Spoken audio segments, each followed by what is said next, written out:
The following programs were originally aired live, long before the advent of high fidelity, and they were recorded using a variety of means, from direct recording onto early audio tape and glass records, to simply placing the microphone of a wire recorder in front of the speakers of a radio playing the program.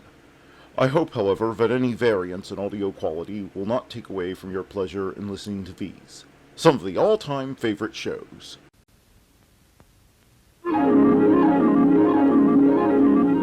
The following program is brought to you in living color on NBC.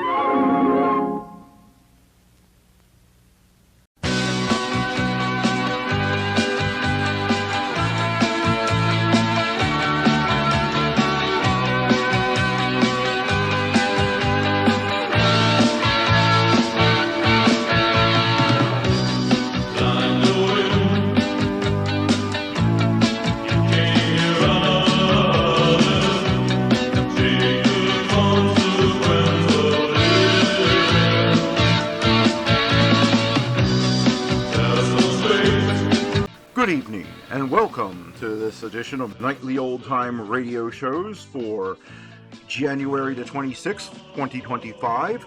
Quick note, tonight will be the last night that CounterSpy will be featured on the show, as I have run out of episodes, but don't worry, there'll be another show taking its place tomorrow night.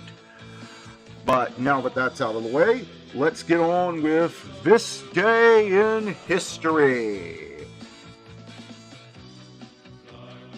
In 1482 AD,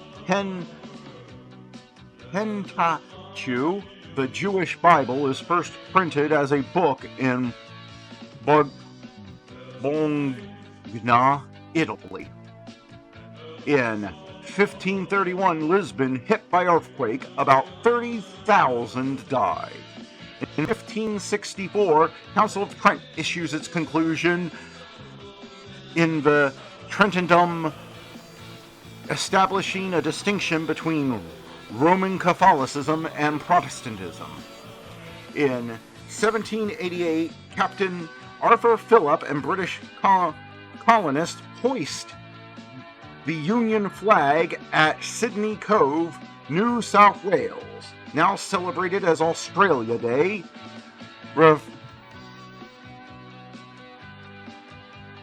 In 1998, President Bill Clinton says, "I want to say one thing to the American people. I did not have sexual relations with that woman, Miss Lewinsky."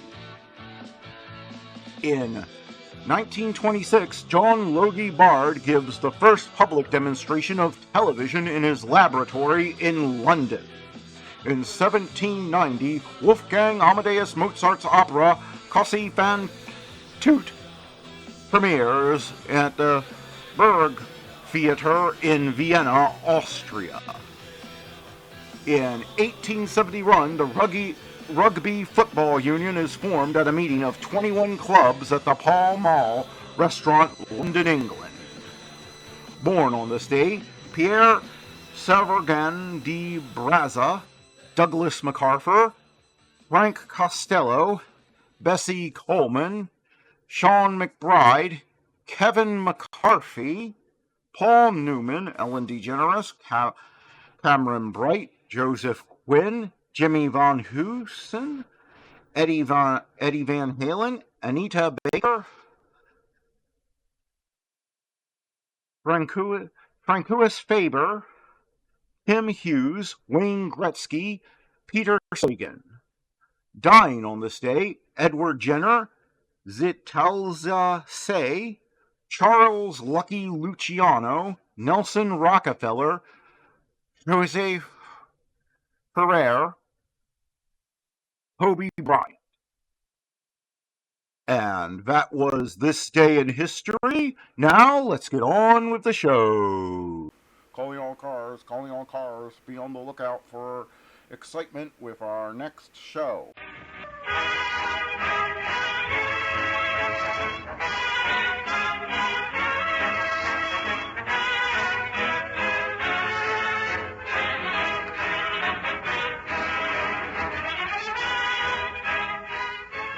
Most powerful motor cars on the road today are emergency cars, the police cars that answer your call for help, the fire engines that thunder through crowded streets at top speed, the ambulances that rush to the rescue of injured persons. No city or county tries to economize on the gasoline for these emergency cars. They want the best gasoline that money can buy, and they specify Rio Grande cracked gasoline more than any other brand wherever it is sold. Yet, surprising as it may seem, the cost of Rio Grande cracked gasoline is no higher than ordinary brands that lack the outstanding speed and power of cracked. All extra features of greater speed, greater power, faster acceleration are just extra values that Rio Grande gives you. Now, you can use the same gasoline that has powered the emergency cars of Los Angeles, Oakland, Berkeley, Fresno, Merced, San Diego County, and Maricopa County in Arizona, and many, many others. Drive into the independent service station in your neighborhood that features Rio Grande cracked gasoline and Sinclair motor oil. Ask for a tankful of Rio Grande cracked gasoline, and you'll quickly realize the extra value that has made this gasoline so successful. It costs no more to get police car performance in your own car.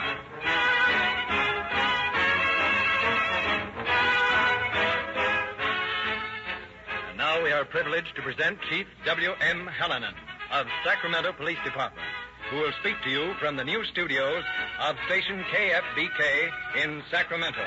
Chief Hallinan.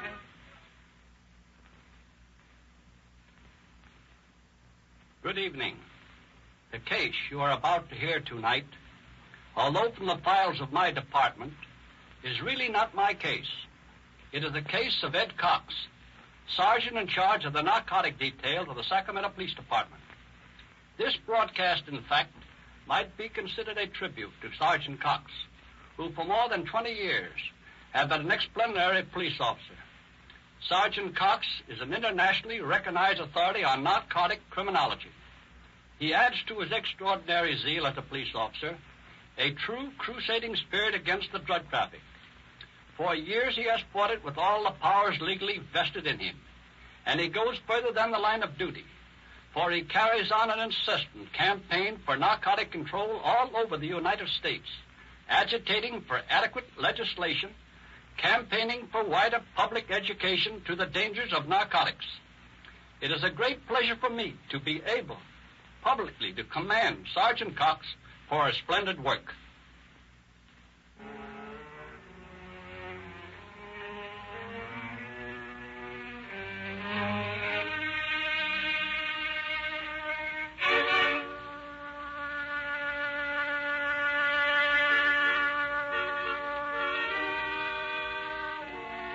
March 14th, 1934. In a dimly lit side street in Sacramento, two shadowy figures meet. Hello, 2 years. Buenos noches, Jose. You have the marijuana for me? You have the money? Si, $5. Here. Bueno. Here is your marijuana. Okay, boys, stick 'em up. Por Dios, senor, what is it you do? You're under arrest, 2 years. We've been watching you for a couple of weeks, waiting until you'd make a sale. Shake him down, Thomas. All right. No, but, senor, I did... Save your breath, Garcia. You know better. We got you in the act of a sale, and you can't talk your way out of it. Come on, pile in the car here. You better drive, Thomas. Okay. Senor, if you will permit the question. Yeah? This Jose, you do not arrest him? Jose? I should say not. He works for us. Come on, get in. You get in the front seat with Thomas, Jose. Okay, Sergeant.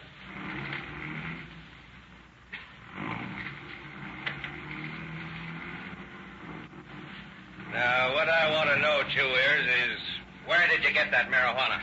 I do not know. Oh, come on, 2 years. That's pretty weak. Where did you get it? For a Mexican fellow. What was his name? I do not know. Oh, yes, you do. Believe me, senor, I do not know a Mexican fellow's name. What did he look like? He looked like any other Mexican fellow. Now, listen, 2 years. Quit the stalling. Well, he was like any other Mexican fellow, except he had warts on his hands.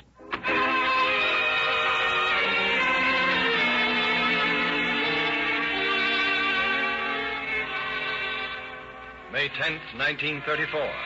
Sergeant Cox and his partner, Detective W.A. Thomas, working day and night to stem the rapidly rising flow of marijuana cigarettes into Sacramento, raid a rooming house near the river.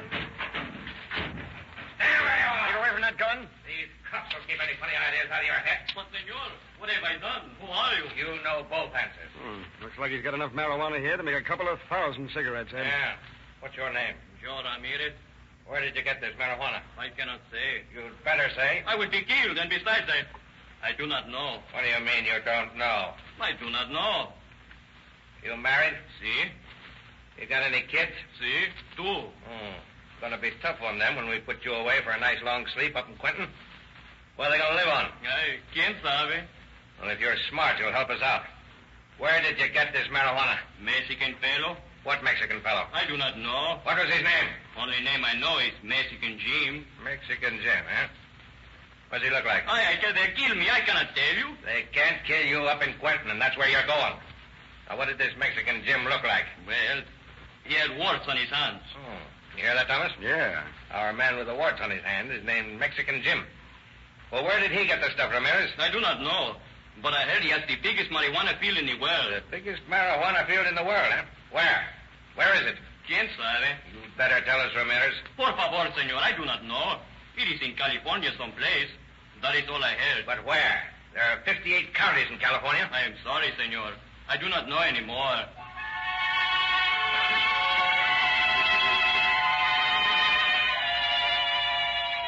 For 3 months, the two officers question every suspect regarding the marijuana field owned by Mexican Jim, the man with warts on his hands. But no one can or will tell where it is. And then, following a raid in August, Jose, the squad's undercover man, excitedly reports to Cox. Yeah, Jose, what's on your mind? Listen, Sergeant. You know that Estrada we brought in on that raid this morning? Yeah? I heard him say in Spanish while we were bringing them over. He said, Mexican Jim over in Yolo had better get that 500 pounds to L.A. before Cox catches him and grabs his field. Mexican Jim. Yolo. Grab his field. You hear that, Thomas? Yeah. That's the break we've been looking for. Not much of a break. Must be several hundred ranches in Yolo County. Several hundred ranches in Yolo County. That's okay. We'll visit them all. How? Waltz in and ask them if they're growing any marijuana? Of course not. We've got to figure some legitimate excuse to get onto the ranches. Well, hey, how about posing as inspectors from the Department of Agriculture? Plant inspectors, eh? Yeah. No, that's no good. We'd get to see the foreman or the owners of the ranches, but that isn't enough. What do you mean? Well, maybe our Mexican Jim is working on one of these ranches as a laborer, growing his marijuana on some unused acreage of his boss. That's possible. The boss might never get wise. It only takes marijuana 90 days to mature. It looks like a weed when it's growing. Yeah, that's right. You see, we've got to figure out some kind of a gag that'll get us among the Mexican ranch hands. Jose. Hey, Sergeant. You worked on some of the ranches around here. You got any ideas how we could get close to the ranch hands? Well, we might sell them something, Sergeant. Sell them something. Well, of course. Jose, you'll go far in this policing business. Gracias, senor. Sell them something. What will we sell them? Well, they buy a lot of gin. That'd be a nice story. Narcotic officers sell liquor to ranch hands. Might as well go out peddling them reefers. Well, how about books or magazines? No, not enough of them can read. We've got to have a line of goods that will interest them. I've got it. Suits. Suits? Sure. These boys go for flashy clothes. We'll get some samples and some order blanks and go into the clothing business. Well, that sounds reasonable. Sure. And it'll get us close enough to them to watch for warts on the hands. After all, that's our only clue. What do you think, Jose? Will the Mexicans be interested in flashy clothes? Sure they will. But they must not be too expensive. These poor fellows, they have not much money. Don't worry. We'll get a cheap enough line of goods. And you're going to help me pick it out. Gracias, senor. And then you're going along with us to act as interpreter. We may need you, Jose.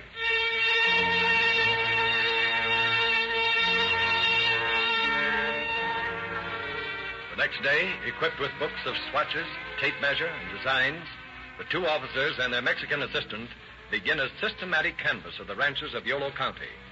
Day after weary day, they pursue their adopted profession, selling suit after suit, but never managing to meet with a Mexican with warts on his hands. And then, after they have visited nearly 40 ranches, with discouragement has often tempted them to give up their chaotic search, They call upon a ranch not 10 miles from Sacramento. The big Italian who owns the place meets them on the porch of the ranch house. Good day, gentlemen. Oh, how do you do? We represent the Western Haberdashery Company, Incorporated. We'd like to interest you in a suit of clothes. Not to me. Here, just take a look at our line of samples. The latest thing right from New York. No, you can't sell me no clothes. I've been wearing this suit for 10 years. Well, how about the men on the place here? Mind if we show our line to your hands? Well, if to tell you the truth, there ain't nobody working for me now. Oh, I thought I noticed a Mexican down by the barn when we drove in. Oh, him? Well, he don't work for me. He's working part of the ranch, you know. He's got the 45 acres on the lease. Think he might be interested in a suit of clothes? I don't know. I won't hurt to ask him. Hey, where you? Yeah? Come over here. Come, my brother. I want to talk to you. Okay. He's a fella selling suits. You'll have to look at him. Sure, I don't care. Maybe I need a new suit of clothes. This is Mr. Pena. And, I didn't catch you for his name.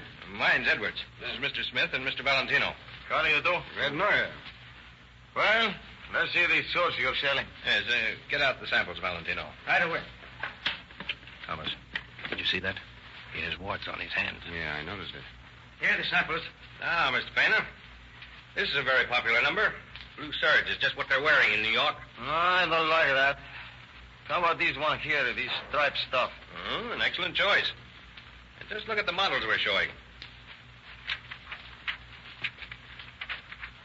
Say, you'd look like a fashion plate in this double-breasted model, Mr. Pena. Yeah, I kind of like that. How much it cost to make me a suit like that? Well, we can fix you up with this model for $40. $40? What do you think I am? Oh, of course, we have some others almost as good for as low as $25. I guess we can't do any business then. Well, the quality's the very best for the money. Listen, my friend, I'm not one who pays $40 for a suit of clothes. When I buy clothes, I buy the best. I expect to pay $100 or more for a suit. Oh, I didn't understand you at first. This stuff is too cheap for me. I don't buy junk like these peons wear. Come around sometime when you got some good stuff. But now, just a minute, Mr. Pena. My friend Valentino here has some very fine samples up in Sacramento. You know, it's a pity you didn't bring them along today, isn't it, Valentino? Huh? What? Well, those custom-built suits, that $100 line you're representing. Oh, yeah. I should have brought them. Yes. You see, we didn't expect to encounter a man of your taste, Mr. Pena. Yeah, there ain't many of them around here. But if you could give Valentino an appointment, I'm sure that you'll be pleased with his line. Okay. Where shall we say? I'll be up in Sacramento on Sunday. Want to meet me then? Where? At Valdez Restaurant. You know the place? Oh, yes, I know it. I will meet you this Sunday, say, at 3 o'clock. Yeah, that'll be okay. Adios, gentlemen. So long. Goodbye, boy.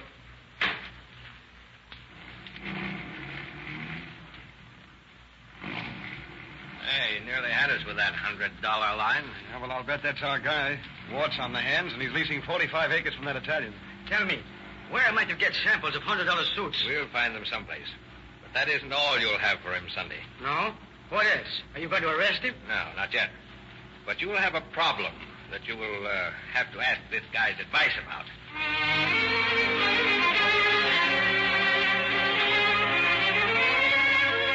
Cox instructs Jose to write himself a letter, which is then sent to the San Francisco police for mailing so that it will bear a San Francisco postmark. On Sunday, after Jose and Pena have discussed suits for some time, Jose brings up this pressing problem contained in his letter. I have a problem on my hands. Perhaps you can help me solve it. What is it? I have a letter from a dear friend of mine in San Francisco. I don't know what to do about it. What does the letter say? Here, I will read it to you. It says, "My good friend Valentino, do something for me. While you are visiting ranches in the Sacramento Valley, selling suits to Mexicans, please keep your eyes and ears open for a good buy of marijuana." Marijuana, huh? Say, I can handle 500 pounds of first-grade merchandise, and I will pay you a nice commission if you can buy it for me at a reasonable price. I understand there are some wonderful fields in the Sacramento and San Joaquin valleys. You might try around Modesto. Modesto? Say, I hear there is a fellow down there who has some fine stuff.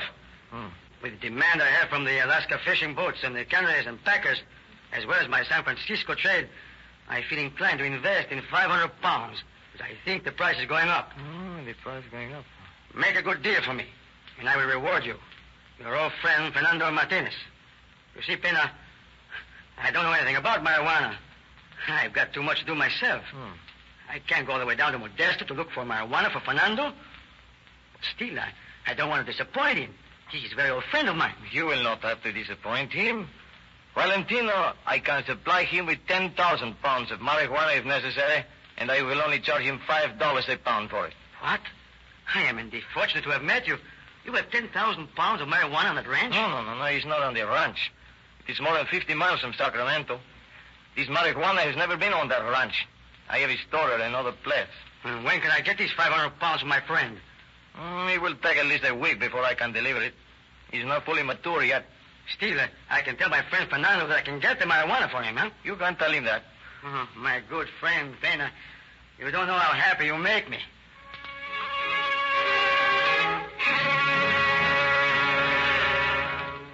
Oh, yes, Sergeant. Another thing. He's known to all the people around Valdez's Mexican Jim. Yeah, he's our man, all right. But he was lying to you. What do you mean, Ed? Well, he said the marijuana was stored 50 miles from town. Then he said that it would not be fully matured for a week. Marijuana can't be stored until it's fully matured. Hey, that's right. My hunch is that he gave Jose the runaround because the marijuana is on that ranch. Yeah, I believe you're right, Ed. Yeah, and you remember that Italian told us Pena, Mexican Jim, or whatever his name is leasing 45 acres. That's probably where the field's located. Then we've got to find the field, first of all. Yeah, and we can't go nosing around there in the daytime. I don't intend to. We're going down there tonight. Oh, and wear some old clothes, Thomas. There's no telling what we may run into.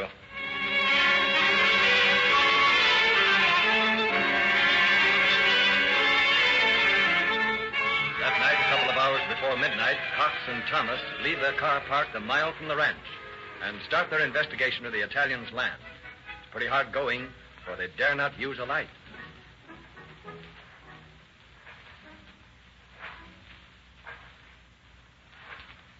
Can you tell what this stuff is growing in this field? Yeah, it looks like lettuce, but it's hard to tell with no light. Yeah, we'll cut into the next field then. Yeah. Moon's rising. Yeah.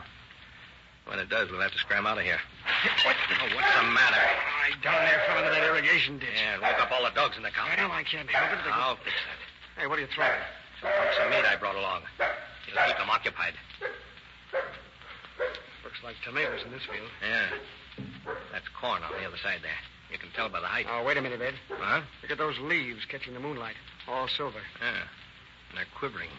There's no wind blowing. That's the marijuana field. Look, he's planted corn around the edges to fake it. Looks as though the marijuana's outgrown the corn. Yeah.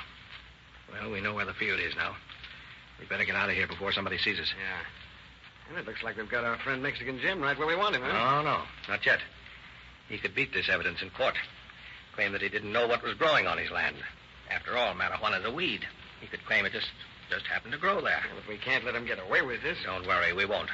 Tomorrow morning, we'll give Jose another job to do. Well, okay, let's get out of here, then. Just a minute. Hey, what are you doing?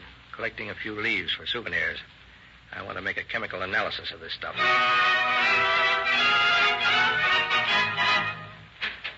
You sent for me, Sergeant? Yes, Jose. I want you to go out and see your friend Mexican Jim. Yes? Yeah. We located his field last night, and the chemist reports that the samples we brought in are marijuana, all right. But we don't want any slip-ups. So here's $50.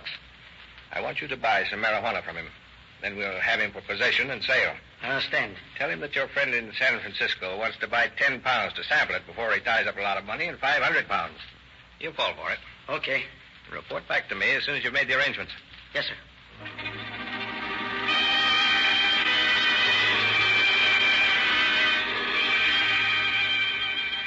Jose interviews Mexican Jim at his ranch, and the deal's set. He returns to headquarters and reports to Sergeant Cox and Detective Thomas. Everything is arranged, Sergeant. When will they make delivery? He told me to be outside a hamburger joint in Dixon at 1 o'clock in the morning, and he would bring the marijuana to me. Dixon. That's 15 miles from the ranch, isn't it, Thomas? Yeah, just about. That guy Pena's too smart to deliver the stuff himself. He'll probably hide it somewhere between the ranch and Dixon, so there's no chance of being caught in the act of actual sale. Yeah, I wouldn't be the least bit surprised. Well, just to make sure, Thomas, you and I will go out to his ranch as soon as it gets dark. And, Jose, you go to Dixon and wait for him. But the chances are he won't meet you. The chances are he'll be in jail by 1 o'clock in the morning.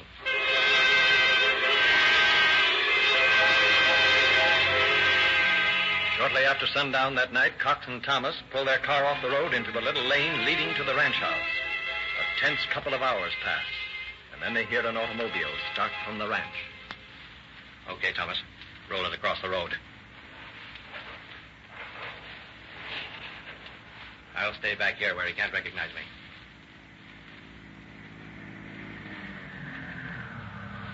Hey, what's the idea of blocking the road? This is private property. I'm awfully sorry, brother, but the car broke down. I wonder if you could give us a hand to push it out of the way, huh? Well, okay. Go on, Joe. All right, we'll push it. All right, boys, up with your hands. What is it? Is it a hijack? No, an arrest. Thomas, slap the bracelets on these two. Arrest?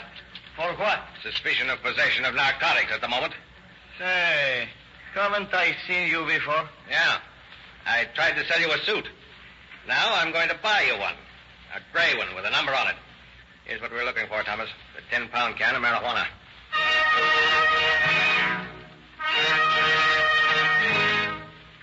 Pena and his lieutenant, an Italian named Joe Saldi, are placed in jail. And the following morning, Cox and Thomas return to the field to view their capture for the first time in daylight. With them is a professor from the California College of Agriculture. Well, what do you think of it, Professor? I wouldn't have believed it. It's the most scientifically grown field of anything I've ever seen. Observe the care with which the soil has been treated, and the careful irrigation. Yes, apparently his intention was to mask the marijuana with those rows of corn on the outside. As you see, he failed because the marijuana grew too high. And no wonder, with the care it has been given. What would you estimate the size of the field to be? Oh, about 5 acres. 5 acres? Do you hear that, Thomas? Yeah. Do you realize then, Professor, that this constitutes the biggest marijuana seizure in the history of narcotic enforcement? Indeed. Yes, sir. There's never been anything like it before. Enough marijuana for 4 million cigarettes. It's a great pity that the man who grew this couldn't have applied his talents to legal agriculture. What a scientific farmer he would have been. Yeah, Professor. The world would be a better place if a lot of smart crooks were spending their time figuring how to help people instead of how to harm them.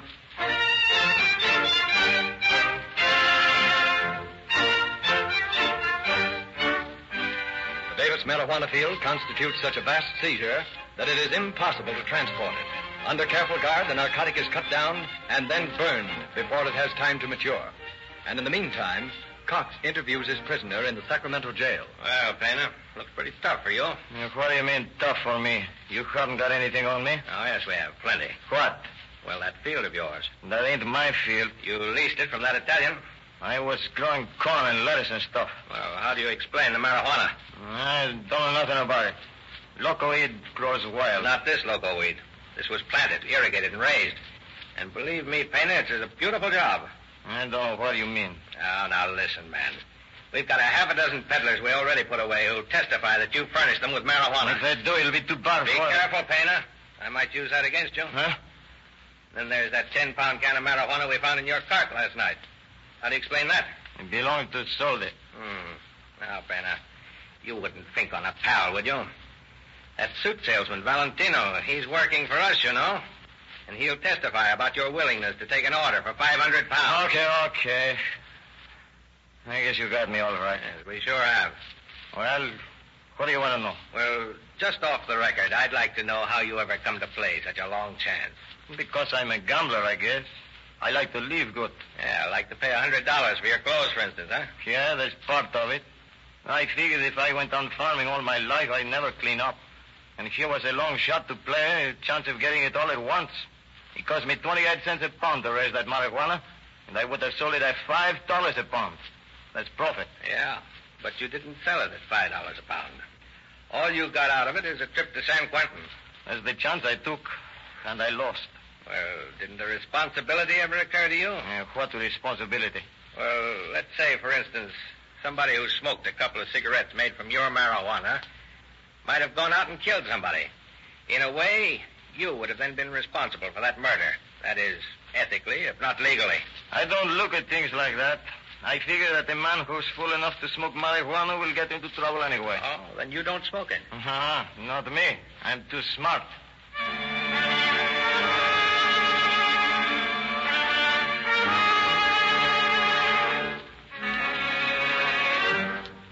Julio Pena, alias Mexican Jim, was smart. A decidedly superior man. But he wasn't smart enough to see the futility of the gamble that he tried to get away with. He lost to the tune of 6 years in San Quentin, and his partner, Soldi, was deported to Italy. Sergeant Cox received the congratulations of narcotic enforcement agencies all over the world for the excellent work which resulted in the seizure and destruction of the largest field of scientifically grown marijuana ever attempted.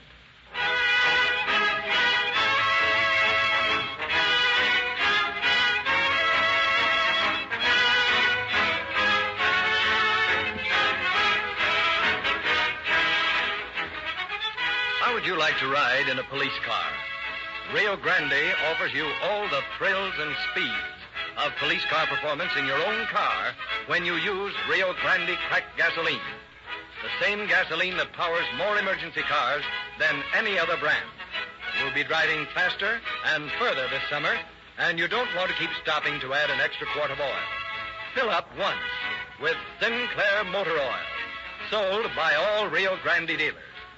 You'll find that you can use a lighter grade of oil and have it last longer, because Sinclair Motor Oil is refined until all impurities and non-lubricating substances are removed. It doesn't burn up like most motor oils, and you'll actually get more miles for your money with Sinclair. At any Rio Grande station, you can get a free copy of Calling All Cars News that tells you all about these radio programs and also illustrates the complete junior detective outfit that Rio Grande gives away free to all boys and girls.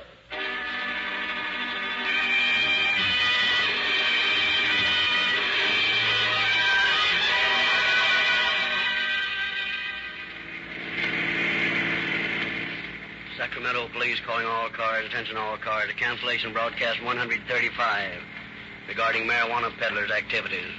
The source of supply has now been destroyed. That's all.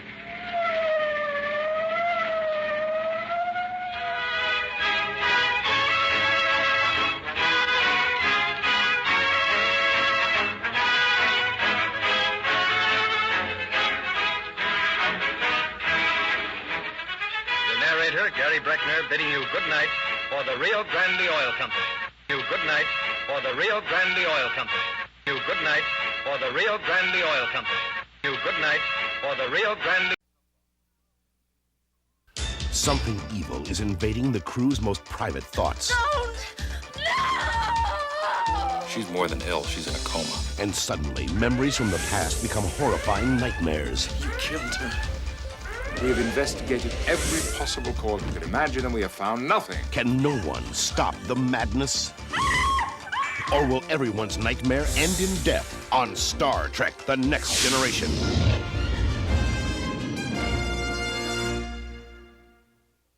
Away from the sound of music. And Bing Crosby is up next.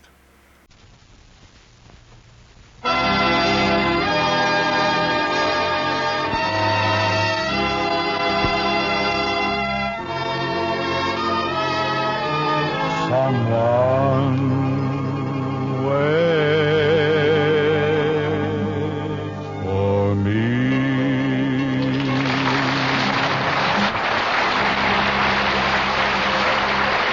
This is Ken Carpenter welcoming you to the Bing Crosby Show, presented by Chesterfield. The Bing Crosby Show, produced and transcribed in Hollywood with John Scott Trotter and his orchestra, Judd Collins for the Mares, and Bing's guest, Miss Judy Garland. In Chesterfield's ABCs, A is for Always Milder and Arthur Godfrey. B is for Better Tasting and Bing Crosby. Yum, yum. C is for Cooler Smoking and Perry Como. Happy Harry, always in the middle. And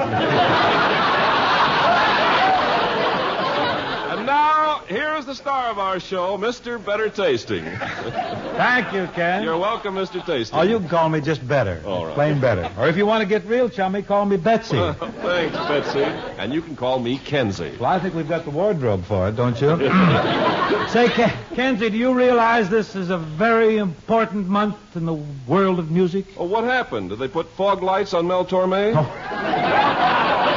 Bigger than that, Ken. Where you been? This is Guy Lombardo's 25th year in the music business. You know, 25 years is a long time in any business. You bet. We can all learn a lesson from the Royal Canadians, Ken. They've proved that if you've got talent, clean uniforms, and one good arrangement, you can go on forever. Say, there's always always a lot of kidding about that subject, Bing. What subject? Well, does Lombardo really play every song the same way? Well, Ken, to the layman, maybe, but to the musician, definitely. Well, anyway, Bing, Lombardo's music is as great now as when he first started. But there's just one thing I miss these days. What's that? Oh, those wonderful vocals by Carmen Lombardo. You do? But I'm just kidding, Ken. All the Lombardos are tops. Just look at their record. Just look at what they've done over the years. Do you know they've played in New York at the Roosevelt right through Teddy, Franklin D., and it looks like they'll still be there when Franklin Jr. gets in. Democrats in the joint tonight. Yes. You know, Bing, I'll tell you one thing. The Lombardos are the Chesterfields of music. They satisfy. Yes, they do, Ken. But that comes later, folks. Here's the Donovans from Top of the Morning. The Rhythmaires join me in this lively Camalia. John Scott, let's have it. And wait till I get over there.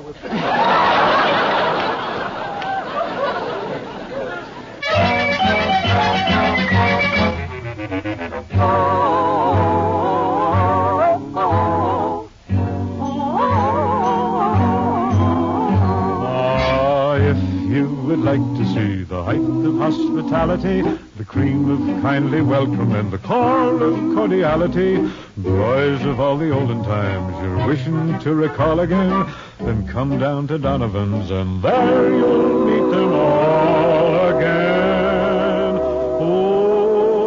Okay, La Falcha, they'll give you down as pretty as the springtime, as Irish as the Donovan. The wish of me heart is, if ever I had anyone, that every light that lightens life may light upon the Donovan. Hey! Hey, hey! Hey! Donovan's!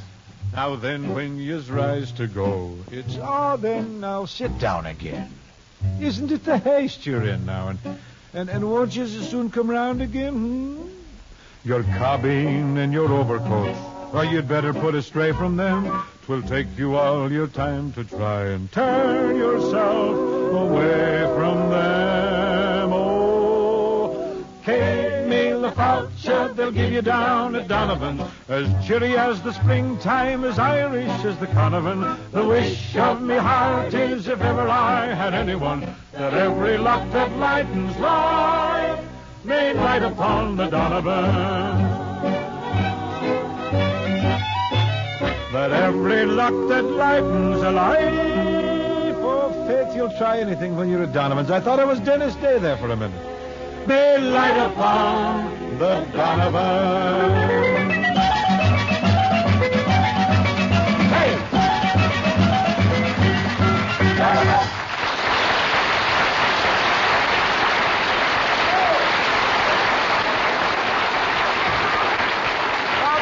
Bravo, boys. I think I broke something. Well, that was a very jolly kickoff. Kickoff? Oh, you've got the football motif tonight, huh? You've got to be topical. But I got an idea for football. This is really going to change the whole game. Well, what is it? I'm coming out with a girls' football team. Yes, sir. I'm calling them Crosby's Pummeling Pandas. Well, Bing, I got to hand it to you. You've certainly come up with a new idea. Well, I think so, but I'm not sure it'll work. Why not? Well, I don't know how I'll ever get 11 women to wear the same hat. How are you going to do that? Well, it is tough to get women to agree about hats. It's tough to get women to agree about anything. A nasty laugh from the front row. Well, naturally, Ken, but tough to get men. You know, men don't agree on everything. Well, people agree on Chesterfields, though. Oh, sure. Chesterfields have the right combination of the world's best tobaccos. Everybody agrees that they're the best cigarette to smoke. They're milder, much milder, with a clean, fresh taste after smoking. Yes, and whatever you want in a cigarette, you'll find in a Chesterfield.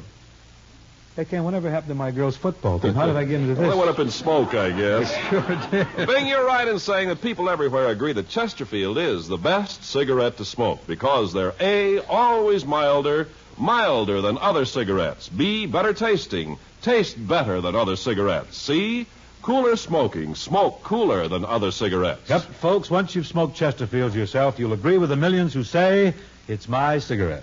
Chesterfield satisfy women and men. Chesterfield's over and over again. Milder, much milder, all smokers agree. Oh, it is ABC.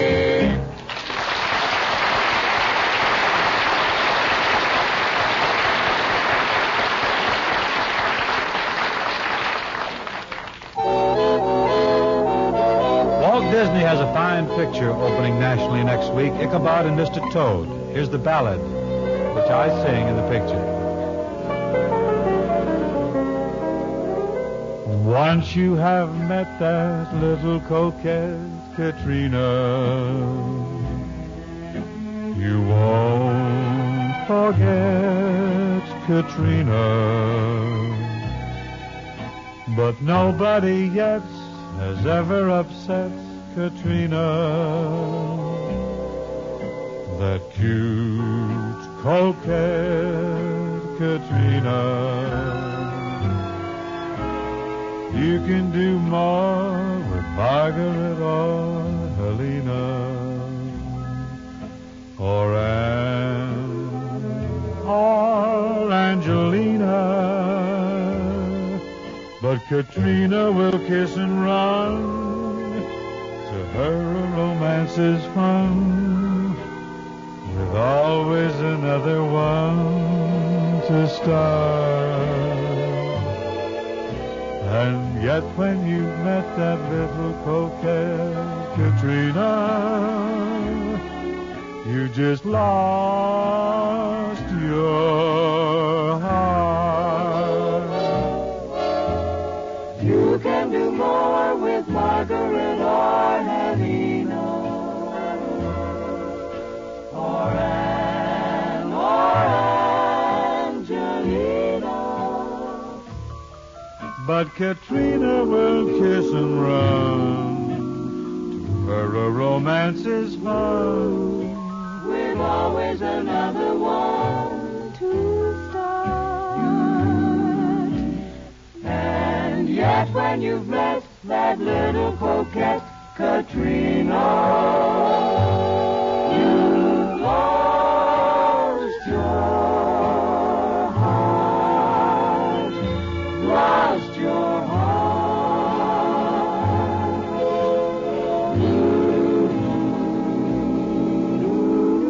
you can do more with Margaret or Helena or Anne or Angelina. But Katrina will kiss and run. To her a romance is fun, with always another one to start. And yet when you've met that little coquette Katrina, you've lost your heart.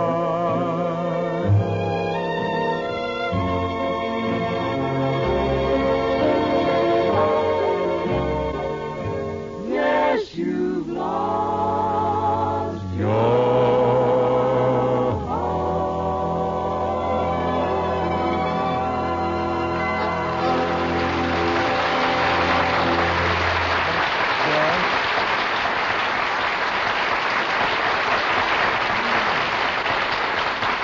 group. Very effective you were, Now. Very effective. Thank you, folks. You know, when you come a-calling on friends, like we do every Wednesday night, you couldn't ask for nicer company to bring along than somebody like Judy Garland. So now it gives me great pleasure to present somebody like Judy Garland. Thank you, somebody like Bing Crosby. Oh, Miss Judy.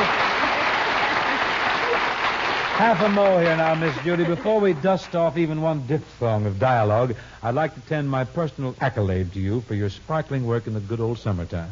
Brilliant, brilliant. Thank you. See that? Leo will be happy, I know. I saw it in an open-air theater in Nevada last month. Oh, you have drive-in theaters in Nevada, Bing? No, not drive-ins, Judy. In Nevada, they're trot-ins. Up there we travel on horses, gal. Yeah. Well, drive-in movies on horseback, that can't be much fun. Why not? How are you going to neck? Up in Nevada, ma'am, when we go to the trot-in movies, we go to see the movies. And when we want a neck, we go to the walk-in movies. Just like everybody else. Well, look, about those trot-in theaters, isn't it uncomfortable for the horses standing through 2 features and a newsreel? Oh, no. The horse don't mind standing. Of course, I always loosen my horse's girdle a little. Well, a lot of women do that when they get in the theater, too. Well, then all that snapping and popping in the theaters isn't just bubble gum, huh? Cracker Jack or something. No, that's just the gals getting ready for Gregory Peck. Oh, no! I tell you, though, Judy, you ought to come up to Nevada. Visit the trot-in theater. I got a wonderful horse for you, too. He's got a nice long tail. Not only will he stand steady so you can see the picture, but he keeps the flies off you, too. It's a handy horse. What happens if you want to eat some popcorn up there, partner? What do? Hang a nose bag on? No. You just hang a nose bag on, and that leaves both hands free for applauding and shooting. Applauding and shooting. Shooting? Yes, I saw a Western up there. One of my neighbors, a fellow named Willis Packer, he plugged the villain before Along Cassidy could even draw. Oh, Bing, the cowboys don't really shoot bullets at the screen, eh? Fusillades. Yes, they sure do. That's nothing. Whenever they show a Bob Hope picture up there, the Indians shoot arrows at it. Oh, well, Hope is a big following among the bow and arrow sets. Well, that figures. It looks like a bale of hay with a target painted on it. Say, that's the nicest thing you've ever said about Bob. Well, I'm mellowing. I even like Carmen Lombardo now. But you know, Judy, the Lombardos have been in the music business for 25 years. Well, you go pretty far back in the radio business, don't you? Far. Eh? Judith, very few people know this. Right. But I was the one who introduced John to his first wife. You mean you go back before soap operas? I go back before soap. Why, I remember a show called One Man's Blind Date. That's how one man's family started. Hey, I'll bet those were the days. I'll bet those were really the days. Oh, you can just go bet your socks on that, kid. The pioneer days of radio, by gum. Tell me, Bing, what was radio really like in its infancy? Well, it was like television is today, without pictures.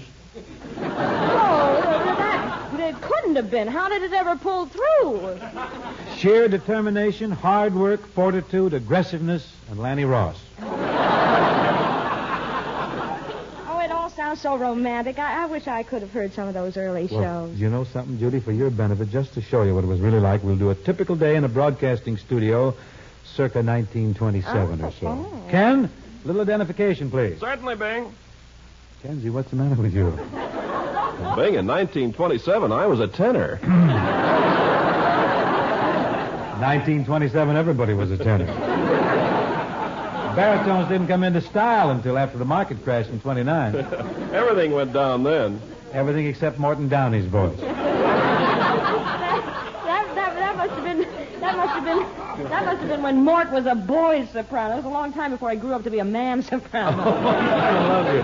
Judy, here's something else I bet you didn't know. What? Morton Downey is the guy who introduced Coca to Cola. No. Yeah. And before that, Mort introduced Coca to a fellow named Ginsberg. They put out a soft drink that was a big flop. Coca Ginsberg just didn't go. Well, that's kind of funny. No, let him go for it. Yeah? No, lay there. Lay really? big Yeah. omelet, yeah. Well, Coca's doing very well now, and Henry Ginsberg's your boss at Paramount. Yes, and Downey wishes Henry was his boss at Paramount, too. Say, by the way, where's Morton Downey now? He's the mother bear at the Cub Room in New York. But come, Judy, let us tiptoe backwards through the calendar to the old days in radio. Set the scene, Ken. Good morning, everybody. This is Ken Carpenter welcoming you to the Columbia Broadcasting. This is 1927. We haven't got a system yet. Stand by for a moment, please. We interrupt this static to bring you a program. At frequent intervals throughout the day, we will interrupt our programs to bring you additional static. The correct time is now 5 a.m., and here are Punchy and Judy, your happy wake-up kids. I'm Punchy. I'm Judy. We're never mean or moody. We're joy and sunshine on the air. We're the happy wake-up band.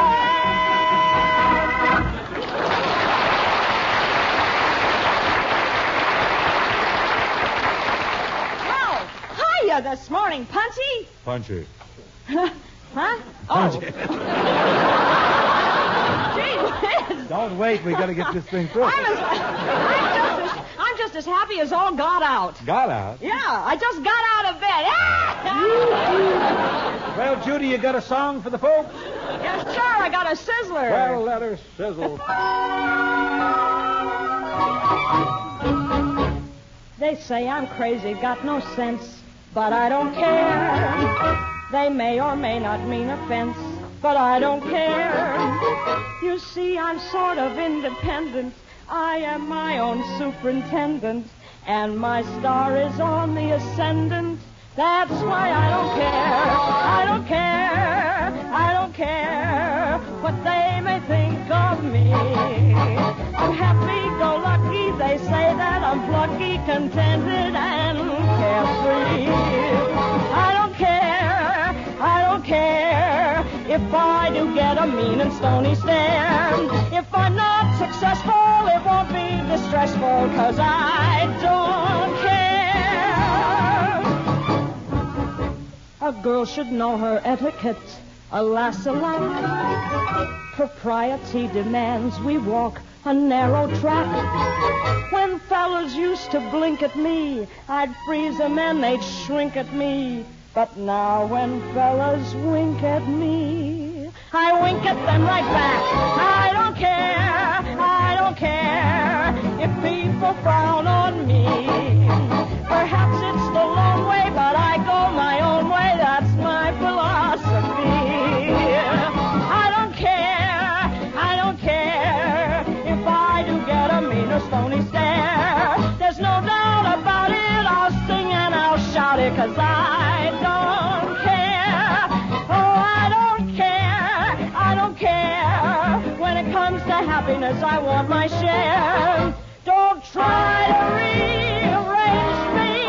There's nothing can change me, 'cause I don't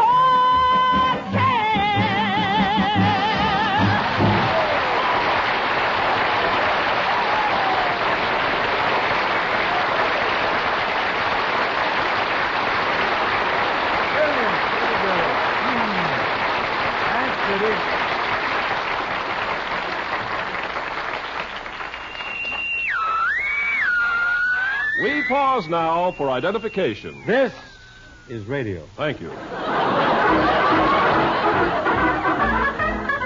The National Farmer and Farmerette Hour, brought to you as a public service in the interest of farmers throughout the land. Have you looked at your corn crib lately? Thank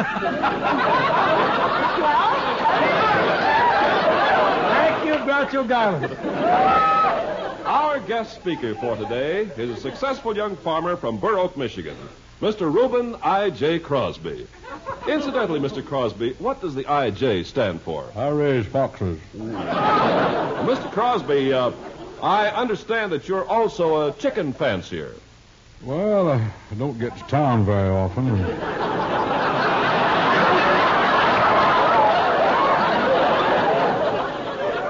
All of us is human, you know. No, I mean on your farm. Oh, well, on my farm, I get that human feeling, too. That's why I come to the city. Say, you're pretty foxy today. Raise them, you know. Say, Bub. Yep. I tell you my idea for getting my hens to lay more eggs. I've been experimenting. Well, just what have you been doing? Well, I've been setting my hens on doorknobs. Does that increase your egg yield? No, but you ought to see my hens open doors. Well, thank you very much, Mr. Crosby, and do drop in again. Howdy, Bub.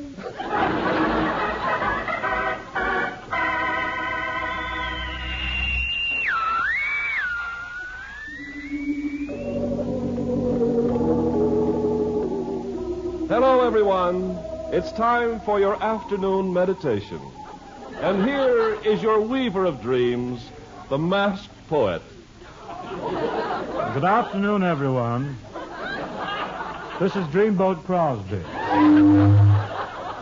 Yes, ladies, it's Dreamboat time again. Once again, it is time to cruise down the river of goo. my scrapbook of memories, I bring you this bit of philosophy penned by an aspiring young poet, Mr. Herbert McCarthy of Bowden Square, Southampton, Long Island.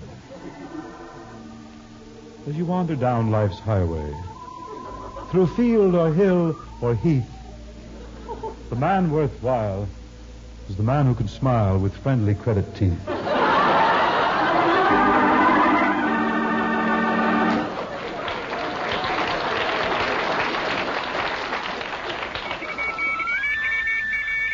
News flashes from Hollywood.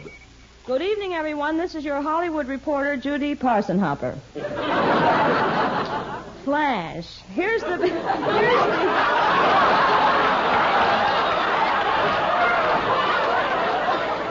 In the romance department, what's this between Ben Lyon and B.B. Daniels? What's this between Ricardo Cortez and Constance Talmadge? What's this between Rudy Valley and Rudy Valley? And now, an open letter to movie star Dixie Lee. Why are you wasting your time with that boo crooner?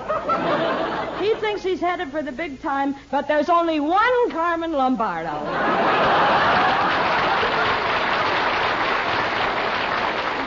Thank you, Miss Parsonhopper. Now, it's Morton Downey time. Yes, Morton Downey sings for Coca Ginsburg. Mr. Carpenter. Yes? What is it, page boy? Downey won't be here. Coca Ginsburg just folded. Ladies and gentlemen, you have just missed Morton Downey sings. But thanks anyway, Morton.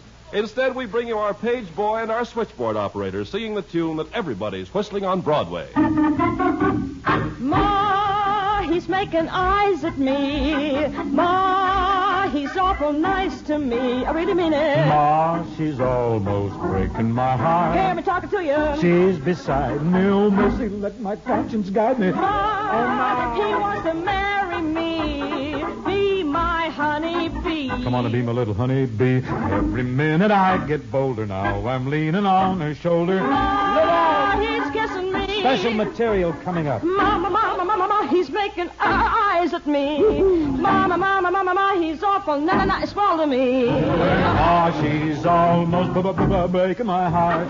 If you peek in, maybe she'll begin to weaken. Be my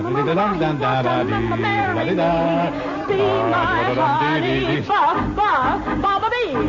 Meeting with resistance, I shall holler for assistance. Mama, he's kissing me. He's kissing me. He's kissing me.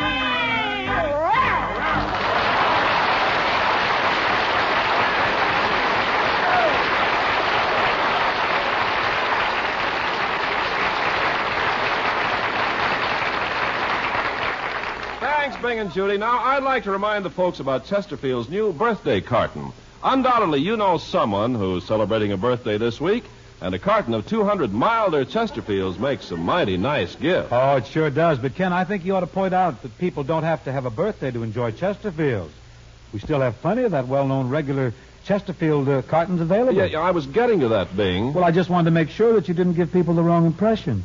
Chesterfields are an excellent birthday gift. But the folks can smoke them between birthdays, now, too. Now, listen, Bing, I've been announcing for years. I know what I'm doing. I wished I did. Well, Ken, I didn't mean to offend you, but by the same token, I don't want to offend the Chesterfield people either. I just want to make it very clear that people can smoke Chesterfields anytime they want to. They can smoke them for birthdays, anniversaries, anytime. Morning, afternoon, evening, night. But I still say that if the folks want to wish a friend, a relative, or an absolute stranger a happy birthday, they can't go wrong if they send them Chesterfield's new happy birthday gift carton. Those 200 milder, better-tasting Chesterfields are sure to satisfy. All right. Here's a tune that's getting quite a tumble these days. Maybe It's Because by Harry Ruby and John Scott. Judy, if you'll start it, I'll clamber in as carefully as I can. Maybe it's because the kiss you gave me touched my heart and went right through. I can't tell you why, I only know that I fell helplessly in love with you. Well, baby, couldn't it be that maybe it's because the song we danced to told a story old and new. I can't figure out just why it came about or how I fell in love with you. I could say you're grand and therefore I care for you so. But there is a why and a wherefore, and I'd like to know. Supposing, baby, that it's because the star I wished on made a certain wish come true. Or if it just could be that you were meant for me, and maybe I was meant for you. I could say you're grand, and therefore I care for you so. But there is no why or wherefore, and I'd like to know if it could be that maybe it's because the star you wished on made a certain wish come true. Or if it just could be that you were meant for me, and maybe I was meant for you.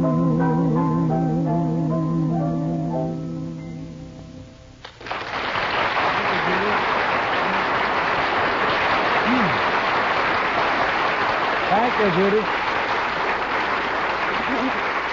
Thanks, Judy. I do hope you'll pay us another visit real soon, huh? I sure will, Bing. What are you doing next week? Well, next week is music night. Peggy Lee, the Rhythmaires, and all of us, we're going to open a special birthday carton of songs. Old ones, new ones, lots of them. Hope to see you then, folks, for Chesterfield's, the best cigarette for you to smoke. And thanks very much. The Bing Crosby Show is produced and transcribed in Hollywood by Bill Morrow and Murdo McKenzie. Judy Garland appeared by arrangement with Metro-Goldwyn-Mayer, producers of The Red Danube, starring Walter Pidgeon, Ethel Barrymore, and Peter Lawford.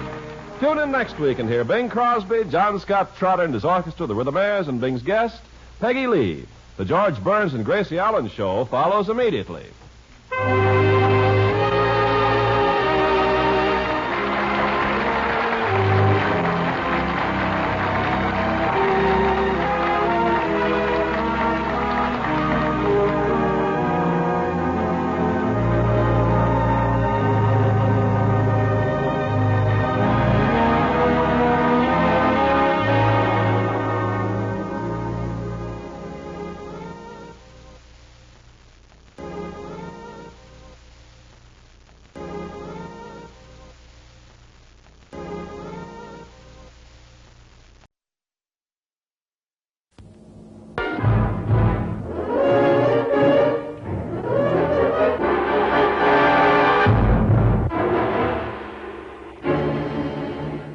Feel suspense.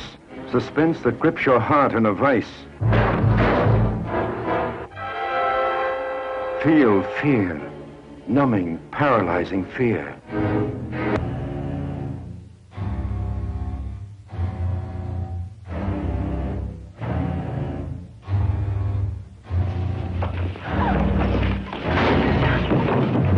Cape Fear. Starring Gregory Peck, Robert Mitchum, Polly Bergen. Cape Fear, the screen's most terrifying war of nerves. I've seen the worst. The dregs, but you are the lowest. You just put the law in my hands, and I'm going to break your heart with it. I got a little plan for your wife and kid. They're never going to forget. Never.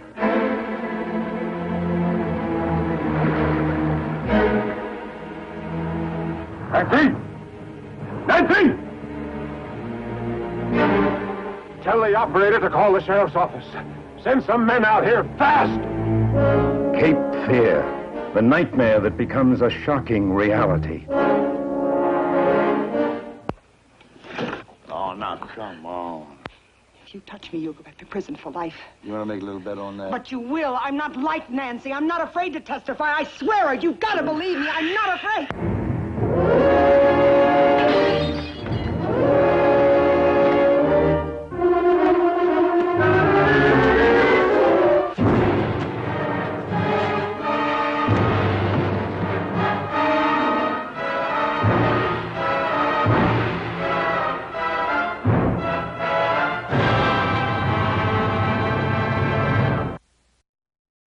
One of old-time radio's longest-running and most popular programs, CBS Mystery Theater, is up next. Theater.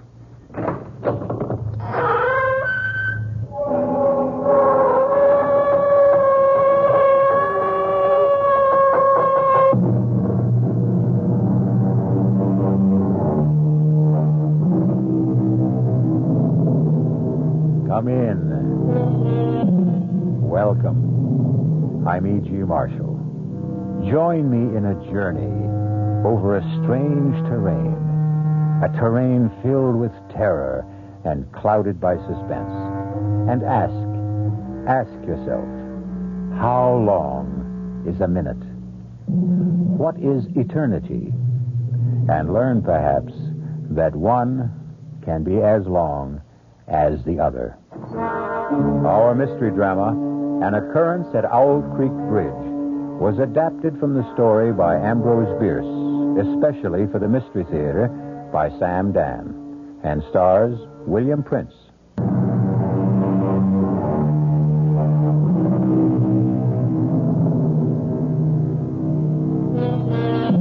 They're going to hang Peyton Forrester. Hang him by the neck until he is dead. Hang him high from the top of the Owl Creek Bridge, 50 feet above the rushing torrent, which is now raging in full flood. Peyton Forrester stands on a single, fragile plank. The rope is already around his neck. 30 feet of slack neatly coiled beside his boots. But this is not a lynching, nor even an ordinary execution. This is a formal military ceremony.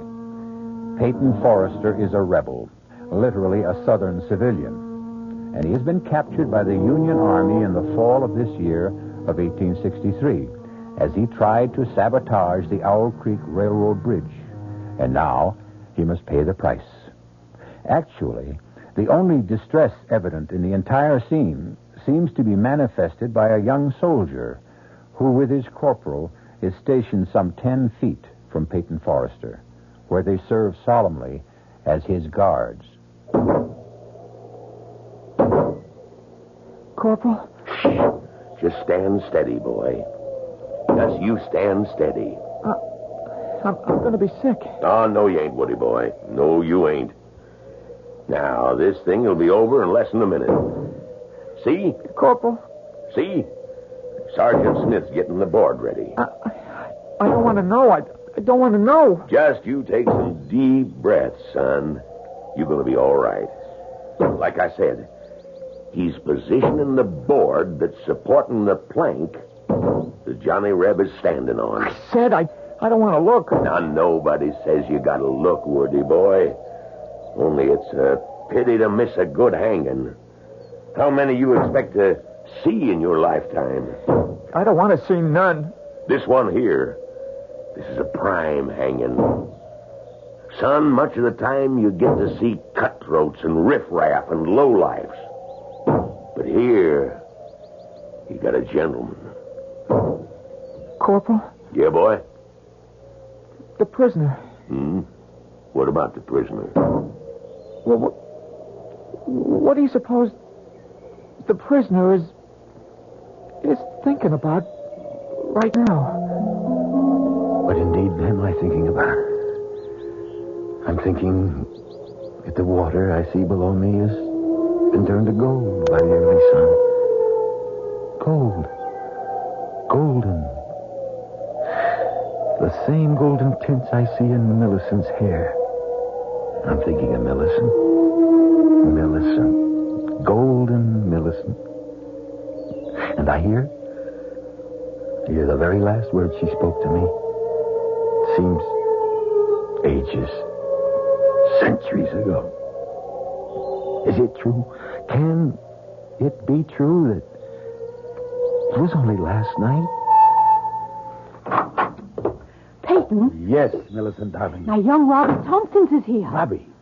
I thought he was raiding Yankee supply lines. Oh, he was. He's back. He's safe now, bless him. Well, he needs a horse. He can have anything he wants. Bring him in here. Why? Why do you keep him waiting? Now, you and I must talk first, Peyton. You mean one of the true heroes of our country must be kept cooling his heels while you and I... He's not exactly cooling his heels, Peyton. He's busy having his first decent meal in weeks. But I want to see him this minute. After all, he hasn't much time to spend here. Must be in a rush to get home, see his folks. He's not headed home. He's not? No, he's off on a mission.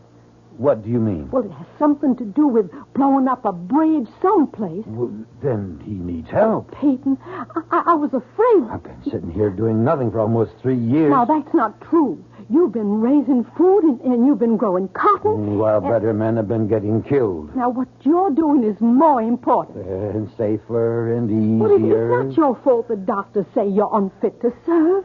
But I'm fit enough to help Robbie Tompkins blow up a bridge. Oh, Peyton, darling. No, honey. You know I can't shirk if there's a job to be done. You've got your job. No, honey. It's not enough. Don't go. What are we arguing about? He hasn't even asked me. He'll ask you, Peyton. He'll ask you. Well, then, I've got no choice. Please listen to me. You've always been a man of honor.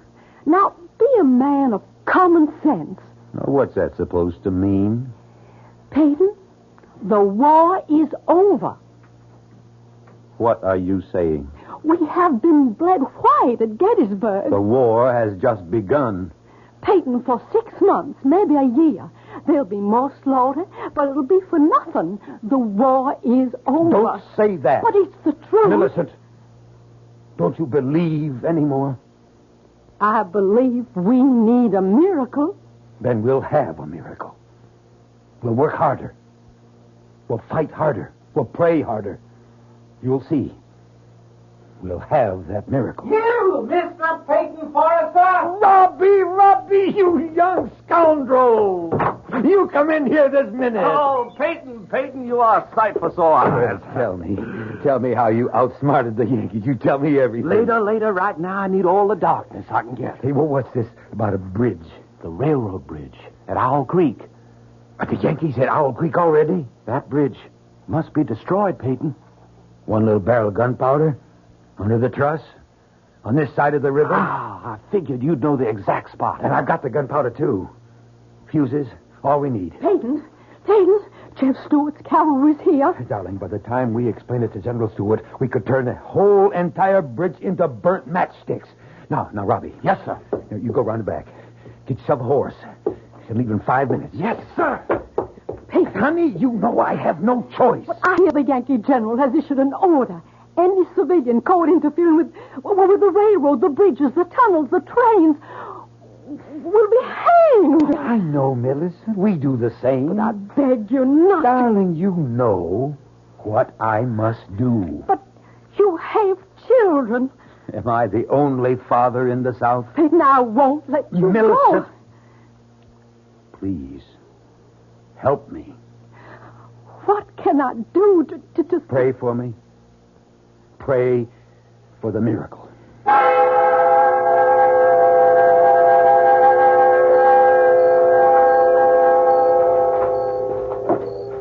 Robbie, up yonder, the bridge. We right in the middle of the Yankee camp, Peyton. Keep low to the ground. They won't see us. So I said to Mama, I promise I ain't going to take up with any bad women. I hope, Woody, you kept your promise. Well, I ain't had a chance to test it one way or the other so far, Corporal. To tell the truth, Woody, actually there ain't no such thing as a bad woman.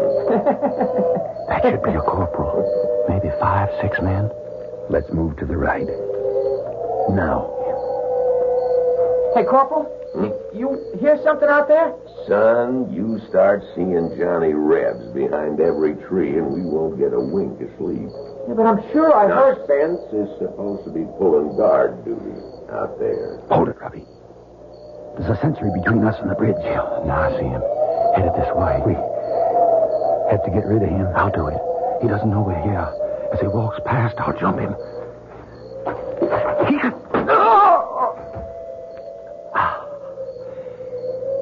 dead, Peyton. All right, let's go set the kid in place.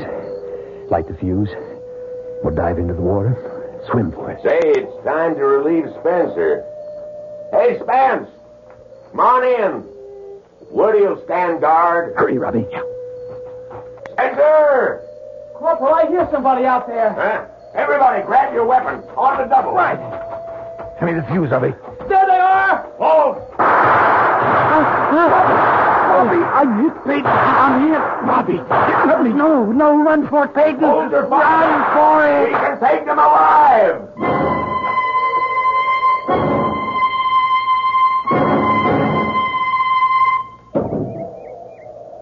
What's he thinking about, Corporal?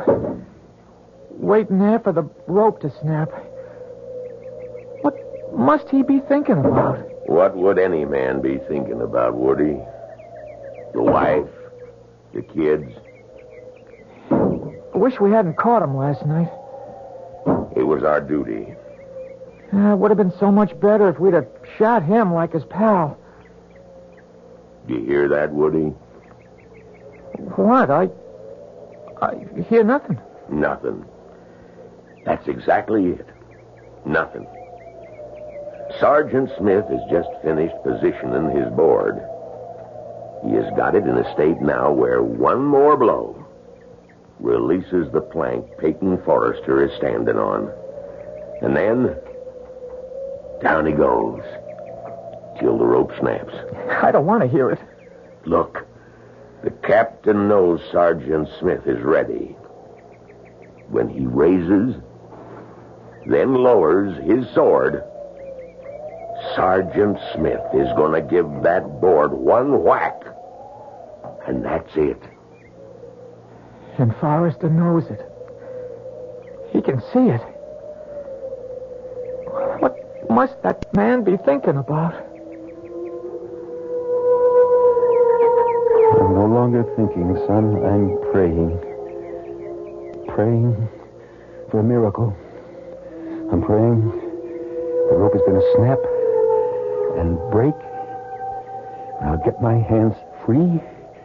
And I'll fall into the river. And it'll carry me swiftly away from here to safety. That's what I'm doing, son. I'm praying. Praying for the miracle.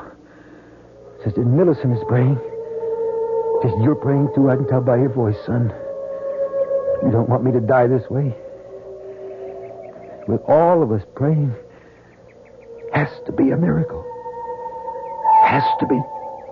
Oh, dear Lord. The captain, he's raising his saber. Woody, you don't have to look. He's bringing it down. Goodbye, Johnny Reb. Corporal, look, the rope! The rope! It snapped, it broke! Is it broke? Is it broke? It's a miracle. The miracle! Get my hands free. Drop your arm. I've got to get him free. Come up for air. I'm getting it. Oh, it's loose. I'm free. Free. Air. And the air. There he is, moving downstream. Captain, there he is. Shoot! Fire all, Yanks. Fire all day, Yanks. Fire everything you got. You won't hit me! You can't hit me! It's a miracle! You can't shoot a miracle!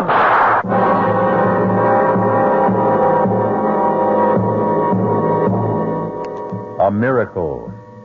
Perhaps if you want something strongly enough and pray hard enough, the rope can break, the rifles can miss, and you will not drown in the raging torrents. Miracles do happen. Have we had one here?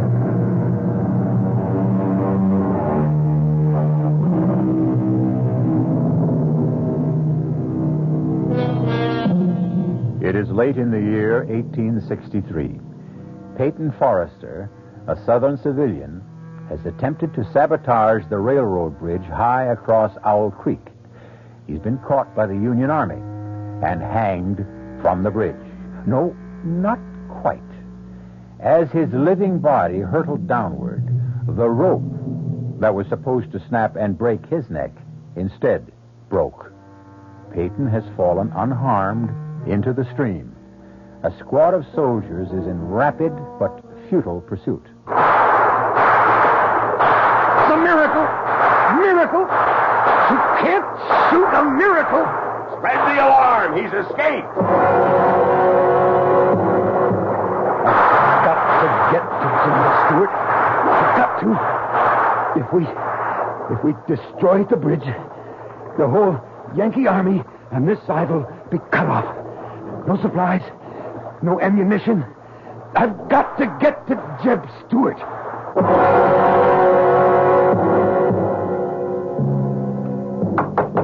Get away from here! Now get away, you tramp! Please, ma'am. I warn you, I get a rifle aimed at your head! I mean you no harm. I need your help. I'm Peyton Forrester. Peyton Forrester? No, just a second. I still got this gun aimed at your head. Good Lord. It is Mr. Forrester. Come in, sir. I'm Sally Watson. The Yanks are after me. Just a bite of bread and a glass of water. I have to keep moving. Peyton Forrester, the man the Yankees couldn't kill. I have to hurry. You have to rest. No, there's not time. But you're going to drop. Sit down, sir. Sit for a minute. All right, just for a minute. Now, I got a piece of meat here, and I'll heat it with some beer. No, I don't have time. Just rest. There's a storm coming up. Storm? You can hear the wind. I don't hear nothing. Can't you hear the whistle of the wind? But the whole Yankee army's out looking for you, Mr. Forrester. Where's General Jeb Stewart? I reckon he's a good 10 miles southwest. I've got to get to Stewart. Now, first, you have something to eat. How far the Yankees come since last night? Well, I hear they're past Tuckersburg. Well, then that means they've already reached my place. I can't just sit here. Now, just have something to eat. You have to do enough traveling. Look, down the road. A Yankee patrol. And it's headed this way. Oh. Better not be found here. You have to hide. Where? In the cellar. No. It's the first place they'd look. It's only safe. But if they find me here, you'll be shot for sheltering a fugitive. They won't shoot a woman.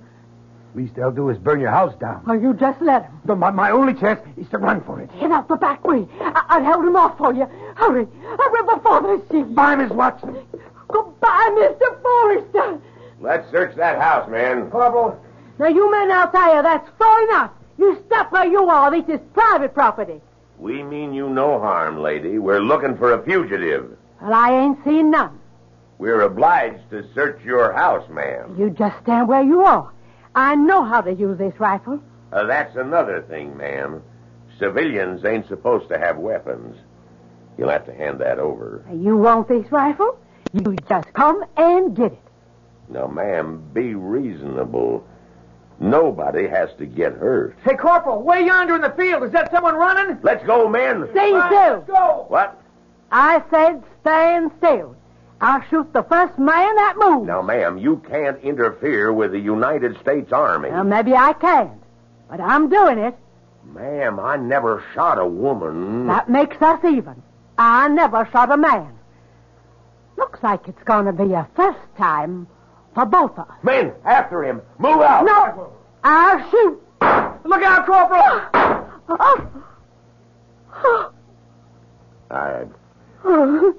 I'm sorry, man. I'm awful sorry. Run, Mr. Forrester. Run, Forrest. They'll never catch us, sir. Nobody can ever catch you.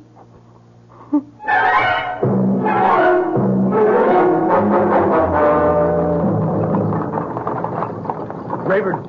John Rayburn. Whoa! Whoa there! Rayburn. Hey, it's Mr. Forrester. Rayburn. The Yankees are after me. Well, you don't have to worry about the Yankees, Mr. Forrester. They can't kill you. Nobody, nothing can kill you. Let me hide in your wagon, underneath your load of hay. Yankees are still down along this lead, but they're headed this way. Soon the storm will drive them back to camp. Yeah, well, what storm? Well, can't you hear the storm? The wind. Oh, sure. But they'll have to come this way. They mustn't see me, Rayburn. Look, get underneath the hay, Mr. Forrester. Get underneath quicker than lightning. Hey, you all set, Mr. Forrester? Let's get. Come on, you broke down, bandy-legged polecats. Get up!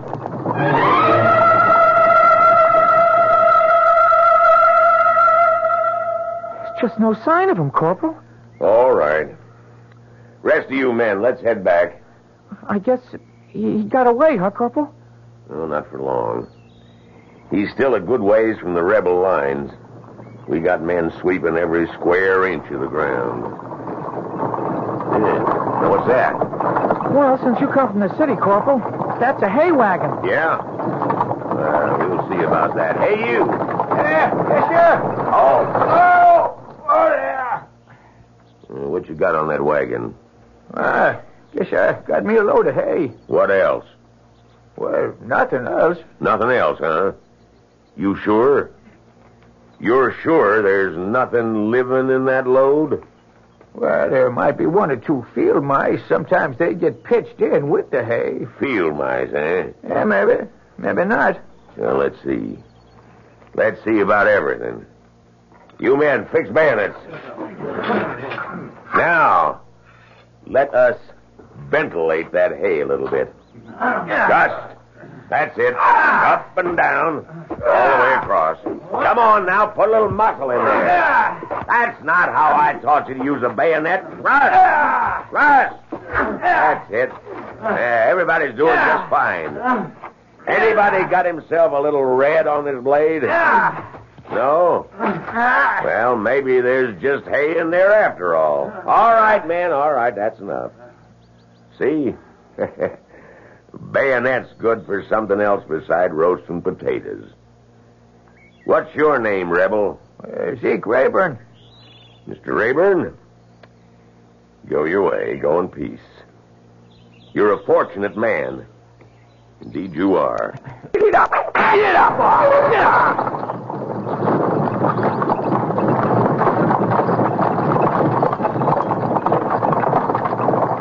Mr. Forrester. Mr. Forrester, you all right?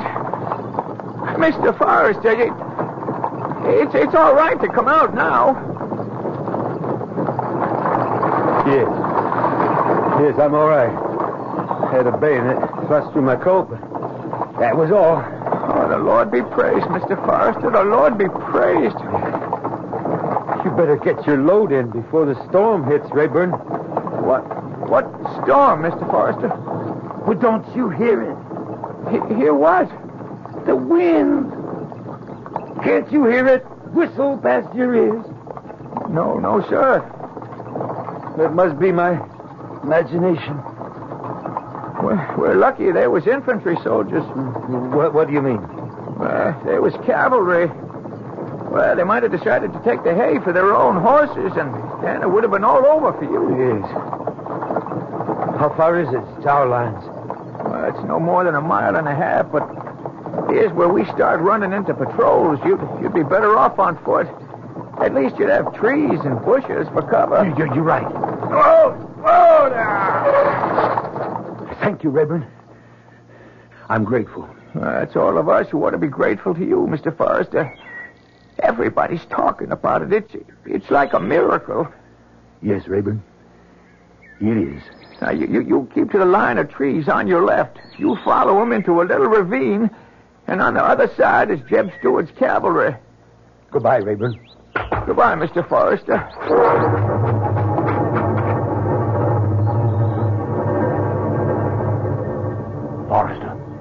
Forrester, don't be scared. Who are you? Lieutenant Burns, with Stewart's cavalry. What? There's a Yankee troop up ahead. You scared one of the sentries. Lie still just for a minute. What are you doing here? Well, some of us come out to look for you. Figure you'd be headed this way. Well, then, I'm saved. Saved? Well, we got to get home first, but that's nothing. I got a squad in back of me. When I give the signal, they'll open fire. And while everybody's shooting, you and I'll sneak away. Are you ready? Ready. Now! Let's go, Forrester. Let's go!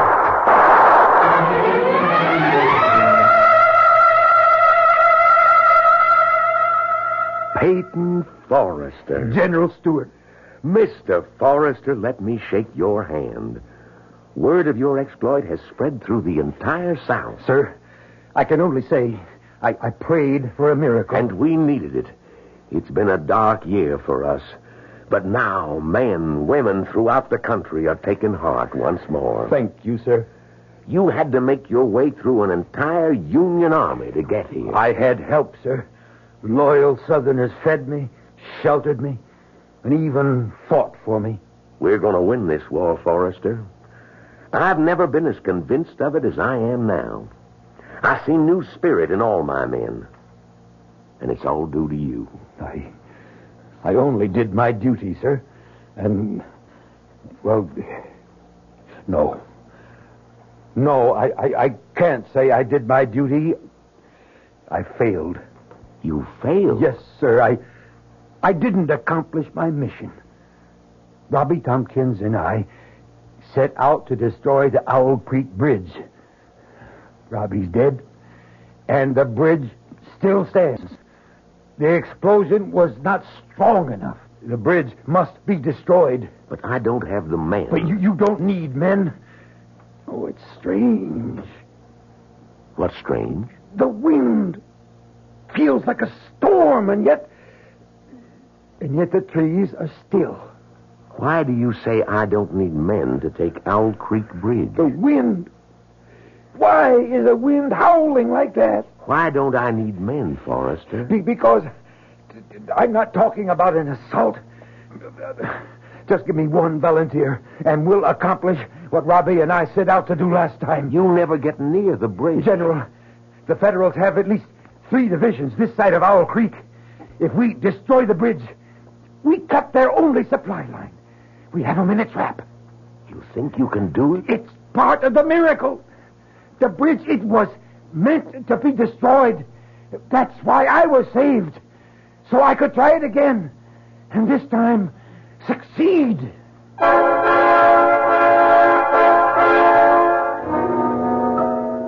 One miracle, evidently, is not enough.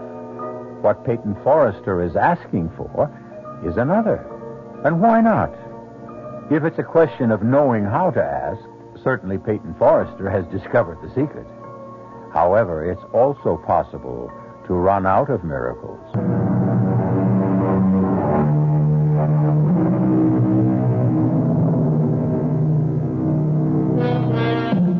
The first time Peyton Forrester tried to destroy the Owl Creek Bridge, the Union Army caught him and tried to hang him. But Peyton prayed for a miracle, and somehow the rope broke at just the right moment, and he fell into the river unharmed. He has made his way to General Jeb Stewart, who has given him the gunpowder to try it again. I'm your volunteer, Mr. Forrester. Lieutenant Burns, you realize this mission must be performed in civilian clothes. Oh, I'm aware of that, sir. And you know the penalty if we're caught. Same penalty we exact from the Union spies that are caught, Mr. Forrester. We'll need the powder and the fuses, and I'll need some hair to make a false beard and mustache. What's that, sir? I should have a white shirt, and so should you, incidentally. Well, why, sir? Burns, do you know anything about medicine? No, sir. Yes, you do, Burns. You're a doctor. Me? We're both medical men. You see, my face is well known. I'll need disguise. I need a way to march up to that bridge as bold as brass. But how, sir? I told you. We'll be a pair of medical doctors. But who's going to believe us? Everybody. Why shouldn't they? We'll even have the proper papers.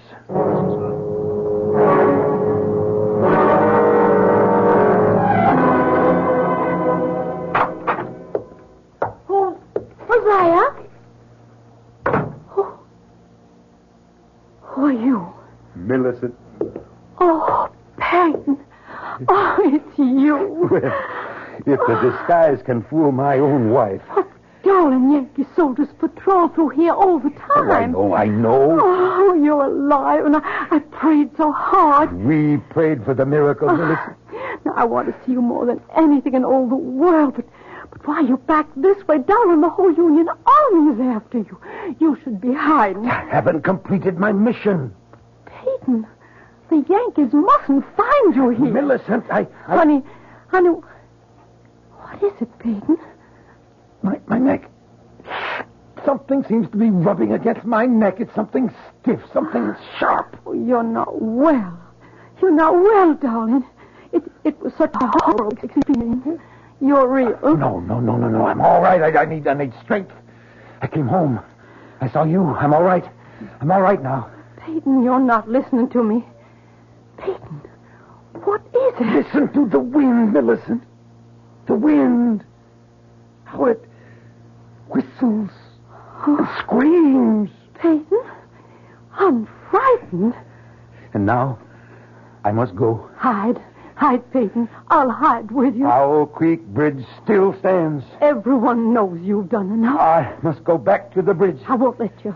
I won't let you go. Please, listen to me, Millicent. No more. Let's end this senseless killing. What's the good of it? Millicent, we're fighting for our homes. We've lost, Peyton. We've lost. I prayed, Millicent. I stood on that bridge, on that narrow plank, with a thick, rough rope around my neck. I can still feel it scratch and burn my skin, and I prayed. Let there be a miracle. Save me this time. Save me so I can come back and do it right. Destroy the bridge. The war is lost, Peyton. Destroy the bridge and we can capture an entire Union army. An army with supplies, food, ammunition. Destroy the bridge and we can win the war. Now, that little place we have deep in the woods, no one ever goes there. You can hide there and be safe there. I was saved from the noose so I could go back and destroy the bridge. Why did you come back to torture me? I had to come see you. I had to see you. Peyton, if you love me... It's because I love you and the children and this house and our land and the country. It's all tied together. Darling, I never knew how truly golden the highlights are in your hair. Till I saw the water in the morning sunlight. Stay, Peyton. Stay here. Don't ask me. Don't ask me again. Or I may weaken. Please, don't ask me again. Millicent, I must get to the bridge before the storm. Storm? What storm? The wind. Don't you hear the wind? How it howls, how it shrieks. I must go now.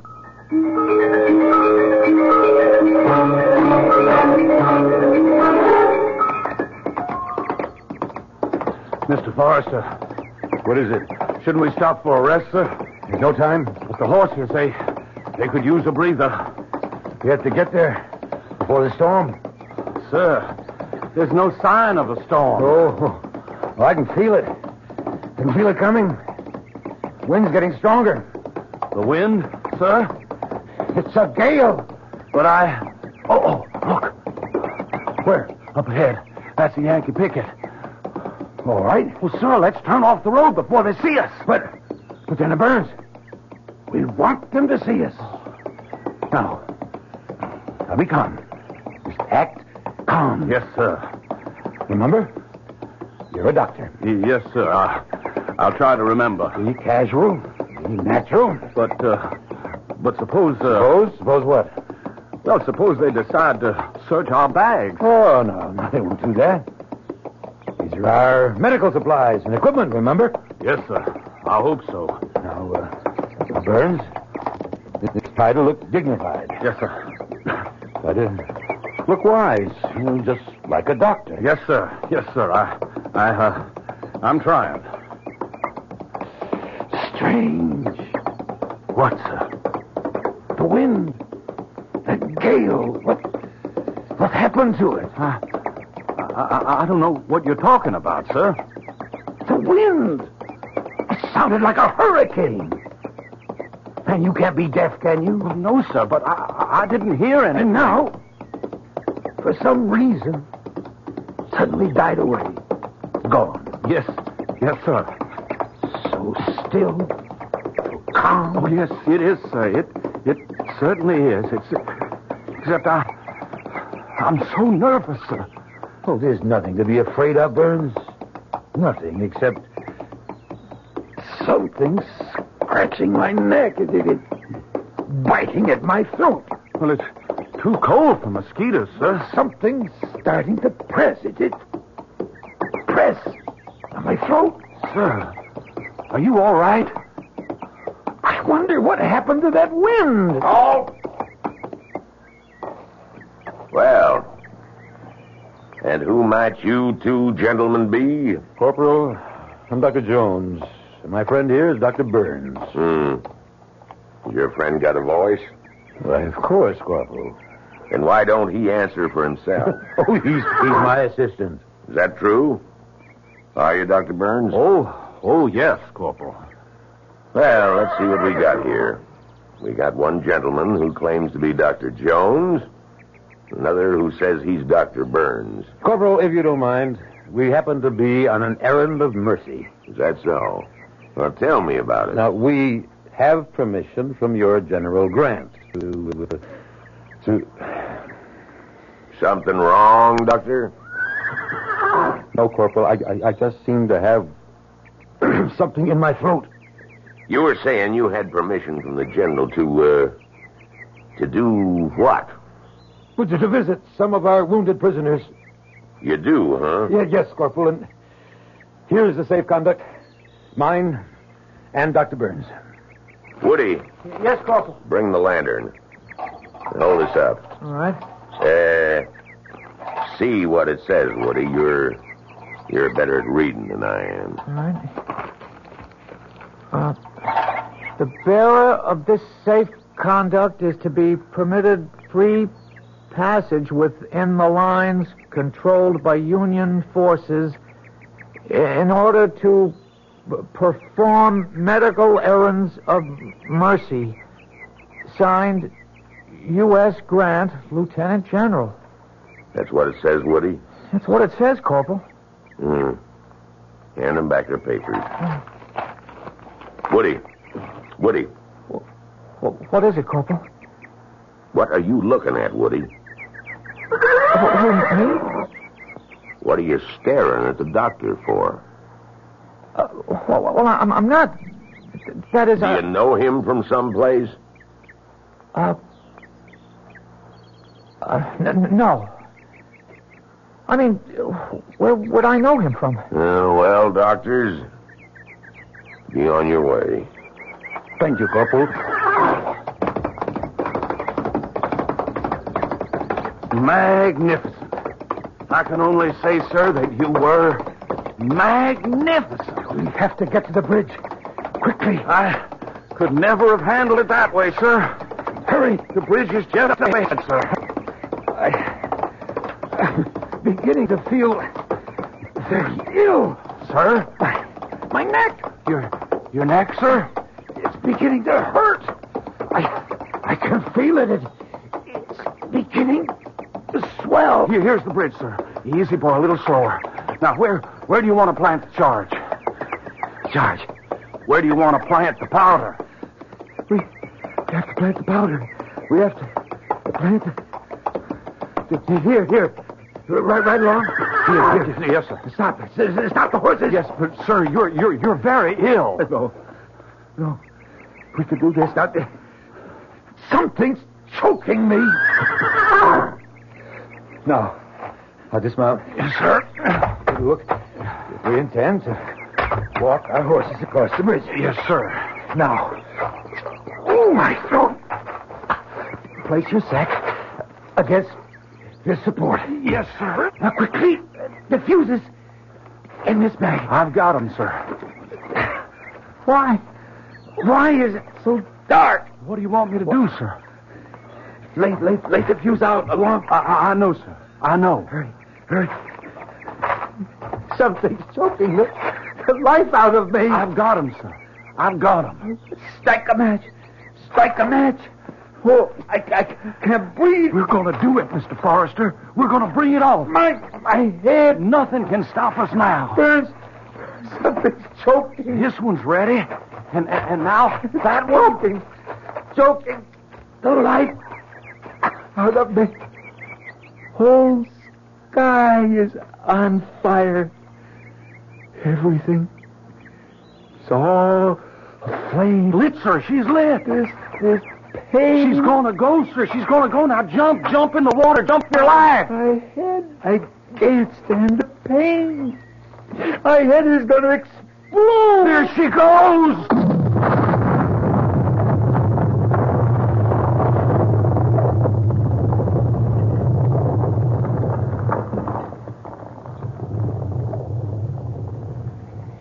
Is it over? It's over, Woody. It's all over. I saw him drop. I closed my eyes. I couldn't bear to see the rest. Well, it's all right, Woody. Corporal, that drop through the air, that drop at 30 feet before the rope snapped tight. What do you suppose he must have been thinking? It only took a couple of seconds. I don't suppose he had time to think about nothing.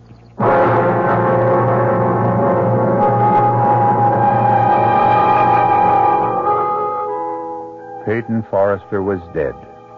His body, the neck broken, was swinging gently from side to side, suspended from a timber of the Owl Creek Bridge.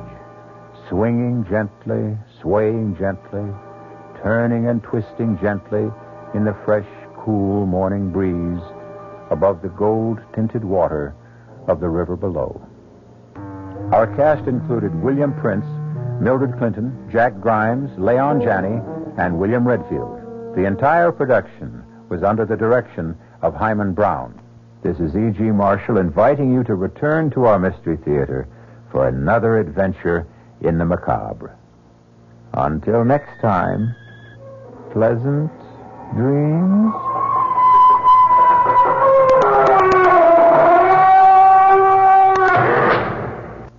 The preceding Mystery Theater program is furnished by the CBS Radio Network. And now here's a scene from tomorrow night's tale on the WOR Mystery Theater. Reverend Stokes, I don't want a theological debate. I want you to tell your congregation the truth.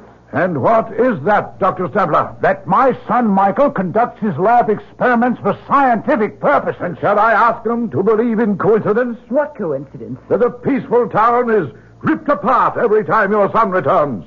That cattle die for no reason at all. That we are suffering epidemics and the worst drought in our history. All because of coincidence? Yes. This is the 20th century. What else could it be? Ask your son, Dr. Stambler. Ask your son, Michael, if he's just doing lab experiments. That's tomorrow night following Fulton Lewis at 7 o'clock right here on WOR Radio, The Talk of New York. Here are some items.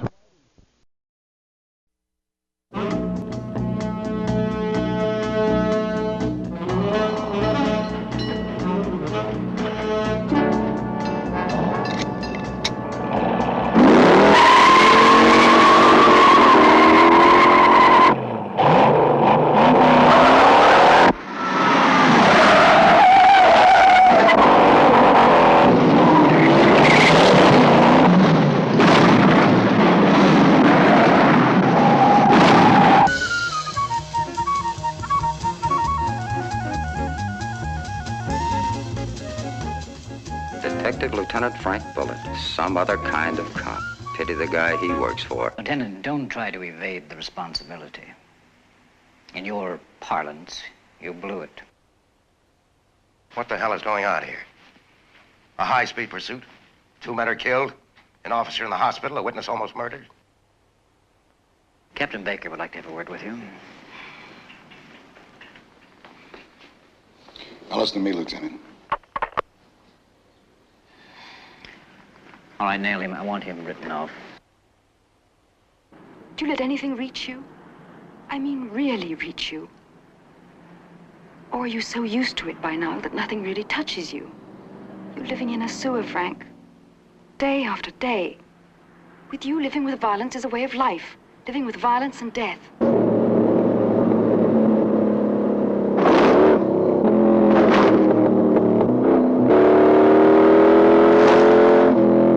The way Frank Bullitt's swinging, you know he's heading for a crash with that roar of official disapproval.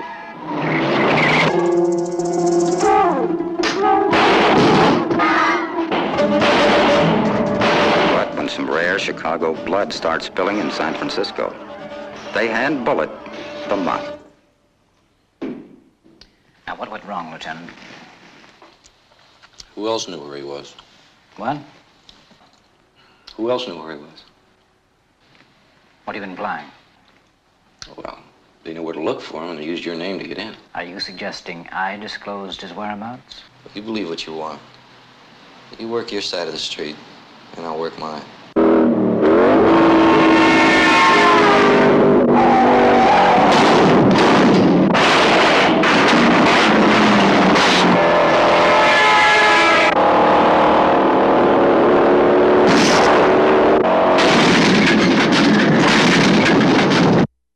Up next in our prolific parade of programming, it is Eddie Cantor.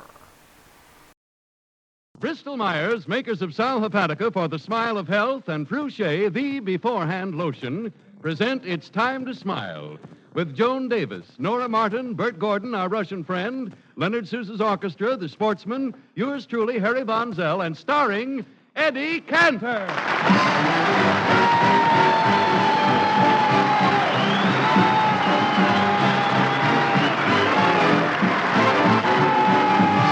There'll be a hot time in the town of Berlin when the Yanks go marching in. I want to be their boy and spread some joy when they take old Berlin. There'll be a hot time in the town of Berlin when the Brooklyn boys begin to take the joint apart, tear it down when they take old Berlin. They're going to start a row, show them how to paint the town back in Kokomo. They're going to take a hike through Mr. Hitler's Reich and change the Heil to what you know, Joe. There'll be a hot time in the town of Berlin when the Yanks go marching in. You could never keep them happy down on the farm after they take Berlin. And when you hear them bells go ding-a-ling-a-ling, and then you'll all join round and sweetly you must sing. There'll be a hot time in the town of Berlin when the Yanks go marching in. Why, you could never keep them happy down on the farm after they take Berlin.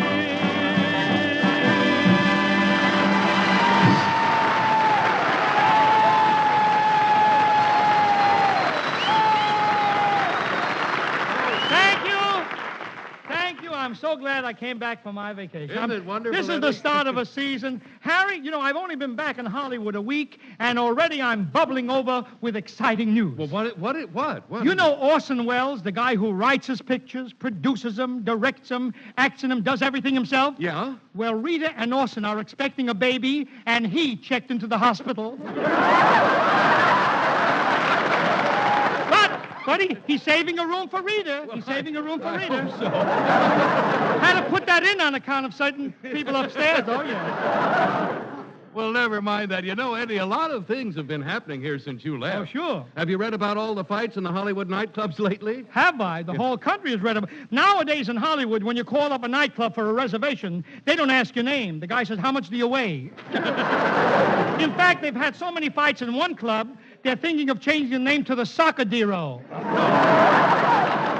Eddie, you're kidding about this. In fact, only last night I saw two guys in the club fighting over Dorothy Lamour, and it looked so silly. Why did it look silly? There's Dorothy Lamour standing by, and they've got their arms around each other. But, Harry, in spite of all the fighting, the most popular sport on the coast right now is football. You like football, Harry? Oh, I'll say I do, Eddie. Football gets right under my skin. Harry, you look like you got a basketball under there. Harry, you should have gone to the opening game last Saturday. Why? You'd have lost some weight standing around under that hot sun. Great football weather, wasn't it, last Yes, I know. God. I read it was the hottest day we've had in 25 years. You know, Harry, how you see most football fans carrying blankets over their arms? Yeah. Last Saturday, the fans were carrying their pants over their arms. What a day. Every 5 minutes, USC grabbed the ball and got into a huddle. Found out later they were letting the air out of the football to cool them off. Honestly, Harry, I sat out there. Come in. Does all your work so you can sit around and shake. Let does work while you sit and hum. And if you do, you're a lazy bum. Or would you rather be a pig?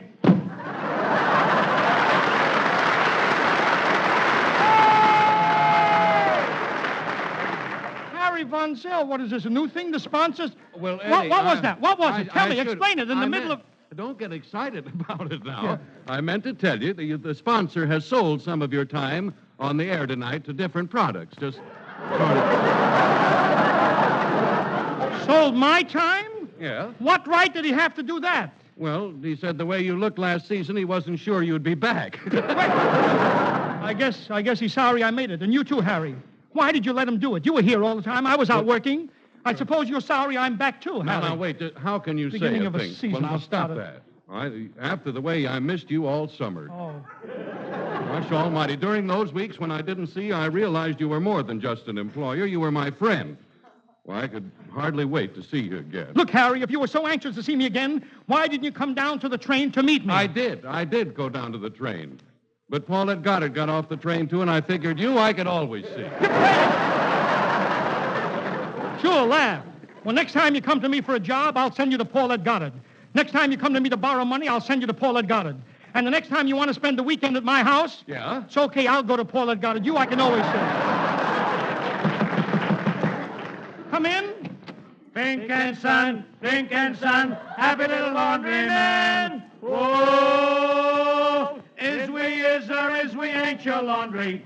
Is we is the one to wash your shirts? Do we does or does we don't your undies? Or would you rather be a pig?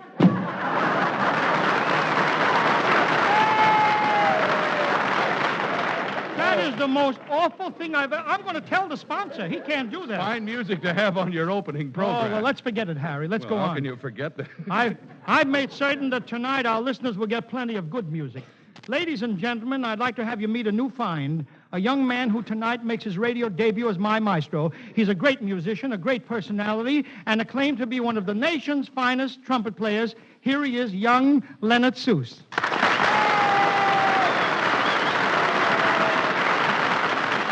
Gee, thanks, Mr. Cantor. Say, could you let me have a little money in advance? It starts already. It starts. Why do you need money, my boy? Why? Well, to get a place to live and to get around. Why, it cost me $20 just to go out every night. $20? A trumpet player spends Why, Harry James doesn't spend that kind of money. Yeah, but when Harry James wants a date, Betty Grable is right there. I got to go looking. Look, kid, forget money, and I promise I'll get you a room. A room? When you brought me out here, you promised me a home and a swimming pool. A home and a swimming pool? For what? What do? You play a trumpet, don't you? How do you play a trumpet? You take some air into your lungs. Then you blow it out into a horn, and what comes out of the horn? The same air you had in your lungs. So just for breathing, I should give you a home and a swimming pool? How do you like that guy, Harry? Well, now, Eddie, after all, breathing is mighty important. Well, yes, it does keep you alive. How would you know?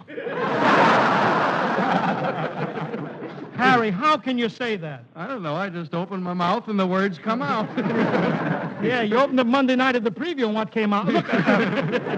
Well, listen, with the contract I've got, I don't care whether I breathe or not. Oh, no, wait a minute, Leonard. After all, there are times when everybody feels that way. For instance, some folks wake up in the morning feeling miserable, and I'm glad. You're glad? Yeah, I'm glad. I'm glad I can help them. Oh, well. For usually, friends, when you wake up feeling sick and headachy, it's due to the need of a laxative. And I can help you by telling you to reach for a glass of sparkling Sal Hepatica. For Sal Hepatica brings quick, gentle relief, usually within an hour. You see, Sal Hepatica is speedy, and you don't have to wait till bedtime to take it and risk feeling miserable all day. Then, too, Speedy Sal Hepatica has this additional advantage. This famous saline helps sweeten an upset stomach by helping to reduce excess gastric acidity. So tonight or tomorrow, get a bottle of Sal Hepatica from your druggist. Remembering this caution, use only as directed. Keep Sal Hepatica handy in your home and in your place of business. Then, whenever you need a laxative, morning, noon, or night, see how much faster you feel better when you take gentle, speedy Sal Hepatica.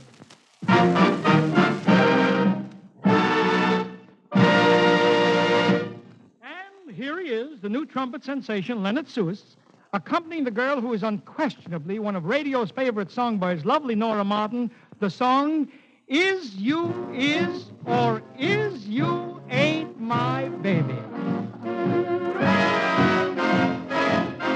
Oh, is you is or is you ain't my baby.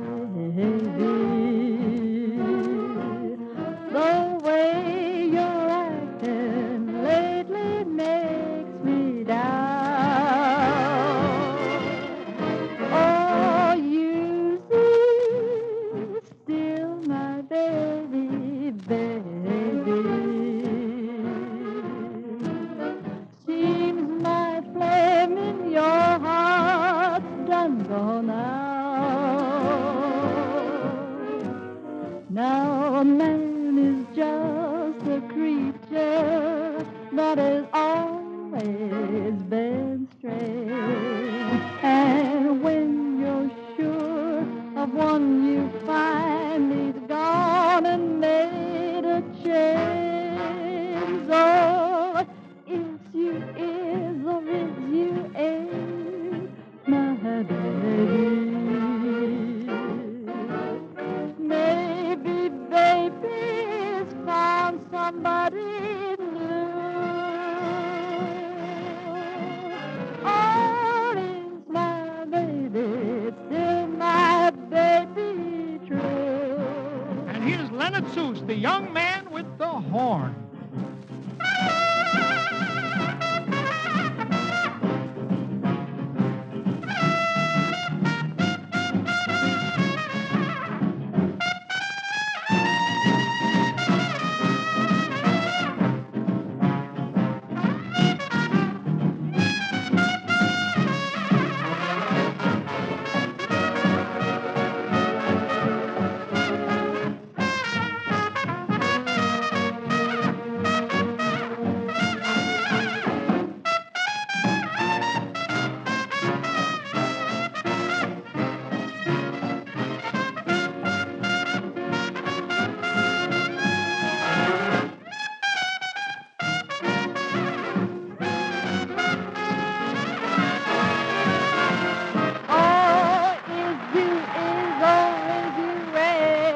Baby, maybe baby's found somebody new. Oh, is my baby still my baby? Oh, is my baby still my baby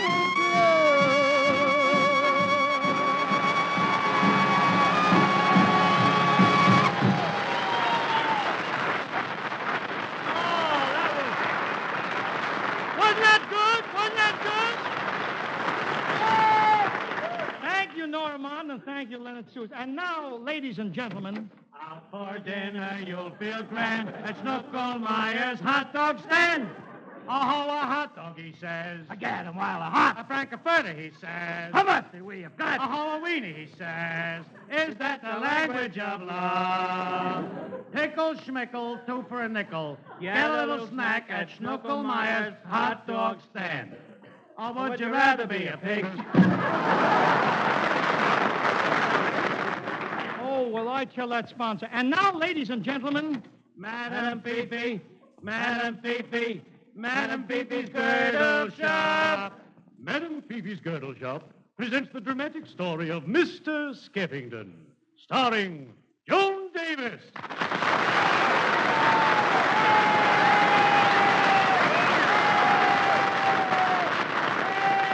Joan Davis, what are you doing here on my program? What are you doing in Madame Fifi's girdle shop? Joan. Oh, you see, Madame Fifi has hired me as their new dramatic actress. Yes, tonight I am not here as a comedian. I will do drama. Tonight I appear before you as a tragedy. I ain't a comic. It works. Joan, you're crazy. Listen, Joan, you're going to do drama? But, Joan Davis, I know you. You are not a dramatic actress. I'm not. Why, one moment, sir. Just whom are you speaking to?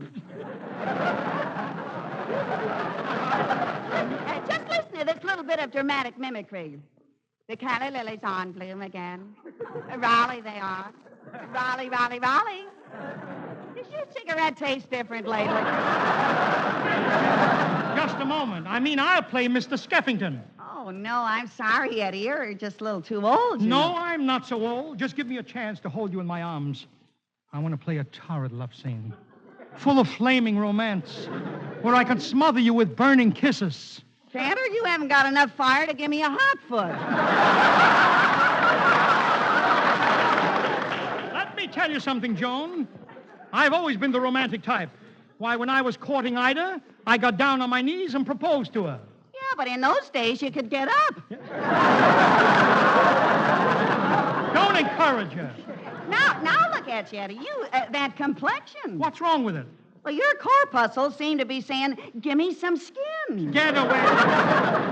I can see there's only one way to prove I'm a great lover. Harry? Yes? Harry Von Zell, set the scene. Where'd you put it? Yep, go. Madame Fifi's Girdle Shop presents Joan Davis in that great love story, Mr. Skeffington, featuring Eddie Cantor, the great lover.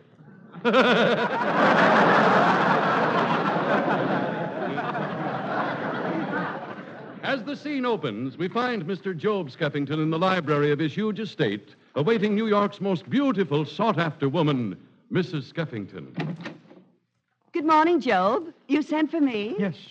I want to speak to you about your behavior, Fanny. Fanny? Listen, Fanny.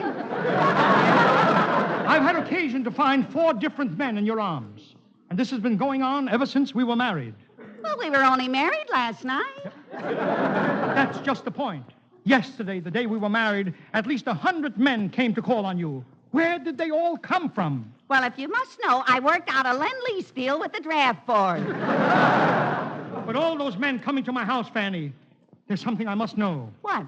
Can I have the hat check concession? Stop being jealous, Joe. Fanny, as I kneel here, tell me, Fanny. Tell me you'll forget these other men. Be serious, Fanny. Why, Homer Hyde, my most precious darling. Ah, Fanny. I am here to ask you to be mine. Take my love. Take my fortune. Take my name. May I take your hat? Thank you. Yes, sir. Be careful how you handle that hat. I just got it last night. Yes, sir. Oh, Fanny. It's good to be alone and hold you tight again. Be careful how you handle her. I just got her last night. Fanny, who is that man? I'm jealous. Oh, don't be jealous of him. He's only my husband. He's the richest man in the world. Oh, but Fanny, why did you marry him? Why didn't you wait for me? Well, I couldn't help myself. It was spring. We were alone. The moon was shining. And he asked me the $64 million question. And besides, I love that boy.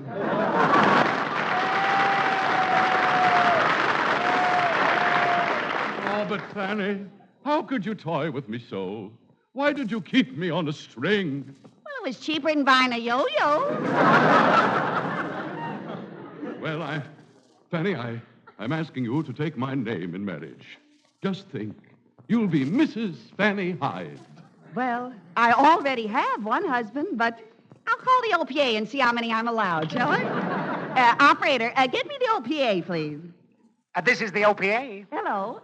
What is your ceiling on husbands this year? I mean, is a wife limited to one groom per room? Or can Mr. Hyde share the bride on his side? What's that again? Look, this is Mrs. Skeffington. I'd like to have another husband. Oh, goody. I'll be right over. Oh, you see, Homer, now another man wants to marry me. I wonder if I could be arrested for hoarding essential material. Well, this is the end. Here is your hat, sir. Thank you. Fanny! What's the matter, Joe? That Homer Hyde. Look at the poor fellow lying out there, lying on the doorstep.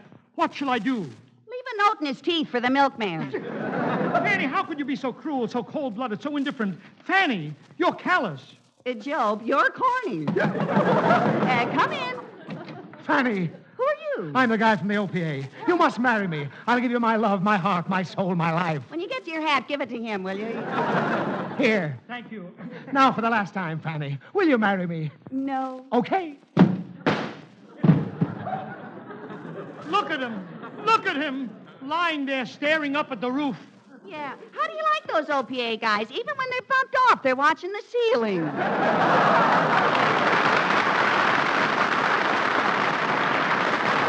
Oh, Fanny. Fanny, at last we are alone. All I can think of is you and our marriage yesterday. As I walked down the middle aisle, I had one question in my mind. Does she really love me? Yes, and as I walked down the middle aisle, I kept asking myself one question, too. Is this trip necessary? Oh, Fanny, you're so beautiful. You're so gorgeous. You're so ravishing. You're so right. Give Dad away. You're more beautiful than any movie star. Oh, yes, I know. After all, what has Betty Grable got that if I had a little bit of, I'd be so surprised I wouldn't know what to do with her? Truthfully, Fanny, I can't help loving you. Your gorgeous face and that beautiful figure. Tell me, Fanny, how come you have such a beautiful figure? Because I am Mademoiselle. Mademoiselle? Yes. Oh, Mademoiselle from Madame Fifi's girdle shop. Mademoiselle from Madame Fifi's girdle shop. Where you stick out, we'll push you in and get you a date with Errol Flynn. Madam, get your girdle now. Or would you rather be a pig?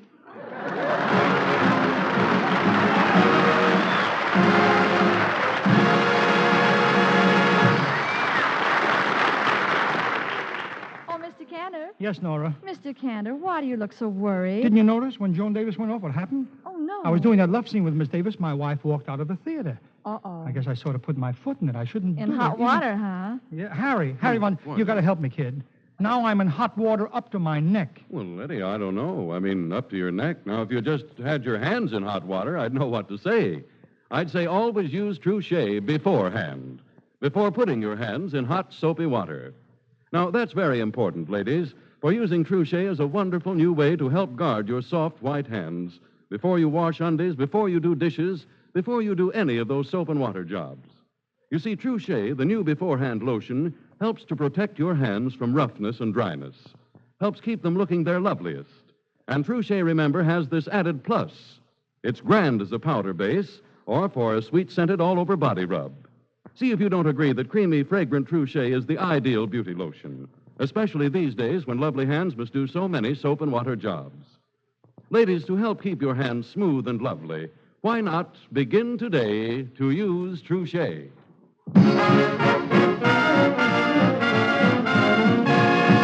Harry, Yes, Eddie? I'm glad that at last everybody's off. I have the program all to myself. Pardon us, Mr. Cantor. What? What?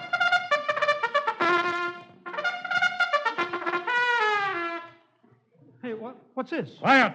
Our presidential candidate. Presidential candidate? Who is it? Roosevelt? No. Is it Dewey? No. Well, who can it be? How do you do it?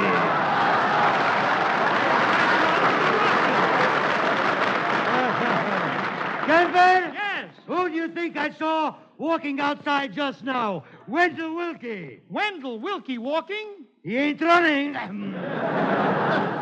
Russian. Yes? What is it you want to know? I want to know, how is your campaign going? Charming, charming. This week I've been kissing all the babies so they will vote for me. But Russian, ha ha! Babies aren't old enough to vote. Cantor. You should see the babies I've been kissing. Russian, a fast worker. I am a man who does not believe in letting grass grow under his feet. Why not? Tickles. Tell me, Russian, do you have any platforms, ideals you've devoted your life to? Mine, dear Mr. Skevington. Yep. Yes, of course. What? What is your favorite platform? The wrong way, at the Burbank Burlesque. Hooray! Quiet. When I am president, there will be prosperity. Prosperity? Yes, I will have a beautiful house. I will have all the money I need, and I will have a big limousine. Sure, Russian, you'll have. But what about we, the people? Great program. You should listen to it. He wants to have it, that pig. And another thing. Out of my own pocket, I'm giving everyone $100 when they reach the age of 200. Yes, sir. Russian, no one is going to live to the age of 200 years. I'm so disappointed. Russian, please. Yes? This is silly. Now, haven't you got anything constructive for the people? Of course. If I am elected president, there will be no housing program or problem in the United States. What makes you so sure you can solve the housing problem? If I am president, you think anybody will live here? Silly. I simply cannot picture you in the White House. That's right. I'll be there. And the first thing I'll do is have the White House painted green. Then I'll have it painted blue. Then purple. Then... Why so much paint? My brother is a painter. Forget your brother. How will you help the people? My first official act in office will be to declare January the 1st a holiday. Russian, January the 1st is a holiday. It's New Year's. Happy New Year. Happy New Year. It's only September already. He's drunk. Get out of here. Will you go out and take these two guys with you that you brought in? Sir, you are offending my campaign managers. Proceed, gentlemen. Vote for him, pretty little candidate. Election day is not very far. Will you vote B for FDR? Or is it Dewey who is your star? Or would you rather have a pig? That's me.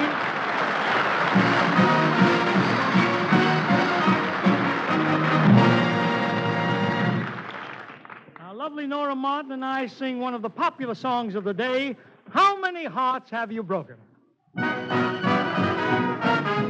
How many hearts have you broken with those great big beautiful eyes? Those great big beautiful eyes that tell such beautiful lies. How many times have you kissed somebody like you kissed me just then? I don't believe you mean it, but baby, kiss me again. How many hearts have you stranded on the dreamy road to romance? Baby, I'll take a chance. I need some lovin'. I just can't resist you, even though I'm wise to how many hearts you have broken with those great big beautiful eyes. You made me love you. I didn't want to do it. I want some love that's true. Yes, I do, deed, I do. You know I do. Give me what I cry for. You know you got the brand of kisses that I'd die for. How many hearts have you stranded on the dreamy road to romance? Baby, I'll take a chance.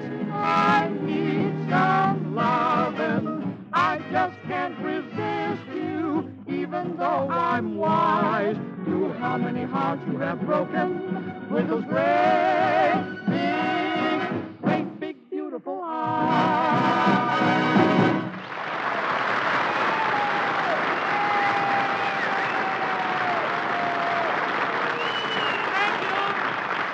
Thank you, Nora. Thank you, Leonard. Well, that just about winds up the evening, except for a parting word of thanks to Joan Davis. And before you rush off to your Seal Test Village store, Joan, let me commend you for the magnificent job you've done in getting Christmas packages overseas to our men on the fighting fronts. Good night, and God bless you, Joan. And that brings us to a thought for some fighting men at home, ladies and gentlemen. They are the wounded and sick who are waging a war all their own in the service hospitals from coast to coast.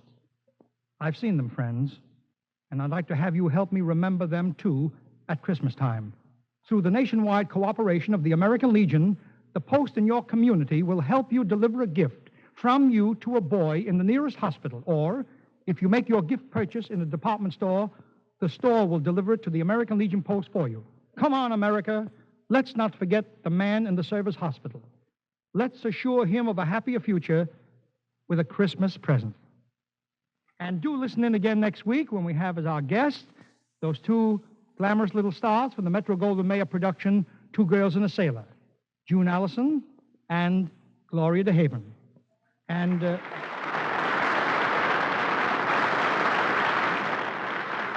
I don't know whether Von Zell, the Russian, or myself will be the Van Johnson of the program next week. And friends, I want you to remember Alan. There's a lot of remembering tonight. I want you to remember Alan Young, who was on at this same time during the summer. Alan has a show of his own now, and folks, well, all people are saying that, well, he has a brilliant future. I think so. I think you agree with me. Has a brand new style of refreshing humor, so don't miss Alan Young Tuesday next week over another network. In the meantime, don't forget the two products that make our Wednesdays together possible, Sal Hepatica for the smile of health and True Shea, the beforehand lotion. Sal Hepatica, True Shea. And so remember, I love to spend... Mothers, don't ever neglect your child's cold symptoms, for that may mean days of unnecessary discomfort. Get after your child's cold distress with Minute Rub, quick-acting chest rub. Rubbing Minute Rub on back and chest promptly helps relieve cold discomfort. Minute Rub's menthol vapors help relieve that congested feeling in nose and throat. Minute Rub is greaseless, stainless. Minute Rub disappears like vanishing cream. Be ready to help relieve your child's cold distress with that modern chest rub, Minute Rub. This is the National Broadcasting Company. KFI, Los Angeles. Transcribed.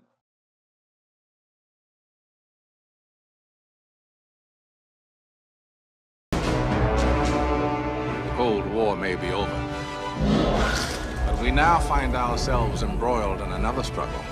An international industrial struggle. A struggle we dare not lose. In a split second. Eddie, did you computer model your work? No, I didn't. I was too busy building it. Eddie Kasalovich will be left with the one thing no one else possesses. Cheap, abundant energy, water into hydrogen. Who'd be interested in this technology? A secret.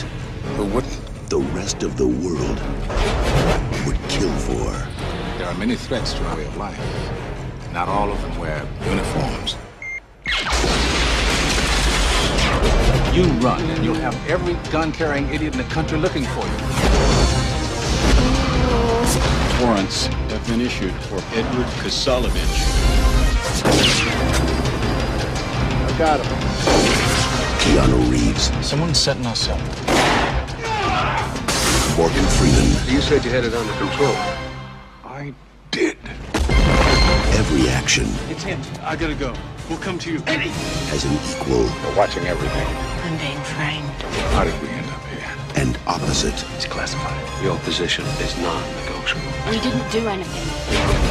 Reaction. Your experiment just got a mind of its own.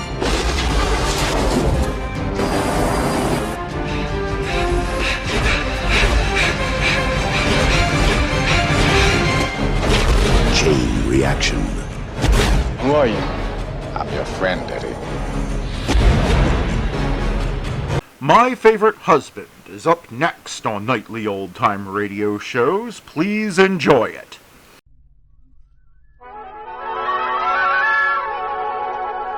We present My Favorite Husband, a new series based on the delightful stories of Isabel Scott Rorick's gay and sophisticated Mr. and Mrs. Cougar, starring Lucille Ball with Richard Denning.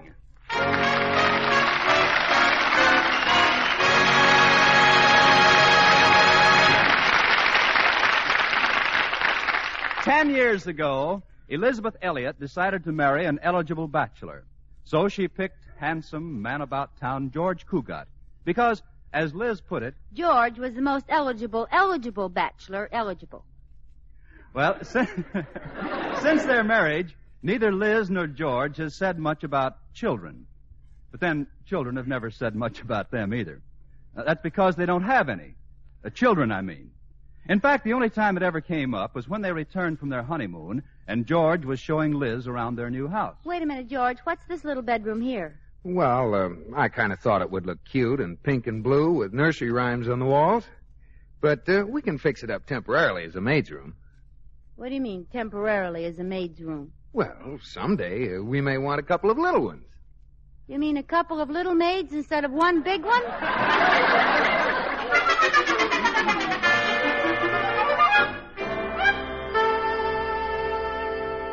Well, that was, as I say, 10 years ago. So today, Mr. and Mrs. Cougat are still just two people who live together and like it. Lucille Ball is Liz, with Richard Denning as George in My Favorite Husband.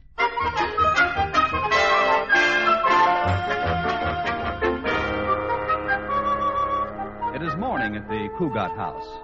Katie, the maid, has gone out to the mailbox to see if the postman left any ads or blotters, and Liz is cooking breakfast, and George is still upstairs dressing. Finally, Liz goes to the foot of the stairs and calls. George! Yes, darling? I've got your breakfast ready. The toast is burned just the way you like it. Okay, I'll be right down. Oh, Mrs. Cougat? Yes, Katie? Why does Mr. Cougat like burnt toast? I don't know. He developed a taste for it after we were married. Good morning, Liz, darling. Morning, Katie. Morning, Mr. Cougat. George, aren't you going to kiss me this morning? On an empty stomach? Certainly. Give me a kiss. I'm fresh out. Oh, come on, George. You must have an old kiss lying around somewhere. Okay. There. How's that? That wasn't just lying around. It was dead. That had all the zip of the old George Cougat. Well, the old George Cougat better get a new zipper. What are you laughing about, Katie? I was just thinking about my first husband, Clarence. Now, there was a kisser. Good? No, ugly. Come on, George. Your breakfast is ready. Oh, so am I. Where's the morning paper, Katie? George, are you going to bury yourself in that paper again this morning? Oh, I just want to look at the financial page and see how the stock market is doing. Oh, here it is, Mr. Cougat. Oh, thanks, Katie. Let's see now. Amalgamated Copper, Fisk Tires. AT&T is down 2 points. I'd better get some. TP&L is down 1 point. Well, I'd better get some. SFO&P is down 3 points. I'd better get some. What's the matter? BVD is down 2 cents. You need some. Liz, you've been looking. You've been showing. Oh, here's an item about Jane Kendall. I have to get her something, George. She's expecting her baby. Yeah, baby. I don't want to have any of that last-minute rushing. Yeah, rushing. You know, having a baby must be pretty tough. Yeah, pretty tough. George, are you listening to me? Oh, sure, Liz, every word. What did I say? Say? Why, you said those Russians are pretty tough babies. Didn't you? No, I didn't. Oh. Tough Russians are pretty babies? Wrong again. Pretty Russian babies are tough? Never mind. Yugoslav babies? Never mind. If you weren't lost in that financial page, you'd hear what I said. Well, but Liz, in my business, it's important that I know what's happening in the stock market. I have to keep an eye on the bulls and the bears so that some wolf in sheep's clothing doesn't make me the goat. After all, I work in a bank. Sounds like the Chicago stockyards. I don't see what's so wonderful about that financial page. It bores me stiff. I haven't the slightest interest in finances. Well, that's because you're not in business, darling. Say, was there any mail this morning? Katie! Yes, ma'am? Was there any mail this morning? Just the morning mail. Well, that sounds reasonable. Is that all? One letter? That's all, Mr. Cougat. But the people next door got a lot of mail this morning. Shall I go over and borrow some? Don't bother, Katie. Open the letter, George. It's probably from someone who's on their vacation. All of our friends are out of town. Let's see now. Who do we know that went to the mountains or the seashore? It's from Barclay Brothers Department Store. Oh, it can't be. Why not? Well, who do we know that would spend their vacation at a department store? Nobody. But we do know somebody who would run up a bill there last month of $250, don't we, Liz? Liz? What's new on the financial page, George? Liz. Oh, come on, George. Tell me about the Bears and the Bulls again, George. George, will you, George? Huh? Liz, this is serious. You went over your allowance again, didn't you? Yes, George. Oh, Liz. What am I going to do with you? Raise my allowance?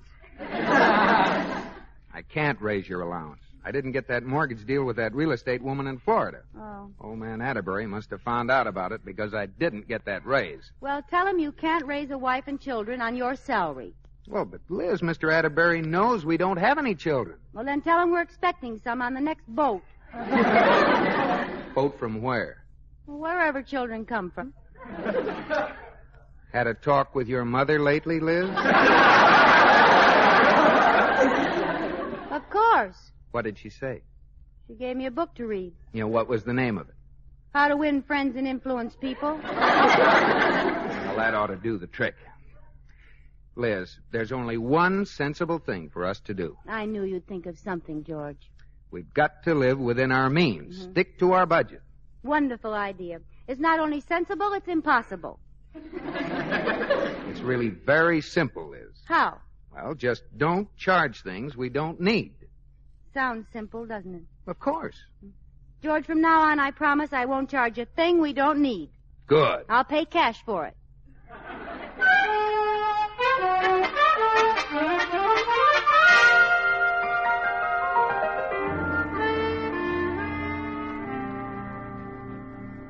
Why, Mrs. Cougat, I didn't know you could knit. Neither did I, Katie. How do you like it? Oh, it's adorable.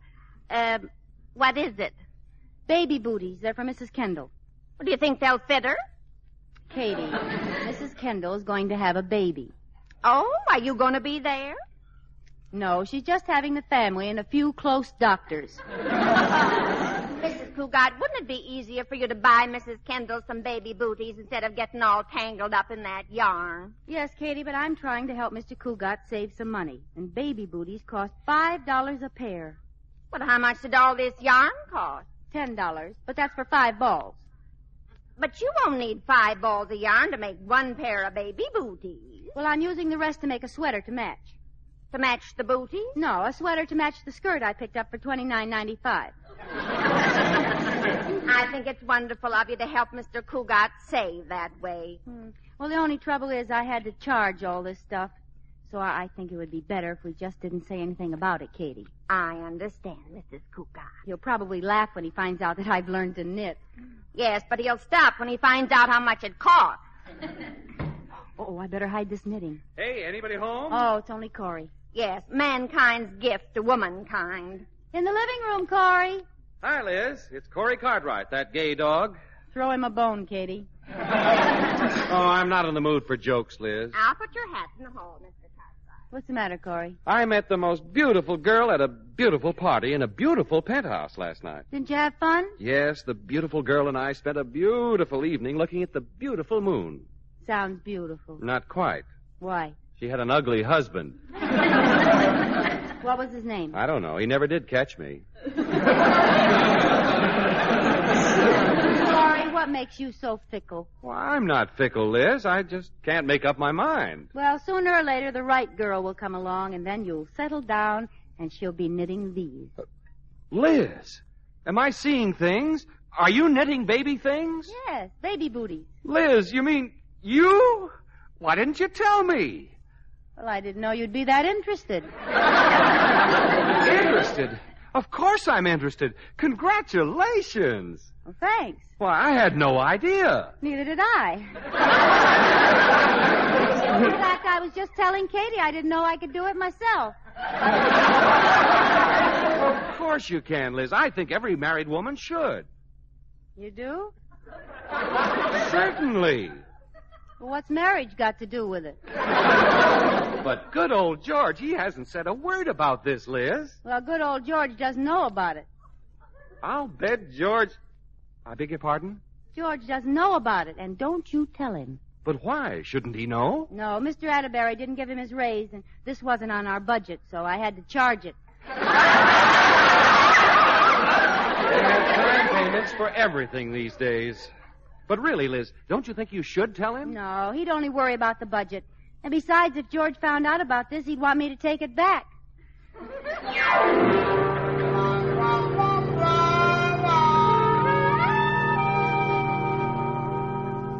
Yes, Cartwright. Well, I'm glad you did call me.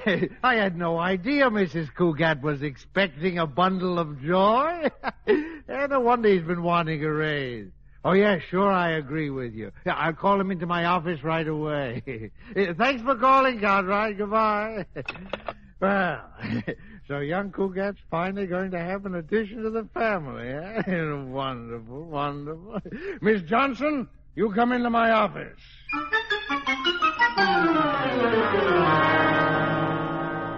Mr. Cougat, Mr. Atterbury wants to see you right away. Uh-oh. Has he heard about the collapse of that Florida deal? Not that I know of. I didn't tell him. Okay, I'll go right in. I wonder who told the old man about my failure with that real estate woman. I'll bet that's the reason he didn't give me a raise. Well, after all, it might happen to anybody. Huh? Oh, George. George, my boy, come in. Sit down. Thanks. George, I want to have a talk with you. Shall we say, father to son? Well, is it about the raise I didn't get? Yes, sort of. That is, George, I realize that you can't raise children on your salary. Of course, you don't have any children, yeah? No, but we're expecting some on the next boat.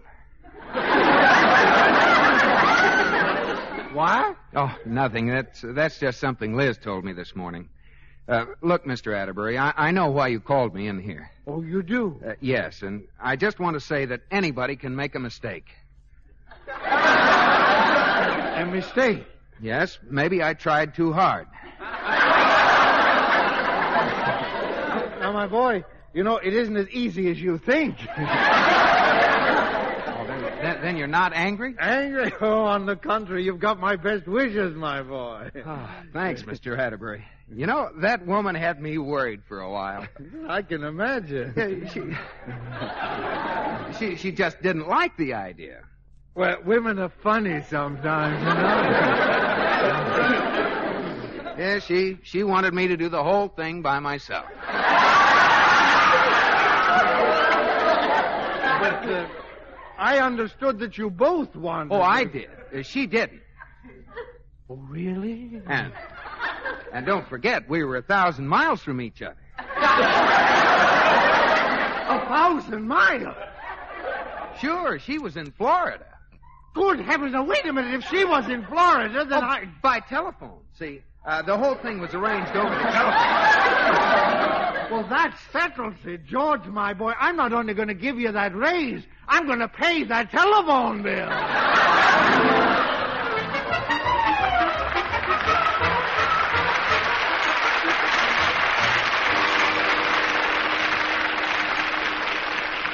Hello, George. Hi, Liz. Darling, you're looking at a new man, the brand new 1948 model George Cougat. How much did you get for the old one? Plenty. How about a kiss? Aren't you afraid you'll dent your fenders? Come on, darling. How about a kiss for your hard-working husband? Nope, not in the mood. Since when? This morning. I'll bet I can make you kiss me. I'll bet you can't. Okay. Well, don't let me convince you. All right. Well, first I'll put my arms around you like this. Mm-hmm. Now, you put your arms around me like that. Mm-hmm. Now, tilt your chin up. There. Now, when I say a word, you say the name of the first fruit you think of. Mm-hmm. Ready? Okay, but I won't kiss you. Candied. Orange. Baked. Apple. Stewed. Prune. I win. You kissed me. But you tricked me. That was a dirty, mean, low-down, underhanded trick. Trick me again, George. You might get to like it. George Cougat, there's only one word for a man like you. What is it? Prune. Okay, scatterbrain. There. Prune is a beautiful word, George. Oh, wonderful word, prune. I love you. I love you too, Liz. Guess what happened at the office today? I don't know. Sit down and tell me all about it. Well, old man Atterbury called me in and... Hey, Liz, what's this? What's what? Well, this knitted stuff behind the chair. Knitted stuff, George? Yeah. Looks like baby shoes. Oh, that. Probably dust balls. Liz, knitted dust balls? Oh, you may not know it, George, but we had the best-looking dust balls in town. Well, wait a minute. There's a whole lot of yarn down in here, too. Look, what is it, Liz? All right, Sherlock, you win. They're baby booties. Baby booties? Mm-hmm.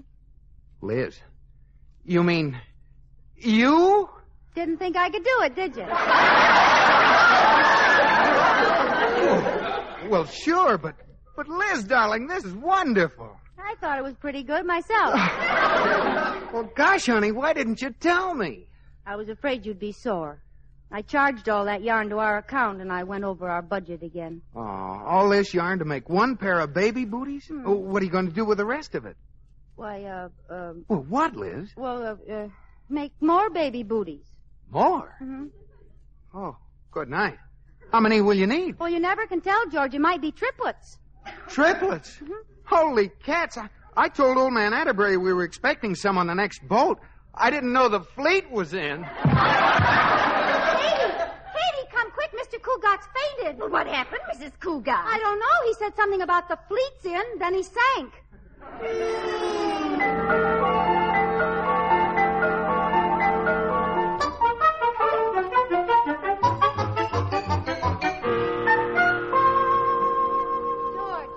George, can you hear me? Oh. George, this is Liz. This is Liz. Glad to know you, Liz. I'm George.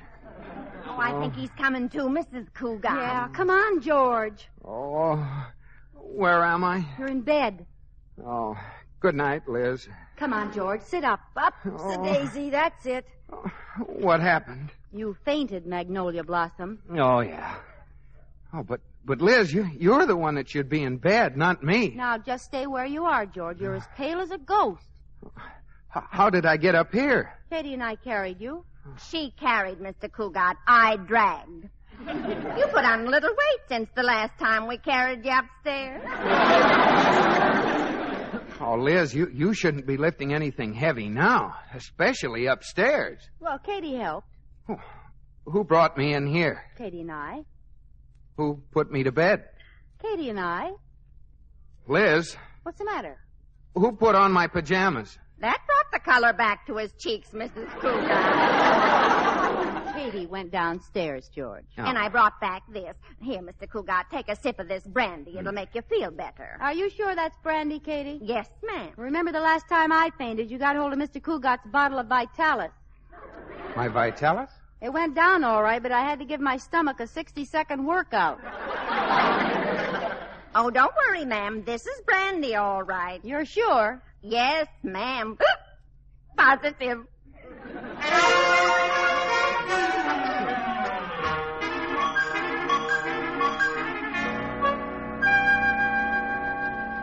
Oh, darn it, Corey. I haven't been able to do any work all day. Look at the stuff piled up on my desk. So Liz finally told you about the baby, huh, George? Well, not exactly, but when I found those baby booties, she could hardly deny it.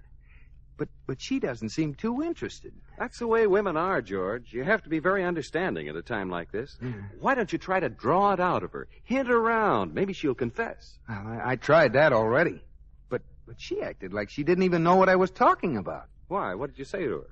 Oh, I told her I understood that women who were expecting a baby get peculiar desires for food. So Liz said, what kind of food? And I said kiddingly, like ice cream and melted cheese poured over and a dill pickle on the top. What did Liz say? Well, she just said, what's peculiar about that? That sounds like something Liz would say. I think I'll call her and see how she feels. Go ahead. You've only called her about 30 times today. Hello, Katie. How's Mrs. Cougat feeling, Katie? What? The hospital? What's the matter, George? Oh, Liz has gone to the hospital. Already?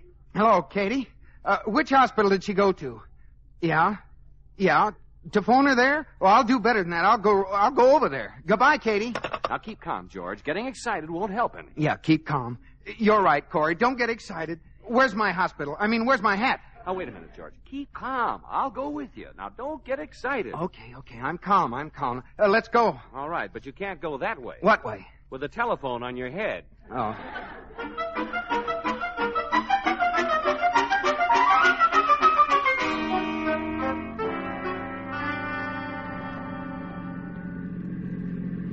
Thanks a million for coming to the hospital with me, Liz. It was wonderful of you. Well, you're welcome, Jane, honey. I'm only glad I could do something to help. You have.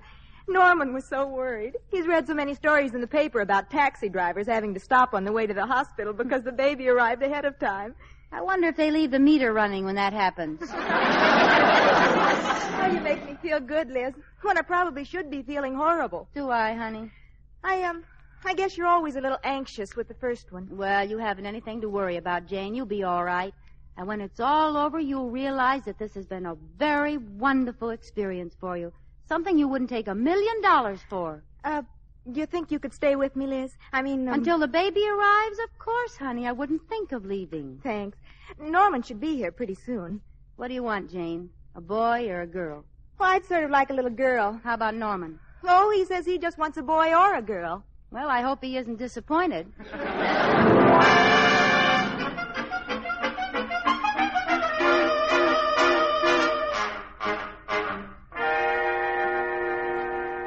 George, are you sure this is the right hospital? I don't know. Wait here, Corey. I'll ask that nurse at the desk. I beg your pardon, nurse. Yes? Do you have babies here? Yes. This is the place, Corey. Okay. Is there something I can do for you? No, thanks. My wife's doing it. Your wife? Mrs. Cugat. I'm Mr. Cugat. We have the same name. That's understandable. Is she here? Yes, she is, Mr. Cugat. But you can't see her now. She left a message for you. Oh, what is it? She said to tell you that she's decided to stay at the hospital until the baby arrives. Oh. Well, will you give her a message for me? Certainly. Just tell her I think that she's made a wise decision.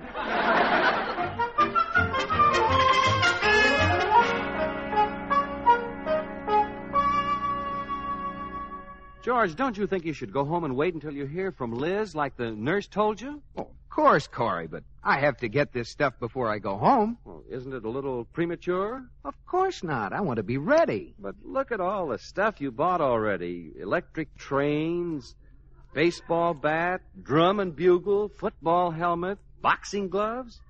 Maybe I should get him a football, too. George, do you realize that a newborn infant can't even stand up, much less play football? Why don't you get it a rattle? A rattle? Oh, rattles are for kids. My son is going to play right tackle for Princeton. I hope he's in shape. They play their first game next week. Now, Corey, let's not be silly about this kid. No, let's not be that. Obviously, he can't play right tackle with Princeton next week. Oh, obviously. He doesn't know the signals. George, now, suppose it isn't a boy. Suppose it's a girl. Girl? Oh, no, it can't be a girl. Liz wouldn't do that to me. Liz hasn't got anything to say about it. What do you mean Liz hasn't got anything to say about it? She's its mother. Yeah, but how can Liz make the child be a boy or a girl? Well, she has to learn to discipline it sometime.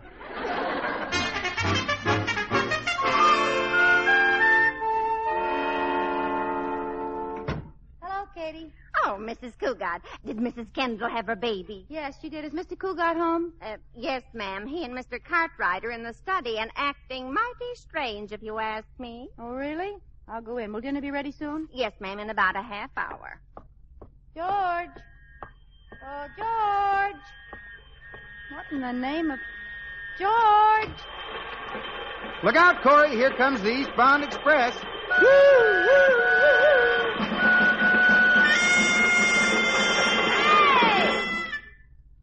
Liz, darling. Hi, Liz. Liz, what are you doing home so soon? What do you mean soon? It's after 7. Oh. Yeah, but what about the baby? It was born an hour ago. An hour ago? Sure. But how'd you get out of the hospital? I walked out. How do you think? Oh, but didn't the doctor say anything to you? Yes, he said goodbye. Well, I knew medical science had made progress, but I didn't know it was anything like this. What about the baby, Liz? What is it? It's a boy. A boy? Oh, what did I tell you, Corey? Oh, Liz, who does he look like? He looks like Norman Kendall. Yeah, I knew it. Who? Norman Kendall. Who'd you expect him to look like? You? Well, as a matter of fact, I did. Well, after all, I am his father. Now listen.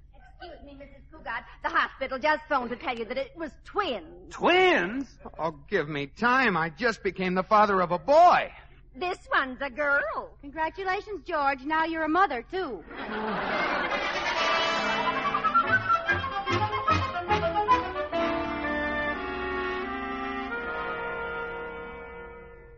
Oh, Liz, darling, why didn't you tell me Jane and Norman Kendall were expecting a baby? I told you the other morning at breakfast, but you were too busy reading the financial page. Oh. That reminds me. Where's the evening paper? I'm sitting on it. Sitting on it? Why? Because I want to tell you about Mitzi, and I don't want you to get me mixed up with Mitzi like you did with Jane. All right. What is it? Mrs. Jordan says Mitzi is expecting. Who's Mitzi? Her Cocker Spaniel.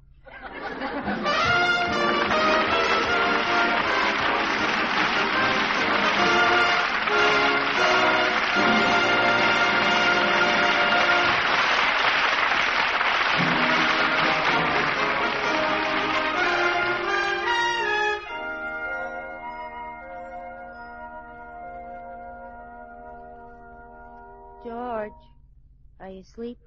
Not yet. Can I sit on the side of your bed? Sure. There. Isn't this cozy? Mm-hmm. George, your bed's higher than mine. Maybe it's because you're sitting on my stomach. Oh, I'm sorry, darling. Is that better? Much. George, Yes, Liz. I'll bet I can make you kiss me. I'll bet you can't. All right. First, I put my arms around you. Mm-mm. But I won't bite on this. I taught it to you. Now, tilt your chin up like this. Now, ready? Yeah, I'm ready, but I won't bite. Candied orange. Mm-mm. Baked apple. Mm-mm. Stewed, oh, darn, what is that other word? Oh, you mean prune? Liz, you tricked me. Good night, George.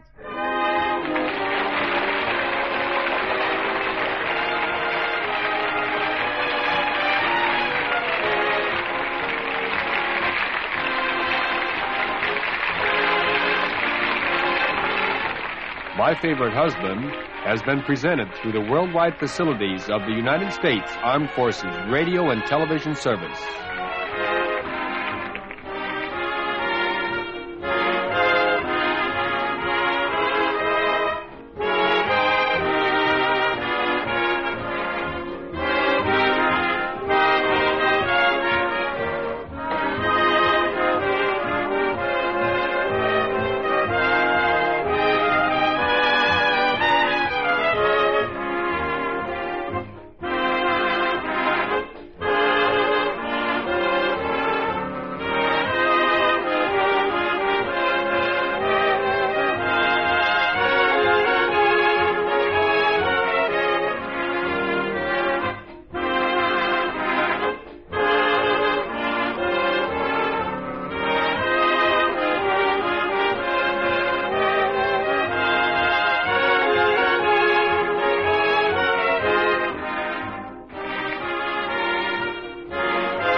Welcome to the Bushwood Country Club. The membership's exclusive. You think I'd join this crummy snobatorium? The help is outrageous. What? The madness is contagious. Bad language, fooling around on the course, poor caddying. What, this whole place? Caddyshack, starring Chevy Chase as Ty Webb. Who is that disgusting man over there? A sportsman who really knows how to score. So, what brings you to this nape of the woods, neck of the wave? How come you're here? Rodney Dangerfield as Al Servant, a big shot. My dinghy's bigger than your whole boat! With an even bigger mouth. Hey, somebody step on a duck? Ted Knight as Judge Smales, a man of dignity and a sense of fair play. I've sentenced boys younger than you to the gas chamber. Michael O'Keefe as Danny Noonan, a caddy who wants an education and gets one. You take drugs, Danny? Every day. Good. Cindy Morgan as Lacey Underall. She's got a bad reputation, and she's working hard to keep it. You want to tie me up with some of your ties? And Bill Murray as Carl Spackler. Just a harmless squirrel, not a plastic explosive or anything, nothing to be worried about. He's not crazy about gophers, but he is crazy. License to kill gophers by the government of the United Nations. And introducing Mr. Gopher as himself. I said freeze, gopher! Caddyshack. It's all about swinging. Kiss me, you fool. But not on the course. Hey, you want to make $14 the hard way? Playing a good game. He got all of that one. And talking a better one. Hey, I should have stayed home and played with myself. Taking shots. That was a bum shot. And making time. We couldn't possibly think less of each other. Controlling your drives. Wow! And losing your grip. It is! You! Out! Score. The man's a menace. Caddyshack. The comedy with...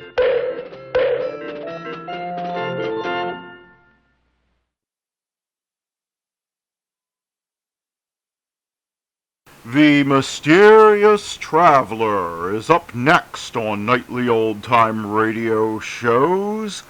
Enjoy.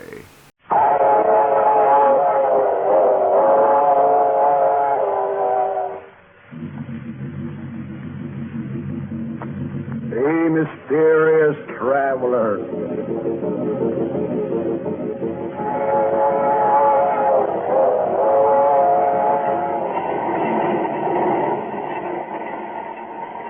This is the Mysterious Traveler, inviting you to join me on another journey into the realm of the strange and the terrifying.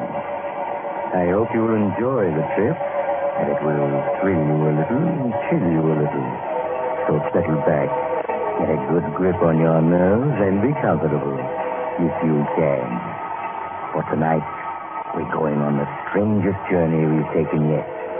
We're going down into the dark and fearsome depths of the sea to watch fate settle her accounts with the arch enemy of mankind. In a story I call Death Comes for Adolf Hitler.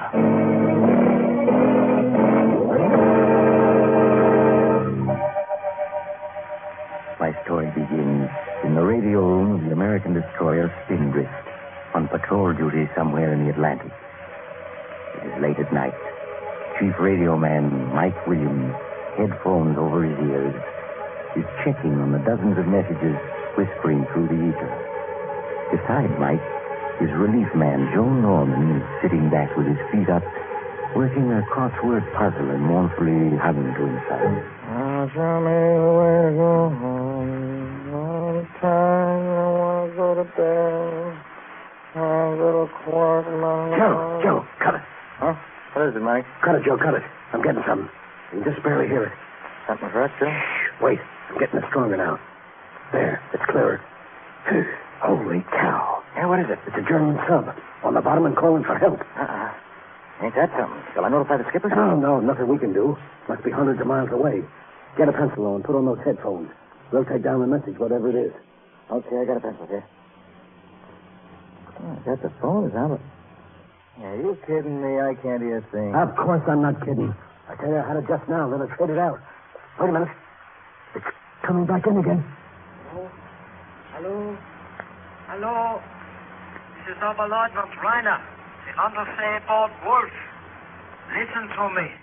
Anybody who may be picking up this message, please listen to me. There's nothing anybody can do to help us, but please listen anyway. Makes it easier if I can talk. Easier to face what is coming. Because we are doomed.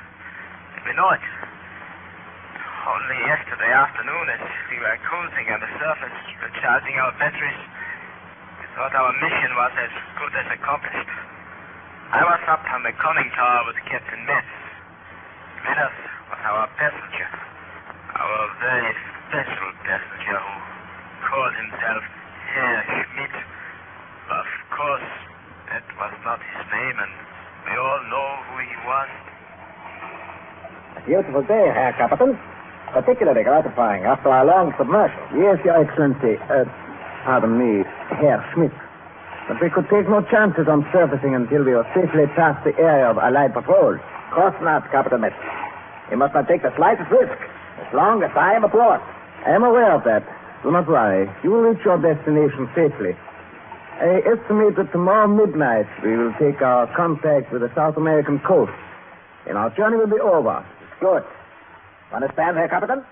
No word of this trip must ever be breathed to the world, or yourself, or any other member of your crew. It is understood. You may rest assured. My crew is well trained. The world must not know or guess that back in the fatherland it is a devil who rules. We have lost, but I shall yet win. It would be disloyal of me to believe anything else, Herr Schmidt. In South America, I will make my plans. The world will think me dead, suicide, on the day Germany falls. But instead, I will be safely hidden, so I can direct our rebirth. Quite so.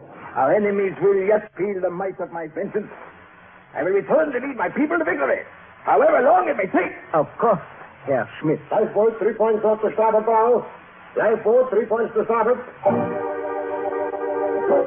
Pitching and tossing of the waves ahead of us was a lifeboat. It was crowded with gaunt-faced, bearded men who watched us pull alongside with hostile eyes. A dozen yards from them, Captain Metz ordered the engine to stop. And then as our passenger looked on, his cloak pulled up to conceal his face, Captain Metz questioned the men in the lifeboat. You're in the lifeboat. Who is in charge? I am, blast your eyes. What is your name? What ship? What cargo did you carry? What port were you cleared for? Captain Peter Jensen of the Mountain. Now at your service.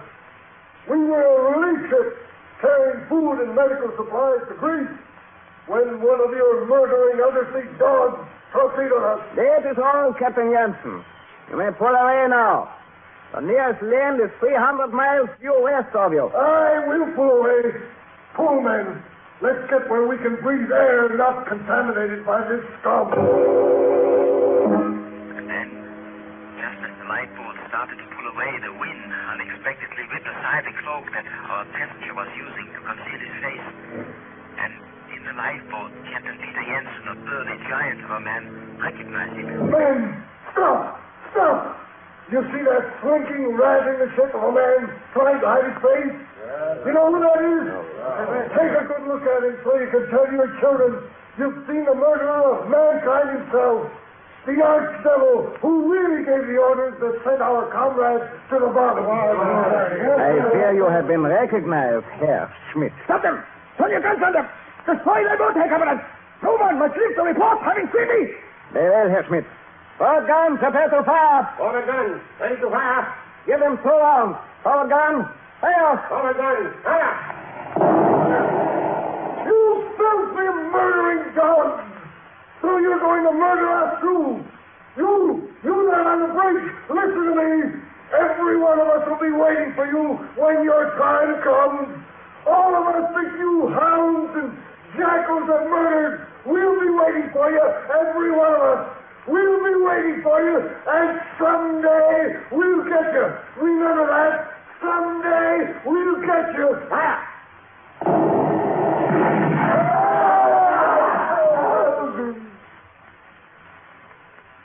They are gone? Yes, we have finished them. There will be no eyewitnesses to tell of seeing you aboard a submarine in these waters, Herr Schmidt. That is good. World must never know that I have left Germany. But never guess. The whole future, the fatherland. What is that sound? Bomber. Patrol bombers coming this way. Get below at once. We are going to submerge.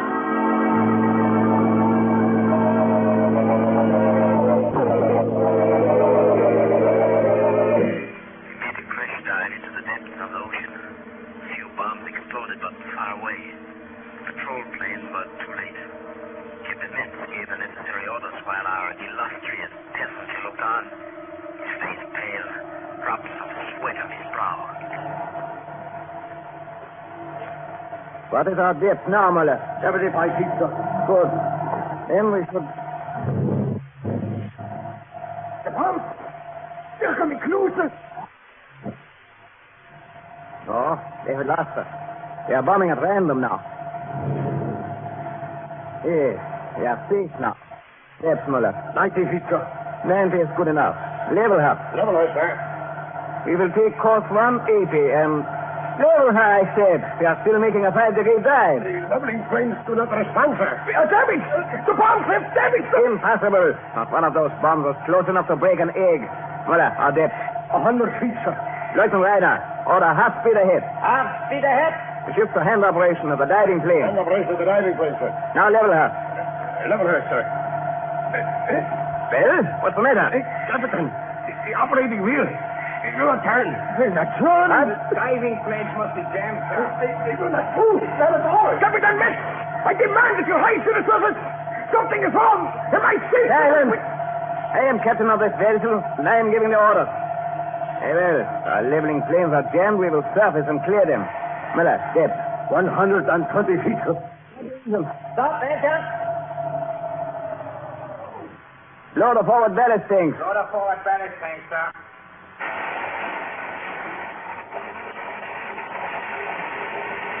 Now our bow is coming up. They are leveling off, sir. Oh, there she is. Muller. Yeah, Major. How fast are we going up? We are not rising at all, sir. Not rising? No. With the motors off, we must be. We should be.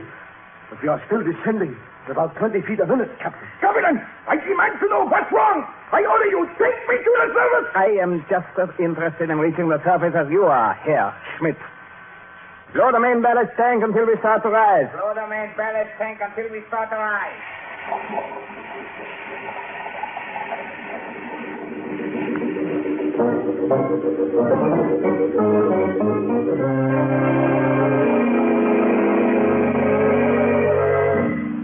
For 1 hour we struggled to reach the surface, but without success. We still continued paddling to the bottom. It was unreal, unbelievable, impossible. The crew stared at each other. They dared not speak, feeling loud. Our illustrious passenger raved and ranted at Captain Mitz, screeching about his safety until Mitz ordered him to escape under pain of being dragged there. We continued with our efforts to raise the submarine to the surface until abruptly Seaman Muller cried a warning. Captain Mitz, there are destroyers aboard. Destroyers? 2 of them. I just picked them up on the phones. They seem to be circling us. Silence the motors. Stop all pumps. Destroyers, eh? Lieutenant Reiner. Yes, sir? What depth does the chart show? Depth? 50 fathoms with gravel bottom, sir. But there's a fault in the ocean bed just east of our position. A crevice, 1,000 feet deep, sir. We are safely beyond that. Muller, our depth? 200 feet, sir. Our rate of descent? 10 feet a minute, sir. But our main tanks are empty, sir. We should be going up, not down. Nevertheless, we are going down. And as long as we are, we will bottom and lie quiet until the destroyers leave. Then we will surface for repairs. Muller. Yes. What are the destroyers doing? They seem to be still circling, sir. Perhaps they are trying to pick us up when they detect us. We must see that they fail. Our depth? 220 feet, sir.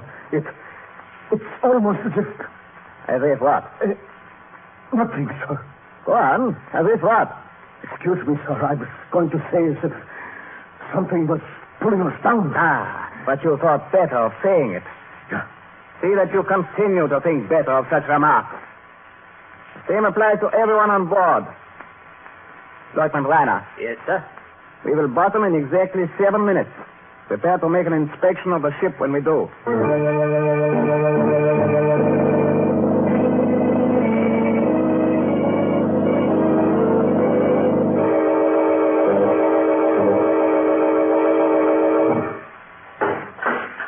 Well, Lieutenant Reiner? I have finished the inspection, sir. And your report? Everything is in perfect order, sir. There are no leaks. The batteries are fully charged. All motors in working order. All pumps operating. Then obviously there's no reason why, when we choose to surface, we should not do so. No, sir. Muller, what about the bloodhounds who are trying to sniff us out on the surface? Those destroyers. I have heard no propeller sound for 20 minutes, sir. Then we will surface. Load the auxiliary tanks. Load the auxiliary tanks, sir.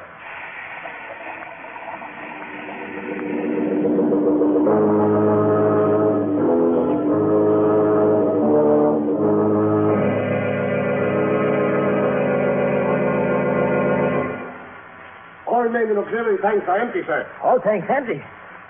Captain, your pardon, do you hear? They have blown all our tanks and we have not risen at all. I am well aware of it, Lieutenant Reiner. You take me for an imbecile? No, sir. Of course not, sir. It is thought that it is impossible, sir. Since it is so, it must be possible. Obviously, we are stuck in a mud bottom. But the bottom here is gravel, sir. The chart. Yes, sir. The chart is wrong. I say it is mud, do you hear? Yes, sir. Mud, sir. And so we shall have to use our motors to pull ourselves free. Signal full speed ahead. Yes, sir. Full speed ahead.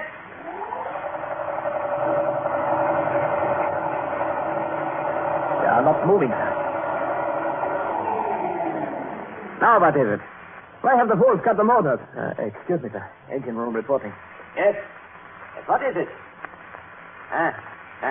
Well, what have the idiots to say for themselves? They say the propeller is fouled. Fouled? How could it be fouled? It is impossible for it to have become fouled on this bottom. Yes, sir. They say it is not entirely fouled. It will turn, but only very slowly. As if... As if what? Well, sir, they say it turns as if something were holding it, trying to keep it from revolving. The fools. When we get back to our base, I shall court-martial every man aboard. Perhaps the propeller is tangled with some seaweed. That is all. In that case, we may be able to reverse and free it. Full speed astern. Full speed astern.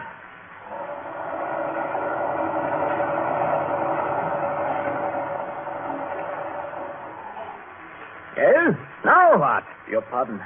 The engine room reports propeller is still fouled, sir. It behaves as it did before. It turns, but as if something is holding it back. And to think that I, Hans Ludwig von Metz, thought I had the finest submarine crew in the world. A brainless pack of idiots who become stuck in the mud on the bottom and they go to pieces like old women. Now listen to me, all of you. The next man who shows... Captain Metz. Herr Schmidt. I trust you have not been lying. Everything is quite under control. My captain, I've been hearing sounds from outside the submarine. Sounds? What kind of sounds? Scratching sounds, tappings on the metal. They sound as if someone is trying to get into the submarine. My dear Herr Schmidt, you had nothing except the noises made, perhaps by pebbles being swept against our sides by the current. That is all. But I tell you, it sounds like hands rapping and tapping, scraping at the hull, trying to get in. Why are we staying down here on the bottom? Serve it at once, you hear me? I order you, serve it at once. That, Your Excellency, is what I am about to do. Now, all respect, may I suggest that you return to your cabin. Your presence here may impede our efforts. Very well, Captain. But see that you take me to the surface at once. Have no fear. Lieutenant Reiner, perhaps you will assist Herr Schmidt to his cabin. Yes, sir. Certainly. If I may open the door for your Excellency. Captain Metz. Well, what is it? Captain, we hear them too. Sounds coming from outside our hull. I hear no sounds. Captain, I can hear them now. Quite plainly, on my detector phone. It is not possible to identify them, but they sound as if many people were climbing up our sides and... There. Perhaps that will bring you to your senses. Listen to me, all of you. Temporarily, we are stuck in the mud. The current is sweeping debris or pebbles against us. You are all acting like children who think they see a ghost in a graveyard. In an hour, we shall be on the surface. You have my word for it. To get free from the mud, I shall fill the bow tanks, then blow them and fill the stern tanks. We shall seesaw ourselves loose. Do you all understand my scheme? Captain. Very good. Flood the forward ballast tanks. Flood the forward ballast tanks, sir.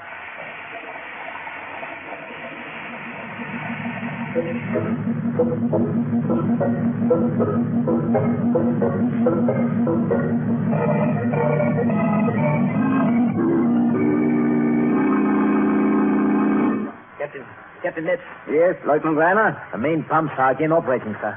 The failure was caused by Hans Jäger. Jäger? How? He went crazy, committed suicide by grabbing the poles of the main switch. The short circuit electrocuted him, blew out the fuses. Jäger was always a fool. How have the others reacted to his death? Very badly, sir. They are very nervous. Nervous, are they? Yes, sir.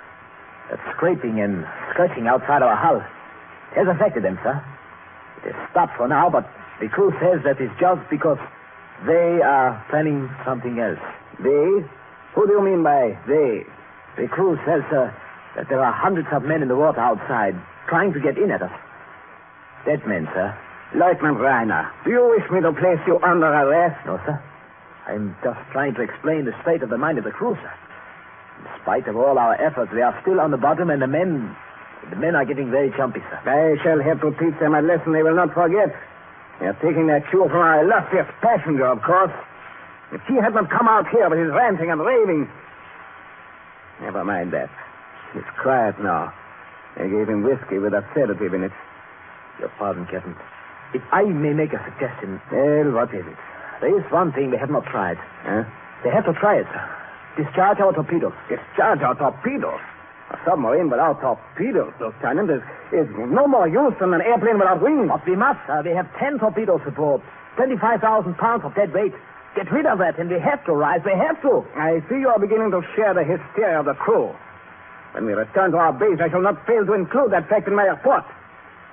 However, I accept your suggestion. Order the discharge of our torpedoes to begin at once. Yes, sir. At once.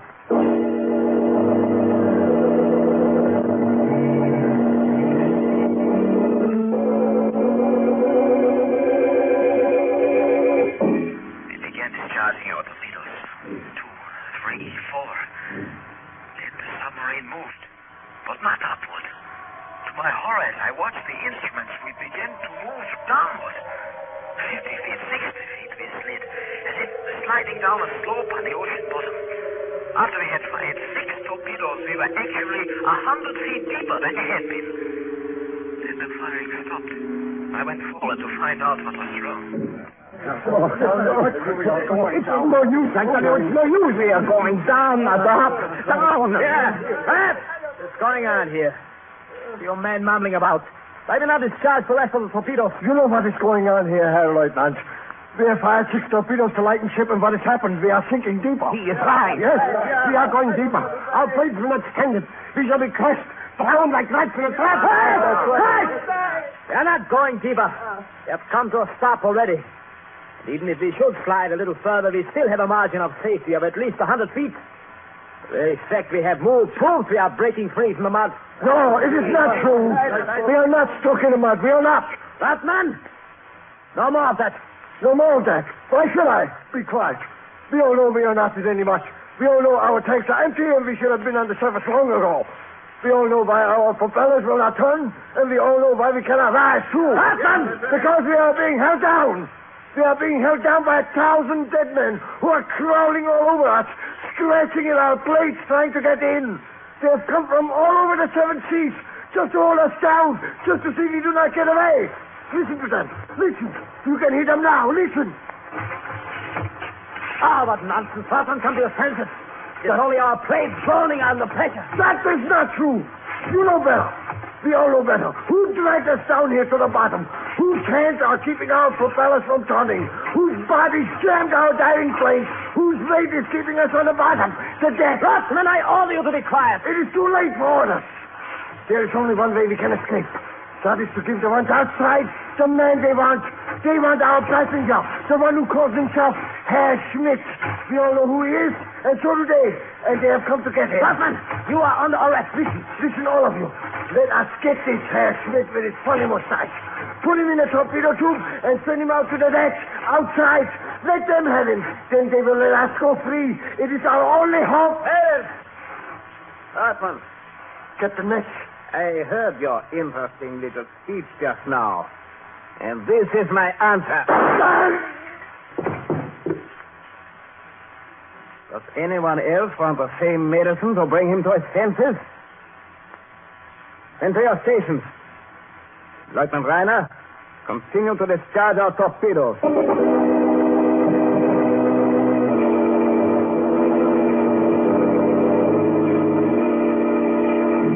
That was 4 hours ago.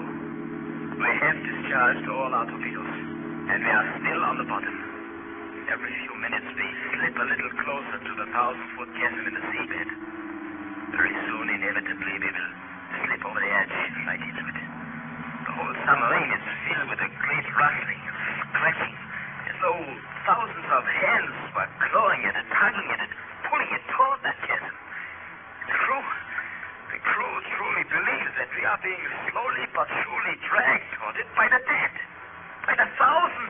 to have gathered outside, drawn here by their hatred for our passenger. A hatred which is so great even death cannot quench it. I don't know.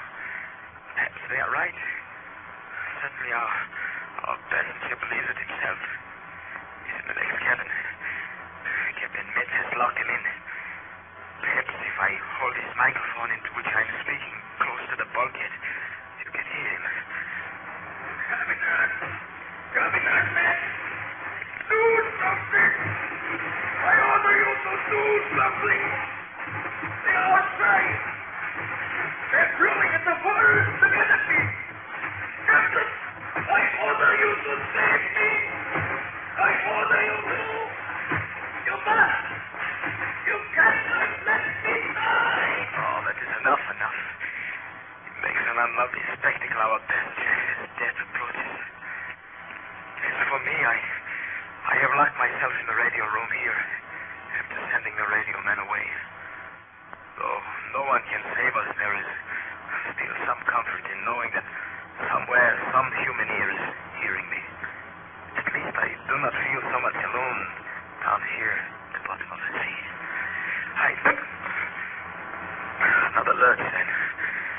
It is truly as if many hands were remorselessly pulling us towards our doom. The hands of the dead. Oh, this is a fantastic thought. Yet when one is hated as our illustrious passenger is hated by hundreds of millions of the living and tens of millions of the slain, well, who can tell? I do not know, but I do know this. Just a moment ago, a sharp tapping came on our hull, as if someone was tapping against it with a rock. Oh, if you may say it was the submarine sliding over rocks on the bottom. But listen to me, and listen carefully. This is the truth. That tapping was in the international code. It was a message. A message from someone outside our submarine at a depth of 400 feet. What does it say? Another lurch. Now they're sinking fast. In a moment, our hull will cave in like an eggshell. But first, I must tell you the message. I do not ask you to believe me, but the message was this. We are waiting for you, Adolf Hitler. We are waiting.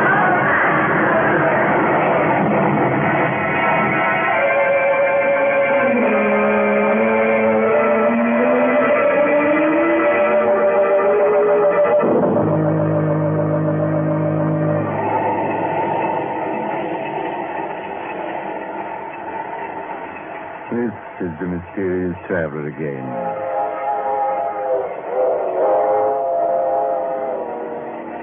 Is that the true story of the death of the world's arch enemy, Adolf Hitler? I do not know, so I cannot tell you.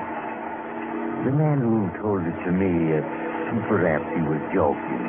You can say. You must make up your own mind.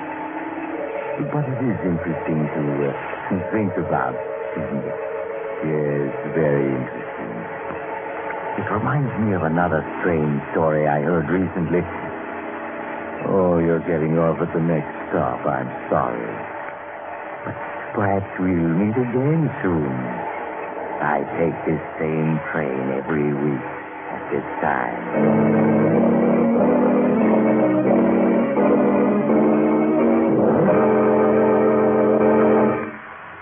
You have just heard Chapter 66 of The Mysterious Traveler, a series of dramas of the strange and terrifying.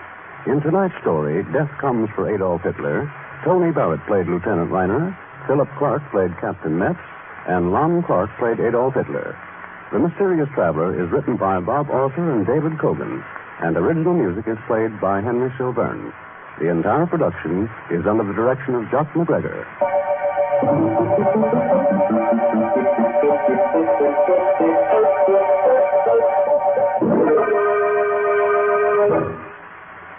Listen next week to a tale titled Murder goes free. Another tale of the mysterious traveler.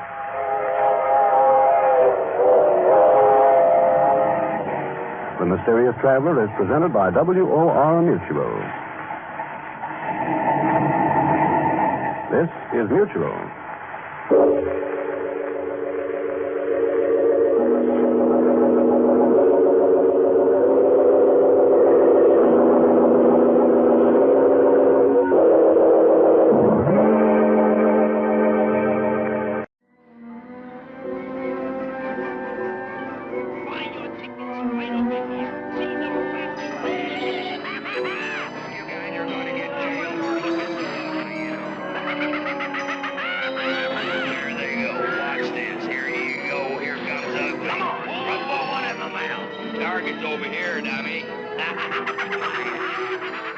What do you do? I'm a waitress. I bet you get a lot of tips. Put one in my mouth. I tell you, if I had the money for a bus ticket, I'd leave right now. Well, it sounds to me like you ought to be traveling with us. You're going to talk about this girl the rest of your life. Baby Madonna.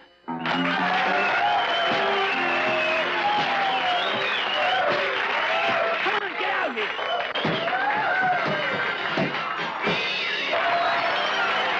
Are you finished with her yet?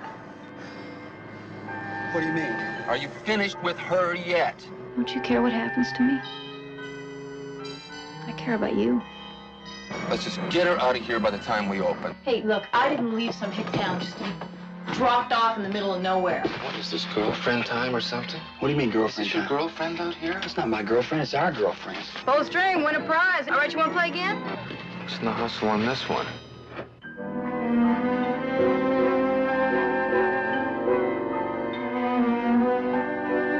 How do you think he'd feel if he knew? Well, what makes you think he doesn't know? You know what's wrong with you? You're hung up on the chick. What are you talking about, chick? What am I talking about? I'm talking about Donna. There ain't no room in the middle with those guys. Gary Busey, Jodie Foster, Robbie Robertson, Carney.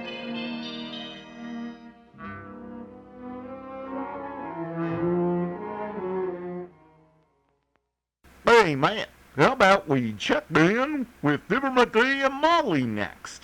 That sounds good to me. The Pet Milk Program with Fibber, Magee, and Molly.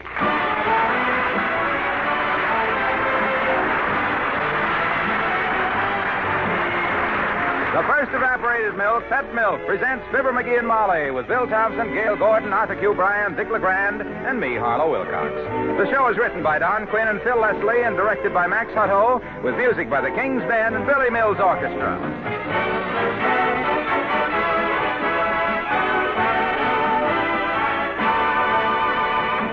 When friends get together in the evening, there always comes a time when the happiest thing you can say is, how about a cup of coffee?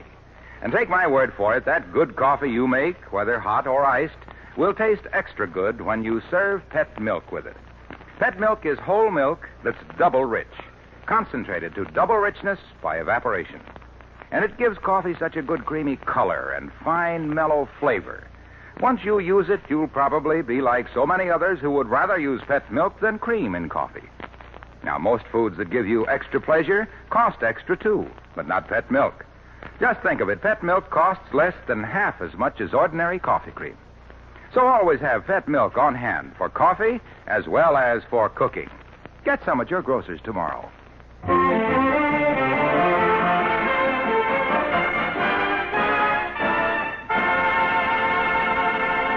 The nicest part of a trip to visit your Aunt Sarah is the part where you come back up your own front steps again.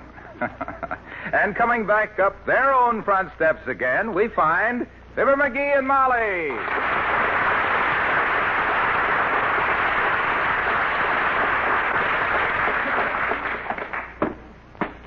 Oh, my, it's good to get home again, Magee. Yeah, sure is, kiddo. It was nice at Aunt Sarah's. But I was beginning to get a real case of nostalgia, dearie. Yeah, me too. It was the water, I think. Full of chlorine. Boy, the old place looks just the same, don't it? Yeah. How long have we been away now, Molly? 5 days. Oh. Unlock the door, will you? These bags are heavy. Oh, sorry. Gee whiz, I'm afraid I'm not very thoughtful, Molly. Expecting you to open the door when you got both hands full. Well, think nothing of it, dearie. I could have done it with my teeth, of course, only I don't have any the key. Oh.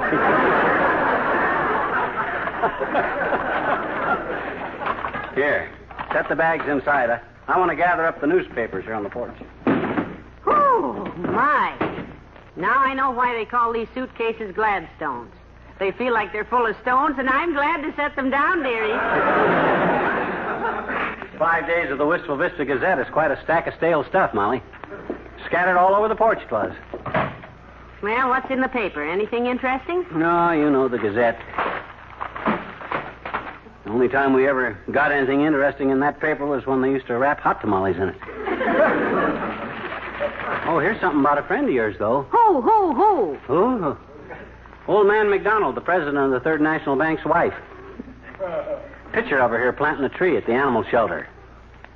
Caption says, "A dog's best friend."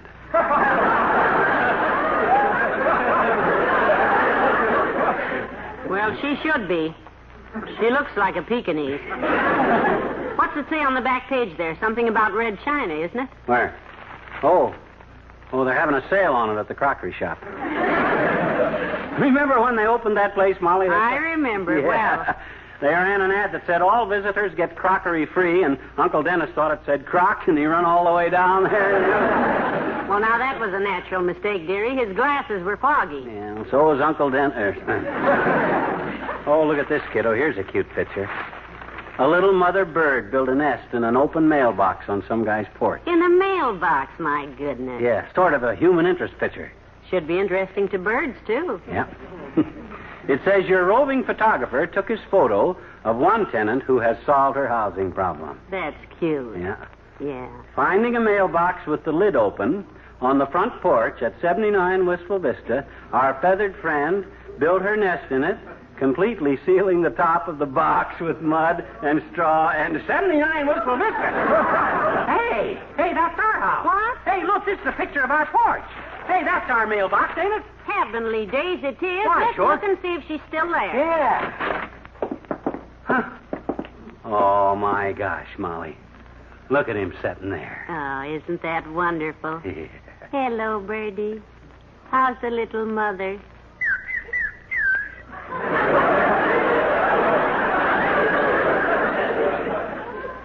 Hello, birdie. How's a little birdie? Hey. That's cute. He thinks I'm going to... Hey, Molly, there's a letter under that nest. I can see it through the little window. What is it, a circular? No, it looks like it's square.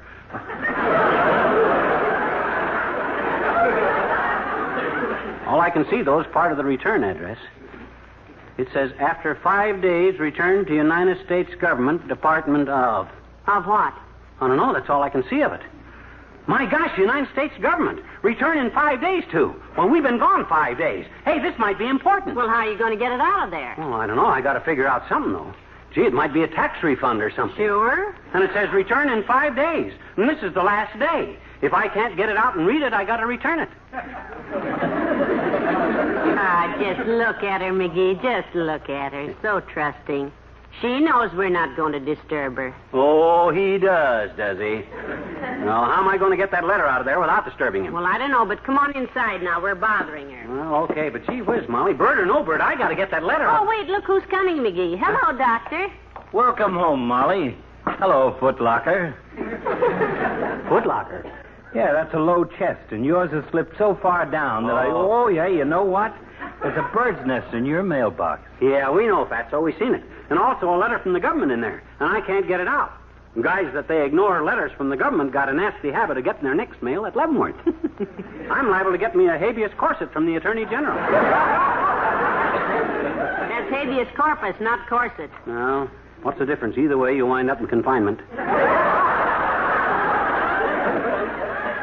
Well, Lard Bucket, you got any suggestions? No, but speaking of confinement, I've got to get to the hospital, at least by tomorrow, Labor Day. Well, tomorrow isn't Labor Day, Doctor. It's Decoration Day. For Mrs. Clatterhatch, it's Labor Day. Well, if you're going to Alcatraz, McGee, I'll bake you a cake with a pie in it. Yeah. Bye now. Oh, back up.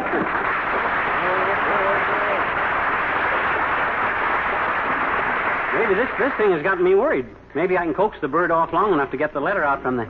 Here, birdie. Here, birdie. Ouch! That's right. Hey! He bit my thumb. Wasn't that cute? McGee, she winked at me. Oh.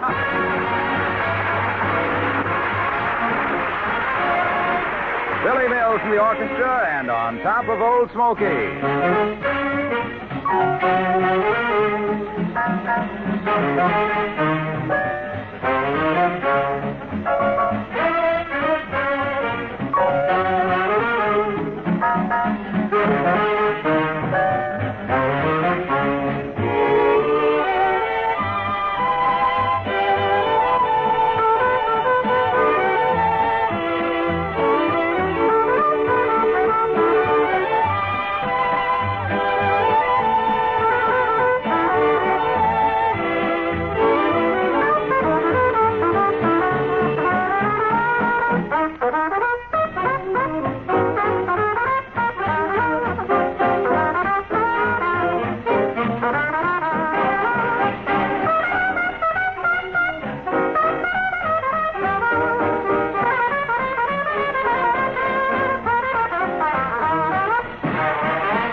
McGee, what are all the tools for? What are you going to do? I'm going to get that letter out of that mailbox. That's what I ain't going to have Uncle Sam on my tail for because I ignored official communication. Yeah, but you can't take that little bird off the nest when it's hatching an egg. I ain't gonna. I'm going to chop a hole in the hall wall. I'm going to take the letter out of the back of the mailbox. Don't stir Chop a hole in the hall wall, he says. Oh, no, you don't. Well, you got a better idea? So I chop a hole in the hall wall. And here we go. Now, you'll admit I tried everything else, kiddo. Yeah, but McGee, you can't... I tried luring it off the nest with breadcrumbs. I sprinkled birdseed knee-deep all over the porch, and I tried kindness and patience. Well, maybe you didn't try the right kind of bait.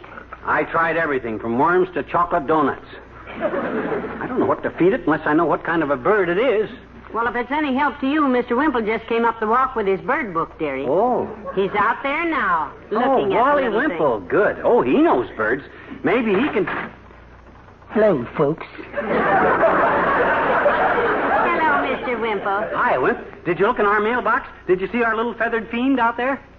Feathered friend, Mr. McGee. Maybe a friend to you, boy, but it ain't your letter that I got to return to the government in 5 days, which I've already used up. She's setting on. It's mine. Did you get a good look at the bird, Mr. Wimple? Yeah, what kind of bird are we being infested with, anyhow? You know, Wimp? Well, as near as I can make out from my bird book, it's a cinch it isn't a finch.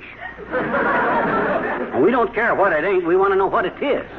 Well, as far as I can make out, it seems to be a combination, a hybrid, Cross? Cross? I'll say it's a nasty little bird. In fact, I'd classify it as a genuine spraw larkface. A what? A spraw larkface? Yes. It has the bill of a sparrow, the breast of a robin, feet like a lark, and a disposition like Sweetie Face, my big old wife. How is the old battle? How is Mrs. Wimple? Oh, she's just dandy, Mr. McGee. Good. She's up to something today which just delights me. Oh, really, Mr. Wimple? What is she up to? Up to St. Paul, Minnesota.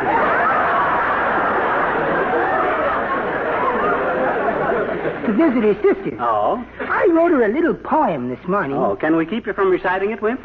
With the greatest difficulty, Mr. McGee. I call it Mint Sauce. Oh. Oh, that's a cute title for a poem. Mint sauce. Yes. Mint sauce. Mint sauce. I'm growing mint while you are gone, in a mint bed on the lawn. If I took it in juleps, I'd be in a jam. So I'll just take it on the lamb. So long, folks.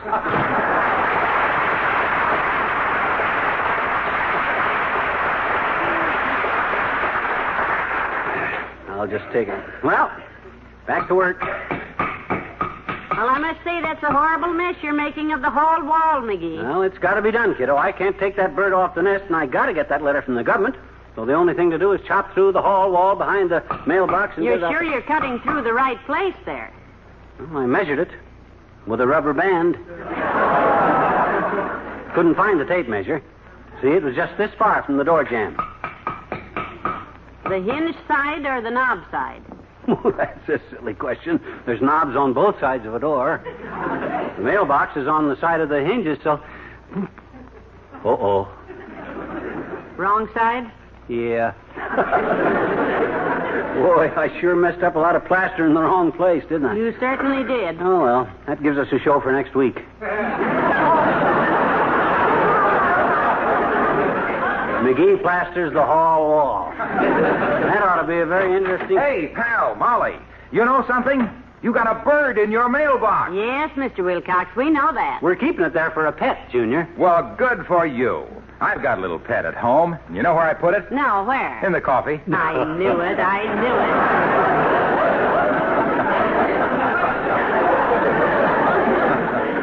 Because, you see, in coffee, pet evaporated milk gives you that fine, mellow flavor and creamy color. The reason I'm cutting through the hall wall here, Junior, is on account of because there's a letter in there that I ain't read yet. Oh, well, look. Never mind the unread letters, pal. Let's just think of the red letter days in our lives.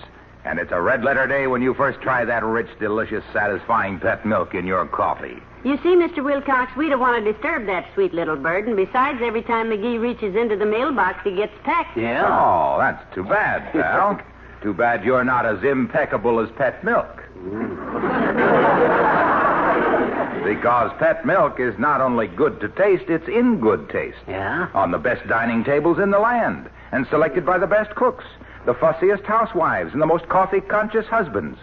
Yes, sir, pet milk, the first evaporated... Hey, Milky. The first evaporated milk gives you extra taste and pleasure without extra cost. Yes, pal? Do you know any reason why the government should be writing McGee a letter? It might be a tax refund, except for one thing. What thing? I didn't pay any tax last year. Forgot it, so I don't know why they should be writing to me. Well, the only thing I could think of, it might be a draft call. Hey. Although Doc Gamble says you're 5F. He did. What's 5F? Fat, 45, and fouled up physically. See you later, folks.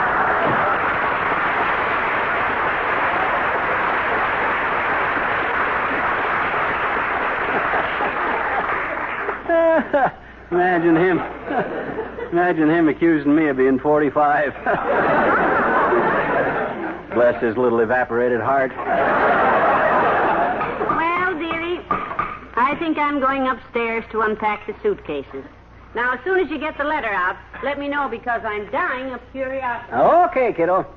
Oh, there goes a good kid. An independent, too. Won't take nothing off of nobody. Even a bird off in a nest.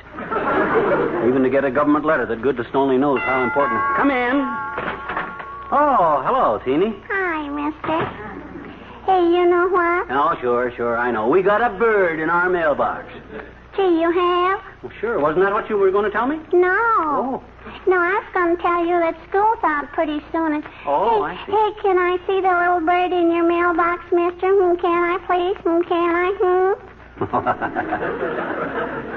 Why, you like birds? Gee, I love birds, I betcha. Mm-hmm. I think birds are the prettiest things that fly, except my cousin Charlene. Your cousin Charlene? Sure. She's a hostess on an airline. Oh. Mm-hmm. She is, eh? Sure. She's one of the... I said she is, eh? Is what? An airline hostess. Who is? Your cousin Charlene. I know it. Oh, but I do love birds, too, I betcha. Hey, mister, do you know any stories about birds, do you, Well, now, let me see. You ever hear the story about how the little cuckoo made good?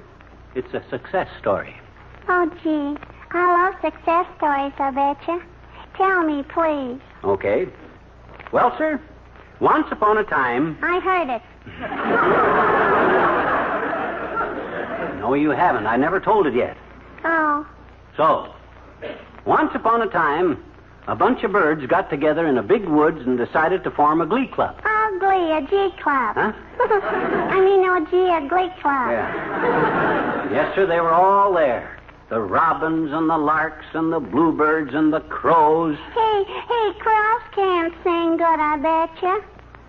Sis, you're old enough now to know that when any bunch of people or birds get together to sing, there's always a few crows who don't know they can't sing, and you just got to be patient with them.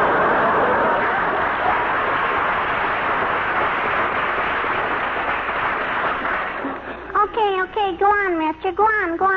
Right away, the woodpecker called the meeting to order. Knock, knock, knock, knock. That was using the old head, wasn't it? I'll do the joke, sis. Well, sir, after the meeting was called to order, the woodpecker turned to a little redbird sitting next to him, and he says, Cardinal, will you give the benediction? Then up come the question of nominations. And right away, the crow says, I want to be president. And the owl says, who? And the crow says, me. And the robin says, why? And the crow says, cause. And all the swallows kind of gulped, and the crow got elected. But gee, how did the little cuckoo make good, mister? How did he? That's the crux of the whole story, sir. Oh, goody. Go on. Okay. They were twittering around about who could be the different officers, and the little cuckoo piped up. I want to be secretary, he says. And all the other birds laughed fit to bust because little cuckoo was kind of a silly-looking little bird, and they laughed and they laughed and they laughed. Until the little cuckoo flew away into the deep woods, his little heart almost busted. Oh. If I'd have been a bird, I bet you, I'd have elected him secretary, I bet you. Why, sure you would, sis. I would have. But these other birds didn't realize how loyal and faithful and hard-working a cuckoo could be. Well, sir, as the little cuckoo sat there in the tree weeping, the fairy godmother of the forest come along and says, now, don't cry, little bird. Oh. I'm going to make you a secretary for the whole world. Oh. And she touched him with her fairy wand. Oh, boy. But why... That's why, sis, every hour of the day, you'll find the loyal, hard-working, faithful little cuckoo, secretary to the world, presenting the minutes of the last meeting. The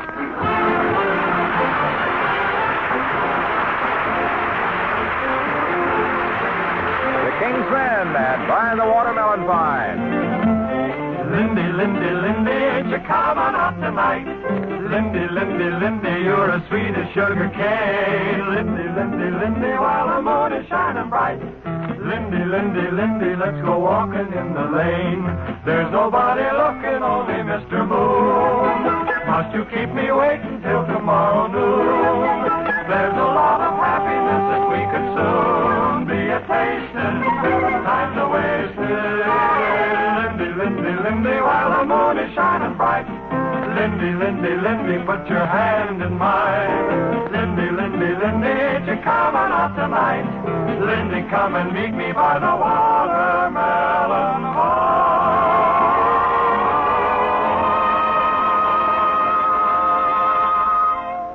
Lindy,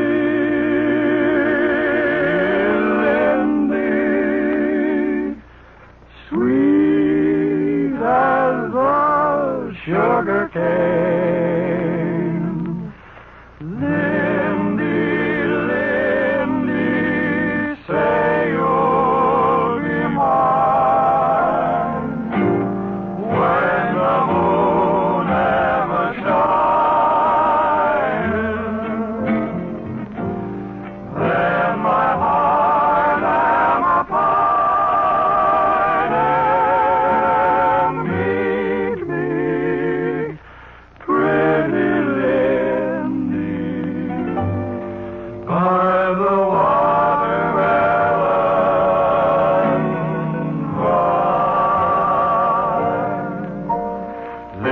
Won't you meet me by the watermelon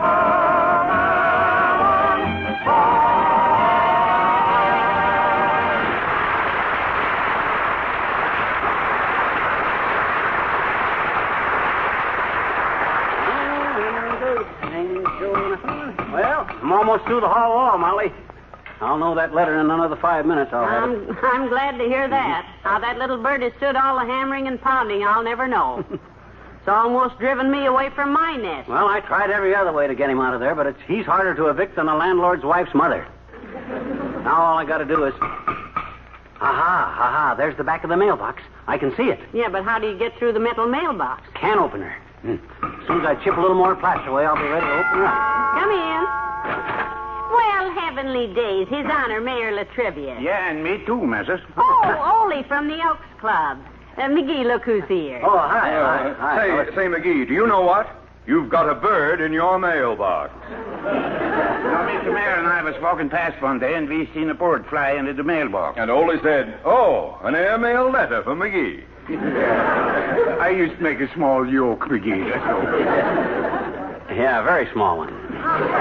Don't worry, I know all about that bird in the mailbox. And there is a letter in there, too, under the bird's nest. Yeah, a letter from the government. The only way I can get it out without disturbing the bird off the nest is chop a hole in the wall of the hall, which I'm doing now to get it... Oh, I get lots of letters from Washington, Magee. Yeah? My cousin Thor, he's a big bureaucrat there. You mean bureaucrat, Ole? No, crate. He crates bureaus for a big van and storage company. Well, I tell you, Magee is a little worried about this letter. Goodness only knows what it could be. Yeah, might be almost anything. Draft notice, federal grand jury summons, some kind of an appointment. As a politician, Latrivia, what do you think? As a politician, Magee, I would say that any communication from your government deserves your immediate attention, your earnest consideration, and your heartiest cooperation. Well, that's a same one. But, as Homer Latrivia, private citizen, I would say, whatever it is, pretend you never got it. You know our kid, little Ole Sr., he's only 3 years old. He gets a letter yesterday from... Wait a minute. Only 3 years old and you call him Ole Sr.? Yeah, sure. You see, my papa was Ole Sr., so I'm Ole Jr., so it's my little Ole's turn to be senior again. Well, anyway, little Ole Sr., 3 years old, he gets a letter yesterday. Well, how cute. Who was it from and what did it say? Well, we don't know, missus. You see, little Ole Sr., he's only 3 years old and he can't read yet. Well, be that as it may or may not be or not. If you fellows will keep quiet so it won't disturb that little bird, I'll make this hole a little bigger and get my letter out. Don't disturb the bird, he says. All this racket is... Hey, I'm getting it.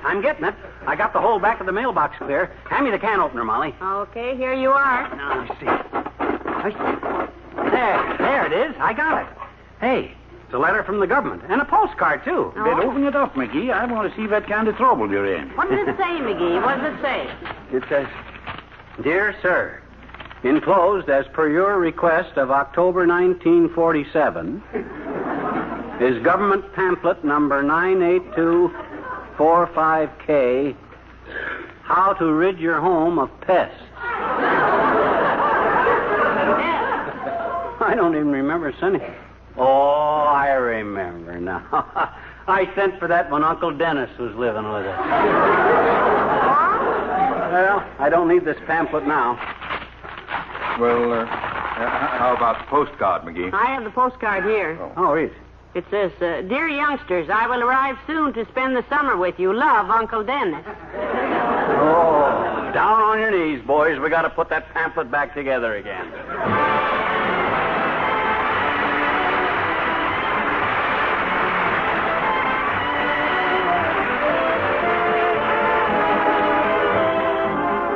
Fibber and Molly return in a moment. Men may be better at arithmetic than women, but when it comes to getting the most for their money, my hat is off to the women. Now, take an everyday food item like milk. No milk you can buy gives you more for your money than Pet evaporated milk. And women are smart enough to know it. That's why in grocery stores you'll see women reaching for Pet milk several cans at a time. It isn't just the price, although Pet milk does cost less generally than any other form of milk. It's what you get for that money. Sweet country milk concentrated to double richness. That's Pet milk. So rich you can mix it with an equal amount of water and still have milk that's richer than the usual bottled kind. So rich you can use this milk instead of cream for coffee. How's your supply of pet milk? If you're down to that last can, better pick up some at your grocer's tomorrow.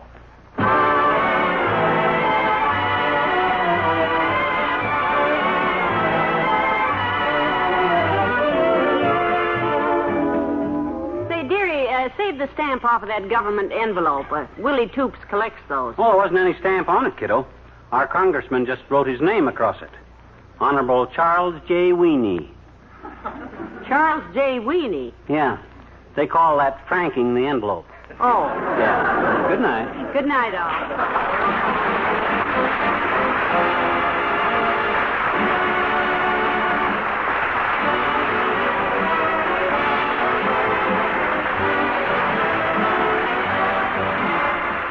First evaporated milk, pet milk, brings you Fibber, Magee, and Molly each week at this time. Be with us again next Tuesday night, won't you?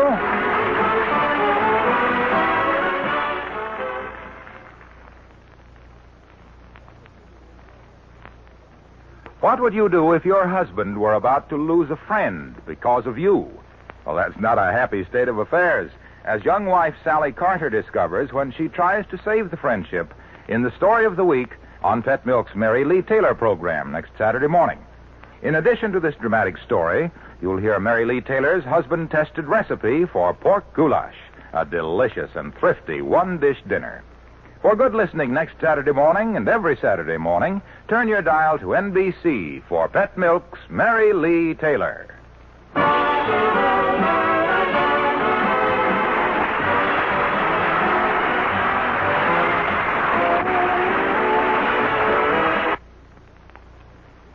Steve Wilson combats crime in Big Town next over most NBC stations.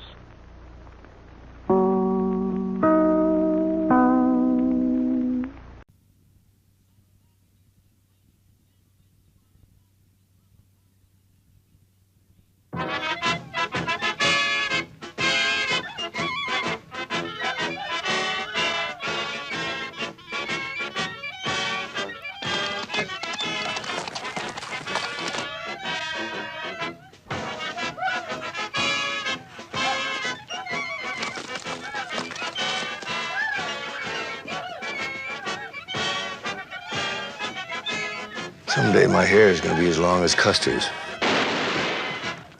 Nate Salisbury doesn't long wind, but he does want to say he's proud, that you're proud. What do you mean by that? This is an extremely impressive assemblage.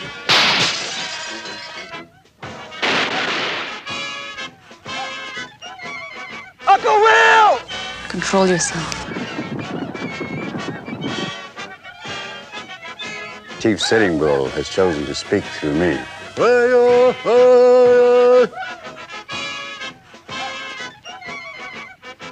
Great Father, Sitting Bull has waited to ask you a very simple thing for his people.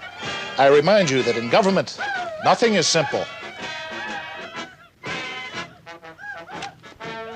So I say to the kid, from now on, your name is Buffalo Bill.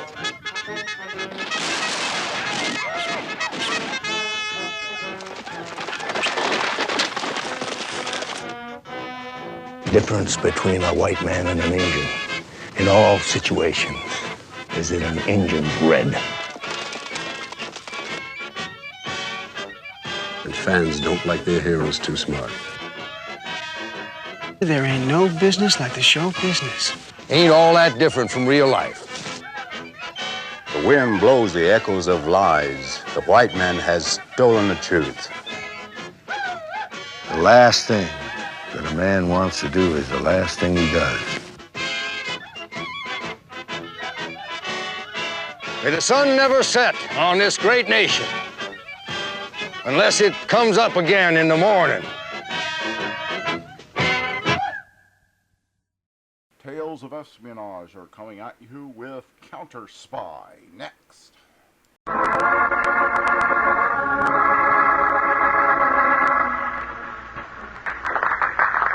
In a conference room in CounterSpy headquarters in Washington, David Harding addresses a group of men around a long, shiny table. Gentlemen, I'm honored by the presence here of the governors of the several southern states covered by our CounterSpy districts 9, 10, and 11. Realize that your state has been faced with a large criminal operation. selling illegally made alcohol and evading federal taxes. Peters, those figures, please. Yes, Mr. Harding. District 9, estimated tax loss, $221,000. District 10, $400,000. District 11, over $500,000. Now, gentlemen, we don't yet know what gang makes that alcohol or where it's made. But all over your state, CounterSpy squads are moving into action.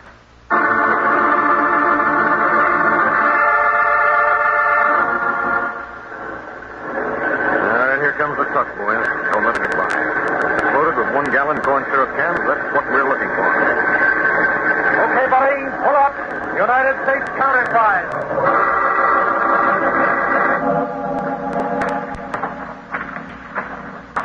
This is the place. It's a dance hall in town. They won't open up for us. All right, men. Smash down that door.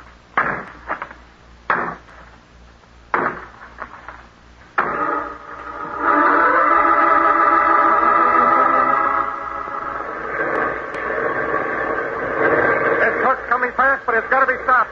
If the truck doesn't stop, blast the tires. Get those tires!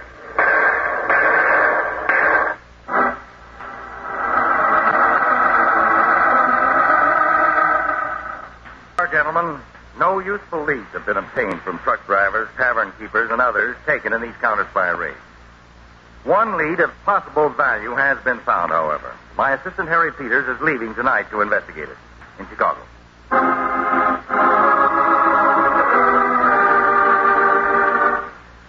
Hey, buddy, I'm looking for the famous Flanagan Sisters Corn Syrup Company. Is it in here? No, this is only the garage. The office is in that snazzy little building right across the street.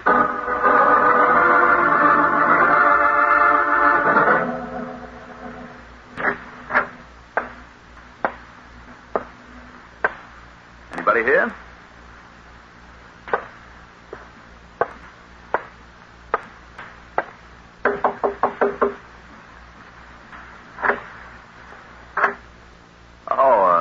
Excuse me. Yeah, Buster, what to see? I was looking for a secretary or a receptionist or something. That little blonde dame there, you see. What's your problem? I want to find out something about the famous Flanagan sisters. Why, Buster? I'm Harry Peters, United States CounterSpy. Well, Peters, I got news for you. I'm the famous Flanagan sisters. You're the famous Flanagan sisters? All of them? Yeah, it's only a trade name, and I bought the business a couple of years ago. My name's Hype Gordon. Sit down. Thank you, Mr. Gordon. Do you believe in large offices? Why not? I spent half my life here. This one of your cans of syrup? A sample, yeah. That label, that is a portrait of the original Flanagan sisters bending over a hot stove, making their corn syrup according to a receipt handed down from mother to daughters. Between you and me, the daughter should have had it back. Tell me, do you know what happens to your used cans? Why? Well, do you take them back, for instance? Like milk bottles, you mean? No. Why? A lot of them seem to be used for shipping illegal alcohol around the country. Labels ripped off, of course. My cans were? Into the so-called monopoly states, where liquor is sold only by state-owned liquor stores. Bootleg liquor undersells those stores very profitably because somebody forgets to pay the federal alcohol taxes. We figure around $3 million operation alone. Oh, you trace those cans to me, huh? Mm-hmm. That's true. You want to look around the place, Peters? I'll show you where we make the syrup and can it. 50, 60 employees I got. I'll even show you the garage where we ship it out to stores and wholesalers.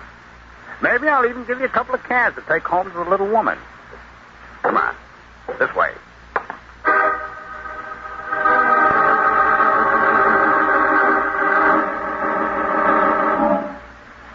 Hello, Milky. Yeah.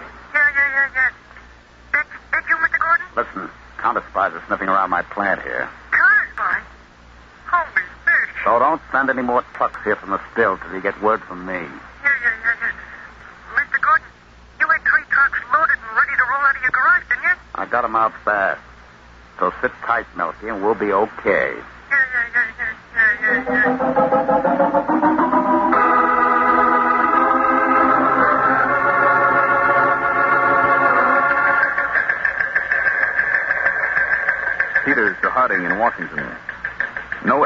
whatever at Hype Gordon's syrup plant to connect it or him with illegal alcohol manufacture.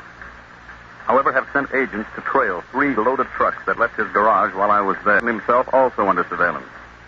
As including limousine with French chauffeur.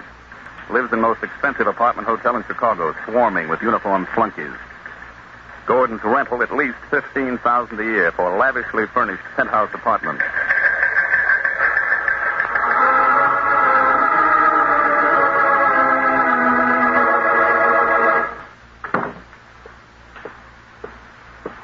Hey, Sleeping Beauty. Oh. Wake up, sweetheart. Lover boy. Oh, hi. What are you doing? Working. What else? It's only 12:30, Benny. Say, we got any bologna? You fell asleep on a goddamn waiting for you. Must be lost. What's the matter? The famous Flanagan sisters and Uncle Sam. Holy smoke. Sam? I'm not sure yet. There's no time for you to get in trouble, lover boy. I still need that second mean coat. Oh. Hey, I asked you if we got any bologna. Oh, yeah. Right. Here we are in living in the most expensive apartment hotel in Chicago. And I have to keep bologna and pumpernickel in the icebox for you. Refrigerator. What's the matter with bologna? It's so crude. There was only frog's legs and wine or something. But it's bologna and pumpernickel. Thanks. Huh. Want something? Please. How tough is it with a buffet? No. I figure as long as they don't find out where my still is, they can't tie me up to it. Oh. I'm just going to sit around and smile. And after a while, the CounterSpy will figure I'm an innocent victim. Go away. Oh, holy smoke, how'd somebody at the door without being announced? Maybe it's CounterSpy. You go on down the hall to the bedroom. Stay there. Go on, go on. Let me know what happened.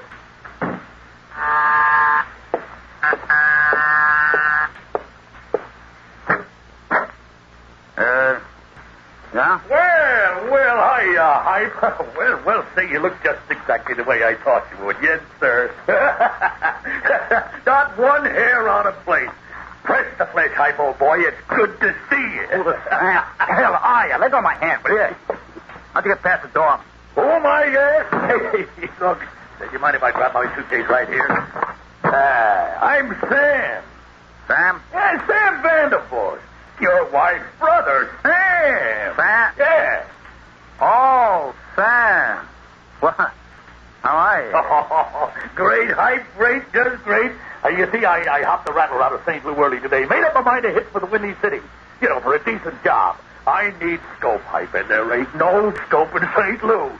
And, just between you and me, I come on ahead of Gladys so I can sneak in a couple of hot nightclubs, you know.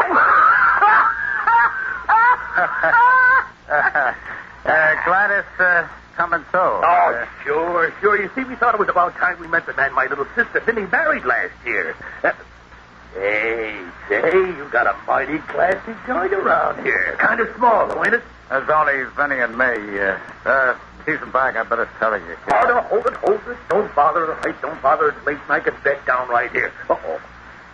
Hey, ain't this one of them sofas that opens up into a bed, ain't it, huh?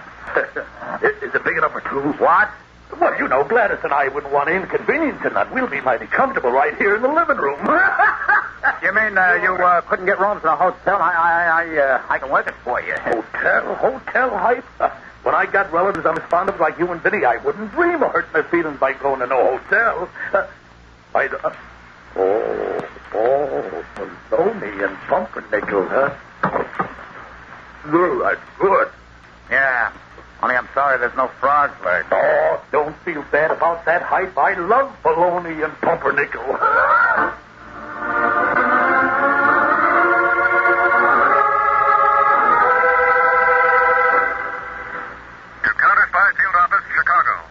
Surveillance report concerning the trucks followed from famous Flanagan Sisters Corn Syrup Company garage. They proceeded south by various routes to make deliveries to 18 illegal liquor users. They are being kept under observation. Relay this report to Mr. Harding in CounterSpy Plane 1 en route Chicago.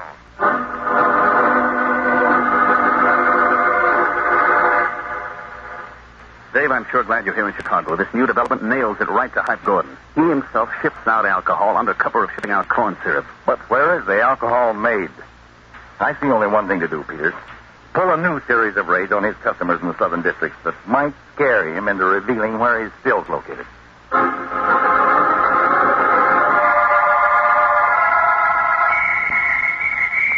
This tavern is being padlocked for violation of the law.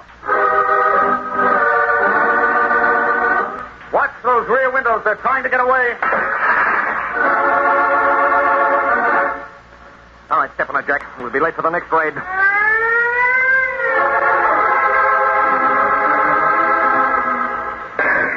They're shooting at us. Blast the lock off that door.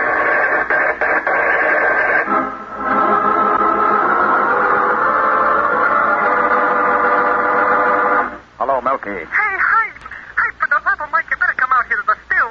Take it apart or something. Hey, you know about all these new CounterSpy raids? Listen, Melky, they can raid every joint in the country. Won't mean nothing to us so long as they don't locate the still. And they won't so long as I don't go there so the CounterSpies can tail me. You just keep your head down and sit tight. Yeah. Sit tight. We ought to do something. No.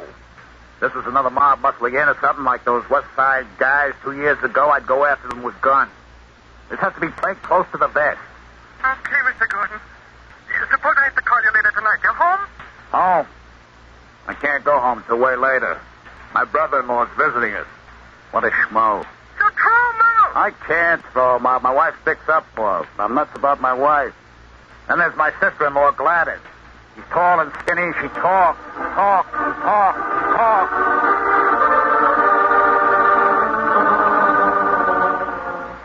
And I never dream of mentioning it, Jimmy.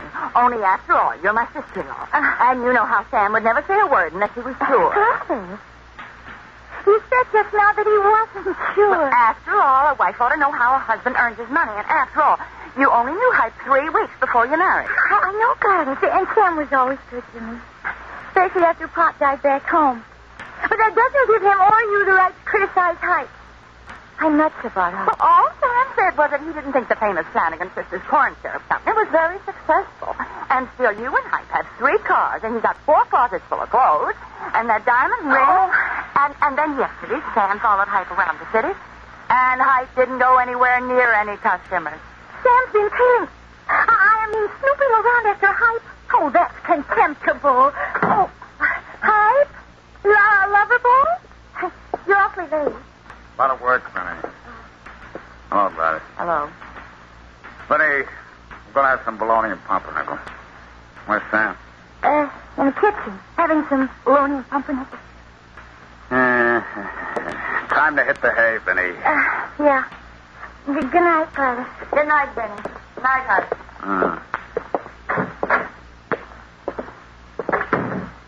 Benny, the guy drives me nuts. Ooh. Oh, Sam. I'm Gladys. Now, listen, sweetheart, how about you tomorrow? Well, he won't be staying much longer. What do you mean, 2 years? Now, lover boy. They drive me nuts. They're always in the way. Sleep on the sofa. Driving. Borrows my shirt. Eats my bologna and pumpernickel. Yeah. Getting to the only pleasure I have at home. Just taking off my shoes. I can't throw Sam and Gladys out, lover boy. They're all the family I got left. Benny, my customers down south got raided. Oh. I need a clear head, Benny, and that schmo brother of yours gets me so mad I can't think straight. Listen, you know, I'll do something dumb. And, honey, it'll be his fault. I'll murder the guy. Not so loud. Where are my pajamas? Sam got my pajamas? On the pillow. Hype, I guess this is no time for you to be upset, and I better tell you instead of you finding it out. Find out what? Well, Sam follows you around. What? No. He follows me around. Sam, that iron-headed clam digger? I'll bring him now, so help me.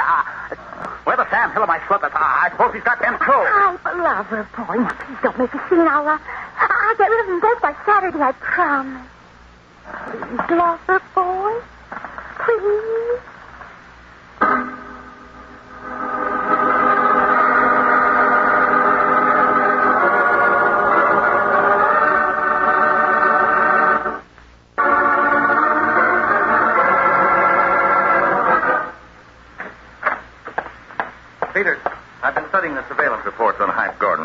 too, Dad. He hasn't made a single betraying move. It's great. We smash his customers, stop the tax losses. We know he ships out the alcohol. But what we don't know is where's that still. On the moon, maybe. Well, I've got one notion that might be useful. Did you notice in these reports about Hype Gordon's brother and sister-in-law visiting them? And driving him crazy, yes. Peter's relatives and in-laws often make trouble for decent people. Why not trouble for crooks, too? I think this Mr. Sam Vandervoort might be a lot of help to us. With a push from you.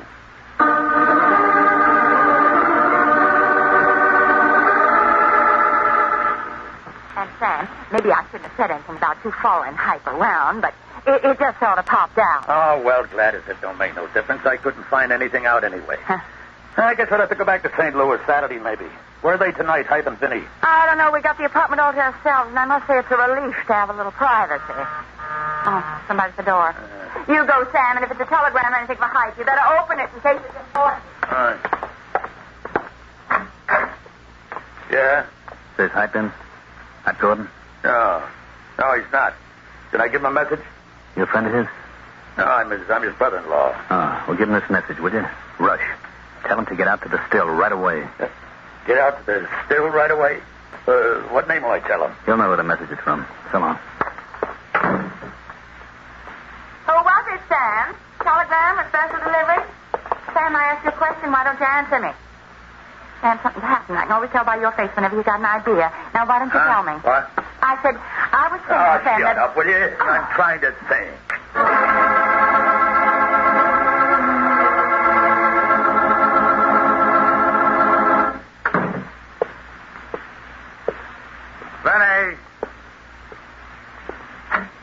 Benny, it's me. Sam. Gladys? Oh, well, nobody.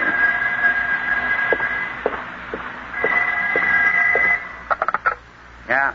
Hi, this is Vinny. Where have you been? The athletic club, like I told you. Where are you? I drove Sam out here. Well, now, the minute we got here, told Milky, he got all excited and ran away. All the other men, too. Milky. The other man. Benny, are you at the still? With Sam? I couldn't help it. The minute Sam told me about the message he got, when we couldn't find you, we didn't get away. Benny, I don't know what's going on, but I'm going to kill somebody for it. Don't move. Don't do anything. I'll come right out.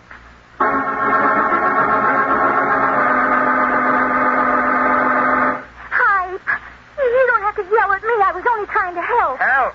Help? You and Sam together. You've made me do the one thing I swore I'd never do. Come out to this still so I could be tailed. Hype, you got me and Vinny all wrong about that. Sam, you shut up. Now, what'd you bring that idiot along for, too? Me? Gladys? Look. Now, look, all of you. I'm trying to find the handle on this. On what happened? Now, what happened? Well, while we were out, you and me, that is, Hype. A guy come to the door with a message for you to get out to the still right away. A guy? What guy? Well, I thought he was sent by Milky. Milky wouldn't send a guy his phone. And so you came out here. Sam, what did you butt in? Now, Hype, you'd better listen to what I got to say. Tell him, Sam. Gladys, you shut up or I'll brain you. All right, let's have it, Sam. All right. You think I'm a chowderhead, don't you? But I figured out right from the start you had a racket, and the minute that guy talked about a still, I was sure of it.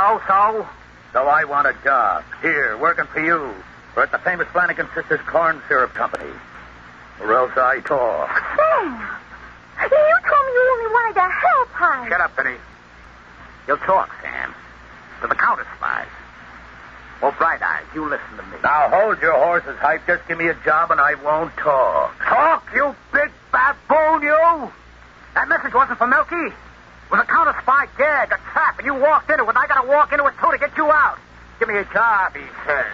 Give me a job, you rockhead. I might be out of business altogether before morning. Oh, Hype. I don't buy all that hype. You can't brush me off that easy. What? Vinny. Go on out to the car. Stay there. We may have to leave fast. I'll douse all the lights in here. Sam, you win. You and Gladys, come on with me. I'll show you something.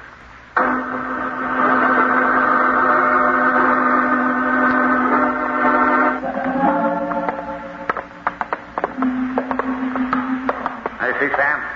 Where my flashlight shows now? The alcohol's made upstairs. From here, through this cellar, the alcohol gets piped to my corn syrup factory. Our pipeline runs 2 miles in an abandoned sewer we found. Gosh, what a setup. Pipe, I sure gotta hand it to you, fellas. Huh, Gladys? Yeah, it's remarkable. Sam, how would you like to stay here? Work here? Sam, he's up to something. Hi. You take us out of this cellar this minute. Yeah, let's talk about it outside. We'll talk right here.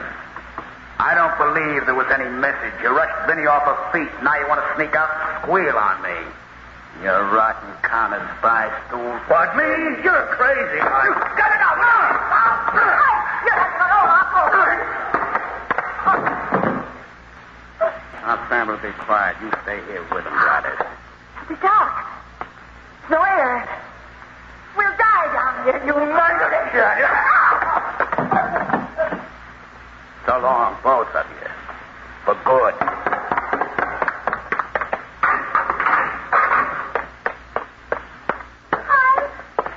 Vinny, why aren't you outside like I told you? Oh, this thing's cars all around. I get scared. It's so dark and creepy in Car? here. Holy smoke, we gotta get out of here. We can't leave Sam and Gladys. Never mind, Dan. Come on, there's a side door. But Sam and Gladys... Oh, it's all right. Never mind. What? Oh, that doorway over there from the cellar where you were just off flashlight. Sam, Gladys, over here. Gordon, Mrs. Gordon, stand where you are. CounterSpy, Gordon. Vinny, what's up? Duck down. Oh, good, Gordon. Drop it down. Stop resisting, Gordon. The entire building's surrounded. I don't want to get hurt. That's better. Handcuffs for Gordon, Peters. With pleasure. Gordon, you and all of your men are under arrest for making and selling illegal alcohol. Just now as we came in, we found Sam Vandervoort and his wife in the cellar. You'll be charged with their attempted murder. You didn't. Sam's a dirty stool pigeon. He was working for the CounterSpy. My own brother-in-law. You're wrong, Gordon. We only tricked him to trick you into leading us here to your stills. Now your entire racket's smashed. All right, Peters, have these people held outside. And we'll start taking this place apart.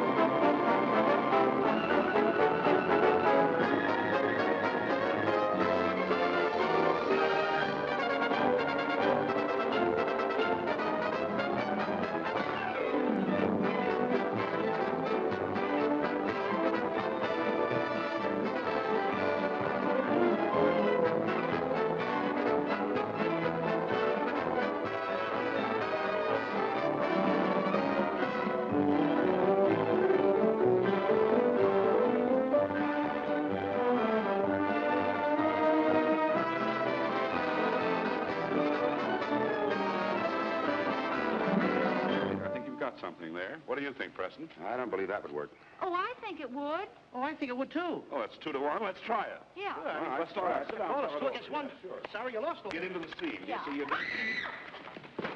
Can I have your autograph? No. Okay. Pinched? Yeah. That reminds me. What's the matter? Something's been pinched me. Oh, that's just your imagination. It's your imagination. Don't worry about it. What is that? My imagination. There.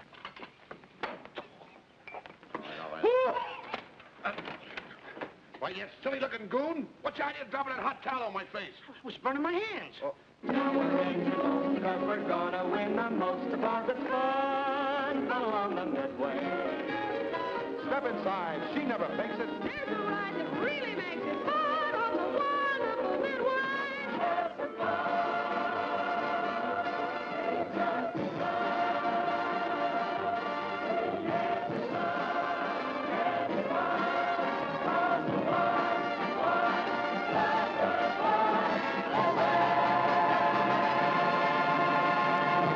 Now it is time to go back to Dodge City with Gunsmoke.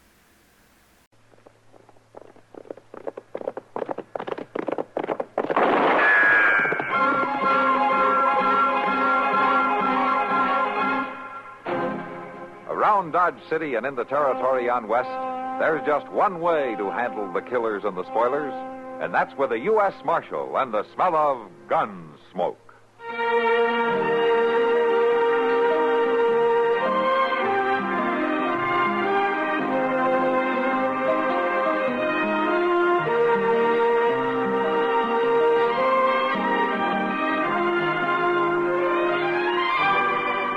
Gunsmoke, starring William Conrad. The story of the violence that moved west with young America.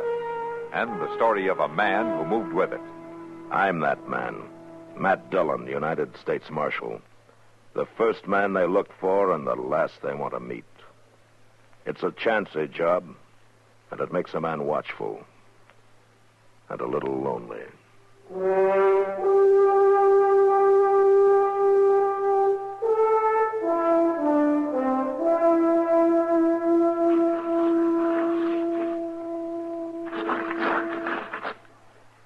Doggone it.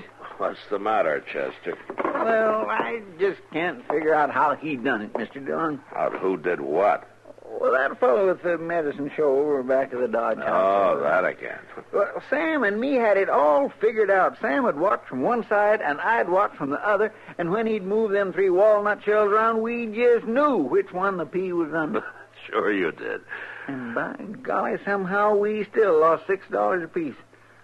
I've been fooling with it here, trying to puzzle out how he done it. There ain't nothing to it except 3 walnut shells and a pea. And a pretty smart man operating them. Well, now, me and Sam ain't exactly dummies, you know. Well, Matt, you better come quick. Well, what is it, Doc? Darrell Bragan and some of his riders. They're up at the livery stable. They got hold of some stranger, and I think they're fixing to hang him. Huh? Come on, Chester.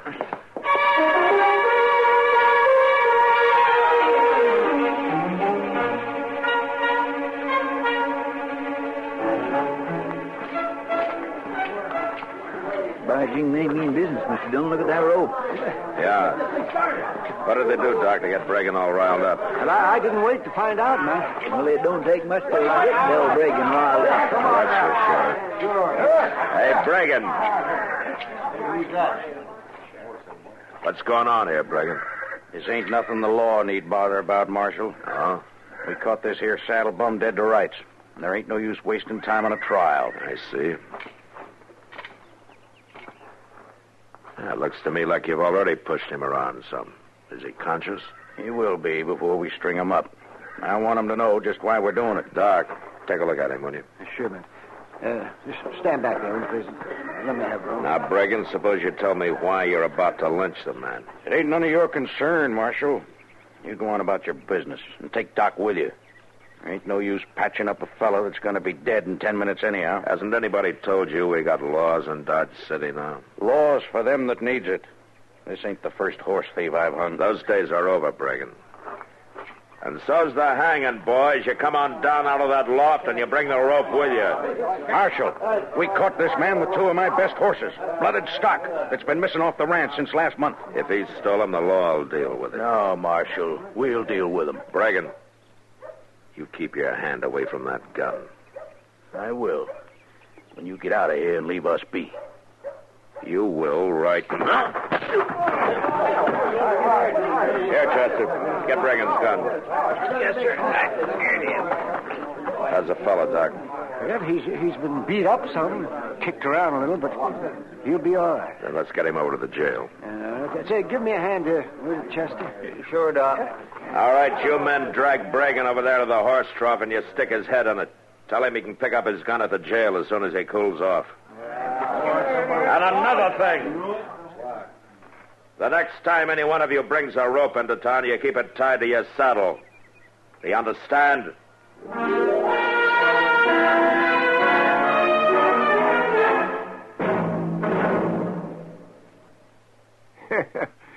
The shoveling started at the little town of Rome in New York State back in 1817.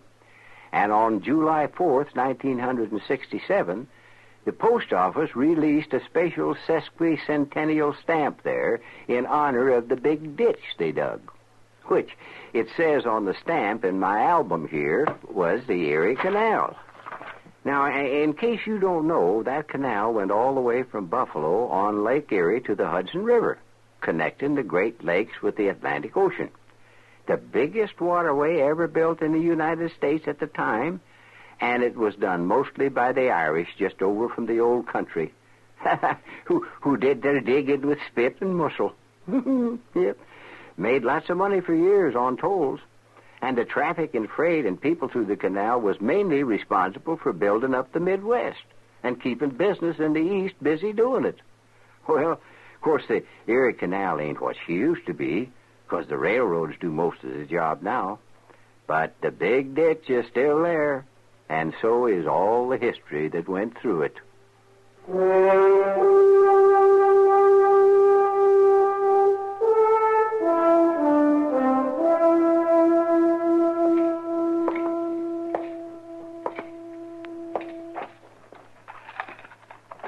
the marshal? Yeah, that's right. I'm Jesse Hyatt. How'd I get here, Marshal? We carried you here, Jesse. How do you feel? Oh, Marshal, I couldn't feel no sorer if they drove a herd of longhorns over me.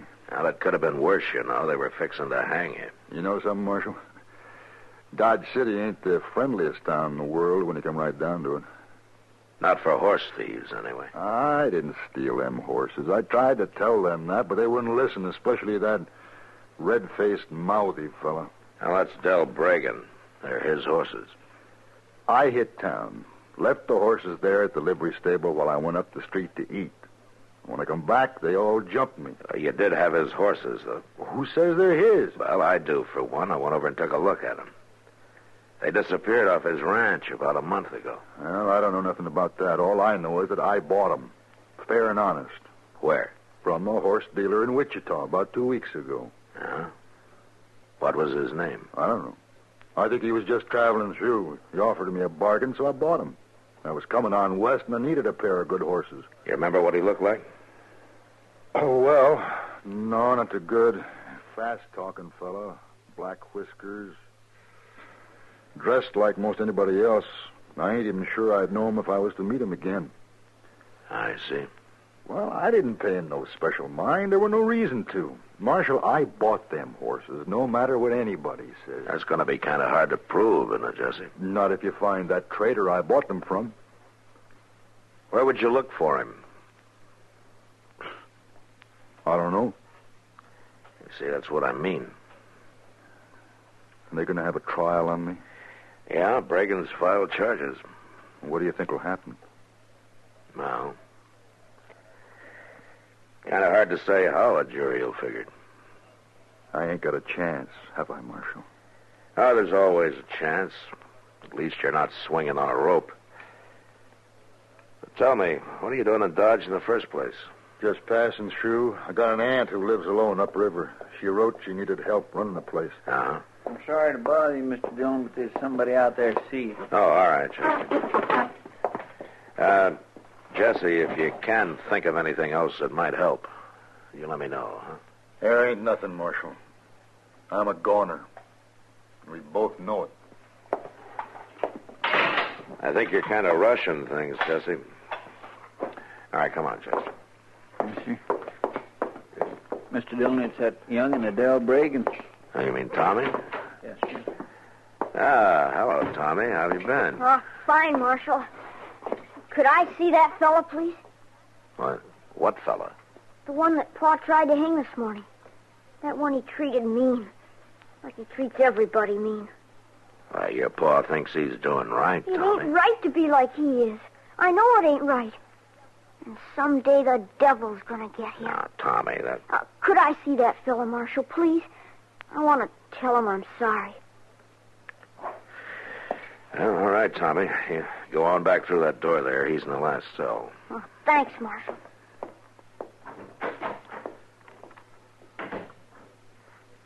You reckon that Jesse feller is guilty, Mr. Dillon? I don't know, Chester. But I do know one thing. The jury's going to think so.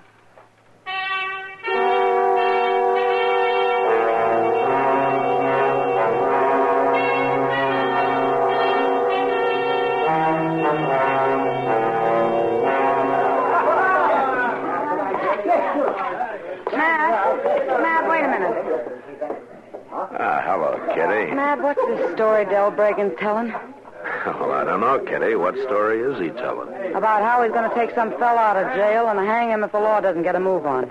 And how he'd have done it this morning, only you hit him when he wasn't looking. Well, he's got more imagination than I gave him credit for. Well, he's sure been mouthing off over there at the bar. To anybody who'll listen. I thought you'd want to know about it in case. Uh-oh. Here he comes, Mac. Yeah. You know, I've never seen that man when he wasn't mad about something. What have you done about that horse thief, Marshal? Not a thing, Bregan. That's up to Judge Bent. What are you aiming to do with a man? Keep on coddling him till old Bent gets up the gumption to hang him? Well, I'm going to feed him and keep him locked up, if that's what you call coddling. And for the rest of it, stealing horses is not a hanging offense under the law. It is under the law I go by. How long is it going to take you, Del? Take me to what? To get it through that thick head of yours that the old days are finished, over with. There's law on the frontier now. Things work better without it. Maybe for a bully like you. But like it or not, the law's here to stay, and you better understand it. For your boy's sake, if not for your own. What about my boy? He's going to have to live in a different world from yours, and the hard-headed way you act isn't much of an example for him. Tommy'll do all right. Don't you worry. He knows what he'll get if he don't. He's had the fear of the Lord beat into him. And with less beating and more understanding, he might not hate you so much. Hate me? He don't hate me. He respects me. Respects? Yeah, well, you call it that if you want. But I wouldn't want to be in your shoes the day he reaches your size. You trying to tell me how to raise my own son? No. But I am telling you this. You leave my prisoner alone. Marshal, you whipped me with your fists this morning. And if it come to it, maybe you could outdraw me. You keep on acting hard-nosed. Might be we'll find out for sure.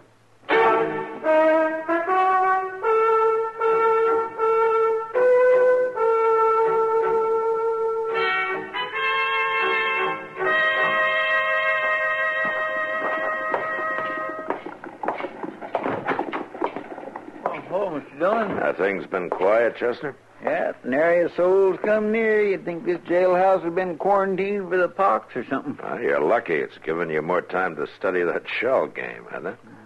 Sure ain't done no good. I've been at it all evening, and I still can't figure out how that fella skun us. You want to take a few more dollars and go try to find out, huh? Oh, sirree. I ain't going near that medicine show ever again. Not till payday, anyway. How's the prisoner? Oh, just sleeping, I reckon. I ain't been back. Maybe I better go take a look. No, that's all right. I'll go. Tell you what, why don't you set up the cribbage board and I'll show you another game you can't figure out. Oh, no. Cribbage is something I do know about. Yeah?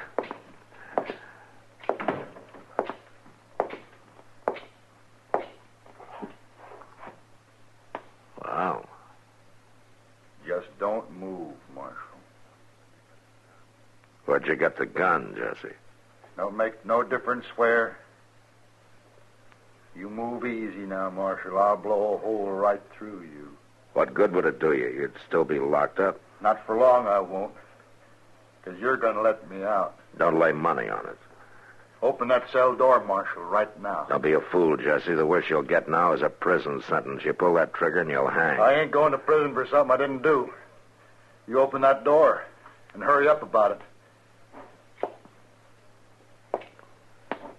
Now, give me the gun, Jesse. You're not going to shoot, and we both know it. Now, come on, hand it over. I'm warning you. I will shoot. You'll still be locked inside the cell. If you did shoot me, you wouldn't be ahead of me. Now, let's have the gun. Come on.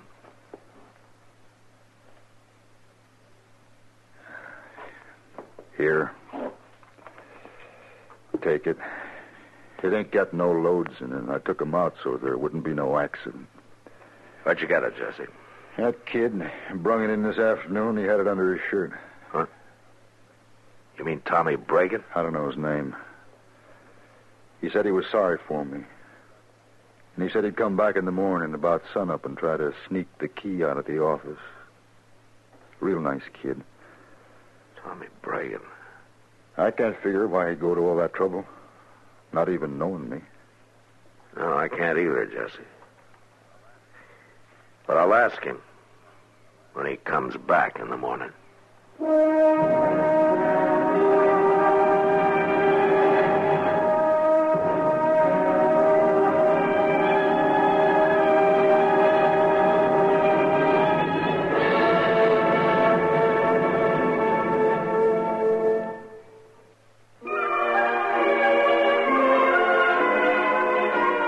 towns in America have a lot in common, and yet they're each one of a kind. Take, for example, Pittsburgh, Pennsylvania. The smoky city is smoking less now and enjoying it more. Mostly because Pittsburghers decided a decade or so ago that enough was enough.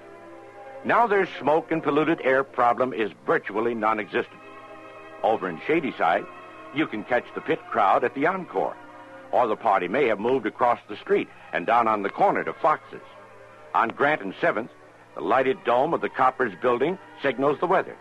And at Gateway Center, the Monongahela and the Allegheny form the Ohio at the Golden Triangle. Pittsburgh's people meet under the clock at Kaufman's on Smithfield, or lunch at Lamont in Mount Washington. Meanwhile, the Pirates play at Forbes Field. The teens are at McKeesport's White Elephant. Office workers drift in Mellon Square. And the animals nap at Highland Park Zoo. But if your hometown is Pittsburgh, you already know this. We only wanted to remind you it's still there.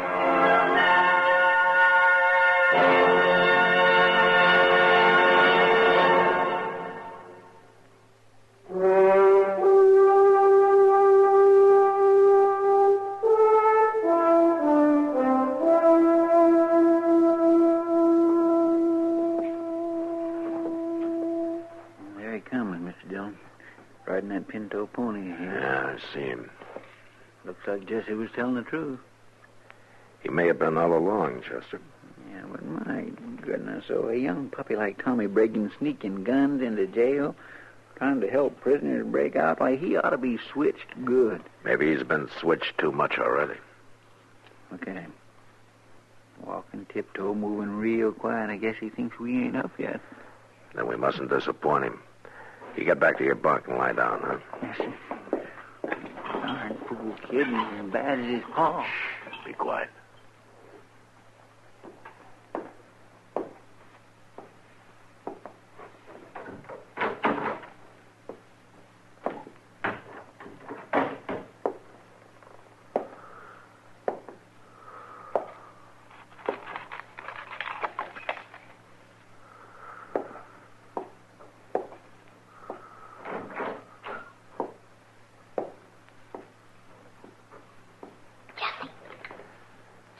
All right, let's surprise him, Chester.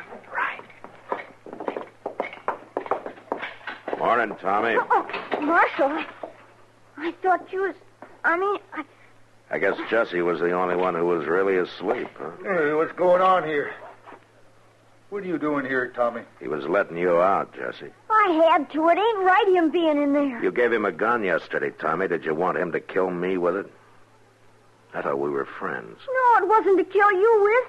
It was to keep Pa from getting him again after I let him out. He's accused of stealing 2 of your pa's horses.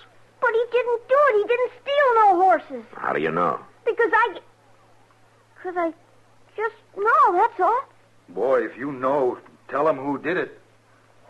My pa's always beating me, yelling at me. I wanted to get even with him. Get even with him? How? By giving them 2 horses away. You gave your pa's horses away? I wanted to get even with him for being so mean all the time. Well, who'd you give them to, Tommy? Oh, some fella riding through. He had black whiskers, and Hey, he said he was heading east. That's the man, Marshal. That's who I bought them off of. All right, come on out, Jesse. Let's go into the office.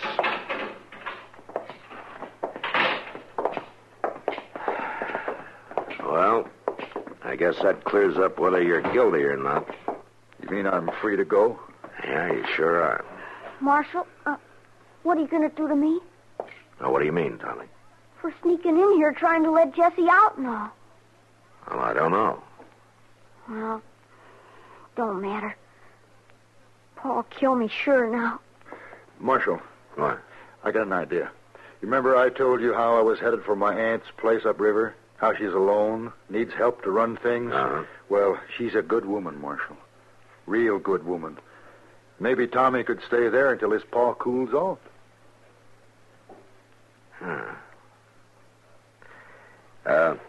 Tommy, Yeah? how'd you like to go with Jesse up to his aunt's place for a little while, huh? Could I? In the meantime, I could talk to your pa, but I won't tell him where you are just yet. Yeah, but, Mr. Dillon, when Reagan finds out where Tommy is, he'll come after him with a whole handful of switches. No, I don't think so, Chester. Tommy, maybe this will give your pa a chance to think things over. And you know something? He might even learn the difference between fear and respect. All right, now you two get going.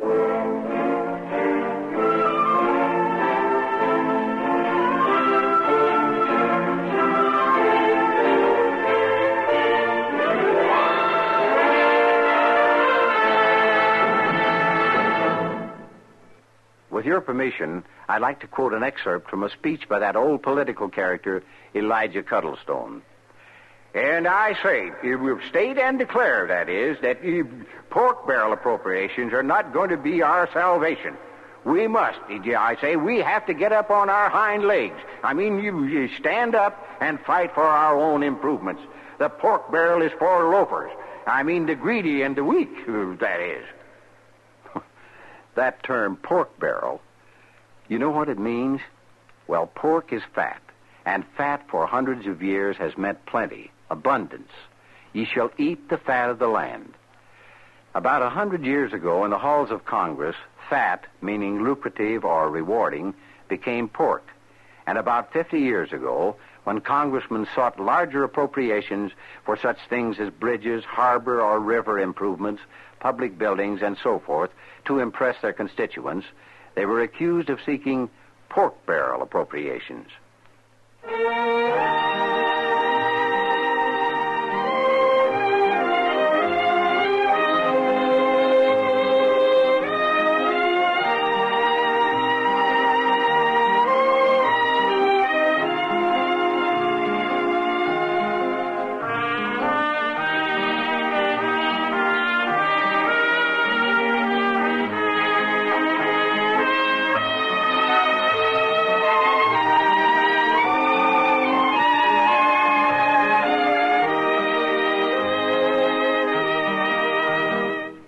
Gunsmoke. Produced and directed by Norman McDonald.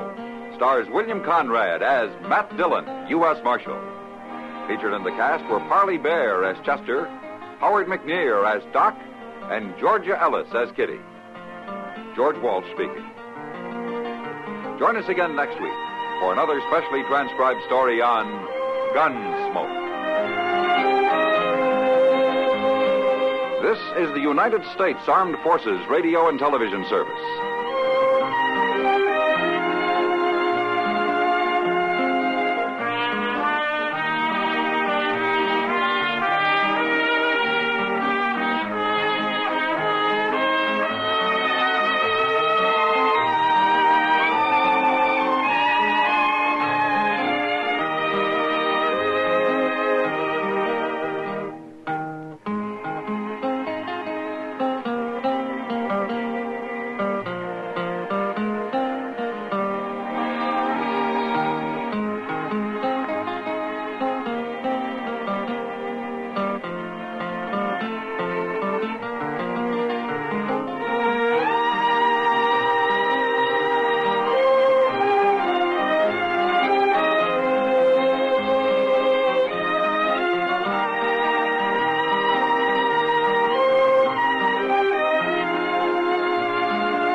when it dies.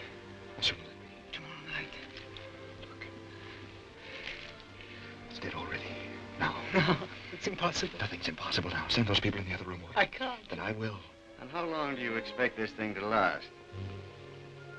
Why, you've never known love to last, monsieur. Never, when it was unsanctified by marriage, unblessed by children or social ties. I shall love Armand always. And I believe he shall love me always, too. Always. Always. I could kill you for this. I'm not worth killing, Armand. I've loved you as much as I could love. If that wasn't enough, I'm not to blame.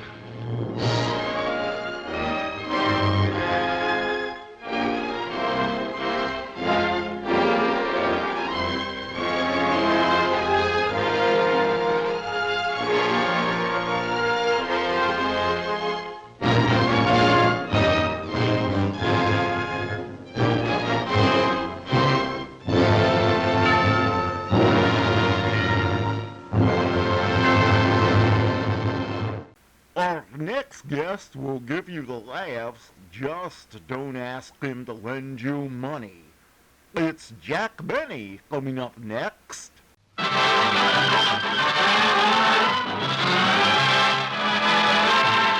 Jack Benny Program, starring Jack Benny, with Mary Livingston, Phil Harris, Rochester, Larry Stevens, and yours truly, Don Wilson.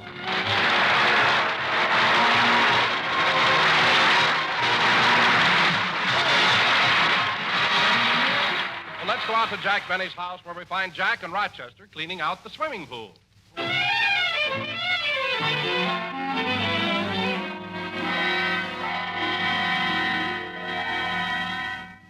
Well, all the water's out of the pool now, boss. Yeah. Gosh, this pool sure can get dirty in a few months. Maybe we'd keep cleaner if it had a tile bottom. Well, Or even a cement bottom. Well, In fact, any kind of bottom would be better than this Mississippi mud. Well, I would cement it, but I'm growing rice in the shallow end. Now, come on, let's start cleaning the pool. We begin down at the deep end. Okay. Watch your step going down the sloping part, because it's still wet and slippery. Ooh. Congratulations, boss. 18 inches further than last year. Rochester, help me up. Okay. Now, Rochester, pick up that stick and clean out the drain. What stick? That one up there on the edge of the pool. Boss, put on your glasses. That's the diving board. Oh. Anyway, let's get on with the scrubbing. Okay, I'll go to the house and get a bucket full of water. You don't have to go to the house for water. Just turn that handle up there. But, boss, that's the one that fills the pool. Don't worry. You turn the handle, and I'll hold this bucket under the pipe. But, boss, that'll be too... Tut. Now go ahead and turn the handle. I've got the bucket. Okay. Ready? Yes. Turn it off. Turn it off. Turn it off.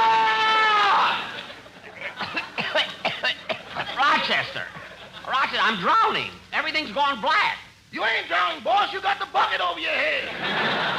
Don't stand there saluting me. Take that bucket off my head. Okay. Come on now. Let's try to get... Now, look at that frog over there in the corner of the pool. Isn't he cute? Yeah, he's sure big, too. Hey, Rochester, help me catch him. He'd make a nice pet. I'd like to keep him. Doggone anything that's green you like to save.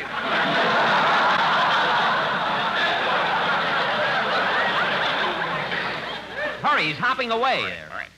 Now I've got him cornered. Rochester, where did he go? Where is he? Put the bucket on your head. You got him trapped. On my head. Get him off. Get him off, quick. Hold still. I'll get him. Rochester, put down that broom. For heaven's sake, you could hurt me with that. Hello, Jack. What's all the excitement? Rochester, the next time you... Boss, Miss Livingston's here. Tip your frog.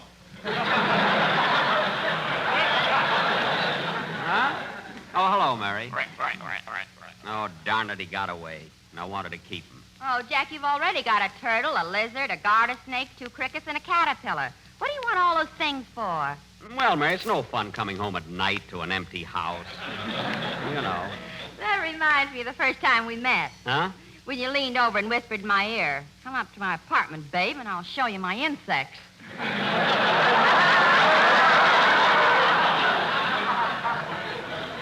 Yeah. I was a sly one, wasn't I? Some sly one, the way you chased me around the room with a butterfly net. Oh, that was years ago. I've got a lasso now. Say, Mary, how do you like the way I'm fixing up my backyard? Oh, it's swell, Jack. And you know, Mary, as soon as the pool is filled, I want you to come over and swim every day. Well, I'd like to, Jack, but I'm putting all my money into war bonds. All right, but I don't charge anything for the shower. No, but the price of towels is outrageous. Rochester. Rochester's right. You charge for everything. 5 cents for a sun chair, 7 cents for a beach umbrella, 10 cents for water wings. Mary. You've even got a meter on the diving board. Now, Mary. Why, last year you made more money out of your swimming pool than you did in radio. Well, it was a very hot summer. And another thing. What are you laughing at? You've got the only swimming pool that's listed on the New York Stock Exchange. Stock exchange. Hello, Mr. Benny. Hello, Miss Livingston. Oh, hello, Larry. Hiya, kid. Say, Larry, I've got good news for you. I'm fixing up my pool, and anytime you feel like swimming, come on over here. Gee, thanks, Mr. Benny, but I can't swim. Well, you can go wading. Sure, and up to your neck, it's only 15 cents. Yeah, I lose money on Gary Cooper. Say, Larry, I thought you'd be down at the studio rehearsing your song for the program. Oh, I did that this morning. Would you like to hear it, Mr. Benny? Sure. Go ahead, kid. I wonder how tall he is, anyway.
Very good, Larry. Now, if you want to stick around, you can help me fix up... Hiya, Jackson. Hello, Livy. Hello, Phil. Hiya, Phil. Hello, Mr. Harris. Hiya, kid. How's the red-headed Sinatra today? Well, cleaning out the old pool, getting ready for business again, huh, Jackson? Yep. Say, Phil, would you like your job back again this summer as lifeguard? No, not after what happened last year. What happened, Phil? Every time somebody yelled for help before I could save them, I had to buy a ticket to get in the pool.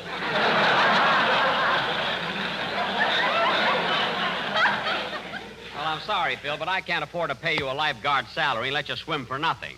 And anyway... Rochester, what are you doing? I'm testing the diving board. Good. Now, will you go in the house and call the printer? Tell him we want the tickets for Wednesday. Yes, sir. Shall I tell him that this year we're going to pay him, or is he going to have to swim it out again?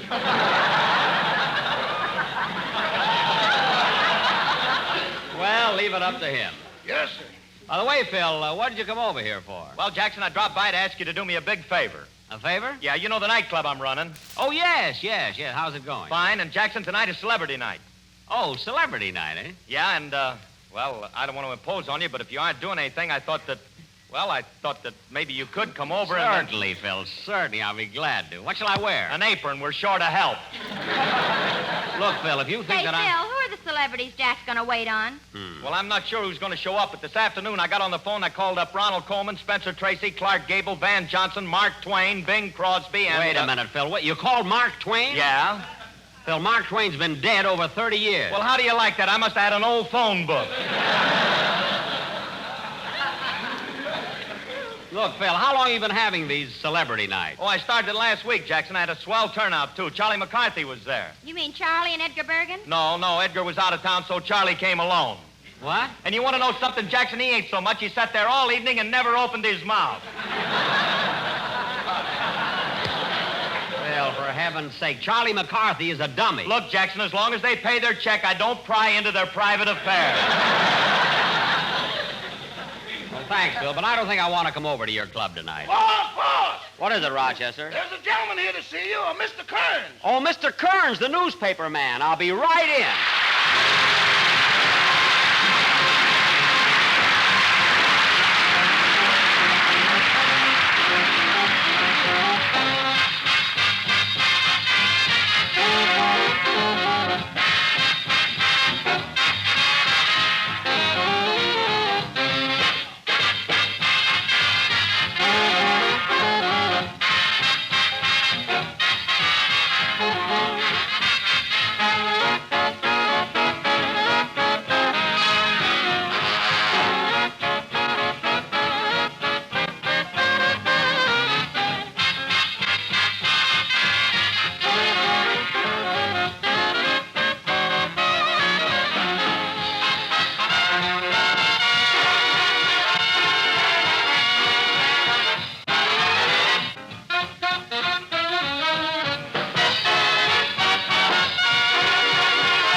Mr. Kearns. How are you? Oh, I'm just fine, Mr. Benny.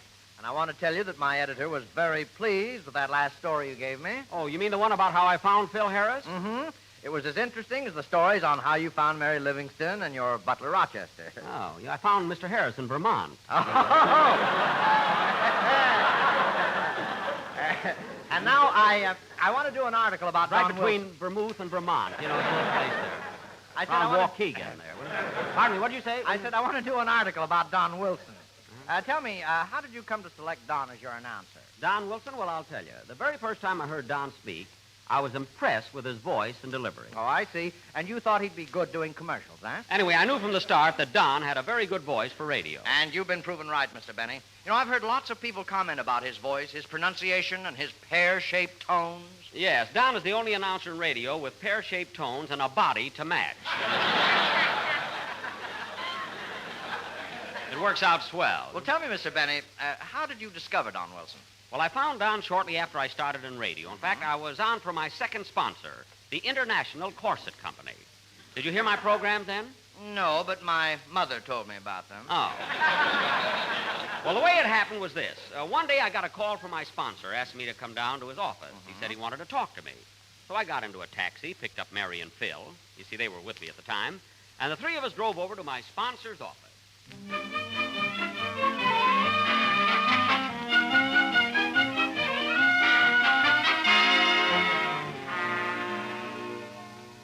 Say, Jack, your sponsor really has a nice building here. And he certainly believes in advertising. Yeah, look at that big neon sign. The International Corset Company.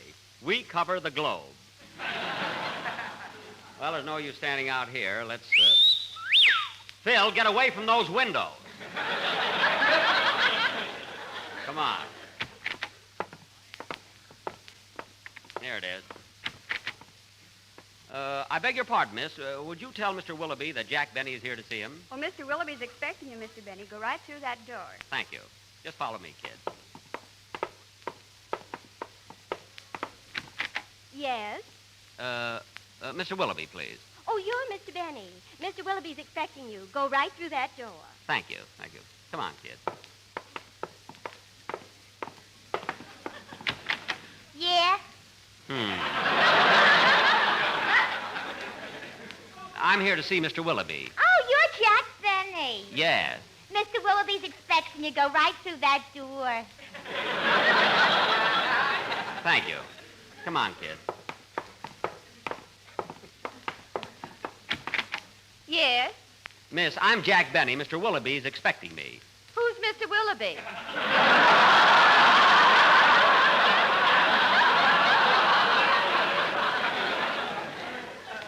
Look, miss, isn't this the International Corset Company? Yes. Well, Mr. Willoughby is the president. Oh, you mean Snoogey.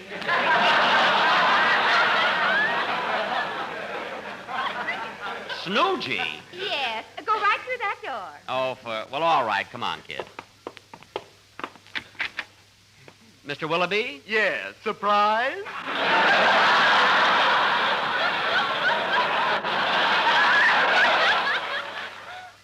Mr. Willoughby, I'm Jack Benny. Oh, yes. Come right in. I've got Mary and Phil with me. Oh, splendid. Hello, Mr. Willoughby. Hiya, Bub. What do you hear from the hips? Phil. Now, Mr. Willoughby, what is it you wanted to see me about? Well, frankly, Jack, since you've been broadcasting for us, our company is losing money. Losing money? But last week you said you had more orders than you can fill. I said we had more corsets than we can fill. Oh. We've been selling corsets for 15 years, and this is the first time the company is feeling the pinch. Oh, well, Mr. Willoughby, if people don't buy your product, what has my radio program got to do with it? Look, Jack, we're paying you enough money. Why don't you stop reading the commercials and hire a good announcer?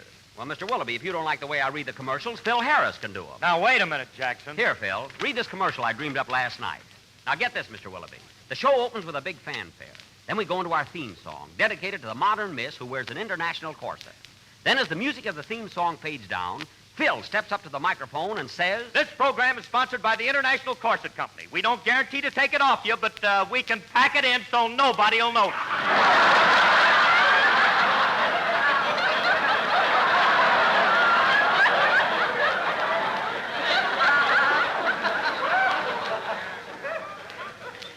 And you'll just love the new slogan, Gather unto you what is yours.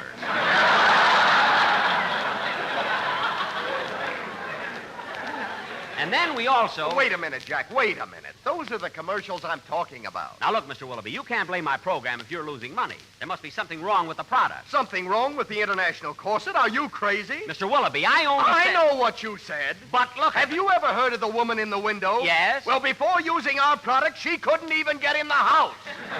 Hey, Mr. Willoughby, you asked for it. I received hundreds of complaints about your corset. Complaints? Yes. The steel you use in the stays is defective. When someone wearing your corset bends over, the stays have a tendency to snap loose with a ping. With a ping? Yes. I can't believe it. It's incredible. Why, Wait a minute. My secretary wears an international corset. I'll buzz for her. When she comes in, I'll ask her to bend down. And if the international corset is what you say... What is it, Snoochie? Ethel, would you mind picking up that pin on the rug? What? Ethel, would you mind bending over as though you're picking something up? Oh, certainly.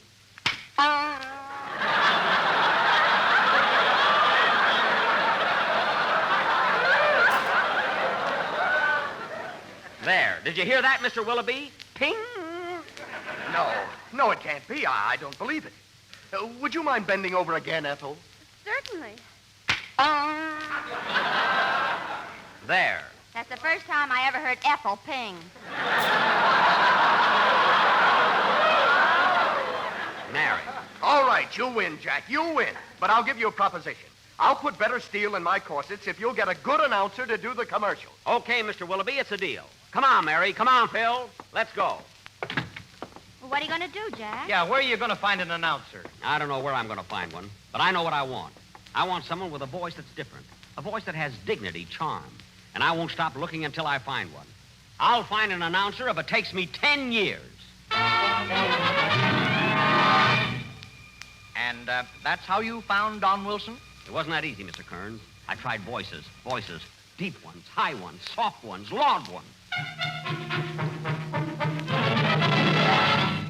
All right, you're next.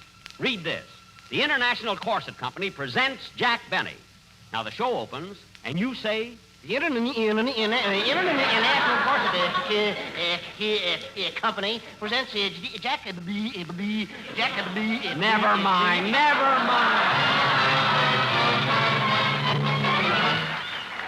All right, Bud, you try it. The show opens, and you say... The International Corset Company presents Jack Benny. Now, cut that out, and you won't do it. All right, fella, you're next. Read this. The show opens, and you say... The International Corset presents Jack...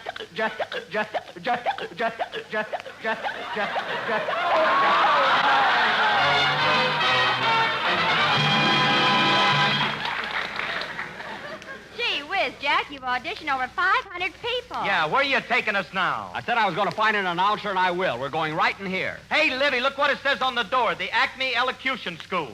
Oh, yeah. We can train your vocals so you won't sound like a yokel. Come on, let's go in.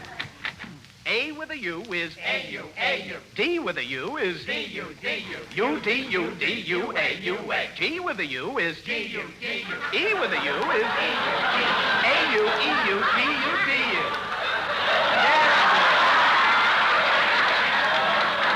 Very good, students, very good.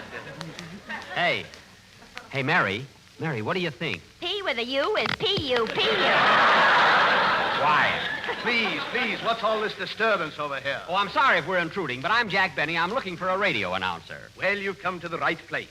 Now, let's see. In this class, I have little Harry Von Zell, Billy Goodwin, Jimmy Wellington, and that fat boy over there is Donald Wilson. Donald Wilson. Say, I like that name, and he looks like he might be just right for my program. Certainly, Mr. Benny. I'll call him over. Oh, Donald, this is Jack Benny. How do you do? How with an H and an O and a U and an O and a D is a how-do-do. What? Eat, ice. Give me a piece of pie. Eat, ice. Bill, cut that out! Vermont.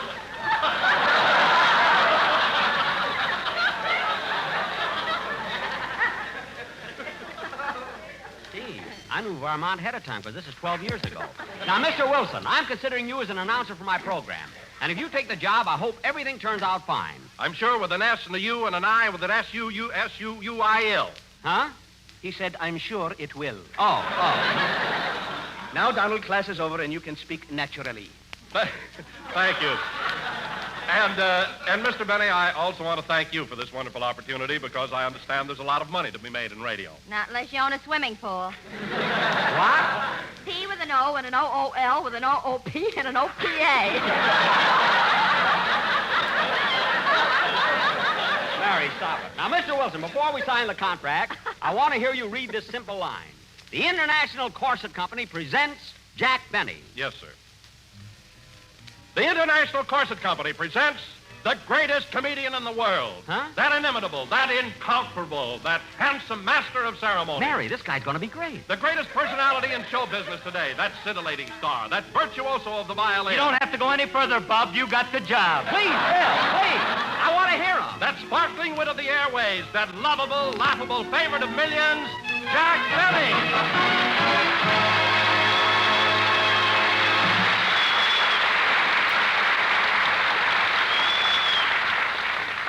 And that, Mr. Kearns, is how I found Don Wilson.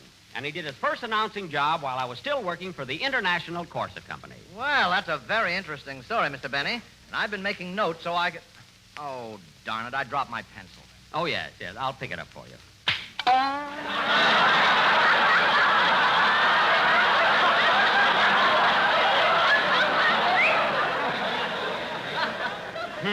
Why, Mr. Benny, do you wear a... Never mind. The interview is over. Goodbye.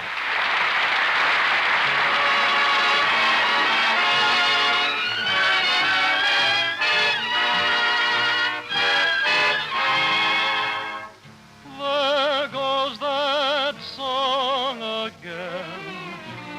used to call it our serenade.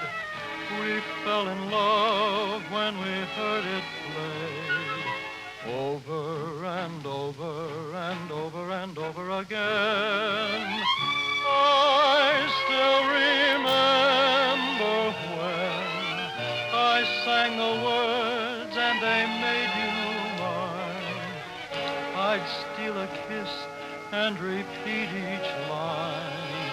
Over and over and over and over, and then we drifted apart. You walked off with my heart. It's funny how one listen just starts me reminiscing.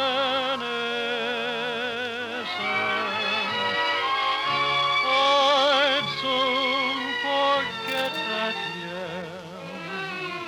I told myself when you said so long, but I was wrong. There goes that song again.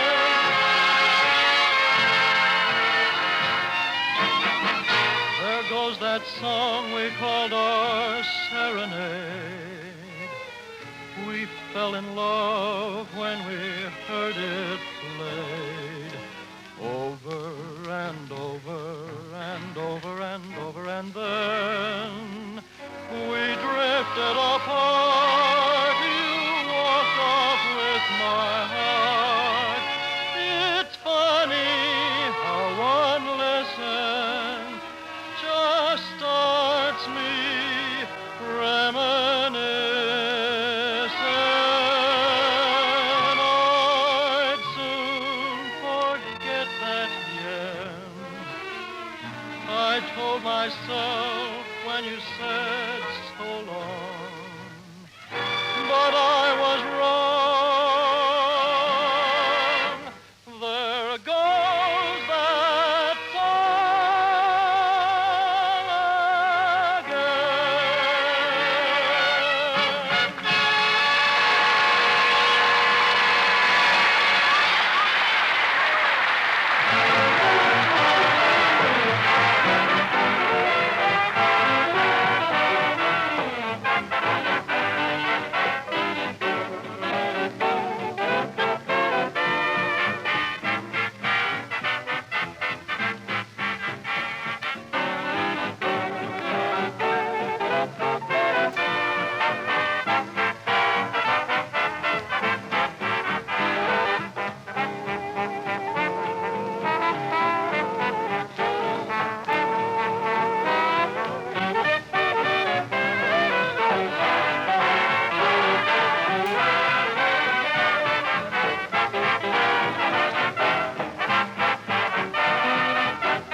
This concludes another program, folks, and we'll be with you again next Sunday night at the same time. Oh, Jack. Yes, Don. It was very nice of you to tell that story about how I first came on your program. Yeah, that's fine. Thank you. But I've been with you so many years now. Don't you think I ought to get a little more money? What? Money. M with an O, with an N with an O, with an N-O, N-O, N-O, no. Thanks, Mary. Good night, folks.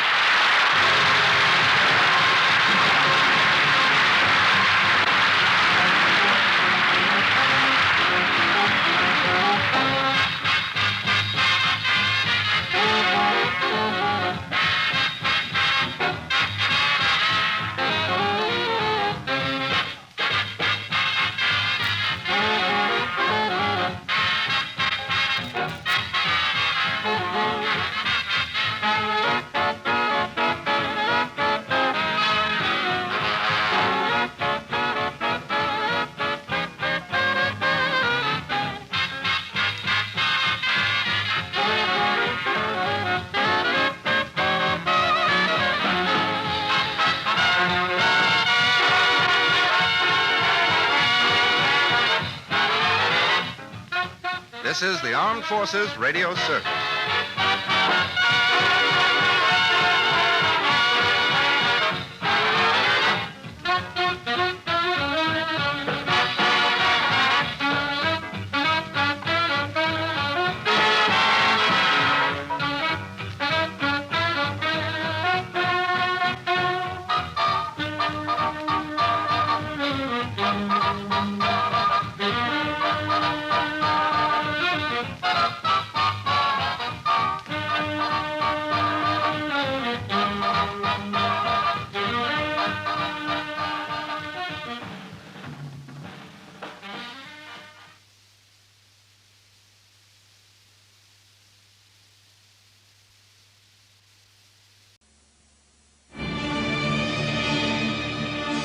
Robert Bishop's office. I must speak with him immediately. It is a matter of life or death.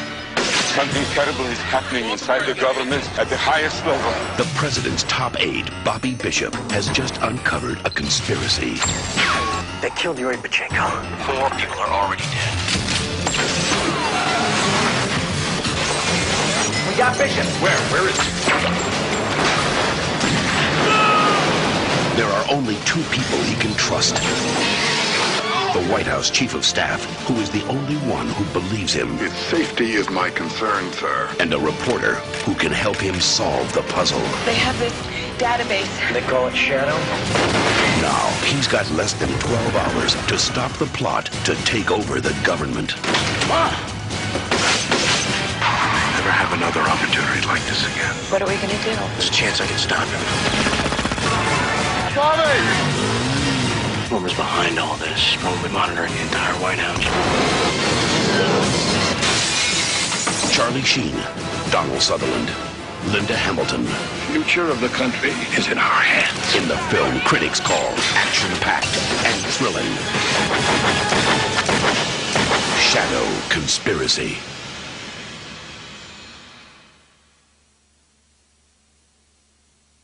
One of the all-time great directors, Cecil B. DeMille, hosts Lux Radio Theater. Up next. Lux presents Hollywood.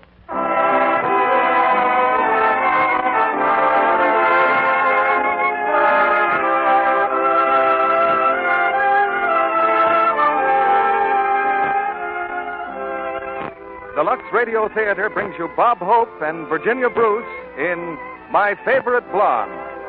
Ladies and gentlemen, your producer, Mr. Cecil B. DeMille.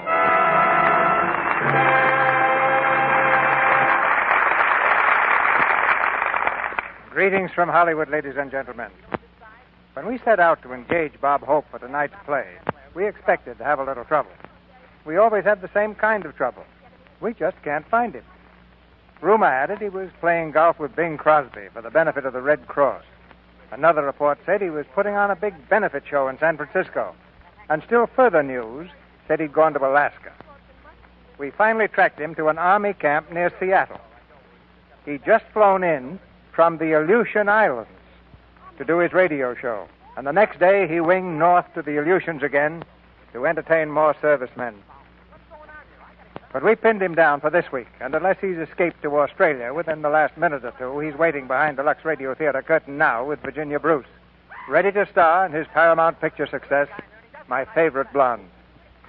Our play takes Bob and the beautiful Miss Bruce on a wild adventure with a gang of spies who are desperately trying to capture a military secret that our brilliant hero doesn't even know he possesses. There's another secret which everybody should possess these days, and that's how to make all the things we own last longer. Not exactly a military secret, but it helps a great deal when 130 million people stop all needless waste. A good many of you have made Lux Flakes a partner in that job, a kind of household chief of staff in the campaign to make the family wardrobe set new records for long life. So if it's something washable that you're trying to protect, Lux Flakes is your first line of defense. And that's one kind of strategy that every household general should know. Now stand by for My Favorite Blonde as the curtain rises for Act One, starring Bob Hope as Larry Haynes and Virginia Bruce as Karen Bentley.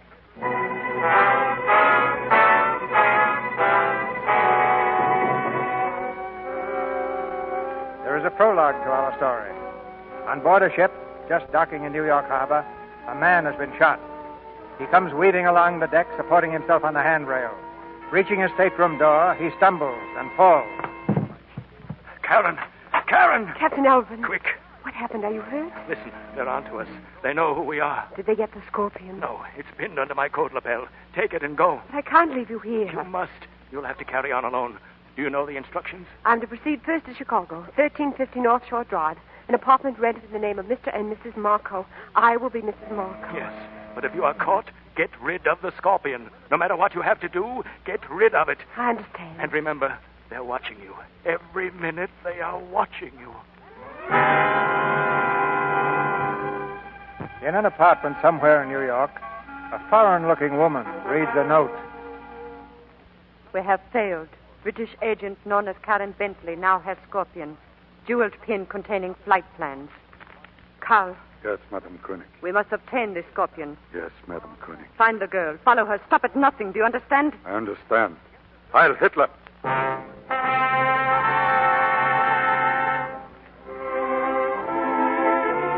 In another part of New York, in the Princess Vaudeville Theater, the second act is just coming to a finish. This is Haynes and Percy. Percy, the important part of the act, is a penguin. And Haynes is a man with a long nose. Percy has just completed a difficult trick. Thank you. Thank you. Oh, that was swell, Percy, and good acting should be rewarded with a fish. There. That was delicious. Now I'll see if I can find one for you. Ladies and gentlemen, I will now perform a trick which has never before been performed by man or beast. Starting from the top of this 30-foot platform, I will slide down on roller skates, leap into the air, and turn a back somersault, landing directly on my feet. Professor, if you please. Remember, folks, this trick has never been successfully performed by man or beast.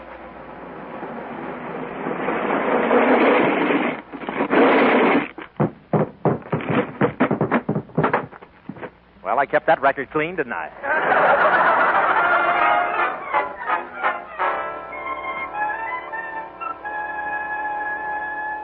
Haynes. Mr. Haynes. Say, you okay, Mr. Haynes? Sure, I'm fine. What's a broken back in vaudeville? Hey, Percy sure wowed him tonight, Mr. Haynes. Oh, he's got relatives out front. Quiet. Listen, you character. If you keep hogging this act, you and me are going to have a talk with a taxidermist. Here's a fish. Now get in your box. Say, Mr. Haynes, I heard about Percy going to Hollywood to make a picture. Congratulations. Oh, thanks, Mike. You going to be in the picture, too? Am I Are you kidding? The whole picture's built around me. I'm in and out all the time. In and out all the time. Hollywood. Gee, that's big stuff. Yeah, I didn't want to go at first, but they kept dangling those platinum swimming pools in front of me. Come on, first, let's get dressed. So long, Mike. So long, Mr. Haynes. Good luck. Thanks. Am I going to be in that picture? How do you like that character? Oh. Oh, excuse me. It's all right. Come in quickly. Say, isn't this my dressing room? I'm sorry. Oh, sure it is. That's my name up there. See, Haynes and Percy. Are you Mr. Percy? That's right. No, I mean, that's wrong. I'm Haynes. This is Percy in the box. Oh. Tell me, has anyone ever told you that you're beautiful? Mr. Haynes, would you please close the door? Close it? Close it. Now lock it, please. Lock it? Lock it. Now sit down. Sit down? Sit down. Oh, thank you. Hey, wait a minute. What's this all about? Who are you? Don't talk so loud. Oh, I was shouting, wasn't I? No time to lose. To lose what? What are you doing here? Somebody was following me. I came in the stage door to throw him off the trail. Mr. Haynes, do you know what it feels like to be followed and hounded and watched every second of your life? Well, I used to. Now I pay cash for everything. Look at me. I'm looking. What hair, what eyes, what lips. You've got to trust me. Yeah, but who's going to trust me? And you mustn't ask any questions. My name's Karen Bentley. I can't tell you any more. My name's Larry Haynes. There's no more to tell. Oh, I read your telegram. I'm sorry. Oh, what telegram? Well, it was lying right on the shelf there. Oh, you mean about Percy and me going to Hollywood? Yeah, we whipped up a little picture deal. It says, have signed Percy for picture, Igloo Love, $500 a week. Contract calls for Bird to be in Hollywood next Tuesday. Had difficulty finding spots for you, but may be able to get you $30 a week as Percy's trainer. Oh, no, that isn't right. You see, Percy just plays a bit in the picture, and the whole thing's built around me. I'm in and out all the time, weaving in and out. When are you leaving for Los Angeles? Huh? Los Angeles. When is your train leaving? Tell me, is that your own hair, or did you scalp an angel? Please. I must know. When are you leaving? Are those your own eyes, both of them? I'm in very serious trouble. Tell me what train you're taking. Well, I can take any train. I got enough steam up now to act as an engine. Well, that's good, because I'm going part way with you. Yeah, well, that'll be... Yeah? I've got to get to Chicago. Oh, that's fine. We'll go by way of the Panama Canal. When we reach the canal, we'll lock ourselves in. What's your name? Please, Mr. Haynes, you're not listening to me. Yes, I am. I said every word you heard. Oh, please. Let's get out of here. And remember, if anyone asks you, I'm a business acquaintance. If anyone asks, this is some business.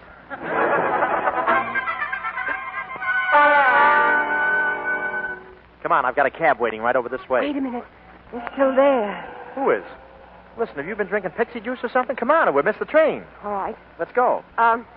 Say, Jack, remember that split week in Waco when we were slipping nips? Huh? What are you talking about? Boy, did we panic 'em. Did we wow 'em? And that hotel, Floppy Louie's, was it crawling? Was it crawling? Oh, yeah. Flippin' Nip and Floppy Louie were sisters. I know, because I'm their mother. You're a riot. Jack, you killed me.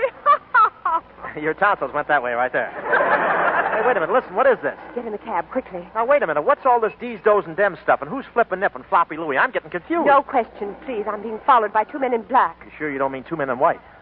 Get in the cab. Okay.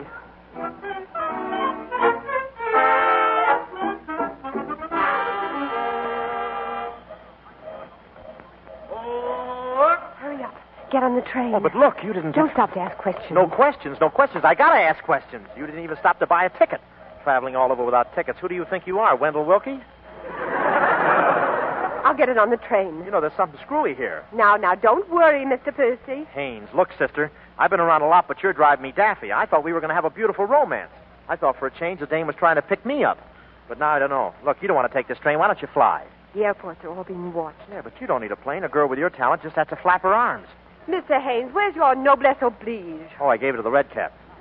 You can't pass me off with a joke. I'm going with you. But look, you've got to get a ticket. There they are. There who is? Don't look.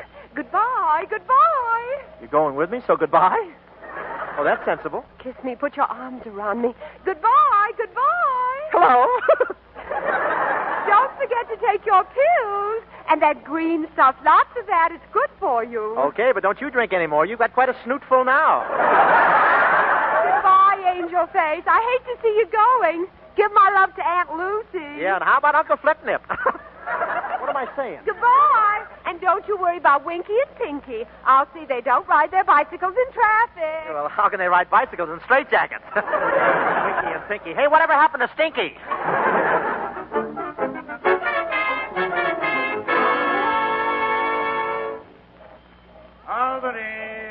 Albany. Conductor, what time do we arrive in Chicago tomorrow? 9 o'clock, miss. Thank you. Albany. Miss Bentley. Oh, Carlton. I've been looking for you on the train. I had to fly here. They were following me. Do you have any orders for me? Yes, Marco wired me.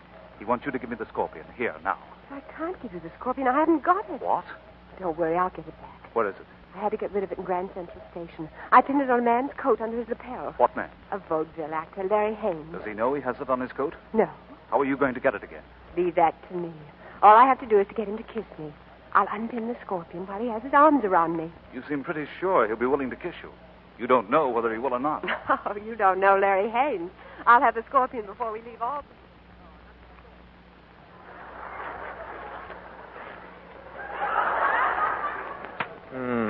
There's a nice headline. Hollywood Inc.'s Percy, Nix's Haynes.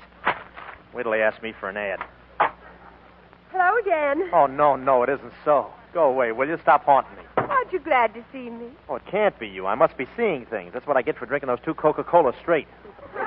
Larry, don't be silly. It's me. I flew here. Well, look, Winky and Pinky, before I open the window and let you fly out again, what do you want? Larry, here we are, just me and you.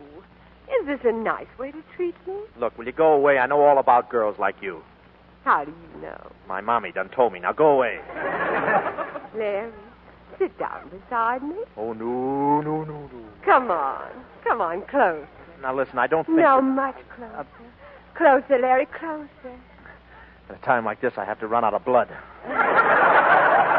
Put your arms around me. No, I don't think I should do that. I really don't. Is that me talking? You're cute. Kiss me. Oh, no, please. I can never face my friends again. There's nothing to be afraid of. Kiss me, Larry. Oh, no, I can't. I mustn't.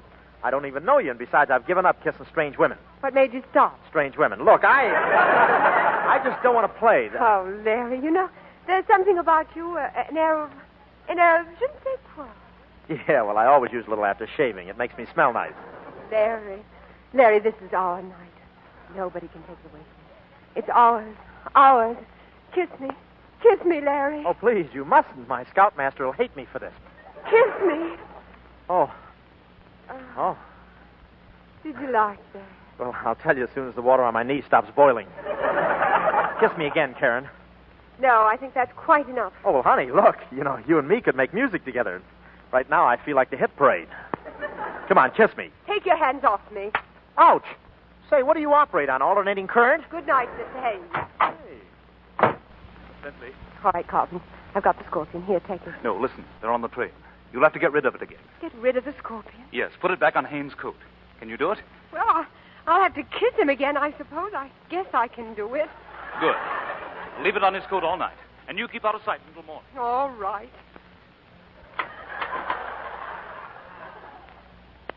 Hello, Larry. No, not again. Oh, Larry. I'm sorry about slapping you. I wanted everything to be so beautiful. Yeah, well, go and want it someplace else. Go on, flap your arms, get going, scoot, make like a Jeep. Go, go, go. Oh. Now, did I hurt my little man? Yeah, little man is irked, and if little woman isn't careful, she's going to get a little hit in the head. Oh, Larry, kiss me. No, I don't think you can't do this. Boy, whoever thought I'd be doing this kind of defense work?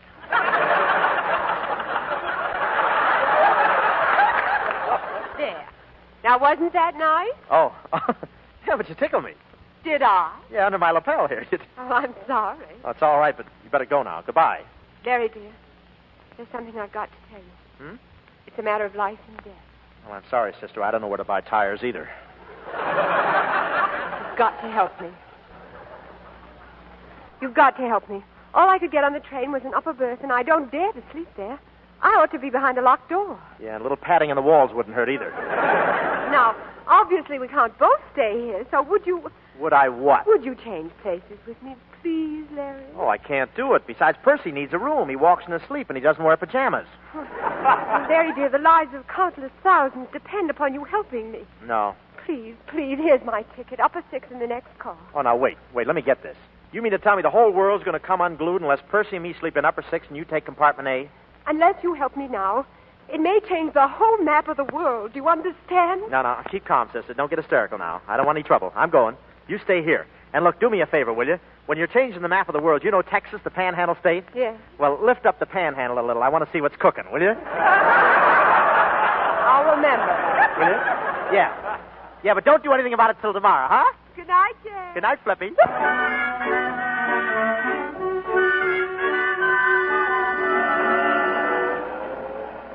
Chicago paper, Chicago morning paper. Ah, the Windy City.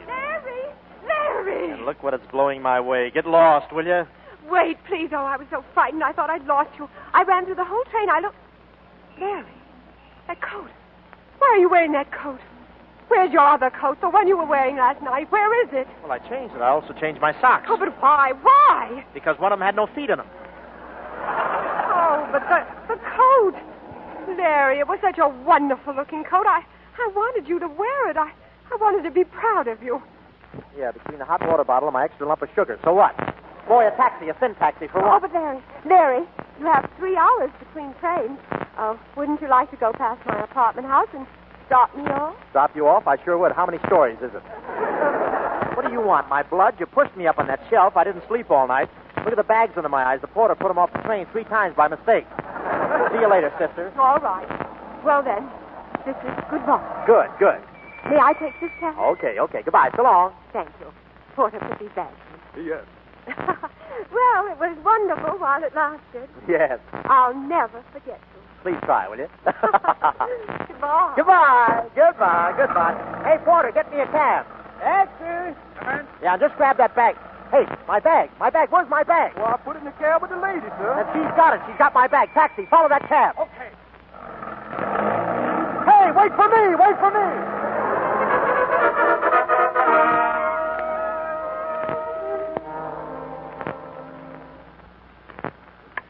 Glenarm's apartment. Just a moment, please. Hey, excuse me, I'm in a hurry. Yes, sir? Tell me something. Where's that blonde bag that just got in? I mean that blonde with a bag. Where is she? Oh, 318. You mean Mrs. Marco? Marco, Parco, Sharko. All I know is I'm a jarko for getting mixed up with her. Thanks. Is she expecting you? No, it's going to be a big surprise. 318. 318. Ah. Oh. So that's your racket, huh? Bag snatcher. Give me that bag. No, let go of that bag. Let go. Yeah, let go. I'm going to call the police. That's what I'm going to do. No, stop. I'll stop when you... Stop now. Put down that bag or I'll shoot you dead. You talked me into it. Now listen. Be careful with that gun. Get away from me or so help me, I'll let you have it. Hey, now wait a minute. That's a gun. It's liable to go off and shoot somebody, and I'm the only one here. Put that bag over there and open it. All right. Very well. Look out behind you. Ah, now give me that gun, sister. Some trick, huh? I learned that from Dick Tracy. Drop that gun. Drop that gun, do you hear? Drop it. Oh, I didn't tell you to drop it on my foot. Let me alone. Now get over there and sit down. There. Now we're cooking with charcoal. What do you think this is, sister? Gangbusters? What are you going to do? You're going to the clink. That's what I'm going to do. Wait, you're making a very serious mistake. Oh, I didn't want to tell you this, but now I have to. I'm a British agent. Well, you're too late. I already got an agent. Please, give me a minute and I'll prove it to you. Okay, sister, but don't try anything funny. Look, do you see this jewel pin? I pinned it on your coat on the train. I had to. A bug. Why'd you pin a bug on my coat? You know what's in this bug? Little bugs? A microscopically engraved cipher code for the flight of 150 bombers from Los Angeles to England. Is that so? Do you see this ring? Do you know what's inside? Benny Goodman and his band player was a little crowded. Oh, Larry, this is serious.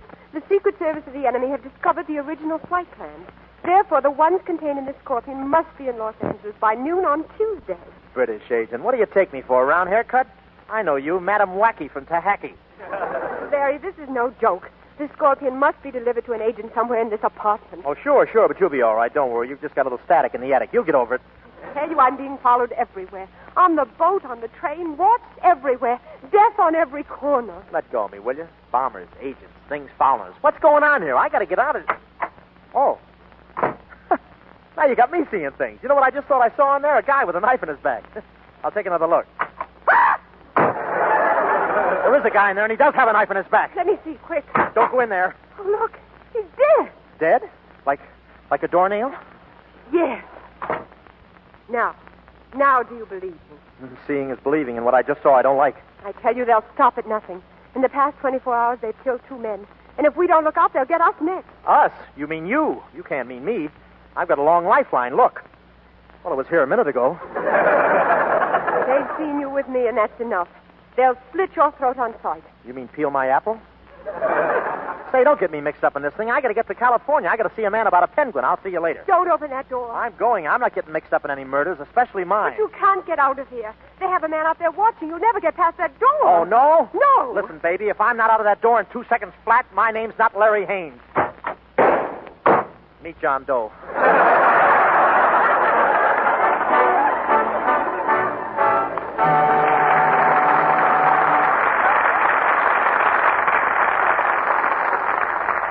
Act 2 of My Favorite Blonde, starring Bob Hope and Virginia Bruce, follows in just a moment. Now, how good are you at arithmetic? Here's a problem for you. Take 8 plates, add 4 cups and saucers, 8 knives, 8 forks, and 4 spoons, 4 glasses, a pot and a pan. Phew, I'm dizzy already. And then add a dishpan full of strong wash-day soap suds. Hurts me just to think about it. Multiply the whole thing by 3 meals a day, 7 days a week. And what have you got? Chances are you've got dishpan hands. And that's something no woman wants. Or needs to have. If she'll make just one simple change in that daily job of dishwashing. If she'll stop using strong suds and change to gentle Lux Flakes, that ugly dishpan look will disappear. In actual tests, hands grew lovelier in from 2 to 7 days after changing to Lux. The women who made these tests used no creams or lotions on their hands. They just changed to Lux. And you can change to Lux for less than a penny a day. For less than a penny a day, you can watch your hands lose that rough dishpan look. Grow soft and smooth again till they're as lovely as ever. You see, Lux is famous for mildness. And yet, along with that wonderful mildness, Lux gives you the other things you want in a dishwashing soap. Quick suds, plenty of suds, long-lasting suds that do a thorough cleansing job. Get the thrifty big box of Lux first thing tomorrow and use it for your dishes every day. Now, our producer, Mr. DeMille. Act 2 of My Favorite Blonde. starring Bob Hope as Larry Haynes and Virginia Bruce as Karen Bentley.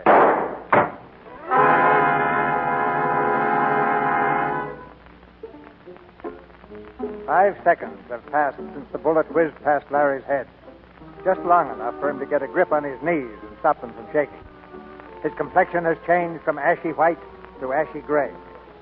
And he objects strenuously to this kind of treatment. They can't do that to me. They can't shoot at me. I'm an American citizen. I pay taxes. Well, I'm an American citizen. What are we going to do? Well, all I know is that Marco was supposed to deliver the plans. Now he's dead. Where do I take them to? Well, that's not my racket, sister. Now, one thing I'm sure of, we're going to get out of here. I'm going to call the police. Oh, no, please, don't do that, please. Why not? I need protection around here. Harry, look. Huh? Where? Gosh, there on the table. 2 jacks and 3 aces. J, 111. 2 jacks and 3 aces. No wonder he was stabbed, using a pinochle deck. 111, J. That's my identification number. Marco must have been trying to communicate with me before they killed him. But how? I see in the car. Here, look through these. All right. I can't hold him. That guy in there with a knife in his back, dead as a herring. Here, look. There's something written on the 2 of spades. Listen. Colonel Ashmont, 1120 Bernardino Street, Los Angeles. Well, what do you know? That's it. We've got to get out of here. I must get to Los Angeles. Well, look, you've got all the dope. You know the guy. Why don't you just phone the stuff into him? But I've told you. It's a secret cipher hieroglyphic. You can't telephone hieroglyphics. It's like telephoning a crossword puzzle. Larry, for heaven's sake, think of something to get us out of here. If we don't get out, I tell you, we're as good as dead. Oh, now calm down. Don't be afraid of anything. Look at me. I'm not scared. Well, I know you're not scared, Larry, but please open your eyes. Well, wait. I'll call the cops. Hello? Hello, operator. I want a policeman. Hello, operator. Larry, it's no use. Look, the wire's been cut. The wire's... Never mind, operator. Larry, look out the window. You see those 2 men across the street? They're waiting for us. They're killers. Killers. 8 million people in New York, and she's got to pin a bug on me. We got to catch a breeze. We got to get out of here. But how? Wait, I got an idea. Here, start throwing things. What? Go ahead, wreck the joint. What are you doing? It's the only way to get out of here alive. Larry, stop it. Are you crazy? You almost hit me. I'm just kidding. Don't you get the idea? Wife beating. We got a police escort out of here. Oh, Larry, that's wonderful. Come on, will you? Let's break it up. Do something. Make some noise. Oh, all right. Now scream. Help. Some more. Come on, loud. Help!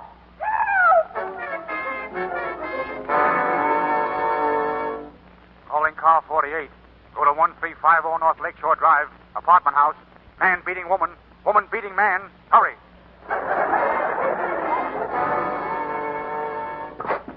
You're playing with a tiger. Do you know that? Is that so? Louder. Is that so? That's it. Your mother started this whole thing. Oh, no, she did not. Oh, yes, she did. Wait, I'll turn the radio on and get some loud music. Turn it up full. I'll pull the pictures off the wall. How do you do, ladies and gentlemen? This is Bob Hope, the Pepsi Kid, still hanging out by your teeth, and I'm here to tell you that... I can't stand that guy.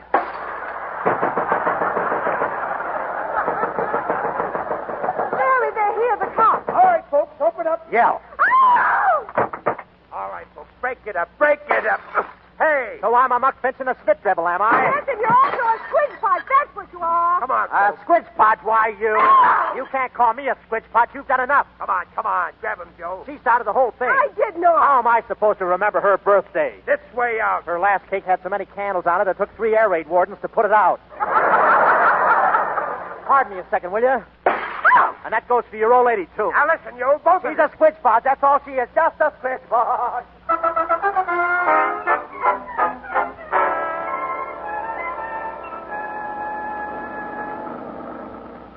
Hey, officer, where you taking us? We're going to slam you two in the cooler. The guy shouldn't go around slugging his wife. Am I right, Joe? Yeah. A man should respect womankind, especially females. Karen, we're going to the jug. No, we're not. I've got an idea. Play up to me. Daddy, Mommy is happy she heard a little lammy pie. Huh?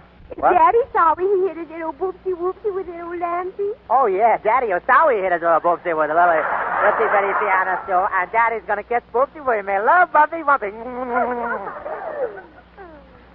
Does Boopsie Wumpy forgive a little Daddy Waddy? Kiss her middle fingers where Daddy did it with his naughty back. All right, okay, you two. Beat it. Yeah, get out. Get out, both of you. Oh, thanks. Oh, Karen, does little Boopsie want to kiss, pretty policeman? Go on, beat it. Bye, policeman. I couldn't take any more of that, Joe. Me too. I was ready to throw up. Calling car number 48. Car number 48. You have a young couple in your car. Bring them in immediately. Be careful, they are probably armed. They are wanted for the murder of Michael Marco. Murderers! Turn around, quick.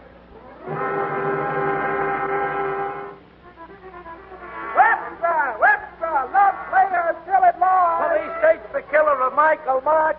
$10,000 reward for Larry Haynes, dead or alive. Dead or alive, they want me, see? $10,000 reward for anyone who turns me in. Karen, don't let me out of your sight, will you? Why? What's the matter? I don't trust myself. Jerry, be serious. You hear me laughing? My train's leaving in a half an hour, and where am I? Sitting up on a rooftop, hiding from the cops. Don't make so much noise. That was Percy, not me. Oh, I'm sorry. Be quiet, Percy. Look at me. I'm a nervous wreck. What am I doing? Why am I running away from people? What is this? I was a guy with a bird. The bird had a contract. I was going to Hollywood. I'd be wearing emerald teeth and a platinum hat. Then you came along. Now what am I? A hunted animal with a price in his head. Well, I'm telling you something. I'm getting out of here. I didn't kill anybody. I'm going down the street and face him and tell him the truth. Are you? Well, remember this. I'm your only alibi. If you go to the police, I'll tell them you did it. You wouldn't do a thing like that. Yeah, I guess you would. Larry, I'm sorry. I have been a nuisance. I had no right to get you. You go on. You go right ahead to California. I won't stop you. You can clear yourself, and I'll manage somehow. Yeah, in a minute I turn my back, you'll snitch on me. No, I won't. You go right ahead, and thanks for everything. Well, okay. I'm sorry, too, but you understand I got my own trouble. Of course. Well, so long. Come on, Percy. So long, Larry. Good luck. Thanks, and don't worry about me. I feel like a rat leaving her up there. Well, why shouldn't I? I got a job of my own to do. You mean you're running out on her, huh? What are you, a man or a mouse? A mouse, but at least I'm not a mouse with a rope around my neck. Running out and leaving her up there alone. Well, I got my rights. And why are you stalling? Why don't you go? I'm not stalling. You keep out of this. Not stalling. Who do you think you're kidding? Go on back. Hey, look at me. Wait a minute. I'm going back. No, I'm not going to do it. That's better. What if I am walking out? She's awfully pretty. Yeah, that's it. It's got nothing to do with bombers or spies. Now I know what it is that's got me. It's that blonde hair. It's those great big baby blue eyes.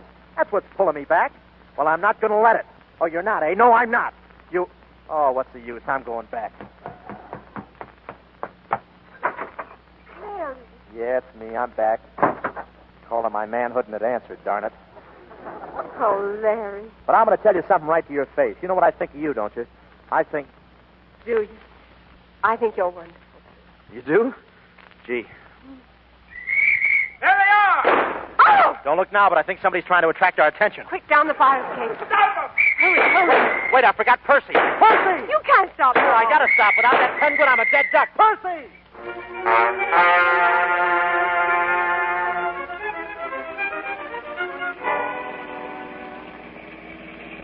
First I'm a murderer, now I'm an automobile thief. You know, you're a bad influence on me. We had to do something. We didn't steal the car. We just borrowed it. Yeah, just like Henderson is going to borrow our tires. Terry, look. Look, they're following us. There's a whole car full of police right behind us. I know, but are they after us? That's the question. And that's the answer. Larry, they're shooting. Faster, Larry. Can't you go any faster? Listen, we haven't got wings, you know.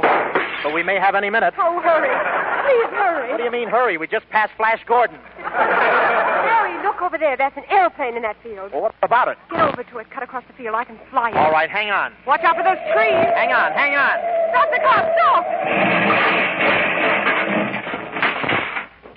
Well, that's better than using brakes. It saves rubber. Come on. Get in the plane, the back seat. Hey, you sure you know how to run this thing? Of course. My brother's a British ace. Yeah, well, my uncle's a dog catcher, but I can't bark. Let's go. California, here we come.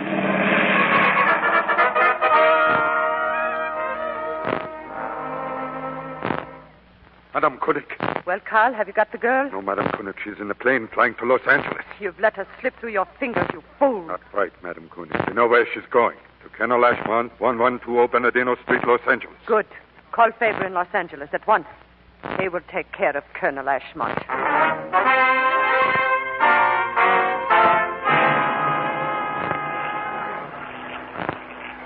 Say, Who is this Colonel Ashmont, anyway? He's a liaison officer between the British Air Ministry and American aircraft production. Yeah, but what's he going to do with that bug even if we do get it to him? Reroute the flight of the bombers to synchronize with an RAF escort. Hey, what's that? Well, it isn't whooping cough. Look at the gasoline gauge. There's not enough gas in that tank to clean a doily. Oh, that's fine. That's great. That means we're going to be stuck up here in the air where everybody can see us. Oh, hey, help!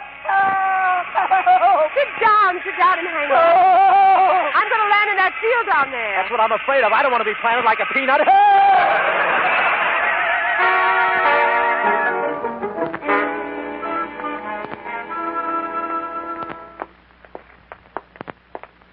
So your brother was a British ace, huh? Well, we landed, didn't we? Yeah, we landed all right, but I didn't know we were coming in on my collarbone. Oh, for heaven's sake, Larry, stop squawking. That wasn't me. That was Percy. Oh, I'm tired. And I'm hungry, too. Larry, look. What are those things in that field? Watermelons. Oh, boy. Oh, can we buy some? Oh, they don't taste like anything unless you steal them. Come on, I'll treat you. Open one up quick. Sit down. Say, I remember back home there was a watermelon patch. Me and a kid named Turkey Williams used to swipe them. Every time we'd get caught, I'd blame Turkey. I was the town heel. Here, try this.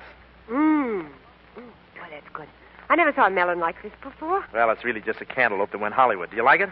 It's like sucking on my bath sponge when I was a baby. To really get at it, you should have earplugs and a bathing suit. Really? Sure. Then you see you can... Morning, folks. Uh-oh, we got company. Enjoying yourself, folks? Who are you? Jed Hawkins is my name, but my friends call me Sheriff. On your feet, both of you. Don't try anything funny. I've got you covered. Now, look, Sheriff, My car's over this way. Get going. Officer, let me explain. We've got to get to California. Young woman, it'll likely be a long time before you get to California. I know everything's against us, Sheriff, but we're absolutely innocent. Look at me. Do I look like the criminal type? Well, look at her, then. Young fella, all I can say is you're in mighty serious trouble. But he didn't do anything. I got him mixed up in all this. Yeah, a lot of fellas get in trouble because of a woman. No, folks, crime don't pay. You start stealing a watermelon, then it'll be an automobile. The first thing you know, you're liable to get mixed up into something like this. Look at this headline here. Love Slayer still at large. But look, Sheriff. Better digest it, son. Maybe it'll be a lesson to you. You wouldn't want to be him, would you? I wouldn't want... Oh, yes, I read about that fella. They say he only has 2 fingers in one of his hands. In the car, please. Oh, certainly. After you, dear. Excuse me, Sheriff. I was speaking to the lady. You know, you folks are liable to get 10 days for stealing and trespassing. You don't want to try anything around these here parts. Well, might as well have a little music while we're driving to town. Turn on that radio, son. Oh, sure. I hope it's Hawaiian music. It's nothing like a hula on the way to the cooler. Murderers were last seen flying a small blue airplane. Oh, wrong station. This'll be better. For their apprehension, notify all law enforcement police of Illinois. Oh, monotonous, isn't it? And so, boys and girls, if you will send us the labels from 2 dozen cans of Minso dog and cat food, we will send you a badge, a hatchet, and a life membership in the Junior Woodpeckers of America. Oh, that's what I've been waiting for. I've got 18 labels already, and I don't even own a dog or a cat. I've been eating the dog myself, stuff myself.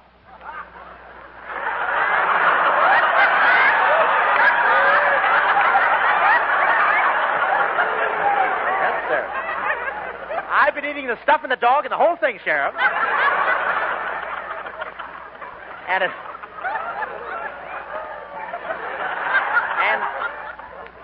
I've been eating the dog food myself, and it hasn't had any bad effect on me at all. Except once in a while, down it, there it goes again. Get that other station back. Oh, no, Sheriff. Station back. Oh, that's just the news. You don't want to hear news. Get it? Repeating, be on the lookout for a man and a woman, escaped murderers. The woman, a blonde, about 5'5". When last seen, was wearing a reversible trench coat and a beret. The man is about 5'10", clean cut, distinguished-looking features, nattily dressed, and with all the appearances of a gentleman. Well, what do you know? I didn't think I was so pretty. $10,000 reward is offered for their capture, dead or alive. Murderers! Well, looks like I struck oil. Sheriff, wait. Oh, we can explain. Put up your hands. But, Sheriff, we're innocent. Shut up. If you move a finger, I'll plug you. Now keep those hands up, both of you. Well, Larry, I guess we'll have to face the music. Yeah, it looks like curtains. I see my life passing before me, and Donna Magee has the leading role. We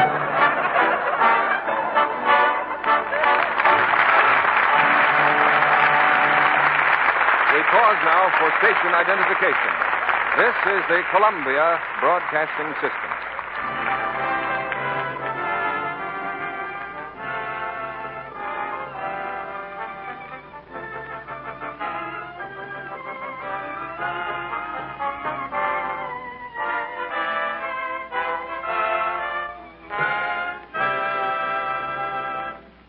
Now, here's Libby Collins, our fashion reporter, who says it's important to keep the stretch in other things besides your imagination.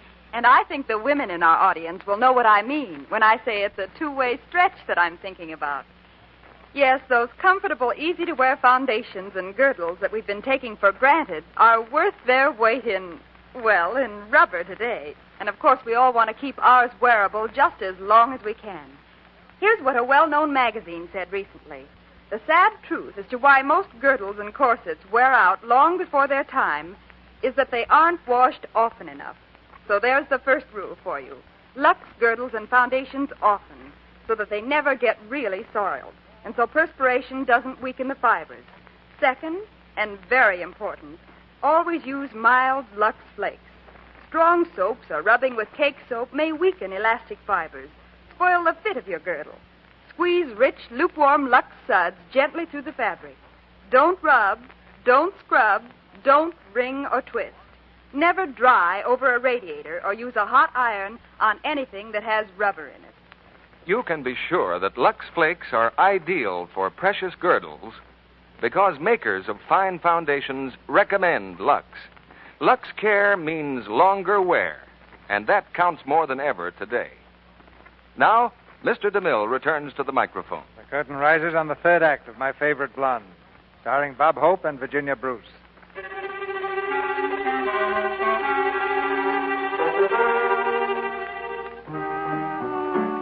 Larry Haynes, with his penguin under his arm, is on his way to jail. He and Karen sit glumly in the sheriff's car as they enter a small town somewhere in Illinois. Murderers. I guess this is my lucky day. Now, keep your eye on the road, Sheriff. I know it's 10,000 dead or alive, but I'd rather be captured alive. Murderers. You'll get the chair for this. And 10 days extra for stealing watermelons. Sheriff, look out for that car. What the? Did you see what he did? What's the matter with you? Why don't you look where you're going? Me look where I'm going. I'll get out and sock that guy in the nose. Oh, you will? Yeah, I will. Harry, make a break for it. What? Get out, run. Head for those houses over there. Okay, you ready? Come on. Give me your hand. Hey, grab those two. They're murderers. Come back. Hey!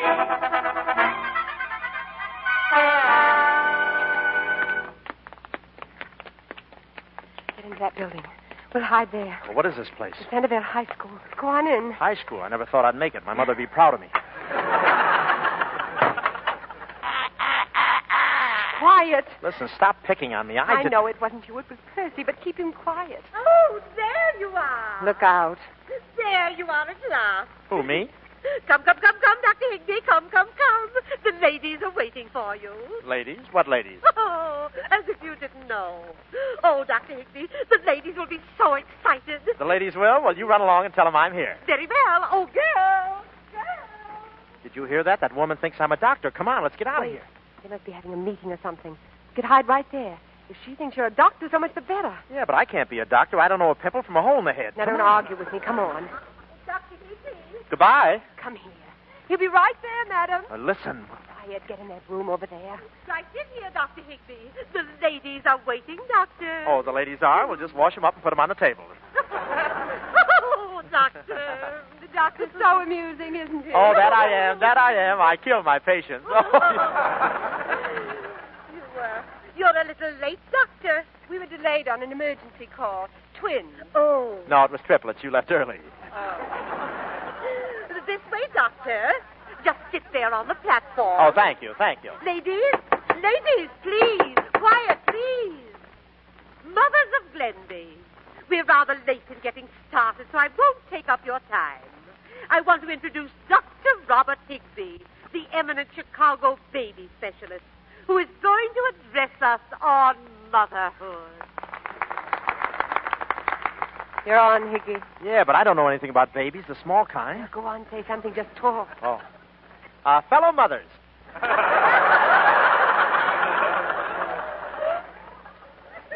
They say that a woman who hasn't been a mother is like a ship that hasn't sailed.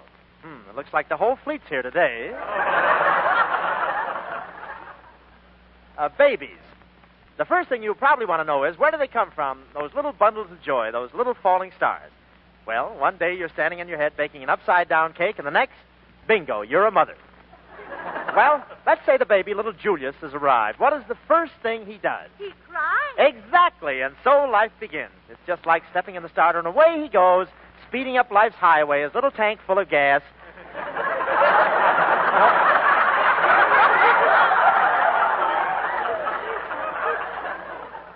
No ration card necessary, his little engine buzzing, and his little horn tooting, wah, wah, wah, wah.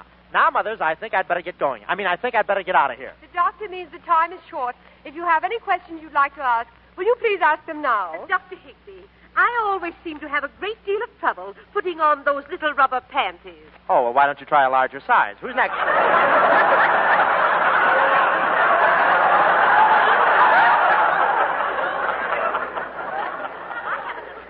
That never listens to what's right. She's always doing the wrong thing. What should I do? Well, wait another 10 years, and if there's no improvement, mail me your phone number. I'll be waiting for you. Doctor, this is my little boy. Your little boy. Well, ugly little shaver, isn't he? How are you, son? Shake hands. Let go of me. They didn't lower that draft age far enough. Now, Frederick, shake hands. Don't be afraid of the good doctor. The good doctor stinks. You're not exactly Chanel number 5 yourself, son. Doctor, will you look at his throat, please? I'm a little worried about him. Well, I don't blame you, madam. All right, son, now open your mouth and say, ah. Ah, wider, wider, yes. Marvelous thing, the human stomach. Just look in there. Yeah, how's your stomach, Doc? Oh, fine. A little empty at the moment, but fine. Well, I can take it. Can you take it? Take what? In the stomach, this. Oh! Frederick! Wait a minute, you little brat. Now I'll see if you can take it. Well, don't stand there. Pick me up, somebody.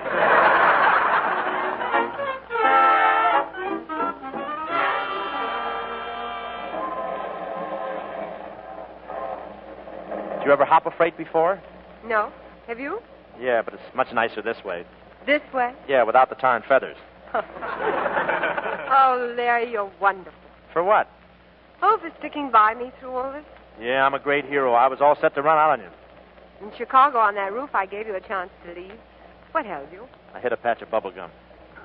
Look, I'm wise to you. I know what you're trying to do. You want to get me talking in pink ribbons like a Valentine. All right, you held me, that's what. I couldn't run out on you. I had no feet. You're a beautiful blonde magnet, and I'm nothing but a carpet tack. There, I said it. Now you happy? Yes, Larry. Very happy. And I don't mind in the least bit you're talking like a Valentine. Look, you, if I wanted to come right out and say I love you, you wouldn't stop me, see? No, I wouldn't. But you can't make me. I'm not like a lot of other guys that beat around the bush. If it was hitting me here in the heart, I'd come right out and say so. Then you mean it's not hitting you in the heart? I didn't say that. Supposing it is. What business is it of yours? At least I'm not slopping over. You don't get me talking icky-sticky. Go ahead, Larry. Talk icky-sticky. No, sir, not Haynes. First thing you know, I'd be drooling a lot of hooey, and next thing you know, I'd be hugging you and kissing you and... Well, why don't you? No, Oh. Hey, what kind of a kiss is that? It's that, new thing. Yeah, well, hang on to it. Don't let them put a priority on that.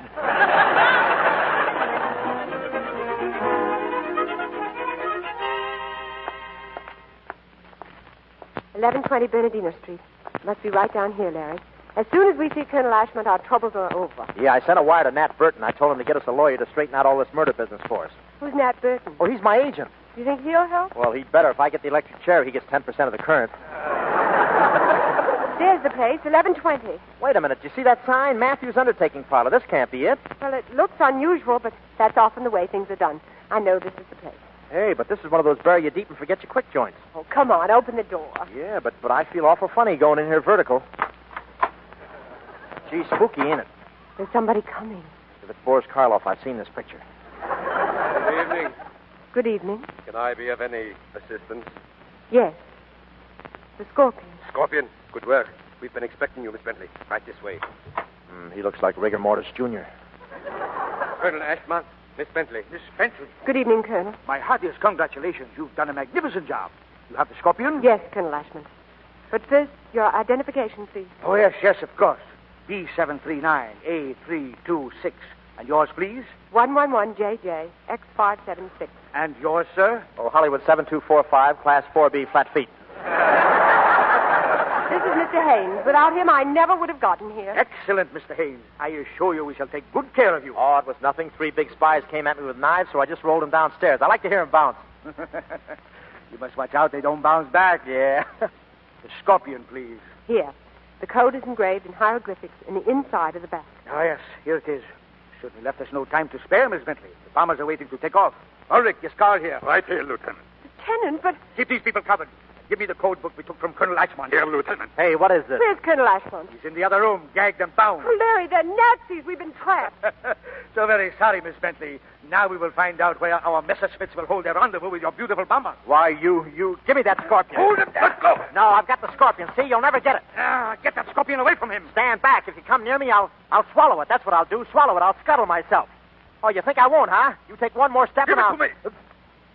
There, I did it. I swallowed it, and it didn't taste bad.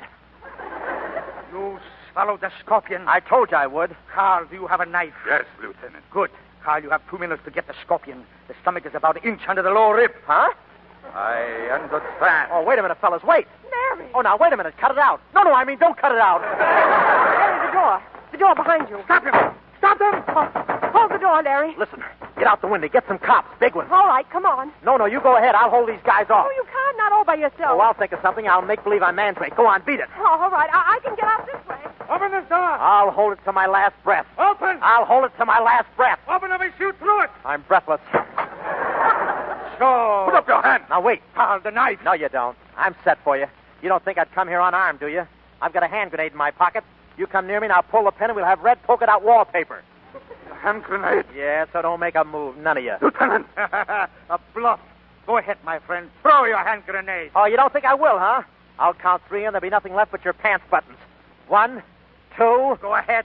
1, 2. You said that. I did not. 1, 2, 4. 3. Who said that? I told you there's a bluff. Grab him. No, stop. Come here. Lieutenant, quick. The police. There, you see? The police. You're all caught like rats in a trap. And I'm the piece of cheese that caught you. We've got to get out. Yeah, take him with us. Yes, Lieutenant. If he fights, knock him unconscious. I'll fight all right. Don't worry. Knock me out, will you? You just try it. You just... Oh. Larry! Break down the door. Here, Lieutenant. Torino, get out. Come in the back. Carl, you first. Well, Lieutenant. Through the window, quick. Yes, Lieutenant.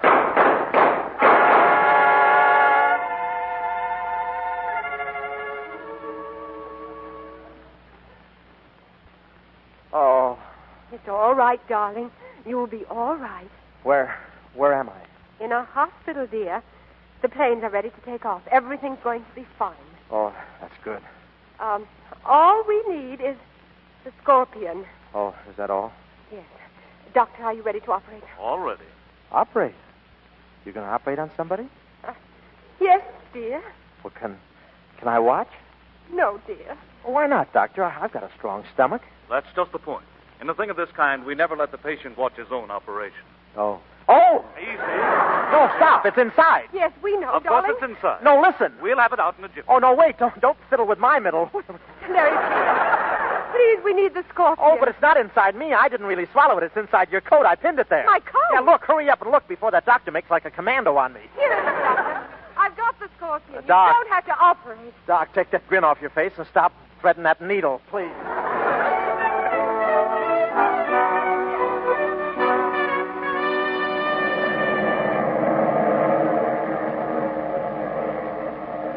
There they go. 100 of them. Oh, Larry, I'm so proud of you. Did you hear what Colonel Ashmont said?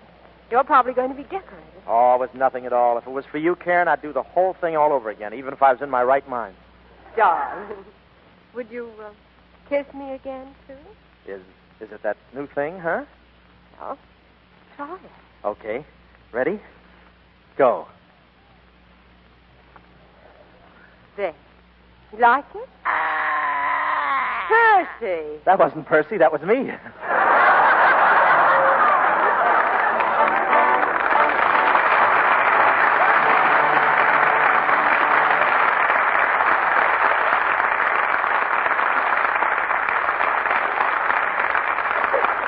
Mr. DeMille will bring our stars back to the microphone for a curtain call in just a moment. Now for some news about stockings. Have you ever thought about this? Why is it that stockings fit so many differently shaped legs? Why don't they have to be altered to fit, as you so often have to have a dress altered? Well, it's because they have elasticity. They can stretch where they need to, then spring back to cling smoothly to the legs. And it's that same quality of elasticity that lets them give under strain without breaking easily into runs. Yes, elasticity is a very important thing in stockings. And it's really good news that the new rayon stockings we've all been getting acquainted with have a lot more elasticity than the earlier ones did. New high twists, new finishes have made this possible. But here's the thing. You mustn't weaken elasticity when you wash stockings. And that's what cake soap rubbing and strong wash day soaps are apt to do. You can save the elastic quality of your rayons if you'll give them the same gentle care you give silk and nylon. Nightly luxing. Squeeze them through rich, lukewarm Lux suds. Rinse them carefully. Let them dry thoroughly from 24 to 48 hours. This gentle Lux care cuts down runs, guards the vital elasticity of your stocking. So, for better stocking wear, for most flattering stocking fit, don't trust to luck. Trust to Lux. Now, here's Mr. DeMille with our stars. Our spotlight proudly turns to Bob Hope and Virginia Bruce as they come back for a curtain call. Virginia, you were grand. And, Bob, I must remember this performance when we vote on the Academy Award again. You did the best you could. Bob, don't let Mr. DeMille kid you. You're just as good an actor as... That's funny. I can't think of anyone you're as good as.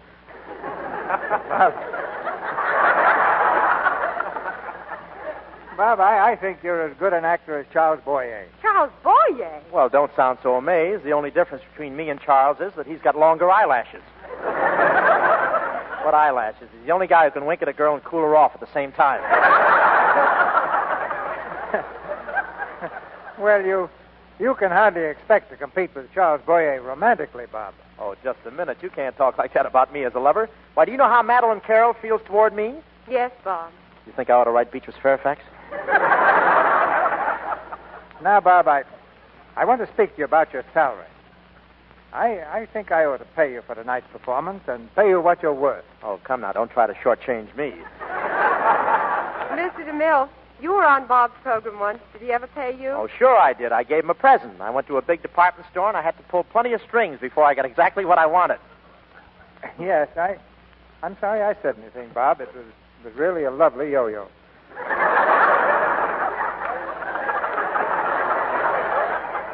Say, Virginia, why don't you appear in my program some Tuesday night? I'd like to, Bob, but I need the money. What about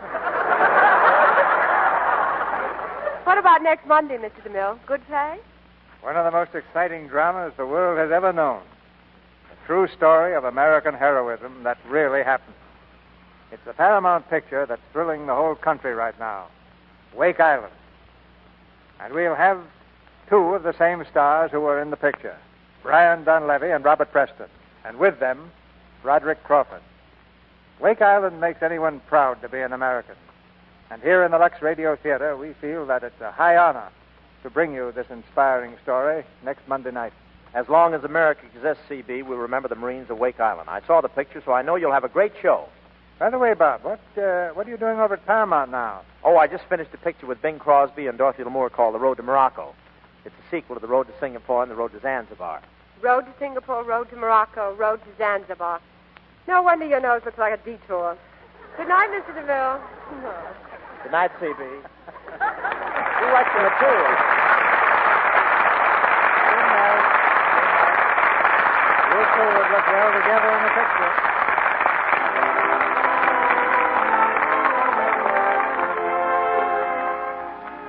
Our sponsors, the makers of Lux Flakes, join me in inviting you to be with us again next Monday night when the Lux Radio Theater presents Brian Donlevy and Robert Preston in Wake Island with Broderick Crawford.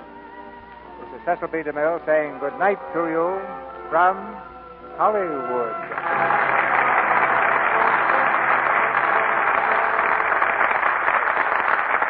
American guns still need your waste kitchen fats.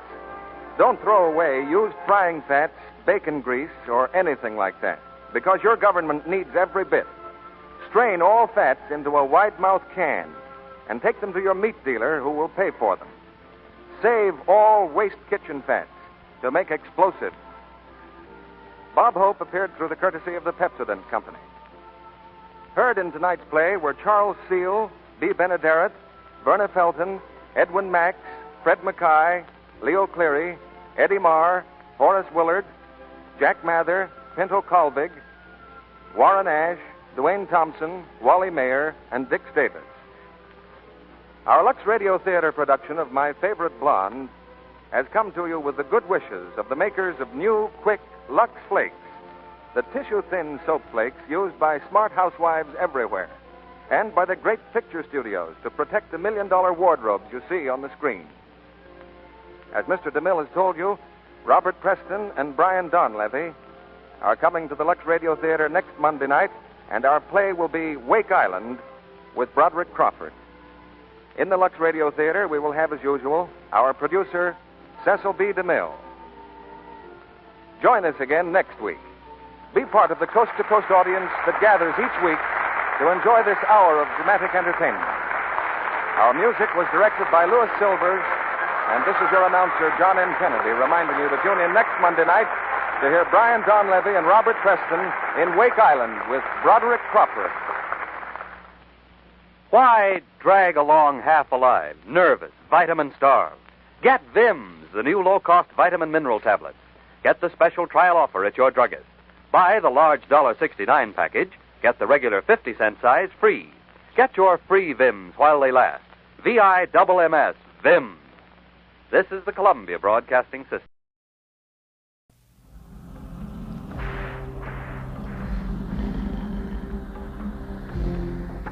What did they tell you about me? I knew I had a brother, but I was only 4. I used to fantasize about you when I was in the orphanage. Yes, I had the same dreams. See these eyes so green, I can't stand. I didn't think you were ready, but you are. I knew it when I saw you with him. Your whole body burns. I'm not like you! You tell yourself that it's love, but it isn't. It's blood. Death. You've been so long, and I've been putting out fire.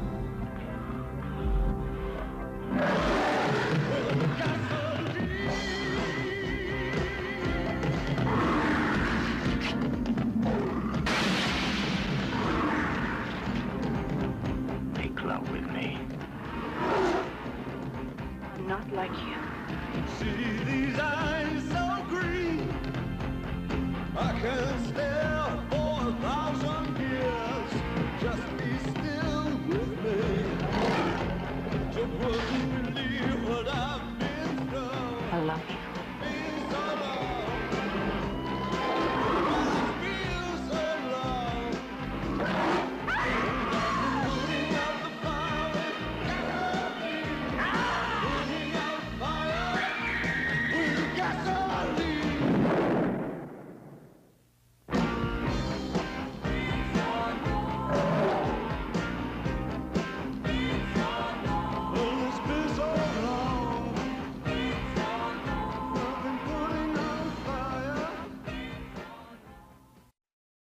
The seedy side of fame comes to life with Broadway is My Beat up next. You know, someday I hope to make it on Broadway myself. Ow!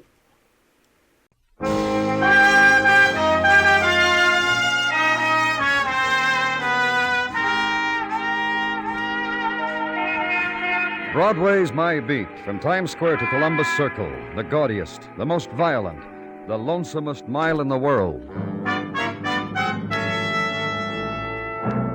Broadway's My Beat, with Larry Thor as Detective Danny Clover.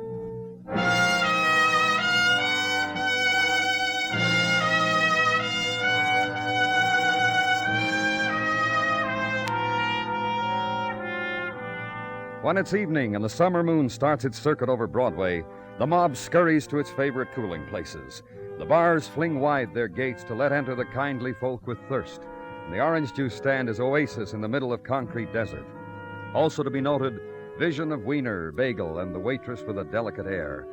And below all of it, Subway islands where winds are blown down the tracks on a voice of steel that screams. And behind it, alley and handout of warm beer through the tear in the screen. New evening on Broadway. Have it.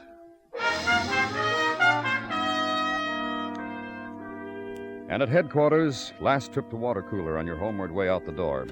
The door is open for you. Two men, Dr. Sinsky and the man who protests. What'd you bring me in here for? For a chat.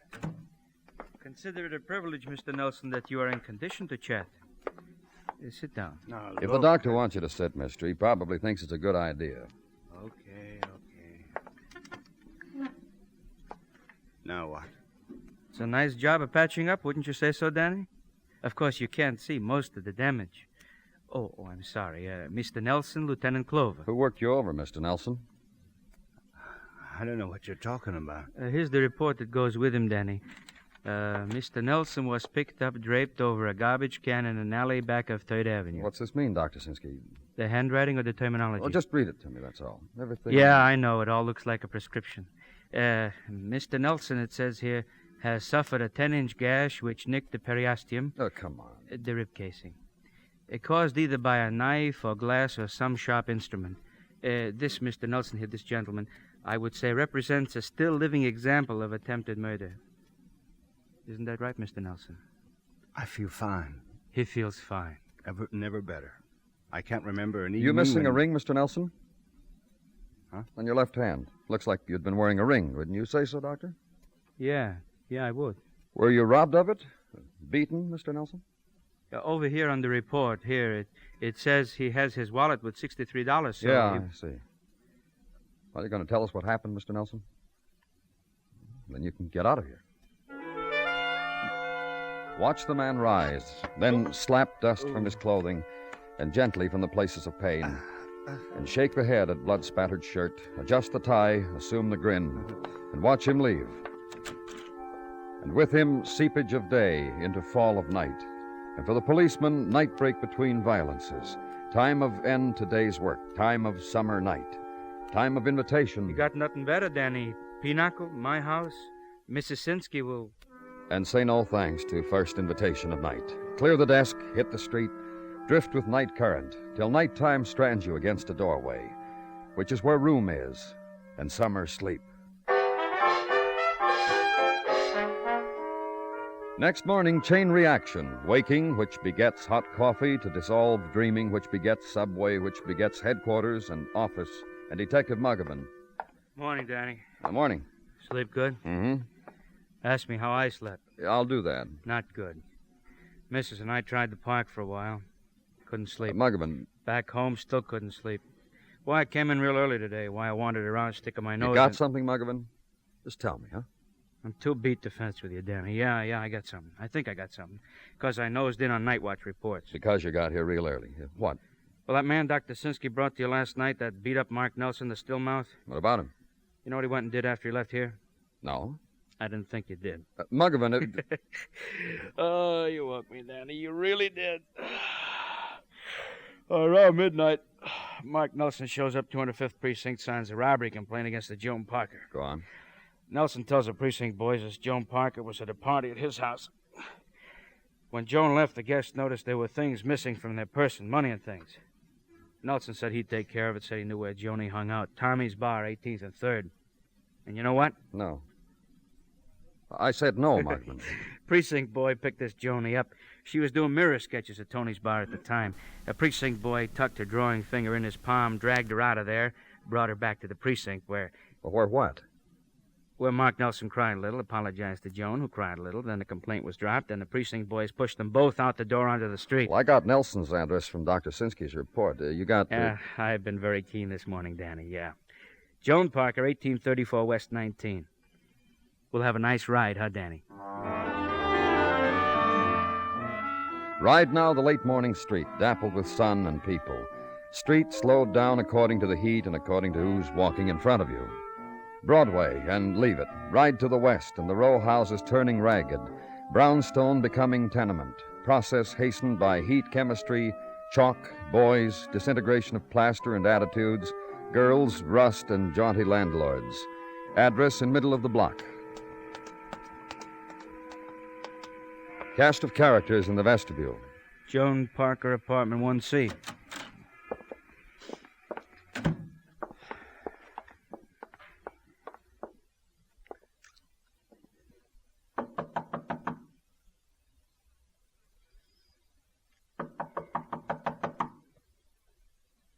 Try the door. Danny? Yeah. Anyone here? Let's go in, Michael. Hey, somebody really tried to mess this place up. Here, take a look. Blood. Take a look in that room there. Anything? Somebody left the water running. A lot of blood in the sink. Hey, you say you got Mark Nelson's address, Danny? Let's go talk to him.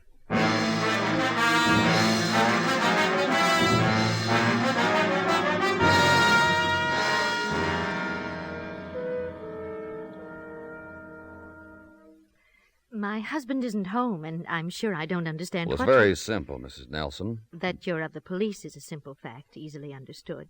But that you're here, in my home, in Mark's home, that becomes confusing. Well, just a few answers, Mrs. Nelson. About the party last night, for instance, about... How ridiculous. What? I said, and very plainly, how ridiculous. What is?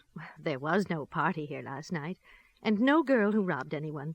Mark and I have not had a party for months. Not, that is, where other people have been invited. You see... Go on, Mrs. Nelson. Well, I was afraid it would sound mawkish, but why should I be afraid, I asked myself. Mark and I are two people desperately in love. From the days of courting up until this very moment. 28 years of love and... You get along fine, you and Mark? You won't laugh. No. It was written in heaven about Mark and me. And he's not home. Hasn't been all night. No. Where is he? Well, I don't know. He was not at home last night, nor this morning. And I'm weak with grief, I can tell you. This is not like Mark. Never like Mark. Mrs. Nelson. But my Mark will explain. My husband... Mrs. Nelson. Yes? Last night, your husband was beaten, knifed. Mark? That happened to Mark? Why? Why? He wouldn't tell us who had done it or why. Then you know where he is, and he's hurt, and you must tell me. We don't know where he is. We know this. Around midnight last night, he swore out a complaint against a girl he said had robbed his guests at a party. But so ridiculous. I've already told you... Then the girl was brought in, and your husband apologized to her and dropped the complaint. Who was the girl? Earlier, your husband told me he had not been robbed, but his hand looked as if there'd been a ring on it. Oh, of course. His wedding ring. Like mine, see? Mark and I had a double ring ceremony, and I've never removed mine. And what? Oh, so confusing. Mark's came in the mail this morning, addressed to Mark. But we always open each other's mail. No secrets ever. May I see it, please? Of course. The ring and the envelope it came in. No return address. No. Who was the girl Mark had? Joan Parker. You know her, Mrs. Nelson? Mark will tell me all about her when he gets home. All about her.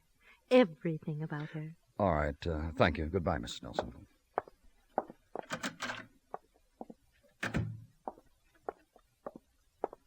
Danny? Oh, what, Michael?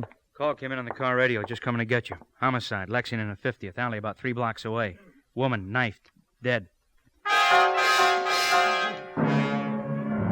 The throat of violence. The sound of death discovered and built into a mechanical device, the siren.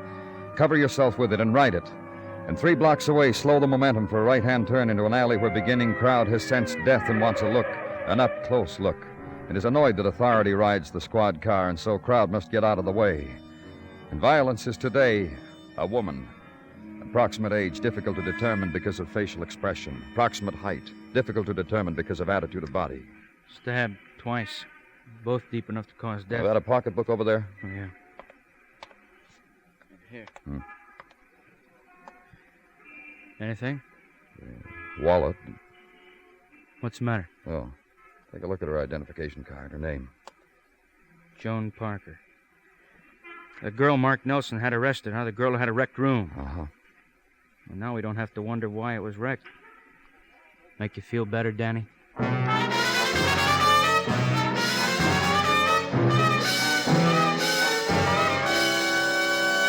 You are listening to Broadway's My Beat, written by Morton Fine and David Friedkin, and starring Larry Thor as Detective Danny Clover.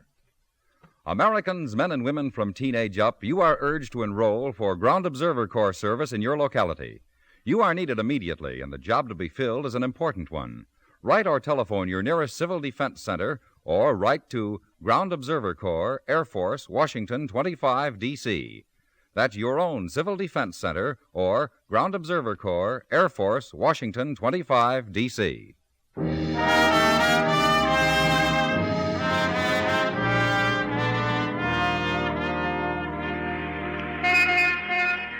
Afternoon sun hammers summer deep into Broadway's pavement, and the perfumes of the season lay in from the Catskills for mommies and the kids, and from the island of Coney, where the uke is plucked and the portable radio hangs ripe on umbrella trees, and from the beaches of Far Rockaway, where later the night fires will keep the feet warm, and also the heart, and wish you were there.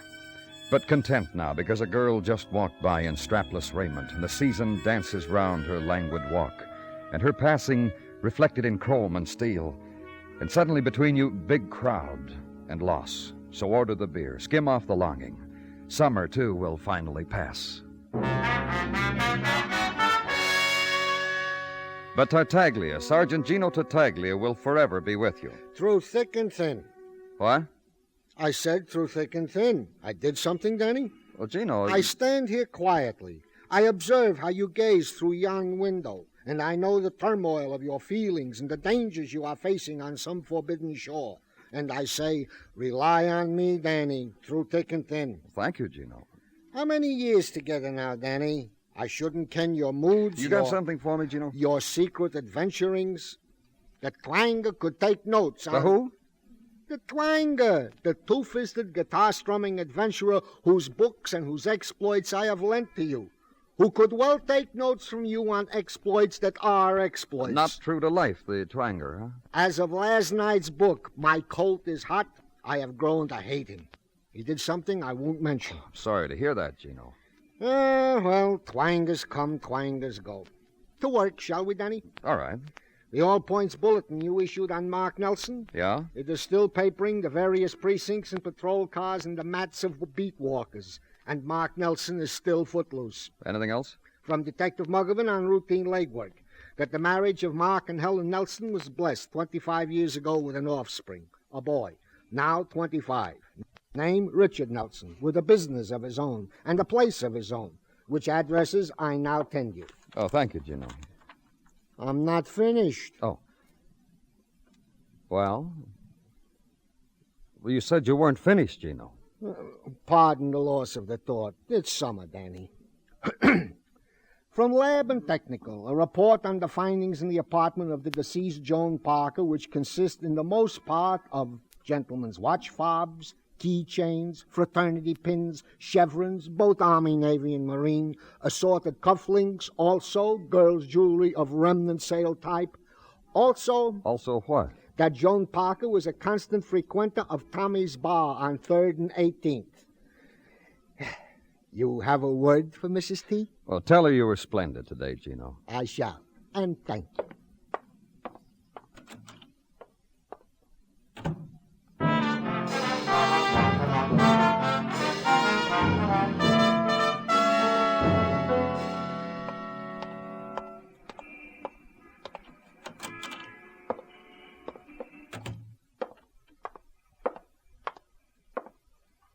What's yours, mister?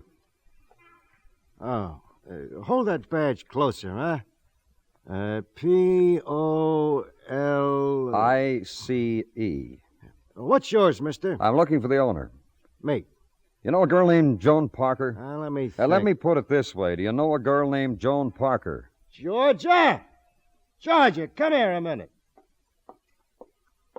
He's a cop, Georgia. He just asked me about a girl named Joan Parker. Just because a girl by that name gets found in an alley, he comes here and asks a question like that. At first, I tried to give him the impression that such a girl was a stranger to us. But now I think you better have a seat with the gentleman and talk to him. You want a beer, Georgia? You, mister?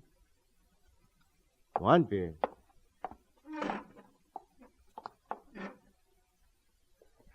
Joan Parker was a dear friend of mine.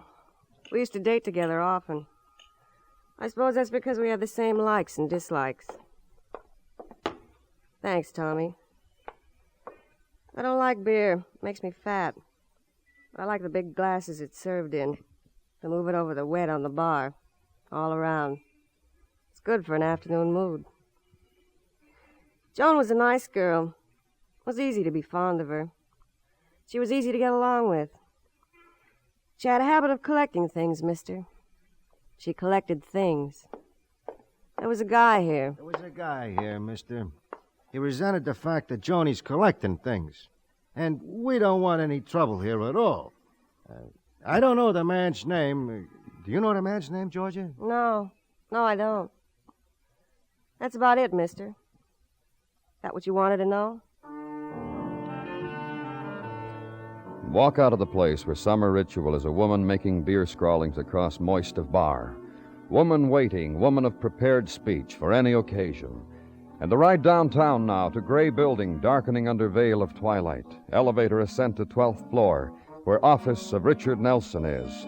Richard Nelson, broker on glass pebble of door. And find it locked. And be called back by the elevator man and be scolded if you had bothered to ask could have saved you and him and the whole world a lot of trouble. Richard Nelson had gone home, closed up, gone home. So uptown again and to the apartment of Richard Nelson, broker, son of Mark and Helen Nelson, son of beaten man, of wanted men.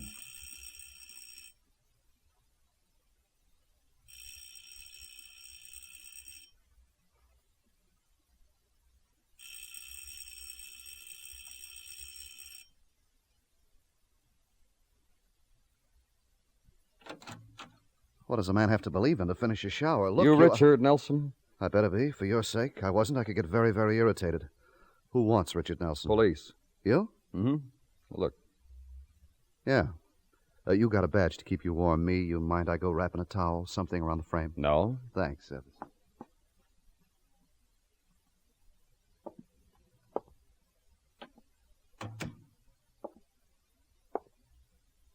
In a sec, kid.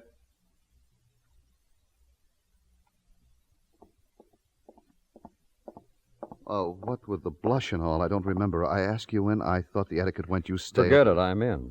Yeah, you're in. And I got a very eager date waiting in a bar uptown, and her eager runs out when I'm late, so, like that, huh? You know about your father. I know about my father. He's wanted for murder. It surprised me, too. The hidden power and secrets old dads carry in their bones. You know where he is? I knew. I think I'd tell you. Out of a pure filial emotion. Dad's hasn't got the wind to keep running, shakes up his heart. Once he ran after me, it took 12 tears and 3 cold applications to bring him to. Your father and mother... What about moms and dads? They love each other very much. They... You're finagling around to that dame he stuck in the pokey, then pulled right out again. The murdered Well, just dame. answer me about your mother and... How they love? Now, don't laugh at me, son, but it was written in heaven about your father and me. My mom said that. Like that, huh? They hate each other, can't stand the sight of each other, and the honey flows out of their mouths like wine. I couldn't take it, so I beat it. Hey, look, my eager date, you used up minutes of it. Goodbye, son.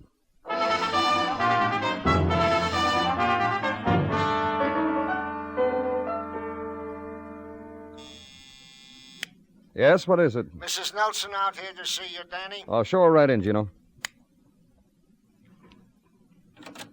This way to see Danny Clover. Come right in, Mrs. Nelson. Where is my husband? Oh, please, won't you sit down? Where is he? What's happening here? I'd be glad to help, Danny. No, that's all right, Gino. All I want to know is where he is. Don't you people have any feelings? Gino. Yes, sir, Lieutenant. Oh, Mrs. Nelson. If something's happened to him, please. We don't know where he is. I want you to help me. Listen to me. All right.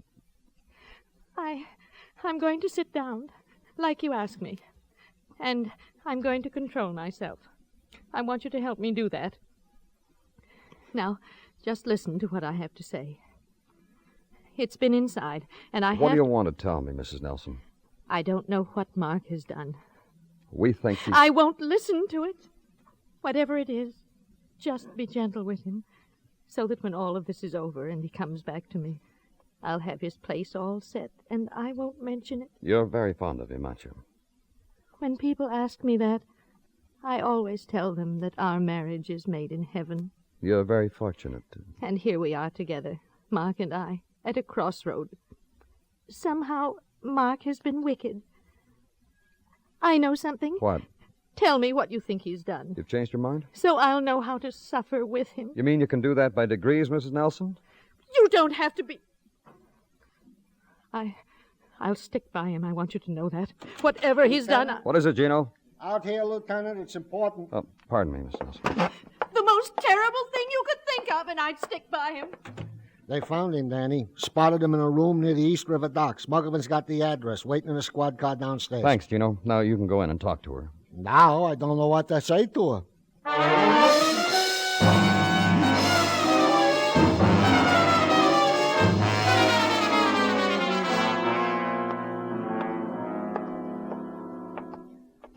Set, Muggavan? All set up, Danny. Stakeout's complete. Everybody's cleared out of the house except him. Okay, you wait here. Careful, Danny. He fired at Dennison through the door. Just take it easy, that's all.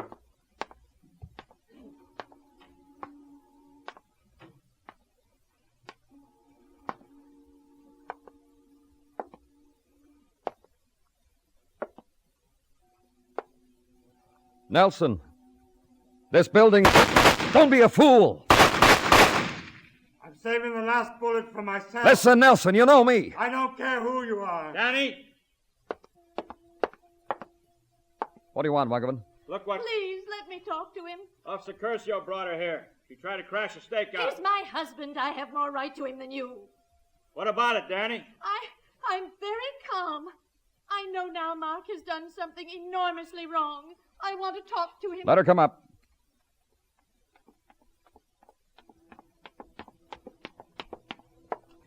Where is he? Come on. Stand right here. Nelson! What do you want? Mark? Mark?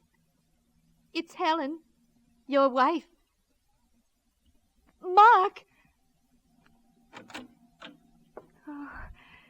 Hello, Mark. Put down that gun, Nelson. Do what he tells you, dear. Why did you have to bring her here and let her see me? Dear. The gun, Nelson. No. No. I haven't made up my mind yet what I'm going to do with it. And you can shoot me and kill me if you want. Is that my Mark talking like that? You don't know what's happened, Helen. I want to tell you something, Mark. What? Your wedding ring. Listen, You Helen. must have lost it or something. It came back today in the mail. Some kind person. Helen. Here it is. And tonight we'll put my ring next to yours. Clover. What? Doesn't she know what's happened to me? She knows. She hasn't made up her mind whether to believe it or not. Listen, Helen. You put down that gun, you hear? Helen. Helen. You remember, sweetie? Sweetie. Get away. Helen. Drop that gun, Nelson. Drop it. Just stay where you are. You remember. Helen. I met a girl. She teased me. She wanted to wear my wedding ring. It's all right. I tell you it's all right. See? I have it. She wanted to wear it, else she said she wouldn't like me. Then she wouldn't give it back to me. I followed her to a bar. I had a fight with the man she was with. I fell and cut myself on a broken bottle. You come right and then home. they threw me in an alley. Later, I had the girl arrested so I could get close to her, so I could kill her. That was foolish. She sent the ring back. Do you know what I'm saying? I gave her my wedding ring. Don't you understand? Mark. What? I have to stop pretending now, don't I? Really pretending. After 28 years of pretending. Helen. Helen. Helen!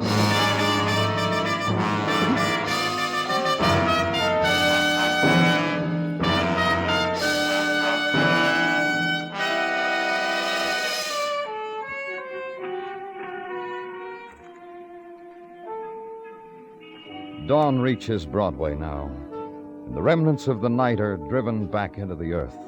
You walk the street, and from behind the doorway, you hear the old sound, the sound of weeping. And you know the nighttime will never leave. It's found its hiding place. It's Broadway, the gaudiest, the most violent, the lonesomest mile in the world. Broadway. My beat.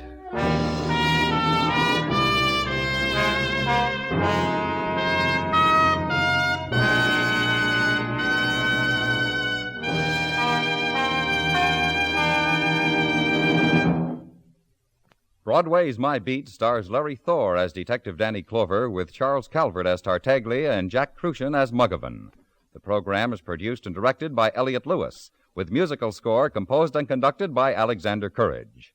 In tonight's story, Paula Winslow was heard as Helen and Jay Novello as Mark Nelson. Featured in the cast were Charlotte Lawrence, Clayton Post, and Hy Averback. George Walsh speaking.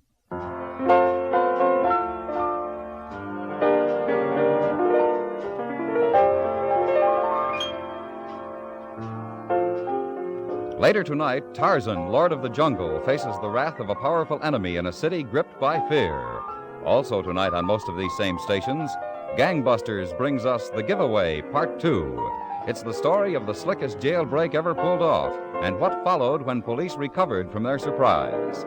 Tonight on CBS Radio, hear Gangbusters and Tarzan for thrills of fact and of fiction.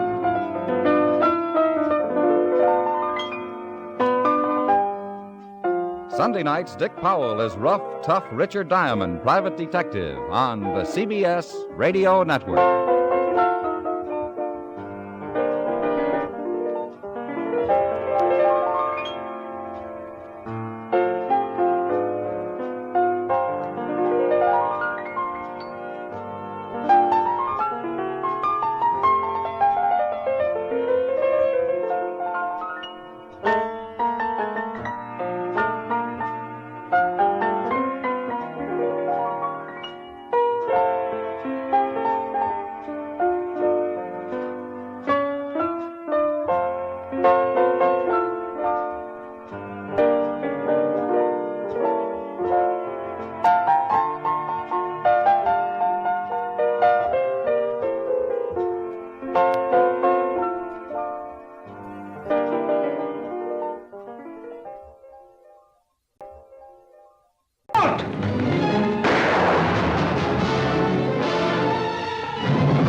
Casablanca, city of hope and despair, located in French Morocco in North Africa. The meeting place of adventurers, fugitives, criminals, refugees lured into this danger-swept oasis by the hope of escape to the Americas. But they're all trapped, for there is no escape. Against this fascinating background is woven the story of an imperishable love and the enthralling saga of 6 desperate people, each in Casablanca to keep an appointment with destiny. I was willing to shoot Captain Reno, and I'm willing to shoot you. All right, Major, you asked for it.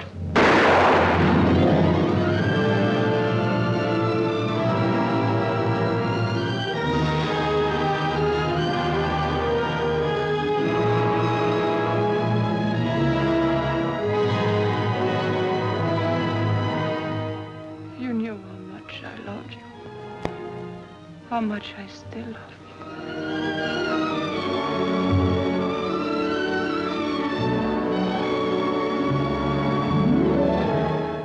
I know a good deal more about you than you suspect. I know, for instance, that you're in love with a woman. It's perhaps a strange circumstance that we both should love the same woman. one for Sam. Don't buy and sell human beings. It's too bad that's Casablanca's leading commodity. You can ask any price you want, but you must give me those letters. That's all right. I tried to reason with you. I tried it. Now I want those letters.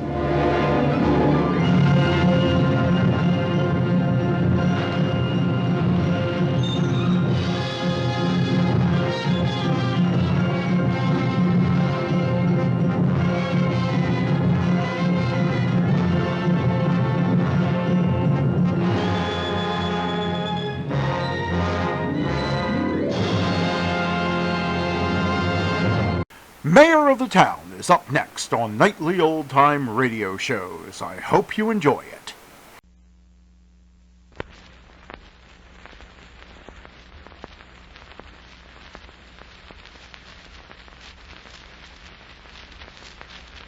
No one forced Dick to go to Annapolis. He chose it himself, Marilla. Of course he did, Mayor, but he didn't know he was going to feel like he does. Well, he's in, and he's got to make the best of it. Like it or lump it.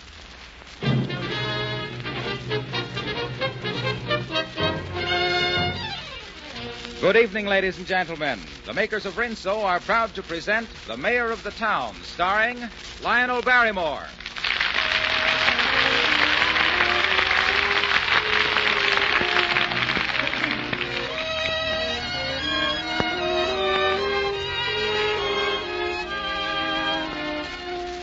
You can lead a soap to water, but you can't always make it give rich, active suds. Not if it's an old-style, lazy type of soap and the water is hard. No, ma'am, what you need is the new soapy rich Rinso. Just pour some Rinso in your dishpan and watch the mountains of suds bubble up. Suds that get your dishes sparkling in a jiffy. And Rinso is anti-sneeze, too. 98% free of sneezy soap dust. Ask your grocer for Rinso tomorrow. And now, the Mayor of the Town, starring Lionel Barrymore.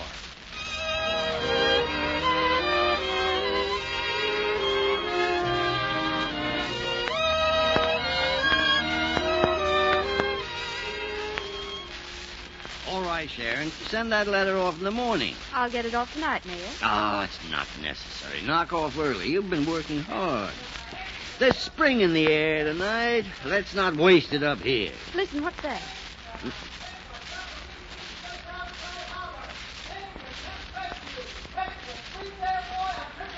Springdale, boy. Quick, Sharon, where's my coat? I got to get a hold of that paper. You don't think it's Dick Miller? Well, that's what I got to find out. Oh,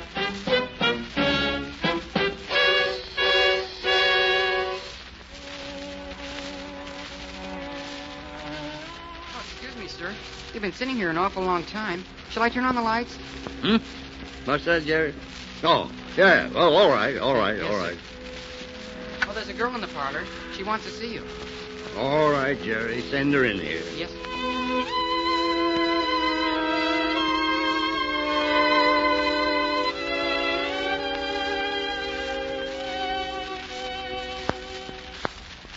You've seen the papers? Okay, I've seen them.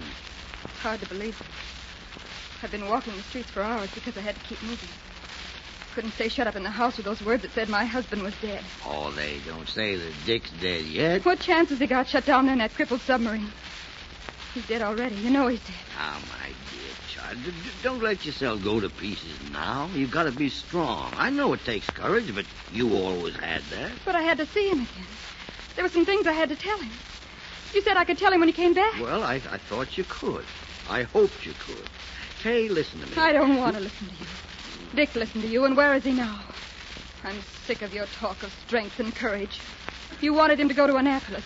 You wouldn't let him stop. You must be very happy now. Yep. I wanted Dick to go.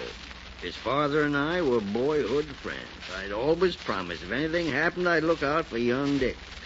Why, Kay, he'd planned for Dick to go to Annapolis from the day he was born. Just like as he'd gone. And if you think Dick didn't want to go, you should have seen him the day he received word he was accepted. You should have seen. Mayor, where are you?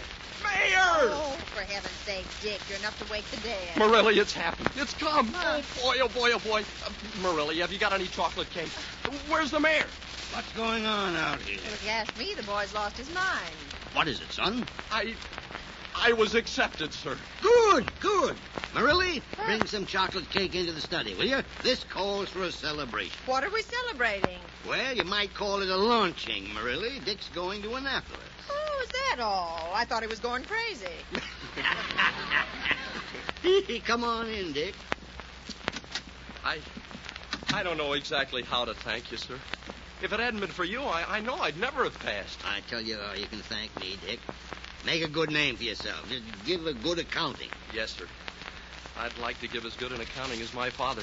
Oh, he was a man of great fortitude, Dick. And I hope you never have to face anything like he did. But if you do, I'm sure the Navy will be as proud of you as it is of him. I wish I'd known him better.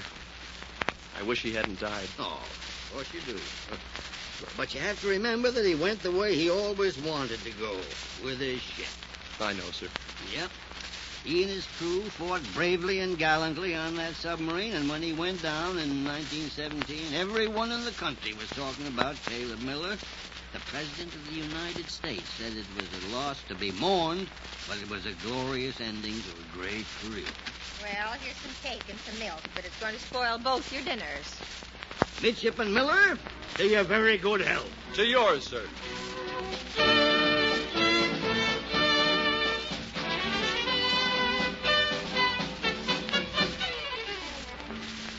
Dear Mayor, everything at Annapolis is pretty much the way I thought it'd be. I found the plaque with my father's name on it, and my math instructor had him in his class. He remembers him very well. He wasn't so hard in math.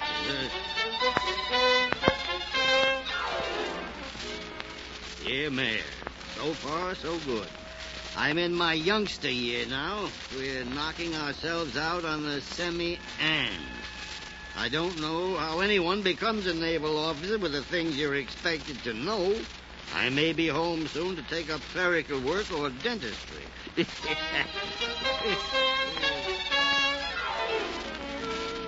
Dear Mayor, well, I'm a first-class man now. I thought you might like to know that I passed number 1 in the class this time. Oh, yes, and Mayor, I'm in love with a girl. Her name is Kay Emery, and I'm going to bring her to Springdale in June so you can meet her.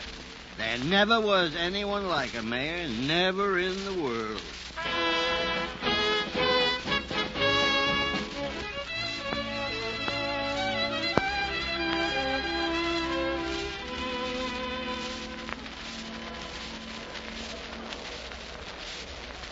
Mayor, may I present Miss Kay Emery? Good evening, Miss Emery. This is a great pleasure. I hope you're enjoying the dance. How do you do, Mayor? I certainly am. I suppose I should say, Mayor, may I present my heart? Because that's the way it is. Well, then, my congratulations to you both. Can we sit down here for a minute, Mayor? We'd like to talk to you. Of course. No one will bother us back here. What can I do? Mayor, what can I do to make you like me? Dick said you're the one who has to pass judgment on me. I can cook, sew, wash dishes, and make beds, although I don't particularly like to. I graduated from Vassar. I like dogs and some cats, and I can recite a few simple poems learned in the 8th grade if the occasion demands. Well, you're in. Because of the poetry? Not on your life, but because you have a sense of humor about it. Mayor, I have something pretty important to ask you. Would you be willing to... Well, I know it's irregular, and it is against the rules, but... Well, you see, we could keep a secret and... Speak up, boy. Spit it out. Well, it's terribly important to us, sir, and... We want to get married, Mayor. Married? But Dick can't get married while he's at Annapolis. He'd be dismissed. But no one would find out. Kay and I have been in love for 2 years now. I can't ask her to wait any longer. I've told him I'd wait forever, but he doesn't seem to believe me. I can't live without her, Mayor. Oh, nonsense. What's another year or so when you're young? You've worked 3 full years now, Dick. You can't risk it at this stage. It isn't worth very much without Kay, sir. Nothing is more important than she is. That's not true. There are a good many things more important than she is, and there are things that are more important than yourself. You made a bargain when you entered Annapolis. And if you're your father's son, you'll keep the bargain. If you don't keep it, then you're not worth bothering about, and I'll have no further part of you. All right, sir, if that's the way you feel. That's exactly the way I feel. Well, you're acting like a young, calf-hearted high school boy. You have no right to say that. Now, wait a minute, you two. The mayor's right, Dick. We hadn't really decided, Mayor. We were out on the veranda looking at the moon, and all of a sudden the future we'd planned was too distant. And we thought, wouldn't it be nice to have it now? And it would be nice. But we knew all along we couldn't have it. We were just pressing our noses against the candy store window. We'll wait, Mayor, as long as we have to. Promise? Promise. Midshipman Miller, you have a most remarkable young lady there. Yes, sir. Thank you, sir. I'm sorry I lost my temper. I'm sorry, too, sir. Go on, you two, and dance. Scott, the music's going to waste. That's an order. Aye, aye, sir. Come on, Pigeon.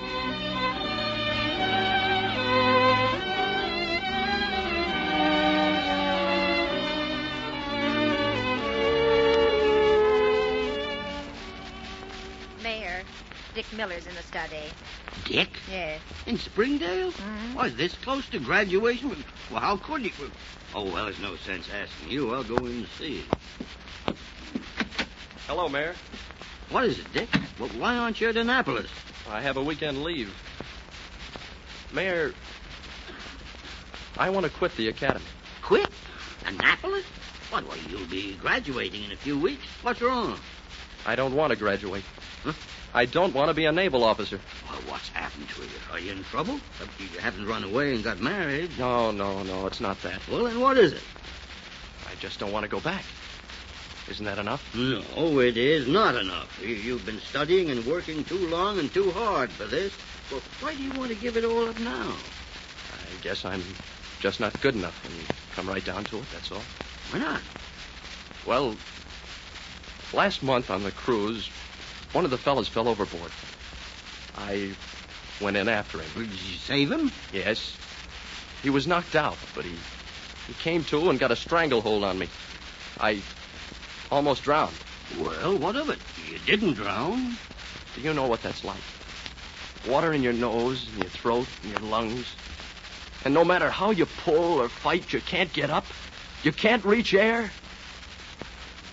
Mayor, I never was so scared in my life. Well, they pulled me out, shook the water out of me, but they couldn't shake out that feeling. You see, I knew then what it was like. I knew what drowning was like. Oh, no, son. That's why I want to quit. I'm afraid to go to sea, Mayor. I'm scared rotten. Why, Dick, you think you're feeling anything new? Everyone's afraid of something. Everyone in the world. My father and my grandfather were seafaring men, and my father told me once how he felt the first time he fell in the sea. And you know, son, it was exactly the same as you described it. What did he do? He went right on sailing. Yes, sir. He stood out there on the deck in all kinds of weather and shook his fist at the sea and sailed her. Mm-hmm. And after a while, he wasn't afraid anymore. You won't be either. I'm going to get submarine duty. Mm-hmm. Just like your father. Yes, like my father. Oh, I wish I were as brave as he was. He was never afraid. Oh, I expect he was. But he never talked about it. He only talked about doing things because they must be done, and then he did them. He wasn't much for words. Son, no one forced you to go to Annapolis. You chose it yourself, and you wanted to be in the service. I know I did. But I didn't know this had happened. I didn't know I'd feel like this. I'd be the worst friend in the world if I didn't say this to you. My boy, you're in, and you've got to make the best of it. Don't look on the sea as an enemy. Why, you've conquered her when you learn to swim. The enemy you have to lick's your own fear, and you can do that. I know you can. Will you try? Will you go back to the academy and fight this out with yourself? Yes, sir. I'll try, sir. Good.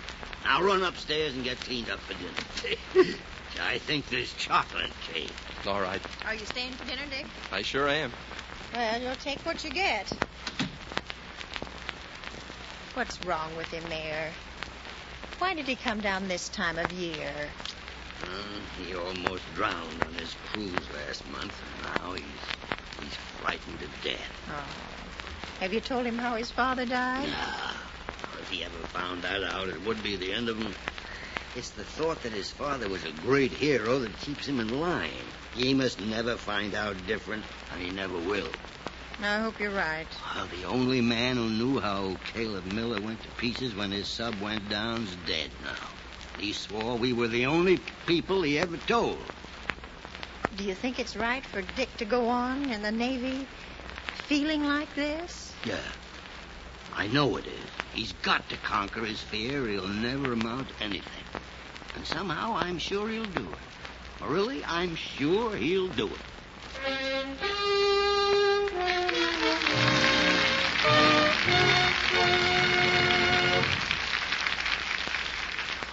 One thing about our Springdale housewives, they've certainly developed into music lovers. Mm-hmm, you're right, Hollow. And you know what's number one on our Wash Day hit parade? Sure, the one that goes... Rinse so white, we want to know about Rinse so white. Is Rinse so white as a dove? It's even whiter. You mean just as white as the clouds above? You're getting warm. It's even brighter. Is it white as a lily? White as chalk? White as snow? Save your breath, gals. The answer is no, 'cause you've never seen such a dazzling sight as a wash that's Rinse so white. And it takes just plain horse sense to figure out why the new soapy-rich Rinso gets clothes so white. It's because the new Rinso gets out more dirt. That's what I said. It gets out more dirt. That's why we say it's the best Rinso we've ever made. Try it next wash day. And say, I've got something special to tell you about later, so stay tuned in. And now back to Lionel Barrymore as the mayor of the town.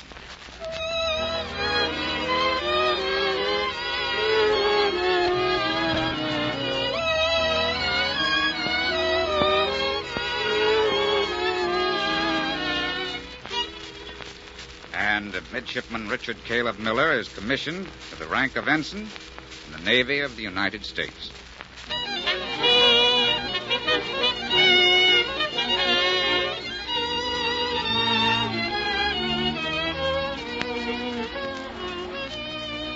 And so, by the authority vested in me, I now pronounce you man and wife.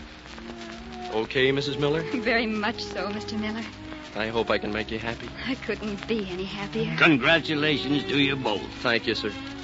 Well, let's go eat the biggest steak we can find in Annapolis. I'm starving. Now, there's a romantic bridegroom for you. You were probably thinking of steak all through the ceremony. Well, in between other things, I was. Oh. Come on, let's go. The mayor's as hungry as I am. I can tell by his eyebrows. You leave my eyebrows out of there. Oh, how can you two joke like this when tomorrow's so close and Dick's sub goes out in the morning? Well, because that's almost 24 hours off, and this is today, and we're hungry. Come on, let's go.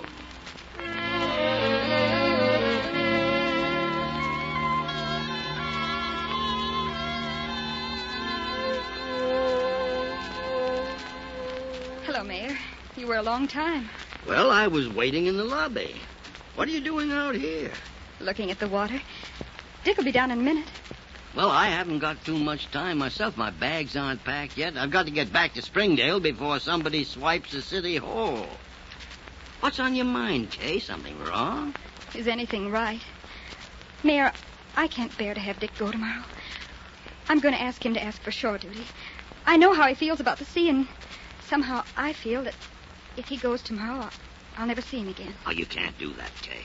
You've got to be his strength, not his weakness. How can I love him and let him go? Ah, Kay, you know he'll go tomorrow, and you won't say a word to stop him. You're wrong, Mayor. I've thought it all out, and I've made up my mind. He's already followed too closely in his father's footsteps.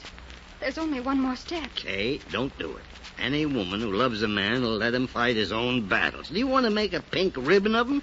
In heaven's name, he's on his 2 feet now. Make him stay on them. Well, if this isn't grounds for divorce, I never saw any. My bride keeping a rendezvous with another man. Hello, Dick. Dick, I've got to talk to you about something. Uh-huh. I don't want you to go tomorrow. I can't bear to lose you so soon. What?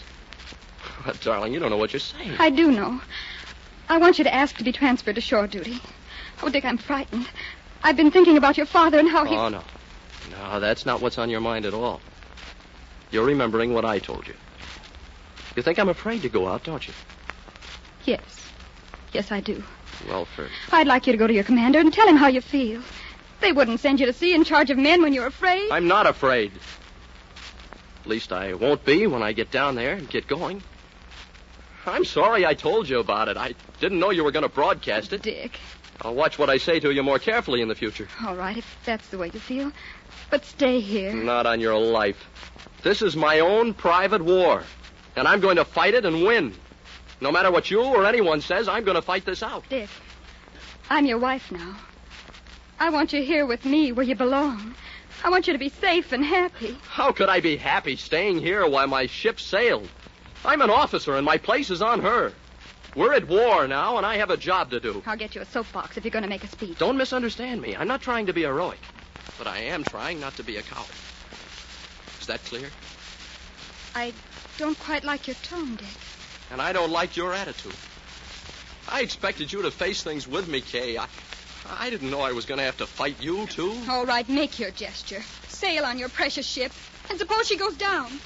If she went down and I was here with you, I think I'd despise myself. And you for the rest of my life. What sort of a wife are you anyhow, Kay? How can you ask that? Well, I have asked it. Maybe I'm not the right kind of a wife for you. Maybe you made a mistake. Maybe I did. Well, that's easily remedied. Here's your wedding ring. Better luck next time. Good night. Good night, Mayor. I'd like to go get drunk. I don't blame you. But you better go and get some sleep. I love her, Mayor. It isn't easy to lose her. And she loves you. And you haven't lost her. She just got a little scared and worried and hoisted the sails in the wrong direction. Give her a little time to cool down. She'll be all right. Come on, son. You've got to get some rest.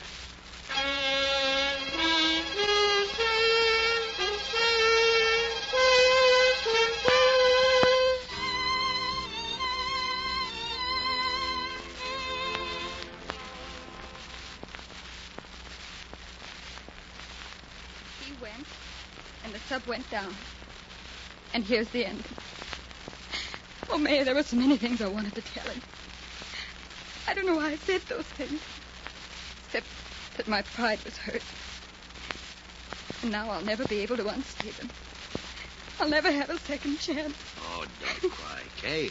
Archie will phone me here as soon as any word comes from the Navy. Remember, no news is good news. I wonder what it's like down there. I wonder how he feels. Haven't you read the paper? Don't you know what happened? No. I only saw the headlines. I couldn't bear to read about it. Tell me. Well, the diving bell couldn't carry all the men in one trip, and they sent down word that 3 men would have to remain below. If the current didn't shift, they could get those 3 out. If they did, they'd be lost. The commander was to remain below with 2 enlisted men who were chosen by drawing lots. Dick was to go up in command of those in the bell. Well, one by one, the men went up into the bell, and finally there were 4 of them left. The 2 who were to remain, the commander and his ensign. Go up with the others, sir. You're the head of our whole squadron. They need you. The commander stays with the ship, Miller. Let's do it according to tradition. But, sir... Ensign Miller, carry out your orders immediately. Sorry, sir, but... Here, one of you pull him up. What's happened to the commander? Ensign Miller Sockler. You'll be court-martialed for this. Quiet. Here, pull him up. Riley, take command. I'll lock up here and then shove off. Aye, aye, sir. In place, sir.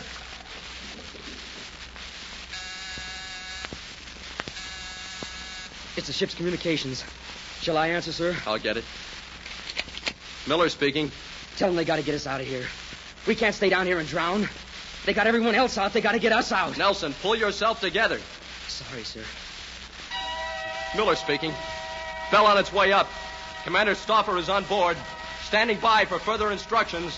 Oh, you might call the mayor of Springdale for me. Tell him I'm all right. And everything is under control.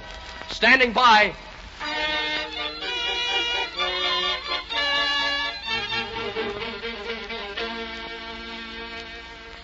He wasn't afraid, was he? He wasn't afraid. No, he wasn't afraid. He faced the enemy and faced him down. I just wasn't quite good enough, was I? I would have made a coward out of him.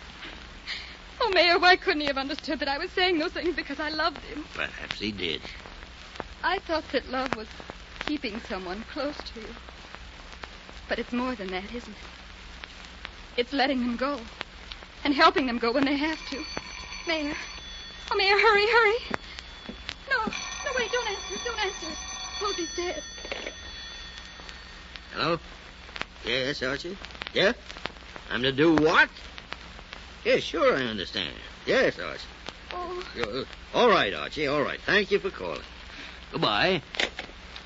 Mayor. Okay, hold out your hands. No, your left one. Tell me what he said. Tell me. Your left hand, please. Now, let me see. What did I do with that? Your husband said you were to have that ring back on your finger when you met his train tonight, and I think I've lost the confounded thing. Splat. Oh, Mayor. Yes, officer of the Secretary of the Navy called Archie. They like their heroes happy. If I don't have that ring on your finger when Dick gets here, I'm liable to be sitting in a brig wishing I had. Oh, Mayor, try your watch pocket. Hallelujah, here it is. Oh, Mayor, Oh, great gun sights, don't cry now. The fleet's in.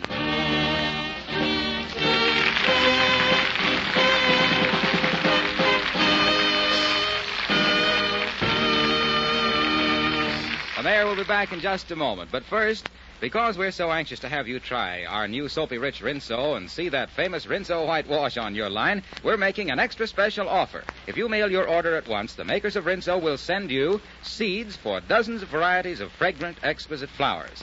These flower seeds are selected and separated according to color and heights, so that there'll be no guesswork about your planting. There's a red, white, and blue garden, low-growing blue flowers, medium-height whites, and tall, stately reds.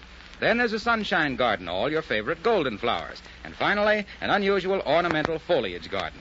In addition, you'll receive a booklet with many landscaping ideas. Now, to get all this, simply send 10 cents and the opening tab of a large Rinso box to Lionel Barrymore, Box 56, New York City. Lionel Barrymore, Box 56, New York City. Allow 2 to 3 weeks for the seeds to reach you. And now, here's the mayor of the town. Ladies and gentlemen, over in Germany, an American flying fortress pilot's being held prisoner. He's getting along all right, though. The American Red Cross has seen to that. He's written letters to his brother saying that his existence depends on the Red Cross. Now, think that over for a minute. That could be your brother, or your husband, or son, or sweetheart. One little incident. But you can multiply it by tens of thousands. If you could know the gratitude of our men for the 1,001 services that the Red Cross does for them, you wouldn't have to be asked twice to donate generously to the Red Cross War Fund. We can't let the Red Cross down. Let's go with our things and give and give and give. Huh? Thank you and good night.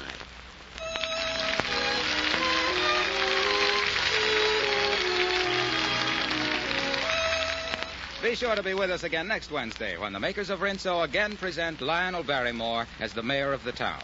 Mr. Barrymore appears through the courtesy of Metro-Goldwyn-Mayer. The part of Dick was played by Richard Quine, currently appearing in the MGM picture Stand By for Action. Our script was written by Gene Holloway. This is Harlow Wilcox bidding you all good night for the new Soapy Rich Rinso, the soap that gets clothes Rinso white. You've never seen such a dazzling sight as a wash that's Rinso white.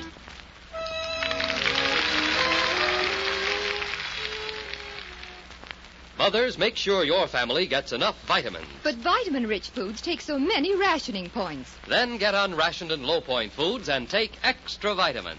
And when you buy, just follow these 2 simple rules. Rule 1. Get all the vitamins government experts say are essential. Rule 2. Get them in the balanced formula doctors endorse. Get Vims. Vims give you all the essential vitamins and minerals. VI for vitamins, double MS for minerals. Get them all in Vims at your druggist. This is the Columbia Broadcasting System. Columbia Broadcasting System. Columbia Broadcasting System. Columbia Broadcasting System.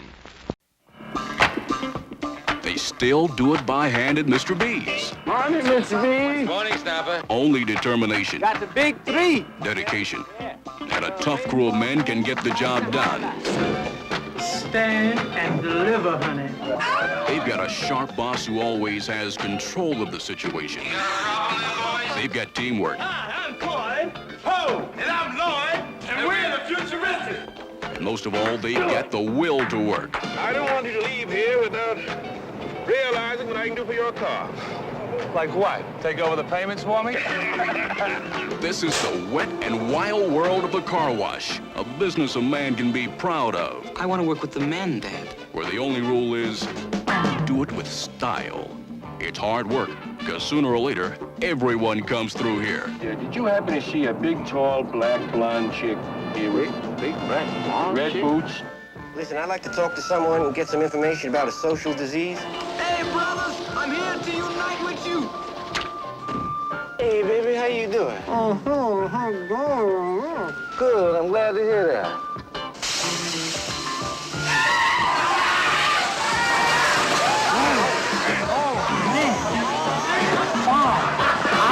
Between the washing and the cleaning, there's always room for dreaming that the next car through might be the answer to your prayers. Praise the Lord, praise the Lord. Well, praise this car, honey. Thank you, miss. But one thing is certain, when it comes to serving the public, these men will stop at nothing.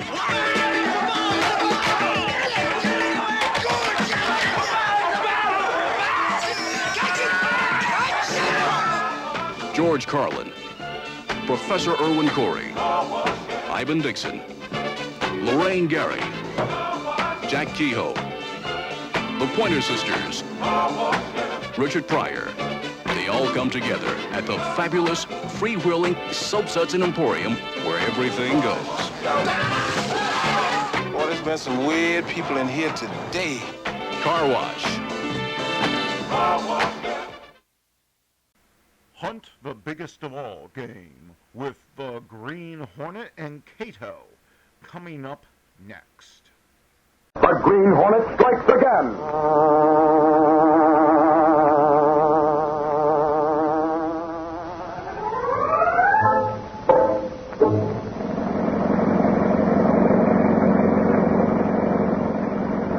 Mike Axford, reporter on the Daily Sentinel, was on his way back to the Sentinel building, accompanied by one of the staff photographers. Well, Jack, me lad, it was quite indeed what we had at the Charity Bazaar. I hope some of them pictures you took will do justice to the story I'm going to have in the Sentinel. Well, don't worry, Mike. I'm sure I got some good shots. Say, when are you going to get rid of this jalopy and get a new car?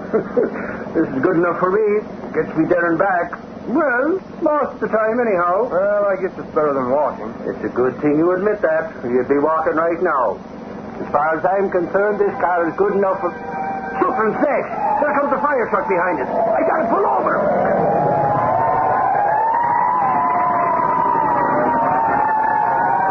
Look at him go, would you? Must be a fire someplace. I wouldn't be a bit surprised, Mike. Huh? More trucks coming from the other way and turning down 3rd Street, looks like. Hey, must be a big fire. Big fire? You think so? Then that's for us. Maybe we'll get a scoop. You having your camera now? Step on it. It'll be out before we get there. Is that so now? We'll be there almost as soon as the firemen. Get your camera ready and hang on to your hat. If it's anything more than a chimney fire, the Daily Sentinel will have a scoop this night. Of me name is Mike Axford.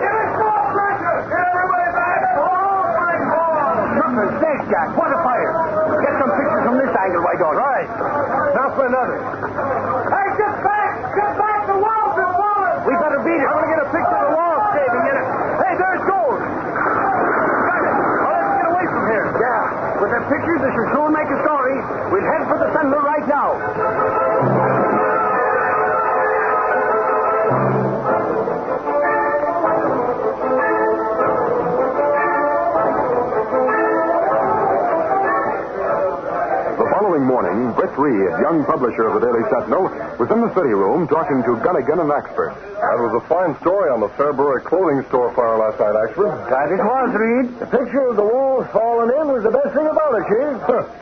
Well, for your information, Gunnigan, it was my idea to get there and take the picture. Okay. It was your idea. But Jack took the picture and got a Jim Dandy. Too bad about the fire chief who lost his life. I understand they found his body this morning. Yeah, Star says they had to identify the remains by his dental work. Poor guy didn't have a chance when the wall started to give way. Wonder how the fire started. Do they know? No, not yet. They think, though, it was a defective wiring or something like that. The place was locked up tight and no one was inside. They sure took a loss on that. He must have been fully insured, Gunnigan. Oh, sure. Star says he won't lose a thing. He owns 2 other stores in the city, you know. Oh, yes, I know. You were lucky to get there and take a picture just as the walls were caving in, actually. Oh, we got there a little before, Reed. Jack took some other pictures, but that one was the best to print, of course. I'd like to see the other pictures Jack took. Well, let's go over to the photographic room, actually. Sure. See you later, Gunnigan. Yeah, that's something that can't be avoided. He thinks he's smart. How long was it before they found out the chief from number 29 was missing? That I don't really know. So sometime after we left the scene of the fire. I was at cops' headquarters when we got the news. Oh, here's photographic. Hey, Jack, Reed wants to see them other pictures, the ones of the fire. Oh, good morning, boss. Hi, Expert. Good morning, Jack. If you have those pictures handy, Yes, sir, right here on my desk. They'll give you a good idea what it was like just before the walls collapsed. Oh, that was quite a fire, wasn't it? Oh, that it was. These pictures were taken just a short time after we got there. And Jack and I got there almost as soon as the fire took. The fire certainly had a head start. What's that off to the side in this one? You mean that white speck there? Yes. Well, a speck of light may have gotten on the negative, but I was so careful I don't see Too small in the picture to tell, but it seemed to look like a tiny figure when I first saw it. Oh, do you have a magnifying glass, Jack? Sure, right here in the drawer. There, here it is. Oh, thanks.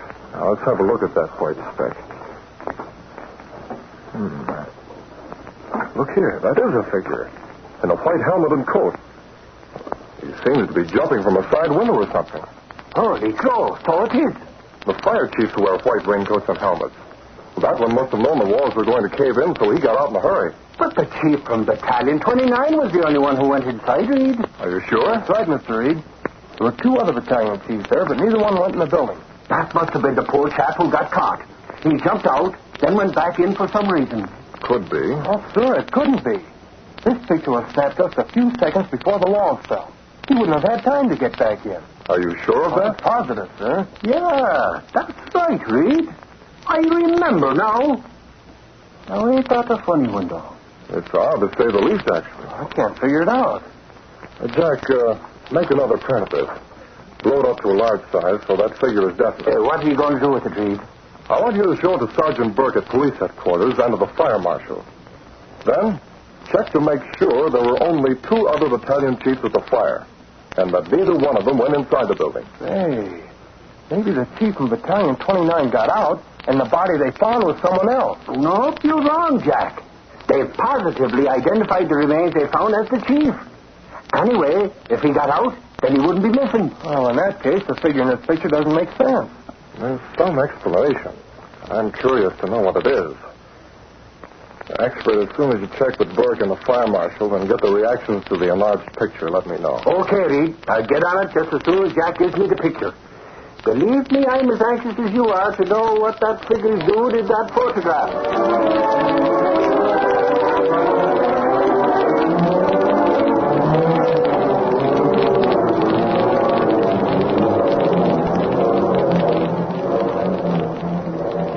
Meantime, John Fairbury sat at a desk in an office in one of his other stores.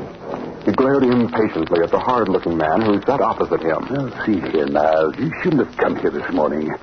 I'd rather meet you elsewhere. What's the difference, Fairbury? People don't know you hired me. Never mind.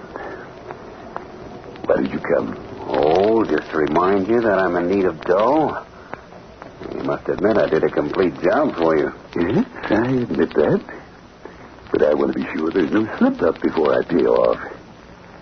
As soon as the insurance company pays me, you'll get yours. You play safe, all right, don't you? Here I go risk my neck getting out of that fire by sheer luck. You hold back on me. You mean you were almost caught in the fire? Right. After starting a good blaze, I was on my way out to the delivery chute at the back when I missed my initial cigarette lighter. I went back to find it. Did you find it? Well, not right away. Still hunting for it when the fire department arrived outside. Fool. Somebody may have seen you getting out. Now, hold on, let me explain. I decided the fire had such headway, I'd better get out. Take a chance that no one would find a little thing like that lighter. When I saw a figure moving through the smoke with a flashlight. Did he see you? He saw me, all right. Just when I saw the lighter on the floor. Picked it up. He yelled at me. I saw he was a fire chief wearing a smoke mask. He rushed at me, and I shot him. Shot creased forward, and he fell. Took his hat and coat and went for the side window. I made it just as the wall fell in. And you were responsible for his death. Oh, I guess he could have gotten out. Men outside shouted warnings. But, well, it was him and me. I didn't expect anything like that. What if he was spotted getting out? The falling walls drew everybody's attention. I beat it down the alley, took off the coat and hat, and made a getaway to my place. I hid the white coat and hat in my apartment. You see, Fibber, I really earned that $10,000 you promised me. You'll get paid as soon as I get the insurance, not before. And I hope no one gets a clue to what really happened. Or it'll be too bad for the both of us.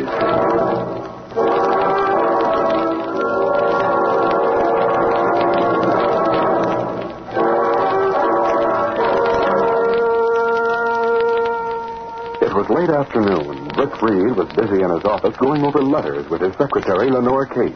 Here's a letter that should be answered today, Mr. Reed. You know as much about that as I do, Miss Case. Answer that one. You're on way. Yes, sir. Well, I'll take these letters you signed and I'll get them out. Oh, interrupted as usual. Hey, Casey! Don't you ever knock before you go into places, Michael. Knock, you say? I always get better news by walking in places without knocking. Oh, you're impossible. Yes, I know. What did you find out, actually? A heck of a lot, Reed.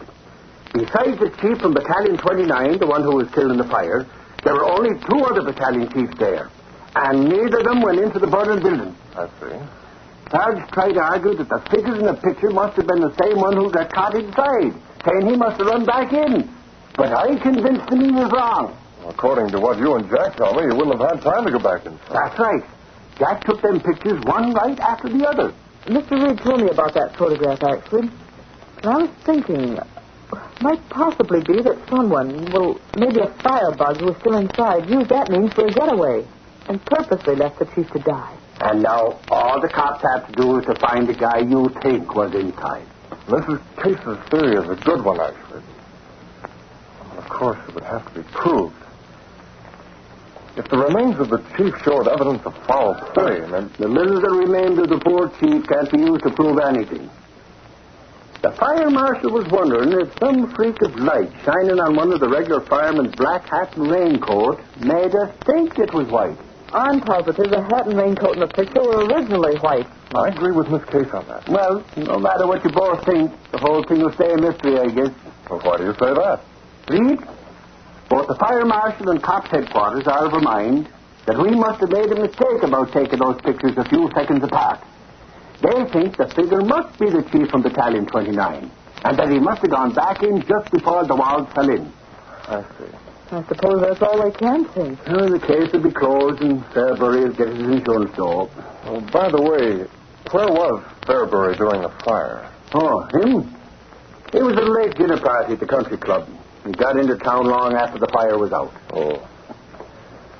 Well, maybe I'm wrong, but I'm inclined to think the mystery of the photograph will be cleared up, with results that may give the Daily Sentinel some real headlines.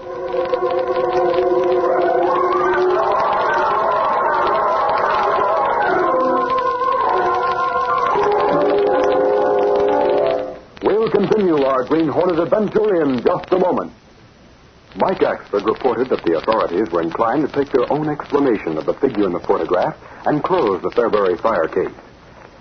A short time after talking to Axford, Rick Reed went to his apartment, where Cato, his faithful Filipino valet, and the only person knowing his identity as the Green Hornet, was waiting. Rick told Cato all the details. Did you come to any conclusion, Mr. Rick? Nothing definite, Cato. One thing, though, I'd like to do. Well, what's that? Make the authorities think a little more about that man who escaped the fire wearing the chief's white hat and coat. But if they already decided he was... I'll use the identity of the Green Hornet to make them change their minds. I'm going to print a note to the police and have you mail it special delivery. It'll set them thinking. And perhaps bring about other developments that will give us the lead to what we want to find.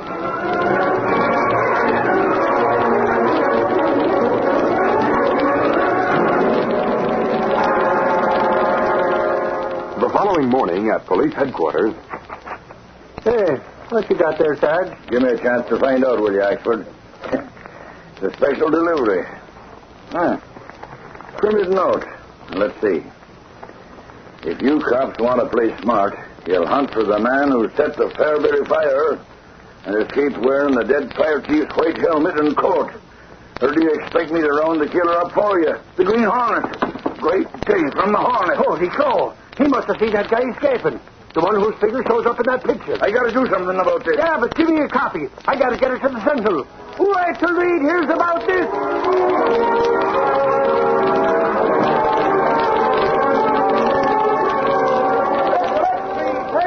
Police received note from Green Hornet. Here you are, sir. Hunt fire bug and Fairbury fire. Here you are, sir. Read all about it. Let's select Street.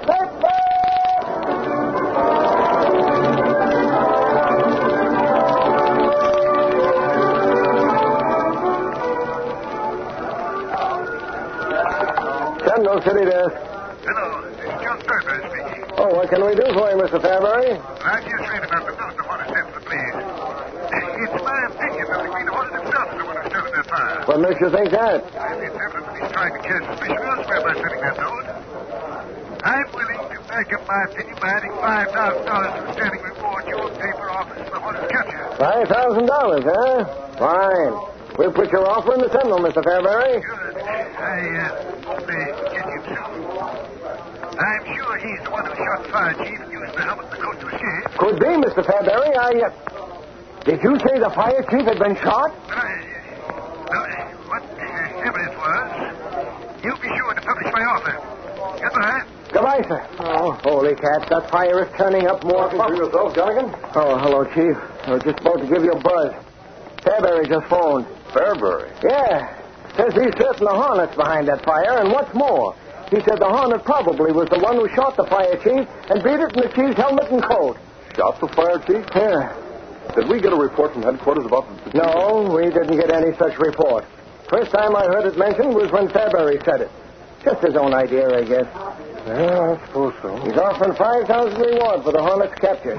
He seems sure the Hornet did it, eh? Yeah.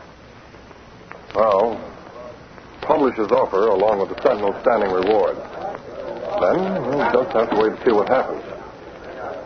Maybe we'll get a big story out of all this yet.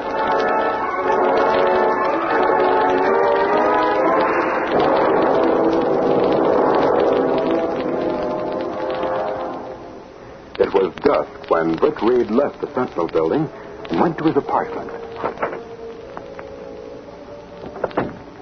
Cato. I'm coming, Mr. Britt. Never mind dinner. We have work to do tonight. You sound like you find out something. I have, plenty. You note to police have results, perhaps? Yes, from a source I least expected. John Fairbury himself. Oh, well, you think he mixed up in running a bone store? He knows something I want to know. It's not hard for Green Hornet to find out things from people like that. I don't know about that, but the Hornet's sure going to make a try. We'll take the Black Beauty, and I'll call on Fairbury tonight. Let's go. Stepping through a secret panel in the rear of a closet in the bedroom, Rick Reed and Cato went along a narrow passageway built within the walls of the apartment itself. This passage led to an adjoining building, which fronted on a dark side street. Though supposedly abandoned, this building served as the hiding place for the sleek, superpowered Black Beauty, streamlined car of the Green Hornet. Rick Reed pressed a button. The great car roared into life. section of the wall in front raised automatically, then closed as the gleaming black beauty sped into the darkness.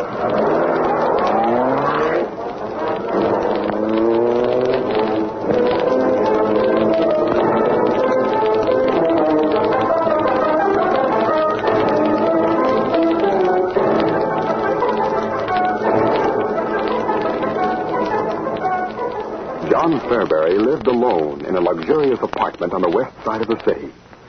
He sat at his desk in the den, drumming nervously with his fingers as he glanced at the clock nearby. It's infernal now. You should have phoned me by this time. Why don't you phone him? What? How did you get in? The service door.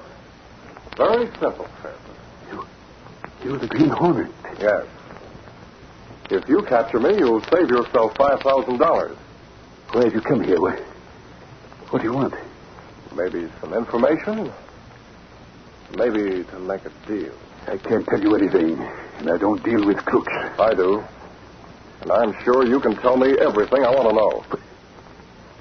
Put down that gun. It makes me nervous.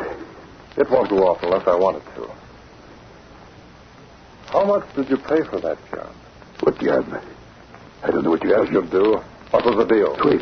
Don't shoot that. Then talk. Hurry. What deal are you talking about? Okay. You want to play guessing games? Listen. Maybe if I go out and get that bungling ape you hired to start that fire and leave him on the steps of police headquarters, you'll be sorry you didn't deal with me. You know where he is? What do you think? I found you, didn't I? Look, I will make a deal with you, but I'll have to have time to think it over. Come back a little later and I'll... Nothing doing. I gave you a chance. Now I'll go get that hired killer of yours and give the police a chance at him. No use bothering with you. So long, sucker. Oh, wait. Come back. Listen to me. He's gone. I'd better warn Niles. What position to be in? Hornet mustn't get to Niles. If Niles started to talk, he'll be up against it. Hurry. Hello? Niles, this is Fairbury. What's bothering you? You seem upset. The Green Hornet, he was just here. He knows everything. He just left on his way to get you. What? Did you tell him? I didn't tell him anything. He seems to know who you are and where you are. Now listen. Leave there right away. Put that helmet and coat in the valise and take them with you. We'll dispose of them later. Go right away to my cabin up the river. I'll meet you there. Okay. Bring my doll along. I'll have to get away from the city. Yes, I'll bring it. Leave right now. Goodbye.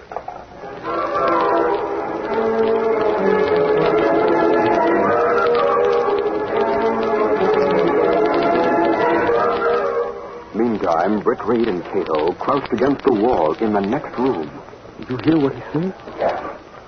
Well, that'll find device you invented is a wonder for hearing through walls. There. He's finished. Come on. I'll tell you what he said. Then we'll put the call through the police headquarters.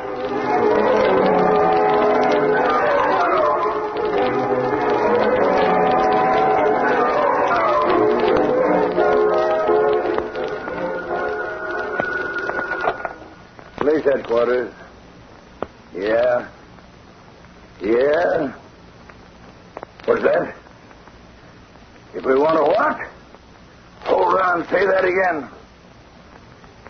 Holy mackerel. Is this on the level? Yeah, sure. But who's talking? What? The Green Hornet. Hey, wait. Stop and snake. Gosh, that wasn't really the harness, was it? Nobody else but. And he told us how to break the barricade. I'll tell you on the way. Boys, get the squad cars quick. All right, come on.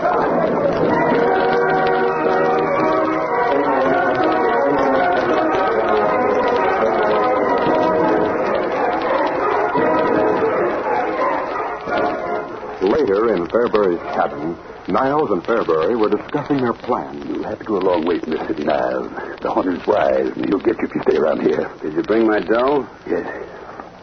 Here it is. Hey, doesn't look like 10 grand to me. That's 5,000. Then you could turn by one of you and help you get away. What?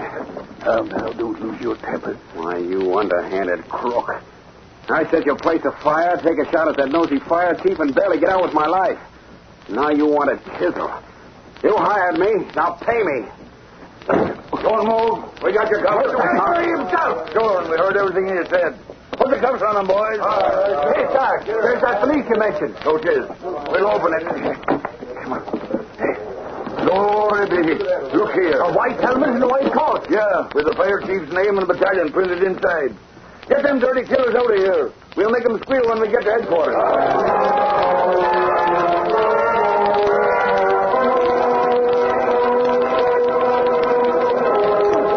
Get that copy into the composing room quick. Okay, Gunnigan. Expert ought to be here soon with the details for a follow-up. Yeah. Here's the idea of giving a story to rewrite over the phone to CL. We got the firebug killer more later. Then he hangs up. Put 2 pins. Hi, Gunnigan. Start getting along with me. Hi, Reed. Evening, Mr. Reed. Some story you got, eh? Story? What story? Expert, so help me. If you don't... Take it easy, Gunny. What's the dope? Reed, remember that figure we saw in that picture? Well? Was just like we thought. Was the firebug escaping. Only he murdered the fire chief first and took his thing. Jump inside, sir. Copy, boys. Sorry, sir. Get this typed up and in the composer. Let me finish, Gunnigan, will you? Oh, look, we've got an extra to get off, remember?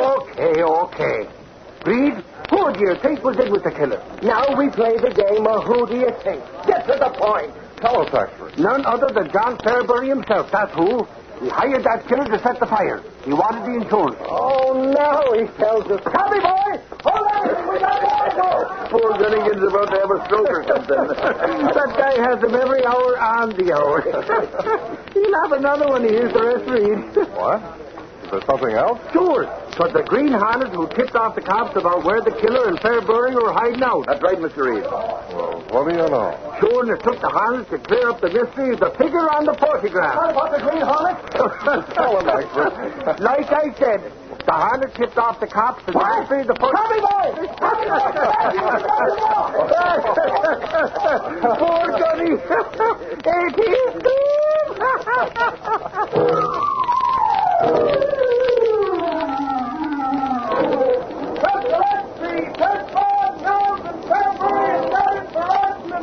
Green Hornet implicated. We all about it. Green Hornet still at large. Let's see.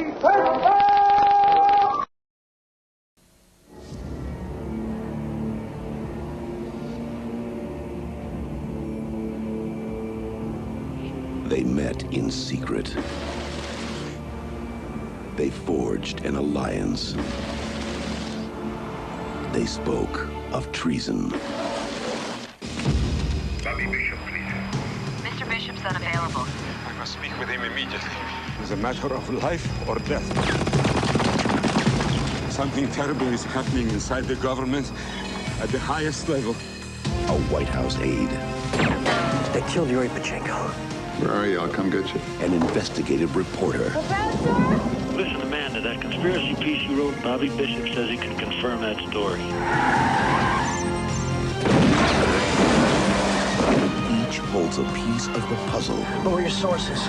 Bobby, what just happened? Something about Shadow. To a conspiracy. Bobby, I've been ordered to bring you in. Where are you? That could topple the government. Pachenko tried to warn me about something going on at the White House. Together, they have less than 12 hours to unravel a mystery. God, Bobby, what are we going to do? There's a chance I can stop him. The future of the country is in our hands.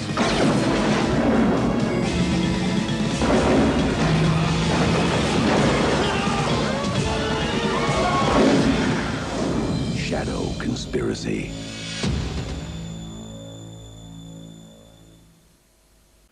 Well, Silver, wait those thrilling days of yesteryear with the Lone Ranger up next.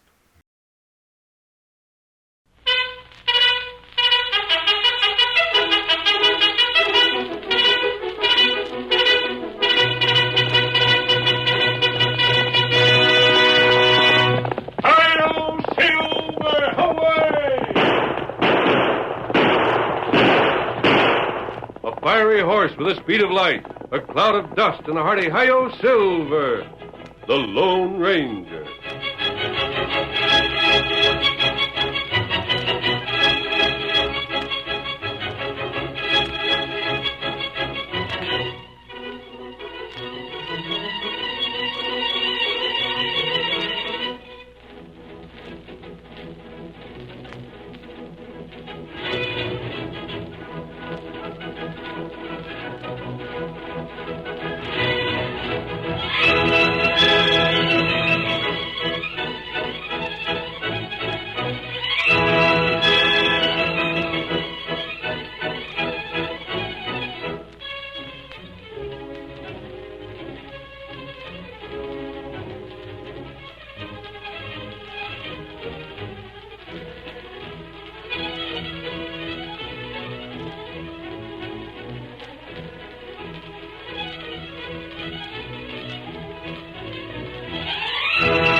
rich grazing lands of Texas brought wealth and security to many ranchers in the early days of the western United States.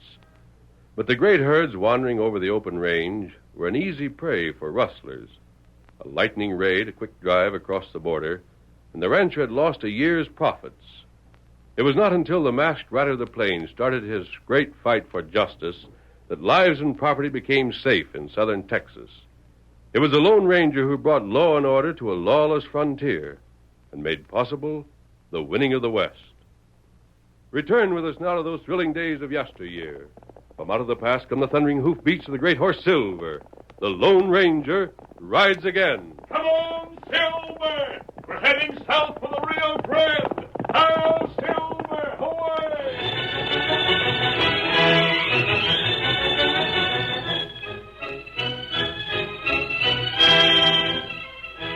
The KC herd had covered half the distance to town when a band of outlaws swarmed out of a grove of trees beside the trail and opened fire on the cowhands.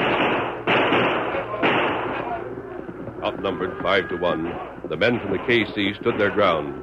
But to defend the herd against such odds was impossible. And finally the foreman shouted a command. We ain't a chance. Hightail it, boys. Hit for the back trail. What them muttering polecats? They're going to get away with Miss Betty's livestock. I says get. Hit the back trail. We ain't a chance. Get up there. Hold your fire, boys. Backtracking fast. Get up. Get along there. Come on. Get along there. Get up there. That rat it, Dodge. It aggravates me awful to run out and leave them critters. Ain't no choice, Sam.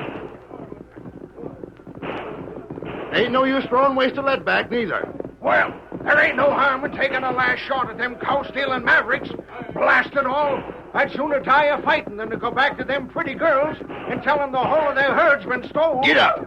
Oh, I know how you feel, Sam. But Miss Betty decides rather lose the cattle than lose the cattle and have us all shot dead as well. Get on there. Miss Betty is sure as thunder going to be hit hard by this year loss. Get up. Come on. Get along there. Come on, boys. Get up. Come on.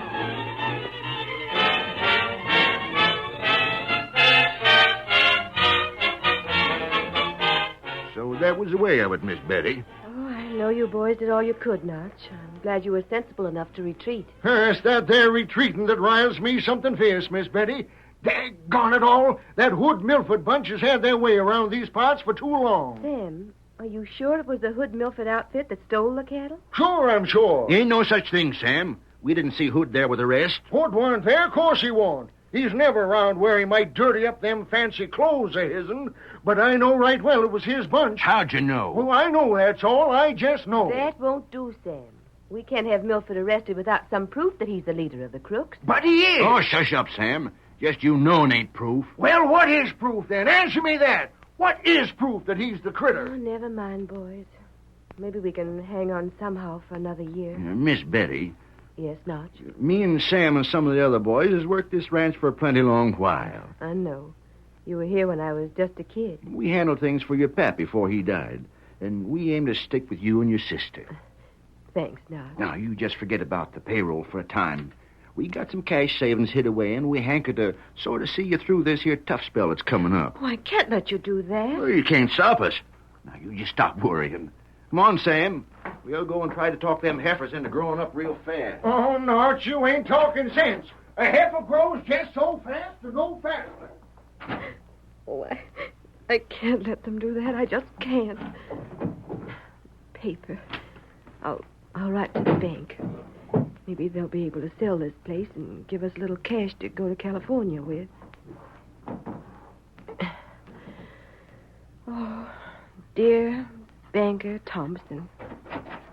Oh, Susanna, don't you cry for... Hello, Betty. Jenny, I want to write a letter. Be quiet for a little while. Mm-hmm. That's a good girl. I'll be through in a few minutes. Betty, did the Indian come here? No, dear. Funny. Wonder why he wanted to ask me things instead of coming here to you. I don't know. He was awful big and strong. What do you suppose he asked about our cattle for? Hush, dear. I never liked redskins. Notch always said they were bad. But this one was real nice after. What's that? The Indian. What Indian? Oh, you hadn't been hearing a thing I said, Betty. I told you that I met this Indian, and he was asking all about our ranch and how long Ma and Pa'd been dead, and if we ever heard about Hood Milford. Where was all this? Just a little while ago. Not when, where? Up on the knoll where I was sitting in the wind. Did you see any other Indians? No, just the one, and he was real friendly. Indians. Don't be afraid, Betty. Notch told me a dozen times that after the Indians killed Pa, they were all driven back. You needn't be afraid. What did he say about Hood Milford? He said, "You know a feller named Hood Milford?" I told him we did, and that you and Notch was scared that Hood's gang would waylay our cattle. You little imp, you've been eavesdropping. Well, you did say so, and I told the Indians so, and... Grab your shooting iron. Notch. Don't try to fight. They got the drop on us. Get for the corners, Miss Betty, and hide the young one. Oh, there he is. That's the redskin. It ain't him, it's a masked man. He's got the drop on us. Stop your noise. I'm not going to hurt you. Who are you? What does this mean? You two men calm down. Aren't you crooks satisfied with stealing our cattle? You have One minute. In the first place, I had nothing to do with the theft of your cattle. In the second place, I'm here to help you, not to harm you. I'd like to talk to you alone, Miss Cummings. Not on your life. We don't let no masked hombres get to see Miss Betty without us on hand to guard and see that they don't... Huh? You and Sam can go back to whatever you were doing. But Miss Betty, Go on. You heard what Sis said. Well, all right then. But we'll be right outside and listening in case you holler for us. Very well. She won't holler. Perhaps your men can be trusted, but I'd sooner take no chances. I want your help. You have an odd way of coming to ask for it. You scared the daylights out of those two waddies, mister. I'm sorry, I didn't mean to. What do you want me to do? You've lost your cattle, and if I'm not mistaken, the loss is one that'll almost break you. Yes. Rewards are offered for the capture of the men who have raided half a dozen ranches around here. The Cattlemen's Association would make it well worthwhile for someone to spend considerable time running those crooks down. So that's what you're doing. And not for the rewards. Then what is there in it for you? Perhaps I owe a debt to your father, and I'm trying to square things in this way. Well, if I could see your face, perhaps I'd remember. You've never seen me before, Miss Cummings. Yeah. Your paper, girl. Hey, right. Injun. You're snooping. Well, what is it? Oh, I was writing a letter to the bank. I can't afford to hang on any longer now, and I thought the ranch might bring some money. It might not be necessary to write this letter. Well? You have plenty of space here and men to handle cattle, but no cattle. We still got heifers and some dogies. Yes, I know, Janie. Wish you'd take that mask off. Be still, Janie. You come. Tonto show tricks with rope. No, I'm gonna listen. I want to bring some cattle in here and leave it for your men to take care of for a short time. Yes? Then I want those men to take the cattle over the same route to market. Whose cattle will be brought here? Well, that's one of the things you're not to ask. Stolen cattle? Well, let's call it borrowed, because we'll see that it's returned. And if the lawmen find it on this outfit, what happens to me? You might be accused of stealing it. You might even go to jail. That's the risk. I see. I don't think such a thing will happen, but I want you to understand that there will be a certain amount of risk in what I want you to do. If you hadn't been as frank as that, I might have refused to listen any longer. As it is, I think I trust you. So far, at least. Well, that's all I have to tell you at the present time. When do you think this livestock will be brought in? Within the next few days. Well, what shall I tell my men? Explain nothing. Simply order them to guard the cattle.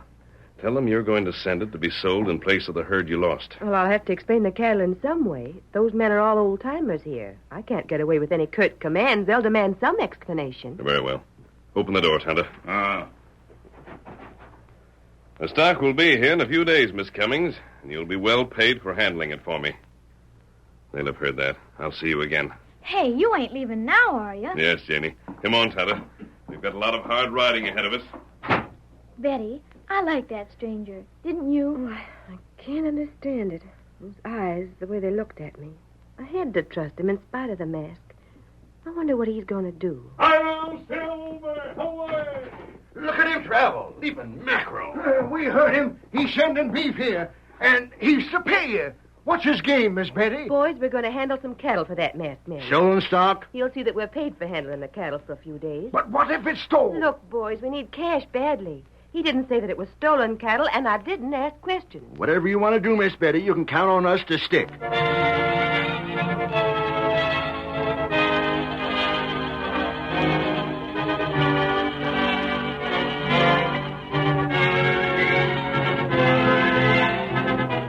KC herd had been driven hard toward the south, but it was long after dark when the outlaws reached a narrow basin surrounded by steep hills. This acted as a natural corral, and when all of the cattle were inside, dark-skinned men counted and checked them. Then one of the outlaws was given a paper. He mounted and headed north once more. Get up, fellow. Get up. Get up there. Get up there. Hours later, two men were seated near a window in the cafe at Buckthorn. One of them, a half-breed, seemed to be impatient and... Senor, it is late. Perhaps we meet tomorrow, huh? We can finish our deal mañana. Sit still, Caesar. Sit still. Already we wait for so long. You want beef for your army, don't you, Caesar? Si, senor. You know doggone well that you can't get it through any honest means across the border. That is true, amigo. Then shut up and sit still. If you want me to keep your renegade outfit fed up, you've got to wait till my men report. Someday when I have taken over the government, I will not have to deal with outlaw cattle thieves. I wouldn't say things like that, Caesar. Tain't good judgment. There's Windy coming in now. He's your man, huh? My top hand. Hi there, Windy. Sit. I read hard to get here, Hood. Everything all right? Yeah. Caesar's men counted the beef, and his lieutenant signed for it. Here's the paper. Let's see it. Not bad. But still not as many head as I figured. You sure it was counted right? Them the figures, Hood. Yeah. There you are, Caesar. Good. You can pay me off right now. It comes to $3,000. I have the cash with me. I pay you here? Here is all right. Or maybe safer outside, huh? I ain't as feared of being seen taking cash from you, Caesar, as I am of being shortchanged in the dark. Just hand it over and we're square. I will need more beef. You get him soon? Yeah, sure. You use a lot of livestock to keep them soldiers of yours filled up. You complain? Me? No, of course not. We line some up, more stuff up in a day or so, and you can be sure it's took over the border just so as it won't be traced back. You need have no fear of that. Now, here, the money. I think it is all here. You count it, eh? Hand her over. I'll count it.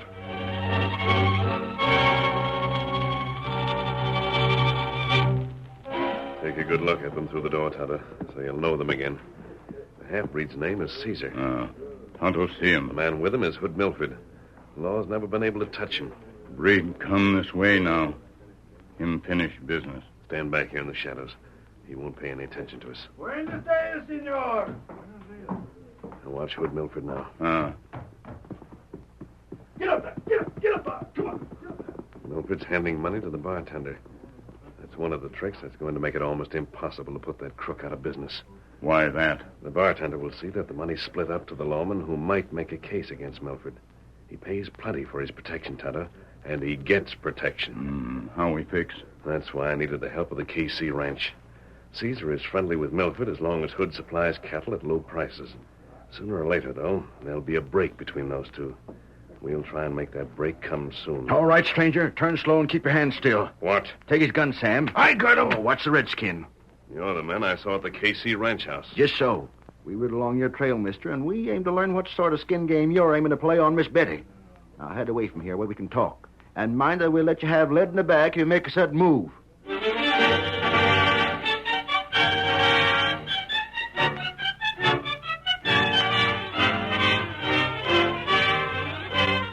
The curtain falls on the first act of our Lone Ranger story. Before the next exciting scenes, please permit us to pause for just a few moments.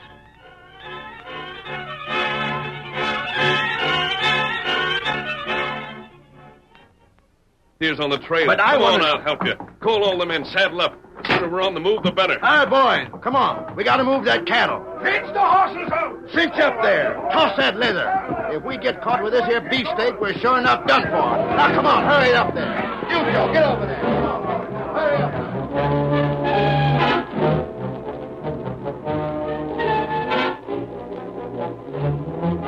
When the KC men saw the brands on the cattle, they lost no time in saddling up.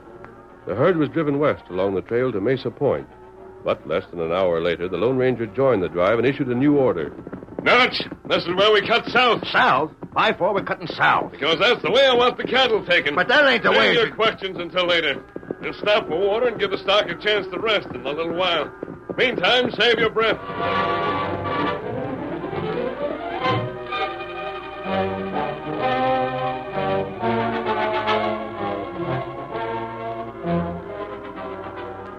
How long do you figure on keeping the critters grazing here? Only as long as necessary. I'm waiting for my friend. The Injun? Uh-huh. That looks like him riding up from the south. Paint horse, ain't it? That's Tonto, all right. He signaled something or other. All right, Nats. Get the men together. We're starting out again right away. No, hold on. Maybe we are, and maybe we ain't. Sam! You come here a second. Is everything as it should be, Kemosabe? We go trail south. Tonto follow trail. That way. How about the leaders? They're the ones we want. That's all right.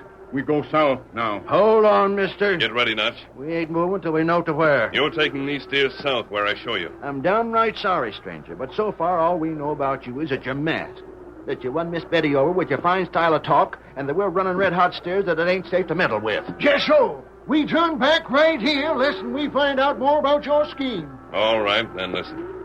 Hood Milford is generally known to be the one behind this cattle stealing. But it can't be proved, and if it could, he's friendly with the law. That's why we can't use regular methods to get at him. He sells stolen cattle to a renegade army. We know all that, but there's still a matter of proof. The Cattlemen's Association is offering a mighty big reward to the people who can smash this cattle ring.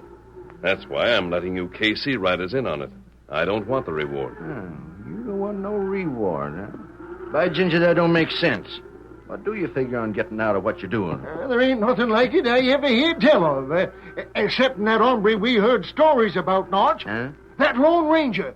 Remember what we heard about him and them silver bullets he left over Pago's way? I wonder. Say, mister. Here you are. Catch. Suffering cats.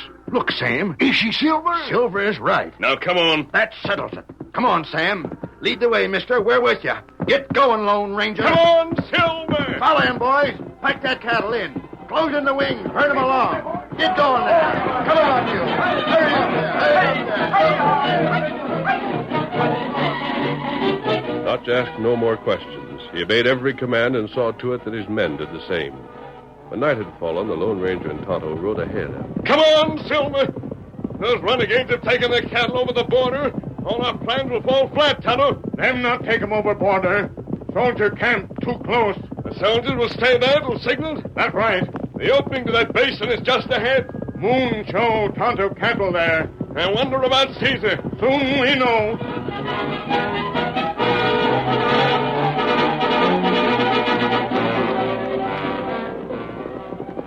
Oh, there, Silver. Oh, Scout. Oh, fella, oh, fella, oh.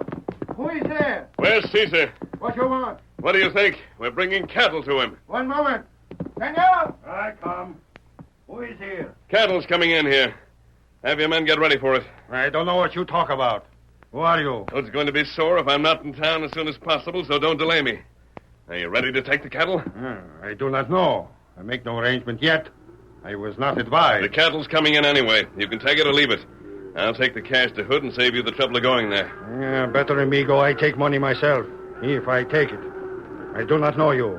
And have it your own way. Hood's in a hurry to get the cash and get away from town. It's getting too hot for him to stay around much longer. Stand back or you'll be run down by the steers.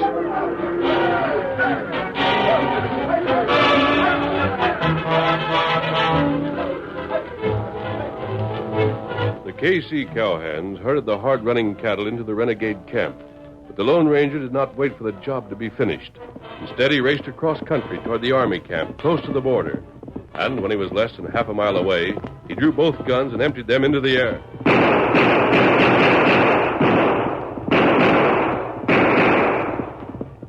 12 shots rang out through the silent night. And then... Hi-yo, Silver! Away! A bugle call sounded in the distance while the Lone Ranger and the great horse Silver raced on.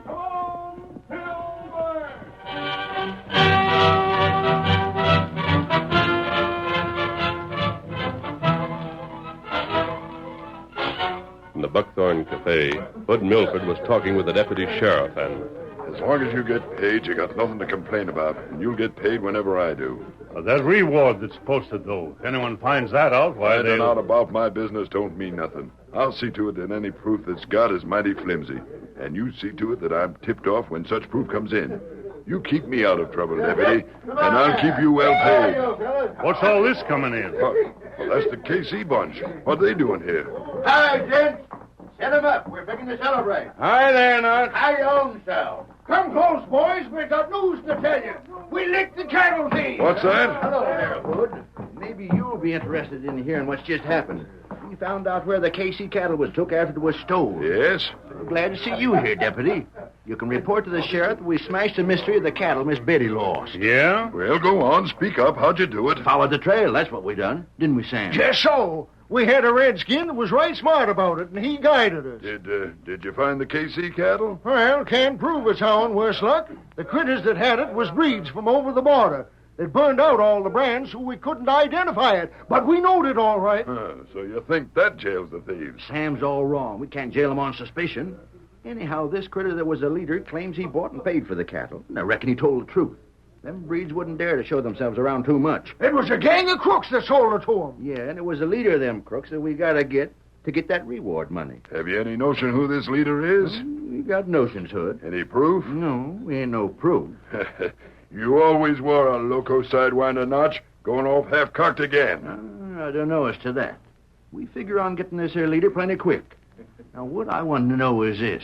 Tell us who gets the reward that's posted if we get the leader of these thieves. You do. The KC spread? Right. Miss Betty? Sure. You all are working for her. I reckon then we'll stick around a while. Something is likely to turn up most any minute now. You won't wait long, Nance. Masked man, who is he? He's coming right now. Take it easy, gents. Nothing to get excited about. Quiet down. He's dismounting at the hitch rack. Who's he mean? You'll see. You, Milford. You double-cross, you crook. Caesar. You tried to double-cross. You steal more beef. You send it to me. No. All of you stand back. I have the gun. You crazy fool, shut up. For what I should shut up? For you go free? You rat, you thief. You send me cattle. You say I should pay quick. You want to make the getaway. What happened? The cattle is with me. It is cattle that come from the army. The soldiers come quick. I don't know what you're talking about. Army cattle? You take the cattle from the army. You bring it to me. I am catch and clap. I run. Soldiers come after me. Then they get me quick. But first I deal with you. Don't shoot. My hand! My hand! He got Hood. That's enough, Caesar. There's the soldiers now. Take him in. It's just his hand that's hurt. It is Hood. He is the thief. He sold me cattle. I do not know she is stole. All my men will tell you Hood Milford is the thief. I buy the cattle. He steal it. How about Hood Milford? Did Caesar hit him hard? Hey, he'll live, mister. He'll live to hang for what he's done. And now, gents, what about that there reward? Seems like that reward's got to get paid off right now. Good. Goodbye, Ginger. You hear that, boys? We get the reward. Now the KC's going to ride again. Hail, Silver, away!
The story you have just heard is a copyrighted feature of the Lone Ranger Incorporated.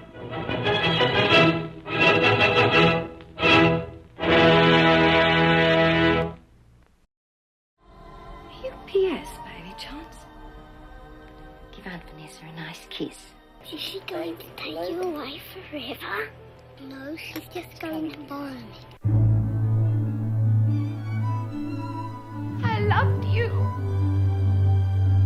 You'll never get P.S. I despise you. I despise you! I won't go away on that boat. They look after you because I can't. I won't go back. Sit in that chair! You're our little boy just as much as if we were your real mummy and daddy, and this is your real home. You're at a nice private school. Look at me, P.S. Tell my sister he's not going back. If you do not return the infant, and Scott will appeal to the Supreme Court for full guardianship. He doesn't need 2 guardians. And if Sinden knew it was Vanessa, she'd die. Sinden is dead. Careful, he might hear you. Crime doesn't stand a chance against Dick Tracy. Up next.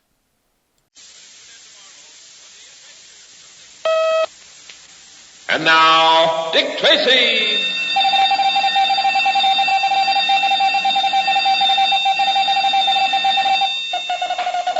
This is Dick Tracy on the case of the Big Black Box. Stand by for action. Let's go, men.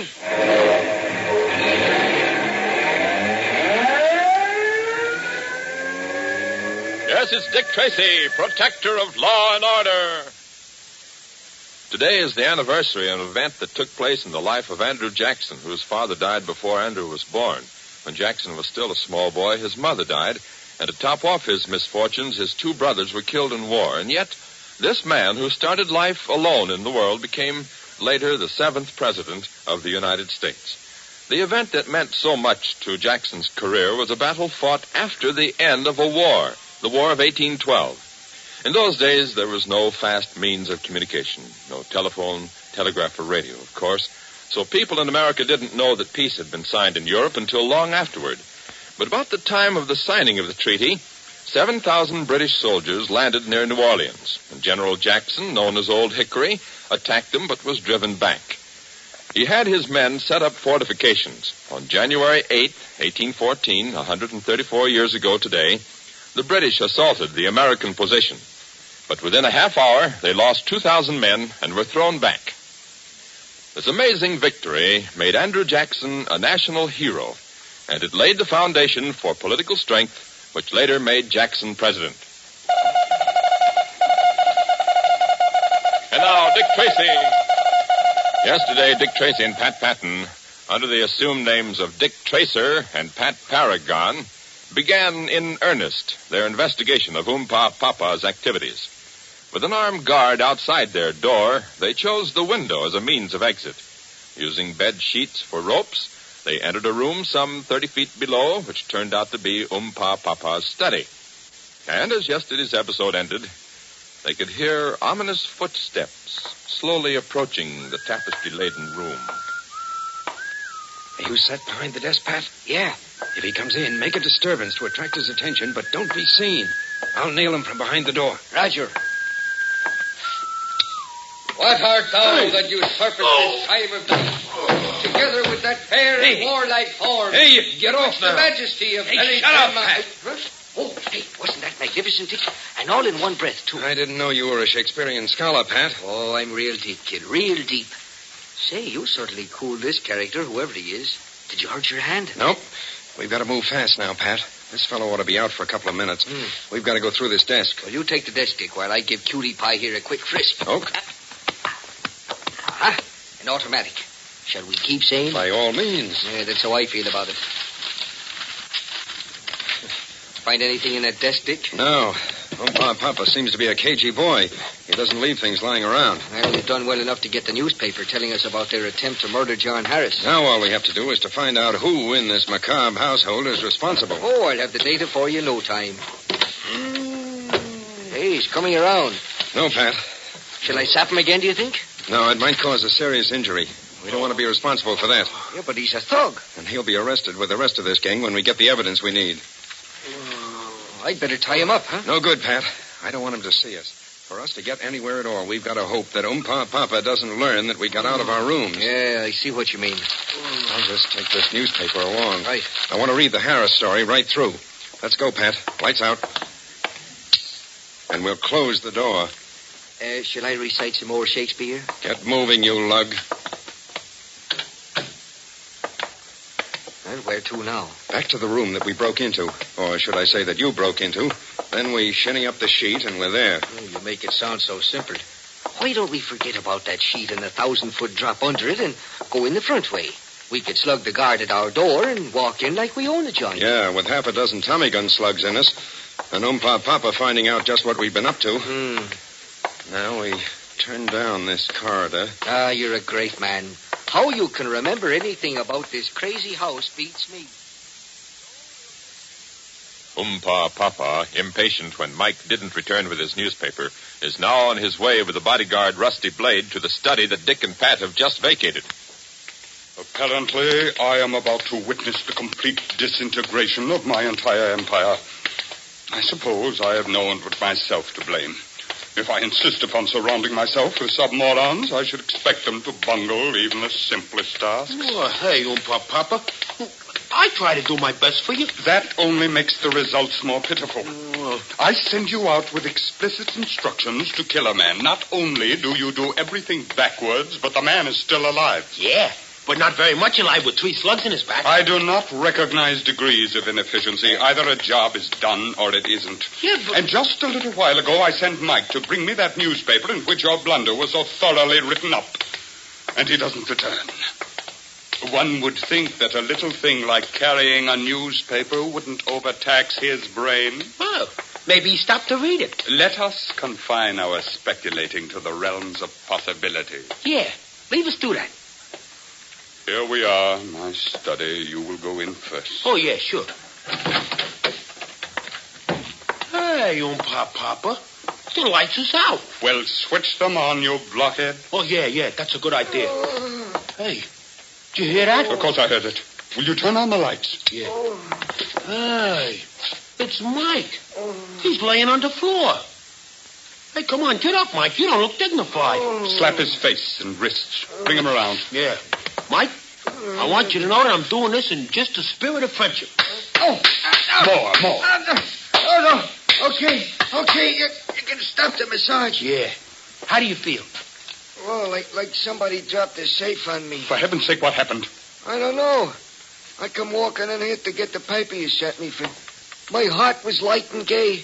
I was whistling a happy tune. My spirits felt... For dear great Caesar's sake, will you stop that drivel? I don't care about your heart, spirits, liver, or anything else. What happened to you? I'm telling you, Papa. I walked into the study. I turned on the lights. Yeah? And I heard a verse. Oh, like Joan of Arc, huh? Are you... Someday, I am going to do myself the great good favor of choking you to death while a chorus of 1,000 mixed voices sings Happy Days Are Here Again. Go on, Mike. That's all. I heard a verse, and the next thing I know, this here ape is slapping me around. Any bumps on your head? I don't feel nothing. I must have got a rabbit punch from somebody standing behind the door. You didn't see anybody? No. I hope you two gentlemen don't have a tangle with anyone really tough, like Margaret O'Brien, for instance. Who's guarding the gate? Red. Hello, Red. Has anyone been in or out of the gate today? No one. Well, keep alert. If you see anyone but me, Harry, Rusty Blade, or Mike, shoot them. No, sir. What? Did you pick up the paper, Mike? I never got that far. I left it right here on the desk. It's gone. Hey, maybe we got spooks. You men are armed, aren't you? Oh, yeah, of course. Sure. Right here's my... Uh-oh. What is it now? My gun's been swiped.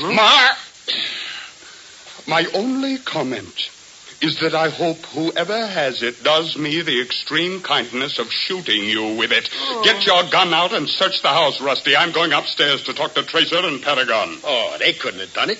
Harry's been guarding them with a Tommy gun. From now on, I forbid you to have an opinion about anything.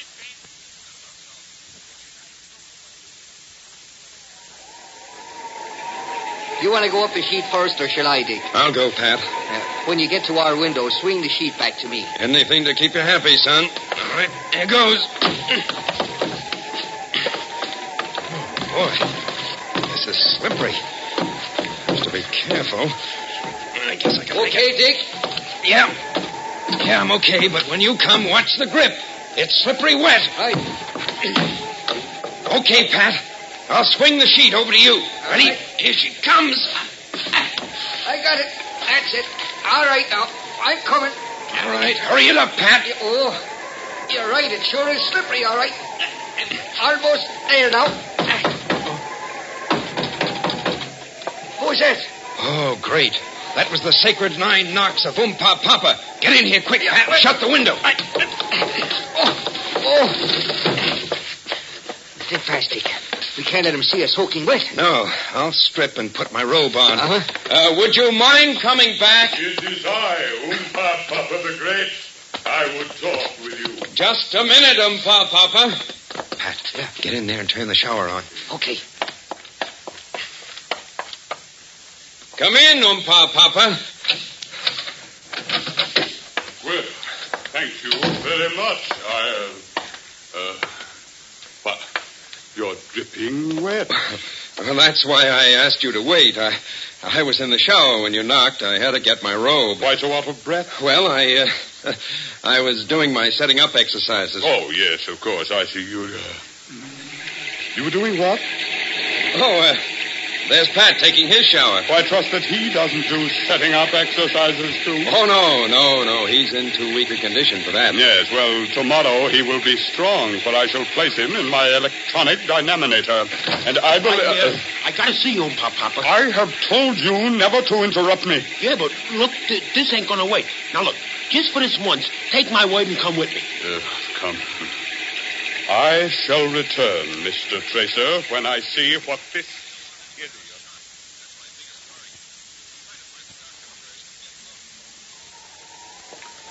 Turn the lights on. Who left the window open? Yeah. It's been busted open. That's what I wanted you to see. But there's a 1,000-foot sheer drop from here. Don't tell me someone broke in here from a helicopter. See? Yep. That lighted window up there. That's where your two suckers are locked in. But a very acrobatic man could tie a rope from that window up there and swing through this window here. Believe it or not, that's what I figured, too. Yeah. Hey, maybe them guys ain't the suckers you think they are. Maybe, huh? Yes. I am suddenly thinking along those lines. Yeah? What do you got?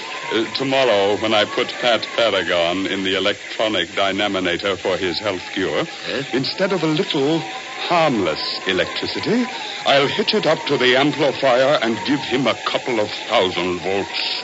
Oh, fry him, huh? On both sides. In a moment, we'll return to Dick Tracy. But first, for something entertainingly different in radio listening, don't miss Candid Microphone.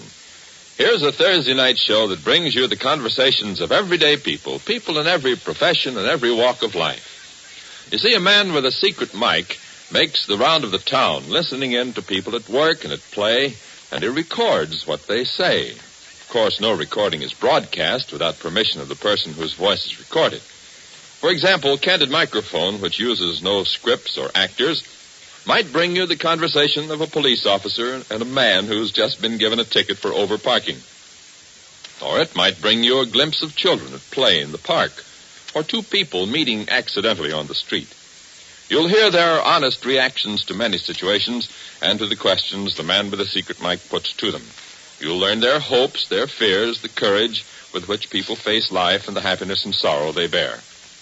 Don't forget, Tracy fans, plan to join us for this entertaining program, Candid Microphone, when it speaks out tonight and every Thursday night over most of these same ABC stations. And now, back to Dick Tracy. You keep dragging me around in the rain, Dick, and I'll have galloping something or other. Never mind. Papa will fix you up. Yeah, I'm looking forward to sitting in that electronic dynaminator tomorrow. I wouldn't if I were you, Pat. Better be sure to tune in tomorrow for the adventures of Dick Tracy. This is George Gunn speaking. Every Saturday afternoon, it's high C time on the American Broadcasting Company. Yes, the Metropolitan Opera broadcasts Saturday afternoons over most of these ABC stations. And that means from the operatic stage of New York's famous Metropolitan Opera House, you enjoy celebrated artists singing in the great musical tradition of grand opera. Stars like Lily Pons, Helen Traubel, Lauritz Melchior, Ezio Pinza, Robert Merrill, and Licia Albanese.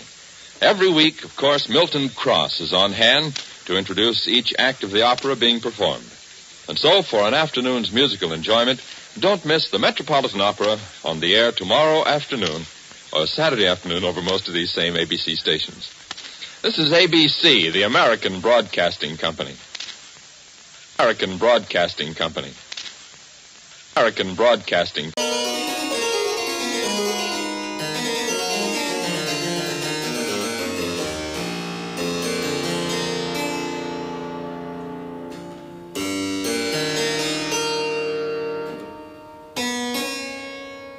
Allow me to introduce the hero of the hour, Michelangelo Caravaggio.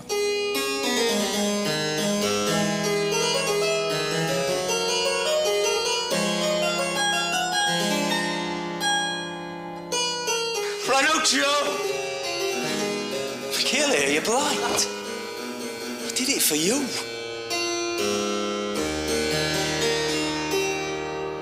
Blood brothers. You're in love with him. With his money. You're in love with him.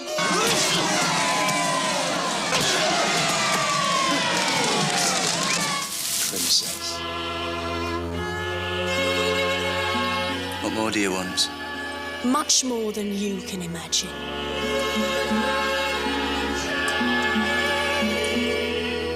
And, Michele, I must advise you that these slanders against my personal life must stop. That, of course, is heresy. And the knife is illegal. Casso!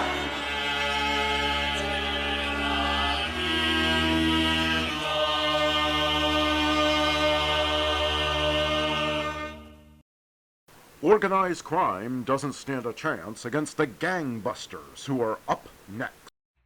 And now, Gangbusters!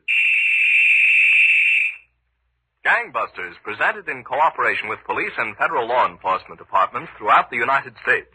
The only national program that brings you authentic police case histories.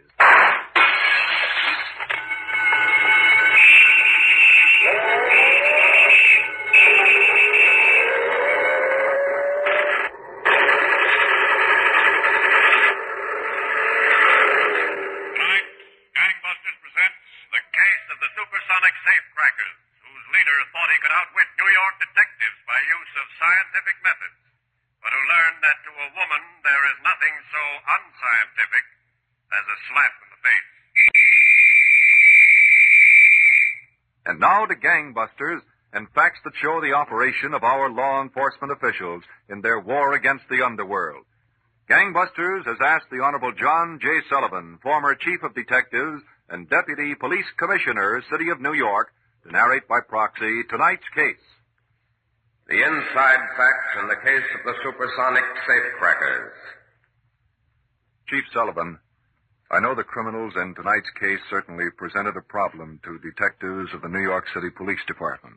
A tremendous problem, Don Gardner. But they gave the investigating detectives an idea of what their successors may have to face in the future. Well, it sounds like you've got an interesting case, Chief Sullivan. Why don't you go right ahead? All right, Don. On the west side of New York, a little uptown from Times Square, there was a cheap restaurant, a chili parlor, in the basement of an old brownstone house. Miguel, the Mexican proprietor, on occasion prepared his peppery native dishes for special customers. One such customer was Russ Enfield, who, on a particular night about a year and a half ago, sat at a corner table with his girl Myra as Miguel took up their order.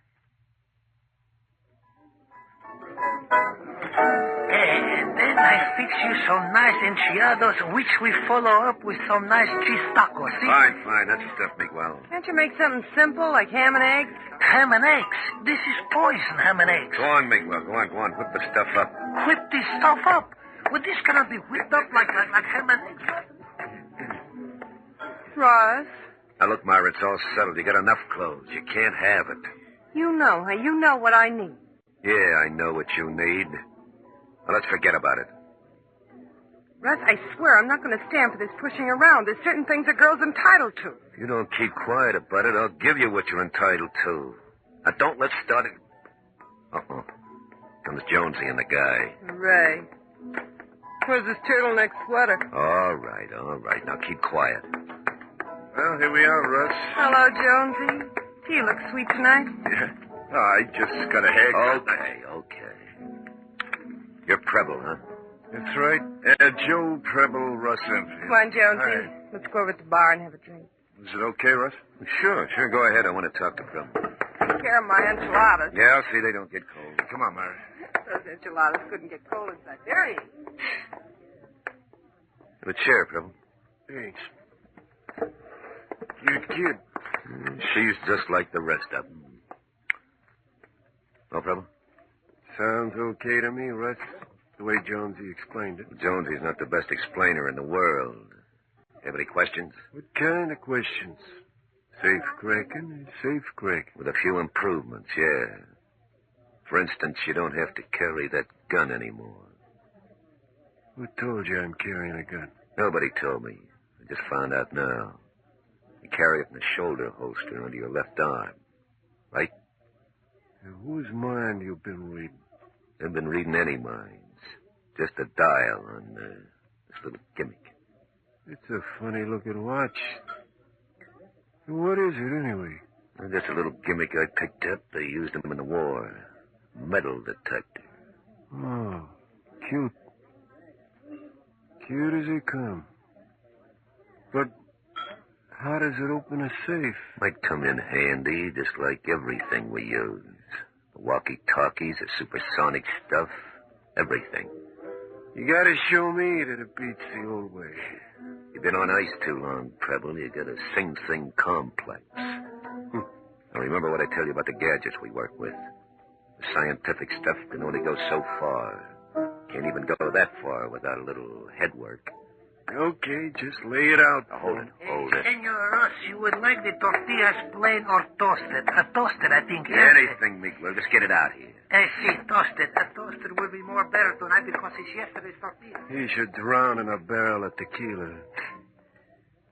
Well, Preble, you think you could come along and do what I tell you without giving me any argument? Look, I've been knocking the knobs off safes 15 years now. I can use your experience, but my methods are a little different. What do you come to be such an expert in this science stuff? The Navy, pal. The Navy taught me the works before they gave me the bounce. Oh, another blue ticket, boy. Yeah. After a hitch in Portsmouth Naval Prison, I've got my hands on every electronic device in the book, and I know how to run them. I can open up any tin can of a vault in this town without straining a muscle. I'll show you what I mean. I heard there was fortunes being made out of government surplus. The surplus anybody can get, Preble. It still takes a guy to run it. Here comes Agua Caliente with your grub. Good. Here, let's eat. All right, it's very hot stuff, senor. If you don't put your fingers on.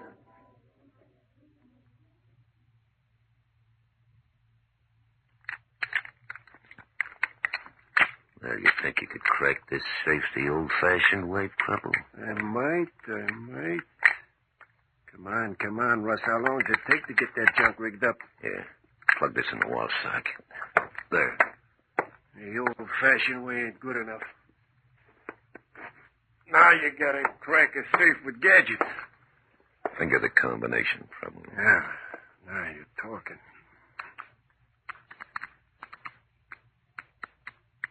Okay, hold it. 1 tumbler dropped. Did not. I didn't hear it drop. I got the best ears in the business. It dropped, I tell you, and the gadget told me it did. No kidding. I'll run the dial back the other way. Easy. Hey, what's that? Shut up. What is it, Jonesy? Keep the light lower, Russ. I got a glimmer of her from the window just now. Right. Keep that light lower, Preble. Any radio cars around, Jonesy? Not a sign of one, Russ. How you doing? Okay, but we won't get it open if I talk to you all night. You just stay in the car. Keep your eyes out for cops. Okay. Hey, that's all right. The walkie-talkie's okay. I know it. Go on, get to work in that combination. Sure. Want to grab that dough and get out of here. 5 feet 8 1/4. 31 160 pounds. Investigation of homicide. Look, Captain Hanson, I hate to break in on the lineup like this. Sergeant, what's up? Just had a call from the 32nd Squad. Face the left, John. They got into the vault at the finance company office at 124th and Lexington last night. Got away with over 3,000. Does it look like the same boy, Sergeant? No telling. Come on, let's get up there. All right. Ryan from Identification's on the way up there now to dust the place over for prints. Good. Walk off the way you came on. Go ahead, Sergeant. Yeah. Car's parked outside, Captain. We can... Oh, Sergeant. Yes, sir? You say they fingered this safe open? That's what the 32nd Squad says. One of those boys must have awfully tender fingers. Probably took them all night manipulating that combination, just like that one last week, Captain. They could have blown the door off in an hour. I don't know, Sergeant. Maybe these boys have a way. A way? What do you mean a way? We'll see. Let's get up there and look that vault over.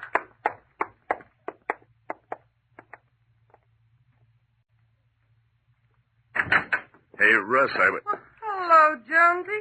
Oh, hi, Myra. Is, Russ around? Sure, he's in there sleeping. He's got a night job, remember? I guess I'll come back later. What's your rush, handsome? You can wait, and you don't have to wait standing up. Okay. Thanks, Myra. Not over there. Sit down here. There? Okay, if you don't mind.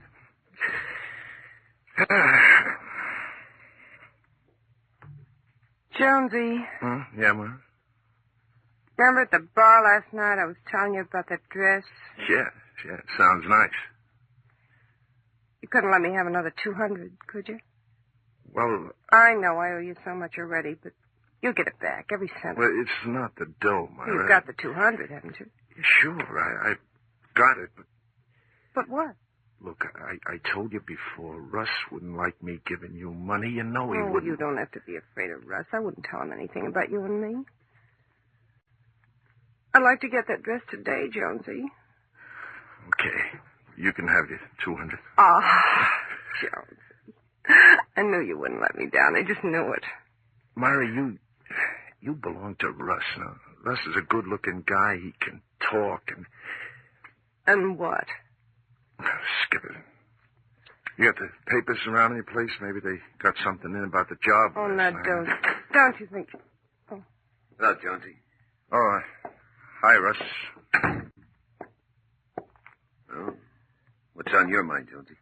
Nothing important, Russ. I just want to tell you 8 o'clock is okay with Preble. He'll meet us at the chili parlor. 8 o'clock's fine. Yeah, good. Did he say anything about last night's job? Did he? He's really sold on this scientific stuff. Really sold. I think I better run along. What's your hurry? Why, I've got something to do. You got some coffee brewing, Jonesy? No, thanks. See you tonight at the chili parlor. So long, Jonesy. Bye. Well, did you have a nice nap? Lay off Jonesy, will you, Myra? What are you talking about? If anybody can see the guy goes for you like a ton of bricks. You've been taking dough off him again. So what? You won't give it to me. I'm entitled to go looking. Look all you want, baby, but just stay away from my boys. Want them to keep their mind on business. What do you think you are, giving me orders? I'll show you who I think I am. Go. I'll stop playing with Jonesy. I'll start on you, and I won't be playing.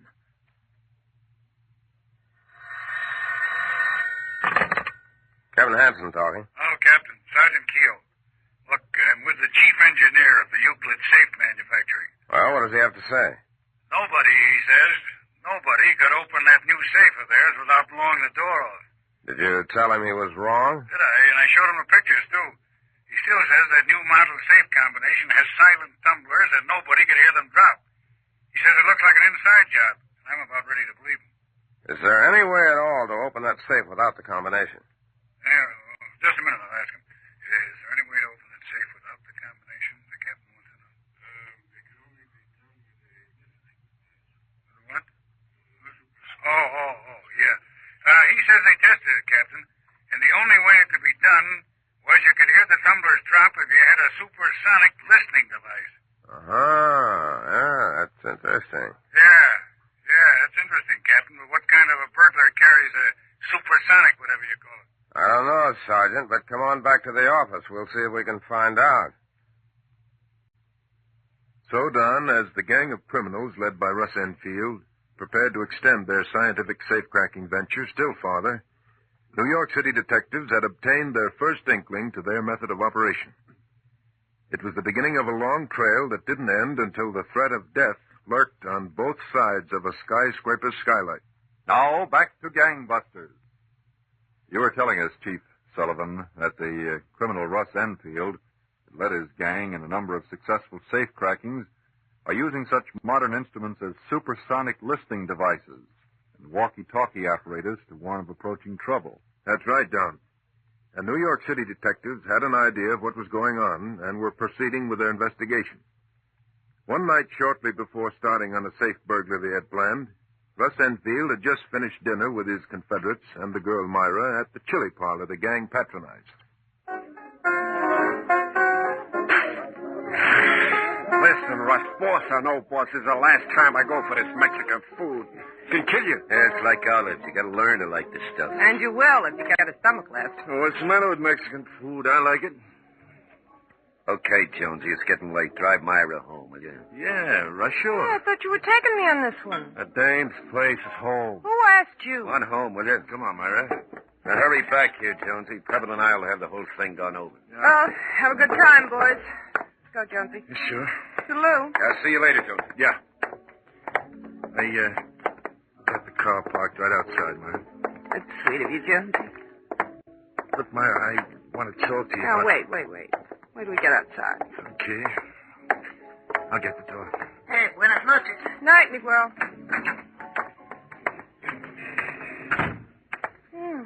Got warmer. Yeah? Where's the car? It's right there. Look, Myra, Yeah. your new dress looks nice on. Does it? Glad you like it. But wait a minute, Myra. When is the payoff going to be? Jonesy, I told you you'd get back every cent. $800, isn't it? When a guy gives dough to a dame, she means something to him, Myra. Oh, Jonesy, you mean something to me, too, but I'm scared. I'm scared of Russ. Well, I'm not scared. Come here. Oh, Jonesy, please. Myra. Jonesy, if Russ ever thought... Kids, you having a good time? Yeah, Russ. An awful good time. What's the idea? Now, wait a minute, Russ. Don't get thinking anything. 'Cause we Shut don't... up. Come on, Russ. If you want to argue about it, I'm willing to argue. You think I ought to get socked? Try it. You're not going to get hit, Jonesy. Not you. Hey, now, wait a minute. Wait, nothing, Myra. I told you to cut this out. Russ, no, don't shoot! You hadn't ought to have done that, Russ. You had it coming. Did I? I said you hadn't ought to have done that, Russ. Go on, Myra. Grab a cab and get home. I'll take her home. You do what I tell you. Go on, Myra. Start walking. Don't you ever lay a hand on me again. You didn't have to hit her, Russ. You listen to me, Jonesy. Myra's no dame for you. If you want a girl, go get somebody else. Ain't that up to Myra? It's up to me. I came out to tell you to pick up an extra 20-foot extension cord for that job tonight. Now get it before we start something that we can't finish. Yeah. An extra 20-foot extension cord. Well, get going. We haven't got all night. Don't worry about Myra. I'll take care of her.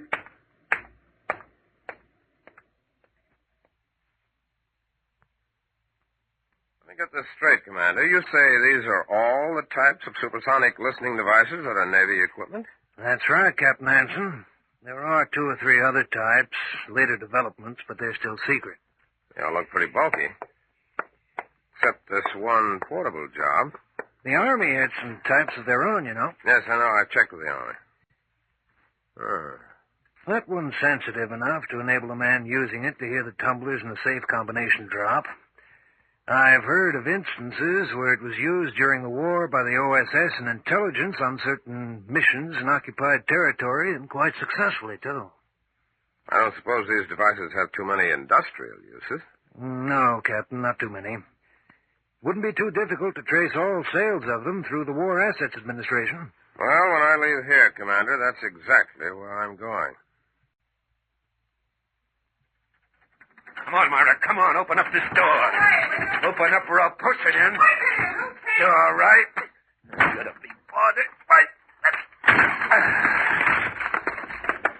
All right, what do you want? What are you packing for? Where you going? I decided a long time ago. No guy's going to slug me in and have me sit around and take his abuse. You sit around as long as I want you around. Hand me that pair of shoes. They go in, too. Listen to me.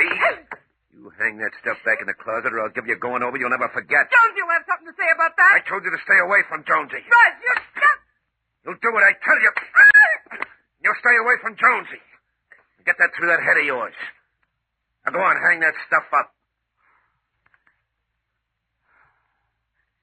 All right. If you put it that way.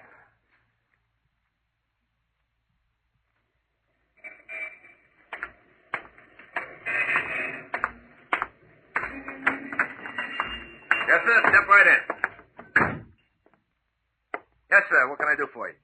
I understand you handle a lot of war surplus. He understands I handle a lot of war surplus. Mister, this store handles so much war surplus, I'm thinking of starting my own army.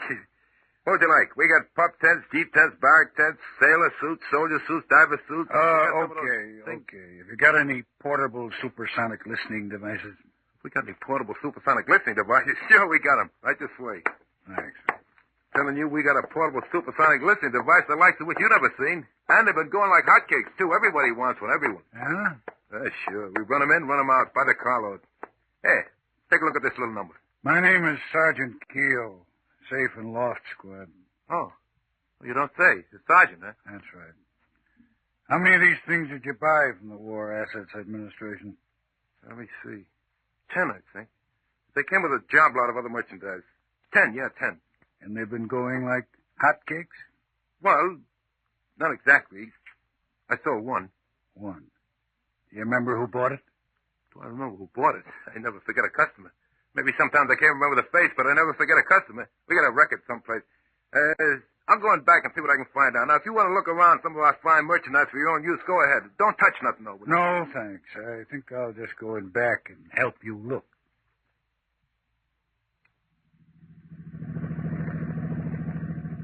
And then he hit you again. Huh? Yeah. But that's not the worst part of it, Jonesy. Like now, I can't even go to the beauty parlor without an escort. I'd like to help you, Myra, but what's the use? Nothing in it for me. You just run back to Russ. I hate him, Jonesy. You don't know how much I hate him. Then what are you sticking with him for? I'm scared. I'm scared to death he'll kill me. Jonesy. There is a way. Way for what? For you and me. I thought you were scared of Russ. Suppose there was no Russ to be scared of. Now, wait a minute. Listen to me, Jonesy. That's safe tonight. There ought to be 15,000 in it.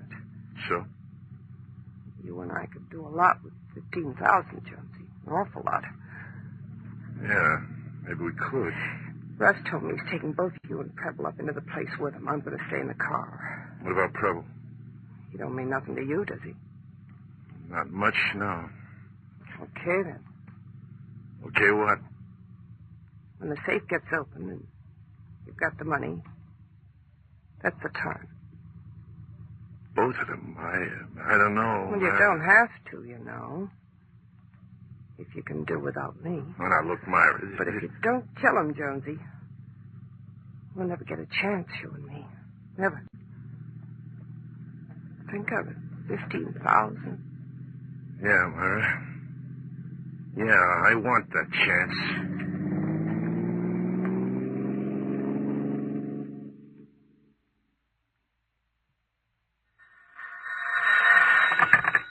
Captain Hanson. Oh, Captain. Sergeant Keel. Oh, yes, Sergeant. How'd you make out? Well, it looks like this Russ Enfield's the guy, Captain. Got a pair of hoodlums for sidekicks. One of them's Joe Preble. Just finished 7 to 12 in Sing Sing. Good. I want them tailed, Sergeant. I want a man tailing each one of them every minute. Let's get them in the act of committing one of these safe burglaries.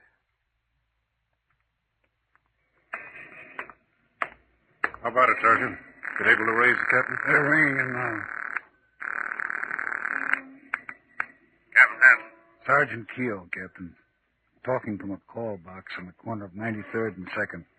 Russ Enfield and both his sidekicks just now broke into a building here. Oh, what about the girl? She's waiting in a car. And look, Captain, there's a finance company on the top floor of that building. That's probably what they're after. You got help on the way? Yes, sir, plenty. Okay, grab them as they come out. Right, sir. And I'm on my way. I'll be there as soon as I can. So long.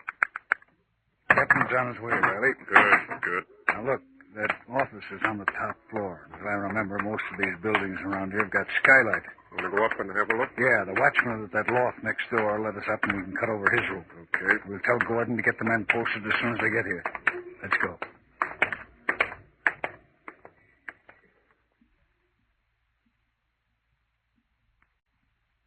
Come on, Jonesy. We've been here long enough.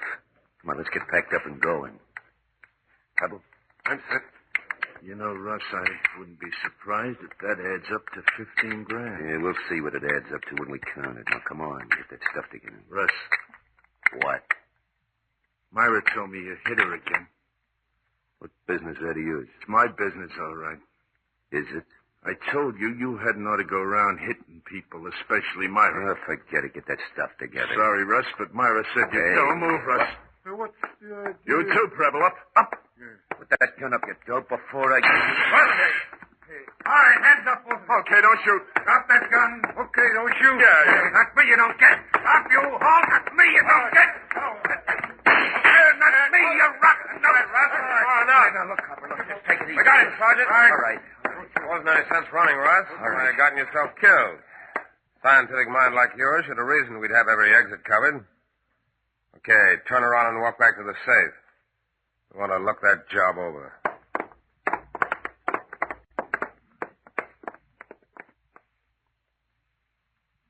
That dawn was how Russ Enfield and his gang learned that not even a clever application of up-to-date scientific instruments can beat the law. They were all sentenced to long terms, which they are now serving in various New York state penitentiaries. Well, I was amazed, Chief Sullivan, that such equipment as supersonic listening devices could be purchased by burglars. Well, they can't anymore, Don. Because of requests by law enforcement officials and for other reasons, the sale of supersonic equipment was frozen by the War Assets Administration several months ago. Well, thank you, Chief Sullivan, for this extraordinary case history. And congratulations to all the New York City detectives who had a hand in breaking up this dangerous gang of safe burglars.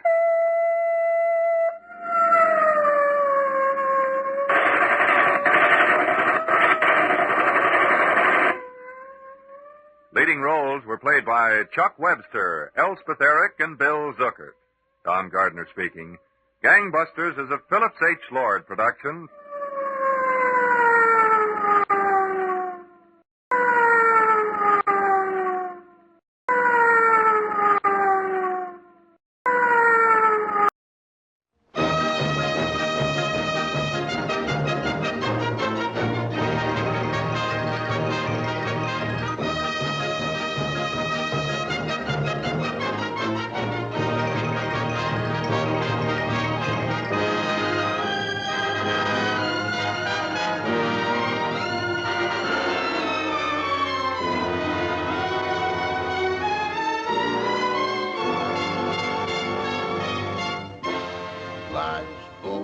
Consequence, that old devil consequence. He takes all the frivol out of fun.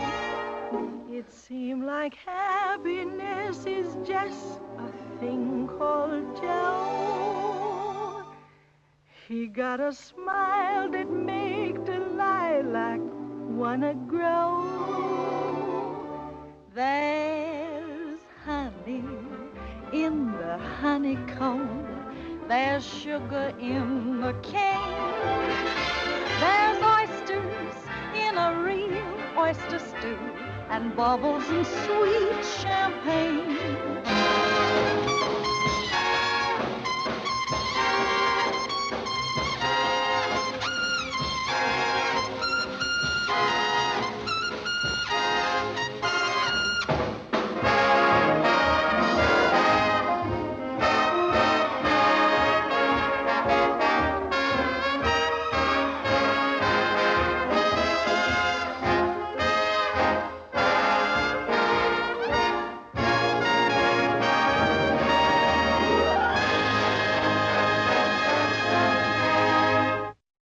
Have Gun, Will Travel is up next on Nightly Old Time Radio Shows.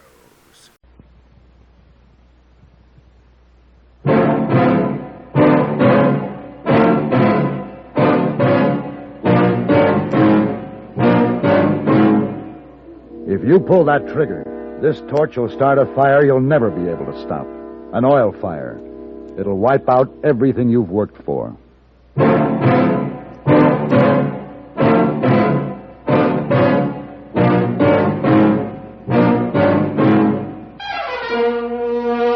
Have Gun, Will Travel. Starring Mr. John Daner as Paladin. San Francisco, 1875. The Carlton Hotel, headquarters of a man called Paladin.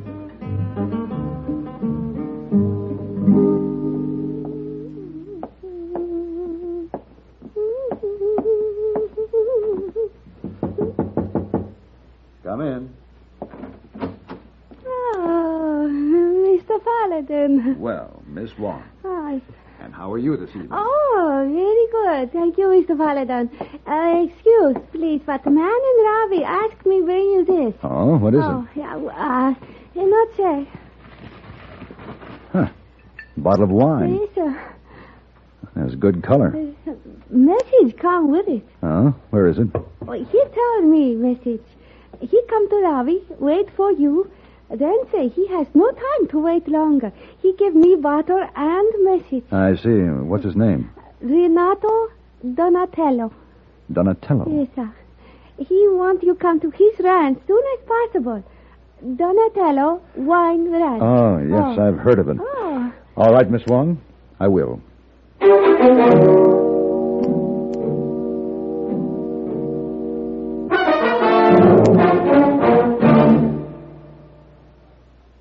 This is Frank Knight speaking for Longines, the world's most honored watch. It's wonderful to win a Nobel Prize in Science, a Pulitzer Award in Literature, an Olympic gold medal in sports. In the field of time, did you know that Longines watches have won more great public honors for excellence, elegance, and accuracy than any other watch in the world? This is true. For close to a century, the highest authorities have ranked Longines watches as the finest achievement in the science and art of watchmaking. Yet, for a surprisingly modest cost, you may own or proudly give a Longines, the world's most honored watch, the world's most honored gift, styled with distinction, cased in precious metal, promising a lifetime of faultless timekeeping. See your authorized Longines Whitnor jeweler. He will be honored to serve you.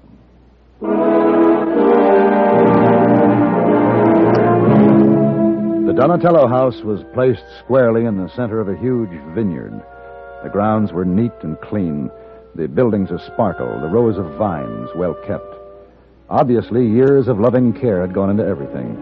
And obviously, Signor Donatello could see nothing but red. This whole place is going to be ruined if something is not done. Well, maybe you better tell me exactly what is ruining your vineyard, Signor. See, two things. A madman and a well. Now, from a well should come life, refreshment, the water, Signor, huh? And from this one? From this well comes evil, stink, blackness, ruin. Oil? Oil, see, oil. Black slime drains onto my land, the ruin of my vine. The smoke from his tank coats the grapes. The wine is bitter because of it. Well, tell me about the madman, Signor Donatello. He is cunning. He is powerful. He defies me, will not pay damages. He will not change his ways. What's this fellow's name? His name is Gorman. Timothy Jerome Gorman. Irish. Well, are the Irish so bad? I ask you, Mr. Paladin, what kind of a savage you drink a whiskey made out of potatoes, huh? Renato, I miss you. Teresa, this is Senor Paladin of San Francisco. This is my sister, Teresa. How do you do? Bienvenido, Senor Paladin. You are welcome to this house. Thank you. Renato neglected to tell me that his sister was very beautiful. Oh, gracias.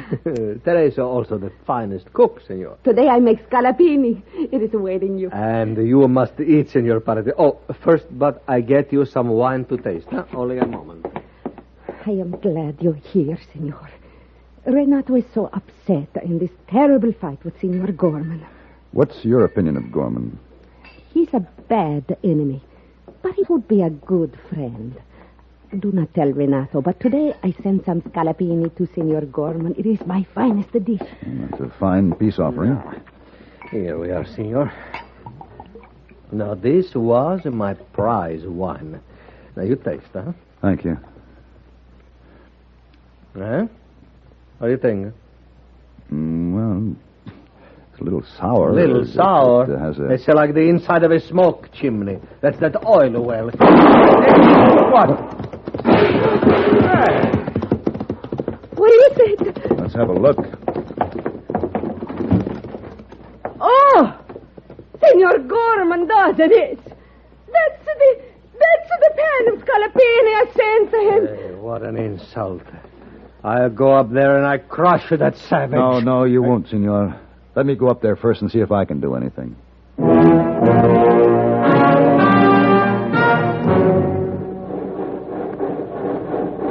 All right, boys, all right. That's enough. Shut her down. That's it. Mr. Gorman? Yeah, that's me. Who are you? My name is Paladin. How'd you get in here? Walked in. No wonder you wasn't shot. I've got rifle guards all around the place.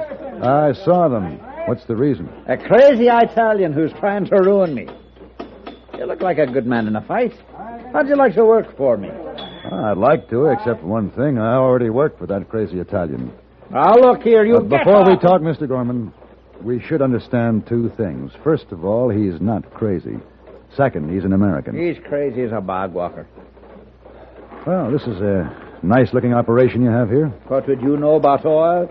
Well, I was in Texas when they brought in the Black Cat, but two things should be changed. Oh, they should. Well, name them. Well, the main drainage ditch for the waste and the smoke from the boiler. You see, Mr. Gorman, the waste drains onto Donatello's land, and the smoke drifts over and coats his vines. Now, you could pump the waste off this rise and drain it off down the opposite slope. And a 20-foot chimney on that boiler would get away from the downdraft and take the smoke off harmlessly. It's a crime to destroy a vineyard that produces the best wine in the state, Mr. Gorman. I don't drink wine. When I want to drink, I take white mule, straight. That's a man's drink. And something else, Mr. Paladin. I could do those things, you said, but it'd cost money. Every cent I could beg, borrow, or steal went into this well. Besides, that Donatello's fought me every foot of the way. Teresa Donatello hasn't fought you. Well, I kind of liked her until she tried to poison me. That Italian food hits me the wrong way. That scalapini was well meant. I took one taste and it bit me. I figured I'd better shoot it before it got loose and ran wild. Now, Mr. Gorman, would you shoot an unarmed scalapini? I'd shoot anything that gives me trouble.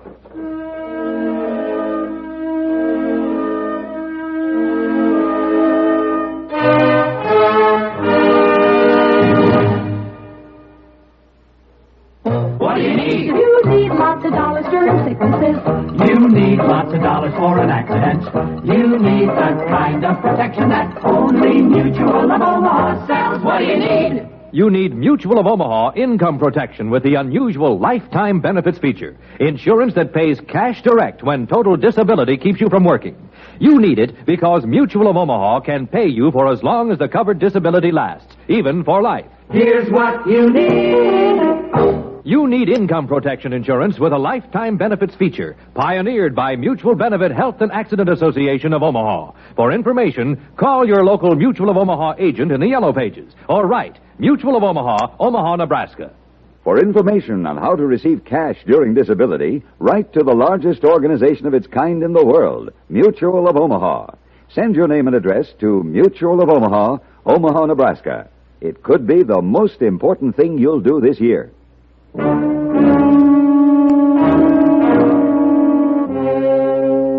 Wine versus oil. Donatello versus Gorman. It was a standoff. And I hoped to keep it a standoff until I could clear up a few matters. I borrowed a horse and started for the nearest town. By the time I got back to the Donatello ranch, the standoff had turned into a battle. A mob of men were surging around the wine vats. Ooh. Teresa. I tried to pray, but I cannot. Not for this. What's happening? Renato felt the time of choice is past. That he must lead a raid on Senor Gorman or we'll lose everything. But it's gone wrong. Gorman and his men are going to wreck our vats. Renato will be killed. You must help. Get in the house and stay there. I'll see what I can do. We're going to make those wine vats look like this. Then we'll have it forest on them. Clean out those wine drawers and get for the wine shed. Then we'll You stop them, Gorman.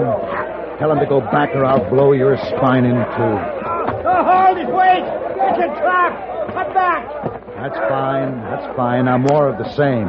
Everybody Everybody back! It's a trap! Go on, everybody get back to the well! That's better. So, that's how a big-time gunman acts, is it? Crawling up to shoot people in the back. You didn't get shot. I figured you'd listen to reason. Otherwise, I'd have had to kill a half a dozen innocent men. You talk big, Paladin. But the next time we meet, you'd better be ready to back it up. Good night, Mr. Gorman. Remember what I told you. Next time.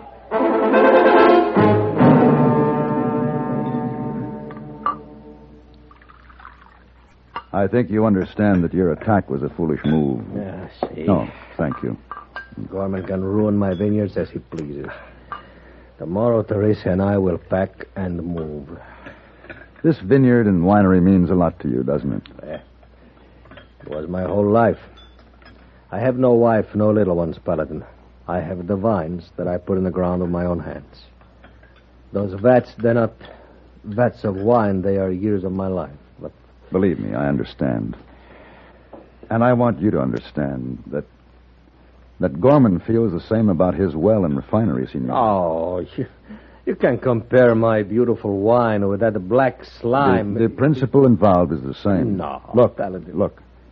Tomorrow, if you still want to move, I'll help you pack. Tonight, I'd like to use a barrel of your wine. What for? For some of Gorman's rifle guards.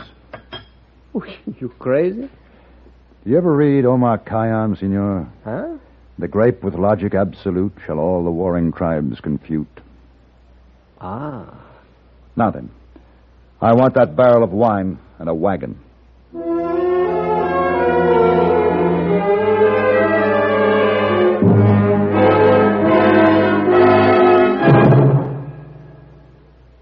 Now, here's a foolproof formula for making the head of your house a happy man on Father's Day. Be sure his gift is Old Spice, and watch his face light up. Yes, this Father's Day, treat him to Old Spice by Shulton, finest grooming aids a man can use. Give him a truly luxurious way to shave. Old Spice Smooth Shave, rich, thick lather in a push-button container, $1. If he uses an electric shaver, give him Old Spice Pre-Electric Shave Lotion. Sets up his beard, speeds up his shaver, $1. Or shoot the works on a really deluxe gift, the Old Spice Treasure Chest. 7 great grooming aids, everything for his shave and shower, in a magnificent red box, $7. There are so many Old Spice gifts to choose from, priced from $1 to $7. Finest grooming aids a man can use. Remember, Old Spice means quality. Said the captain to the bosun, ask for the package with the ship that sails the ocean.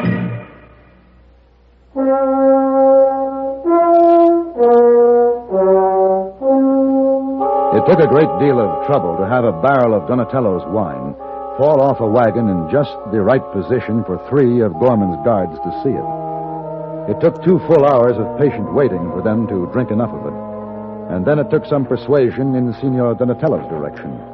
Oh, Paladin, this is crazy. Those guards, they will kill us if they find us here. Not if you do as I say. Gorman's men aren't going to kill anybody. Not after drinking a barrel of your wine. Now, I want you to stay hidden here until I yell for you. Oh, no, I come with you. You did things your way last night, remember? But the last... Tonight, I'm giving the orders. All right, I stay.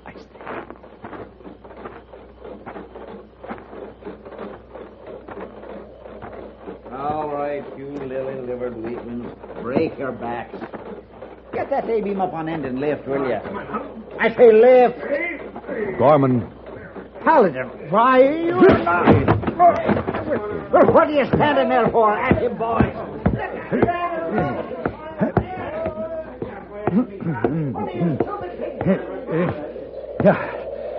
A gun won't do you any good, Gorman. Get down off there, I'll blow a hole right through you. If you do,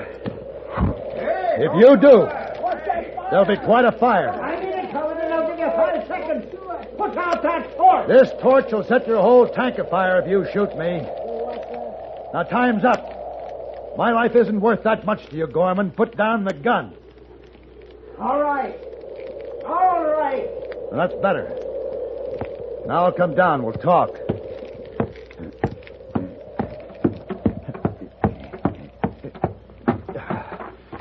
Donatello.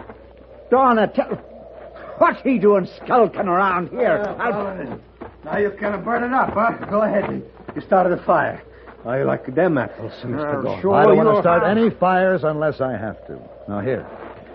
I want you both to read this and sign it. What is it? The lawyer draw it up. Renato? Huh?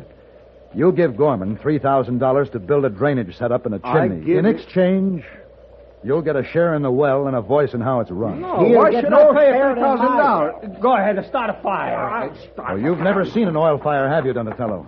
Well, this tank would explode in a few minutes and burning oil would cover your whole vineyard. You'd both be wiped out. Ooh. Now, take your choice, gentlemen. With that agreement, you can both operate your business at a profit. Otherwise, if you continue to fight, you'll both lose everything. Partner.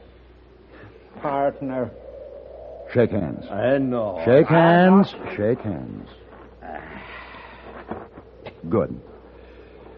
Now, Mr. Gorman, Renato's sister has a plan to seal the partnership.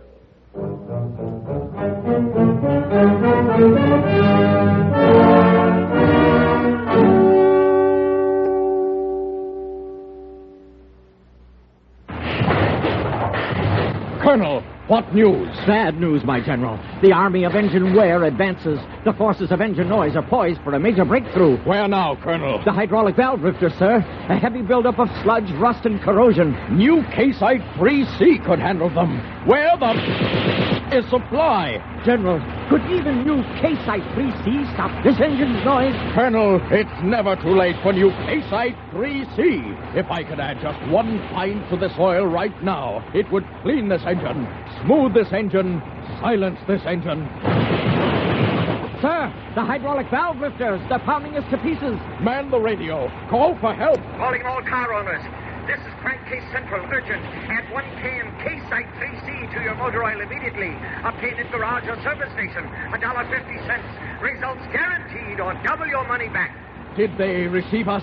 We can only hope, sir.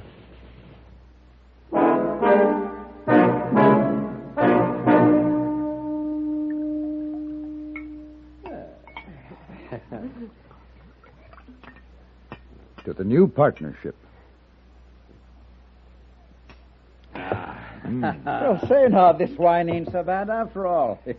It don't have the kick of white mule, but it feels all right. What do you mean? I don't know, but when I came in here, I hated everybody now. The dinner's almost ready. Wait till you taste it. And I am going to get a dinner wine. I have just the right thing. Paladin, what? you've got to get me out of here. I think there's some excuse. You're smart. Why? What's the trouble?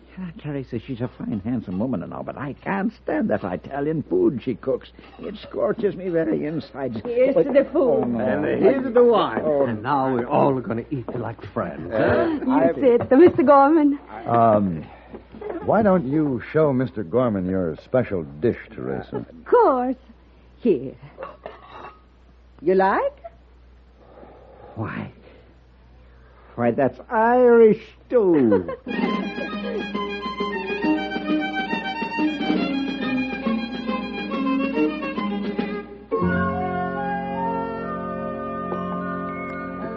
And one thing more, Mr. Paladin. Yes? This.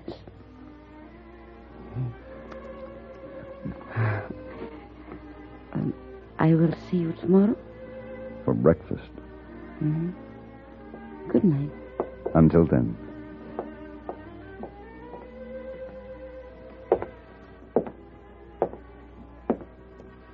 Well, hello there, Miss Wong. Hello, Mr. Paladin. Good to see you back. You sound like Hey Boy. You need something? No, I don't think so. As a matter of fact, everything is going very well. Yes, I see you make quick plans for eating with charming young ladies. You not only sound like Hey Boy, you think like he does. Yes, sir. But how you make dates so fast? A bottle of wine, Miss Wong. Wine? Some of Mr. Donatello's very best wine. Oh, that's a very nice present. And on the enclosed note, I quoted a little of Omar Khayyam. Oh, Very nice, huh? Yes, very nice indeed. Mr. Paladin, I can have a copy of same note? Well, certainly. What for? Sent to Havoy. Attached to bottle of sake. Might have most happy results. Oh, yes, I think so. Good night, Mr. Paladin. Good night, Miss Wong.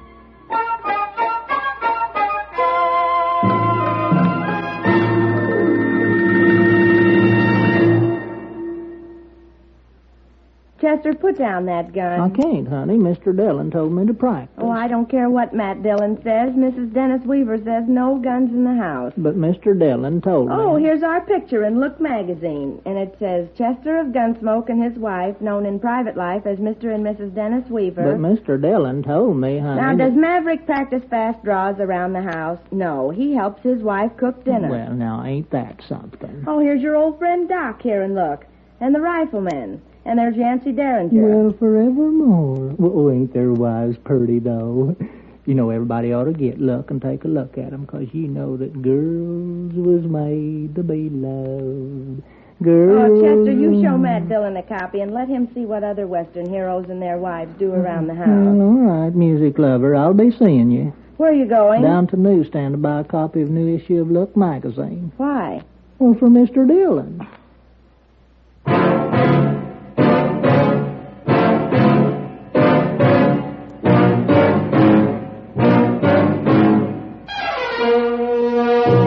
Have Gun, Will Travel.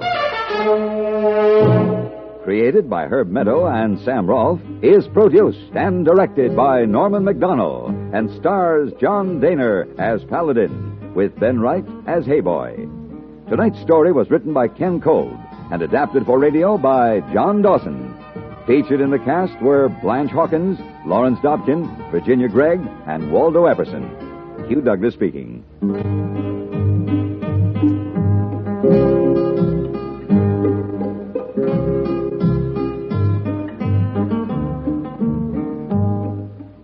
Join us again next week for Have Gun, Will Travel.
It's the world against us, and us against the world. Those of you in favor of these articles, raise your right hands and say aye! Aye! We shouldn't hang this man. No. No. Hang him over the end of a gun, and we'll scatter his innards all over the sugarcane field. You're wasting words, I say. Let's hang him. Yeah. You win the prize covered in blood. Au revoir, mon chéri. Au revoir. Quel charmant capitaine. What sort of a man are you, Faith, I'm the sort of man you like, my dear. Man with money. Jeremy! Must you be forever sleeping when I need you? I wasn't sleeping, Peter. Well, never mind. Get ready to come about. Set the course for Port Royal. But, Peter, the English fleet is at Port Royal. Colonel Bishop. Sweet, merciful heaven, haven't you ears? Set the course for Port Royal!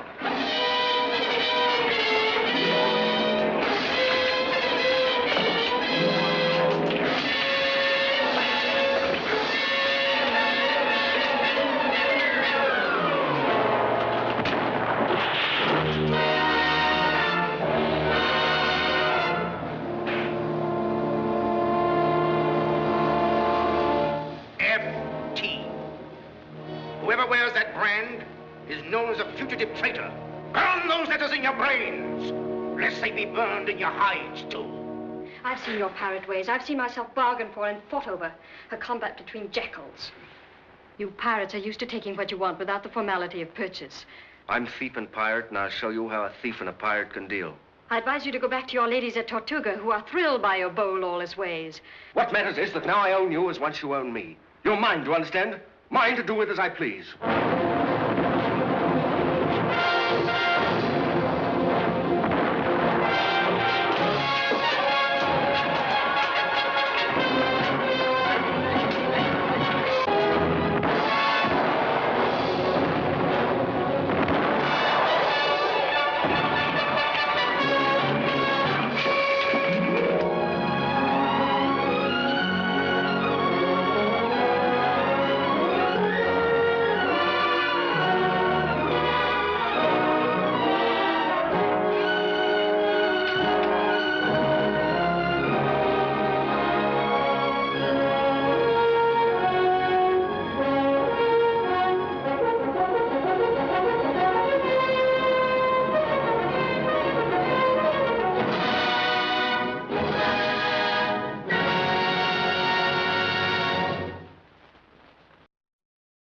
Hop Along with Hop-Along Cassidy, up next.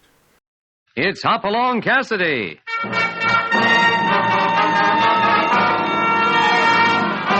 With action and suspense, out of the Old West comes the most famous hero of them all, Hop-Along Cassidy, starring William Boyd.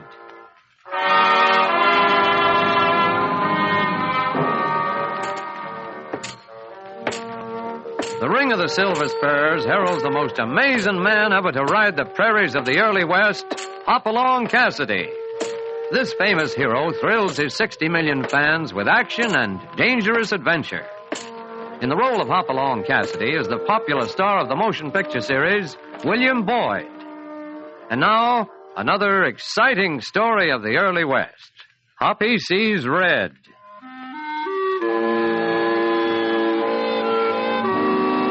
Has settled over the cook shack of the Bar 20 ranch thicker than the clouds that hang over the towering mountains. Nothing Hop-Along Cassidy can do or say seems to make a bit of difference to California Carlson. He's just plumb fit to be tied. And who wouldn't feel that way, having the cook walk out and being left with a pile of dirty pans halfway to the ceiling? You fall down, you sidewinding pile of tin. I'll pick it up, you California. Don't need to. This is the last pan I'm a-washing if I never eat again. Cook walking out with no notice. And what right you got to be smiling, Hop-Along Cassidy? I'm just waiting for you to run down. I told you when you hired that Clem Hodgins that he'd up and quit. Mooning around all the time after that gal in town. Oh, Emmy's a fine girl, California, and if Clem could get his feet on the ground, they'd make a mighty fine young couple. He's a lazy, no good for nothing, ungrateful. He's coming back.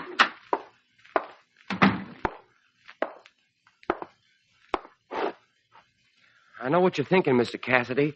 But like I told you, working for day wages ain't getting me any place. Got something else in mind, Clem? Sure have. I'm getting me a big spread like yours. Plenty of water and plenty of grazing. Yeah? And what are you going to use for money? I got that planned out, too. Look, Clem, your pa was the best friend I ever had. When I really needed one, I'd like to be your friend, too. I know. Well, the claim your pa left would bring in something. Not fast enough. I got to do something quick. Earl Chappell is taking out gold right next to your claim. Earl's a miner. I'm a cattleman. Get yourself a job riding stage. That pays good. Yeah. The only hombre making anything out of the stage is the gunsel who held it up twice. The one they ain't caught. But they will. And whoever catches him will get a nice reward. Some fellas don't mind being bossed around, but I'm sick of it. I'm getting my own spread, and I'm getting it quick. I don't like to hear you talk that way, Clem. Yeah, a feller gets his mind on the wrong track, and he's bound to get in trouble. Well, if that's the way you feel about it, maybe you better look under my coat. Maybe I'm stealing one of your yearlings. Oh, come on, Clem. Let's not part company that way. You just remember your job's always waiting for you. Well, that's right nice of you. But I'm striking out for myself. If my plan works out, I'll be owning one of these spreads right pronto. Well, so long, and much obliged for everything, Mr. Cassidy. And I'll leave them pans as a present from me to you, California. Why, that ungrateful little pup. Why, California, hold it. Forget the pan. Forget him? Yeah, forget him. Let's saddle up. I got a feeling Clem's going to need help, and right soon. Well, you think he's heading for trouble? There's only two trails he can take, California. The honest one and the other. The other? Yeah. The other trail ends at Boot Hill or on the end of a noose. I hope I'm wrong, but I see some mighty strong indication that that's the trail Clem's taken.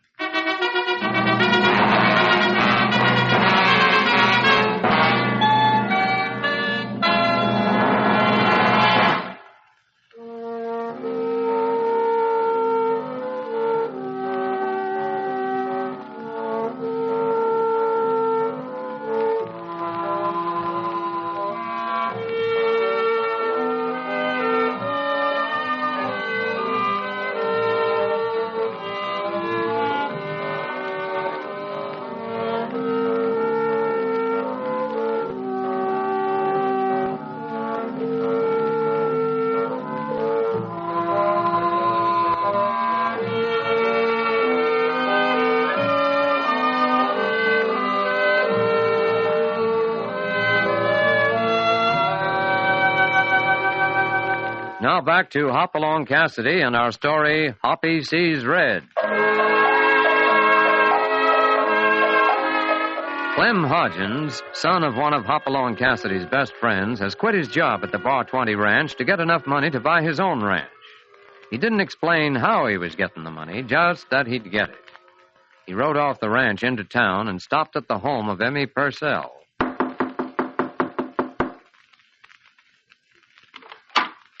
Hi, Emmy. Clem, what are you doing in town? Can I come in a minute? Of course you can. Thought you wouldn't come to town till Sunday. Mr. Cassidy let you go for the day? I ain't working for Cassidy anymore. You what? You mean you quit your job again? I knew you'd spot off, Emmy, but I just made up my mind.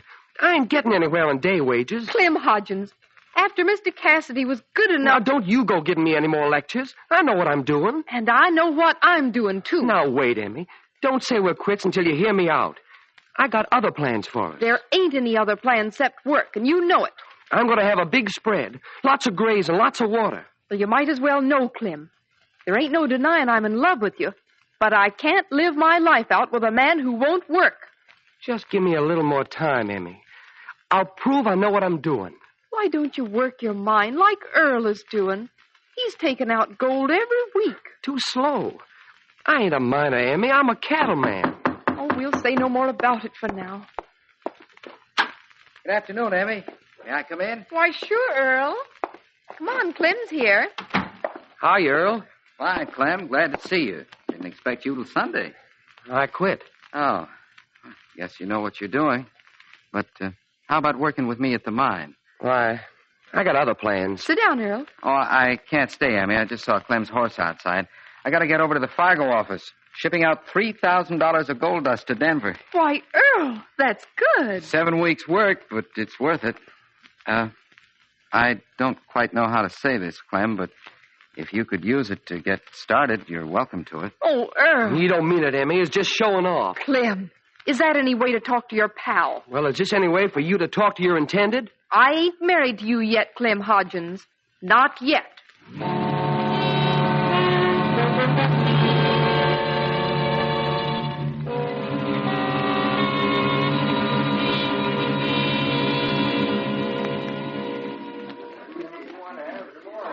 See Jake Miller anywhere, California? Nope.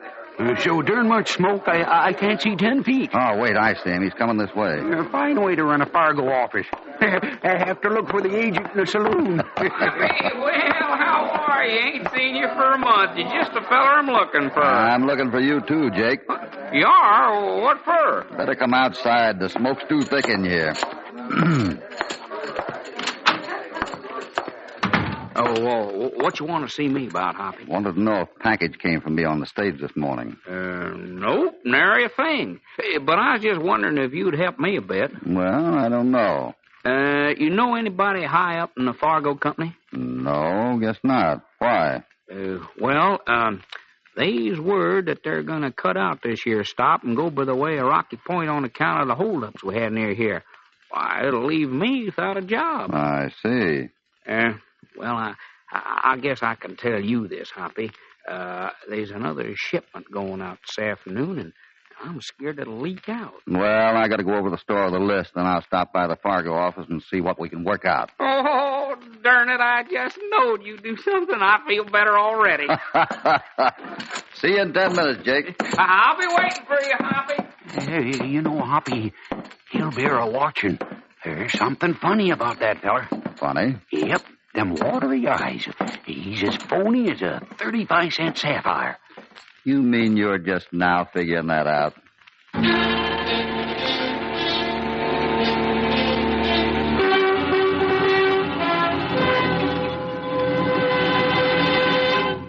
Well, what can I do for you, Clem Hodgins? I'd like to kind of square up and pay my grub debt, Sarah. You hear that, Will? Now there's an honest man. Sure like to look at one up close, like. Clem, you know Will Tudor. Drives the stage for Jake. Oh, yeah. Howdy. Howdy. Well, how much owe you, Sarah? Now, let's see, Clem. There was that sack. Before you start figuring that, Sarah, can you get these things together? Huh? Some cowpoke just give me this list here asking if I'd drop off the grub to the Widow Plummer's ranch. I don't mind helping out, but doggone it, it's 2 miles off the stage road. Well, you can't expect me to fetch them out there. Well, I'll deliver them for you, Sarah. Well, sir, now you made yourself a deal, Clem. Sure don't want nobody to go hungry. Well, gotta be getting back to the stage depot. Oh, have a good trip, Will. Sure hope to. Yeah.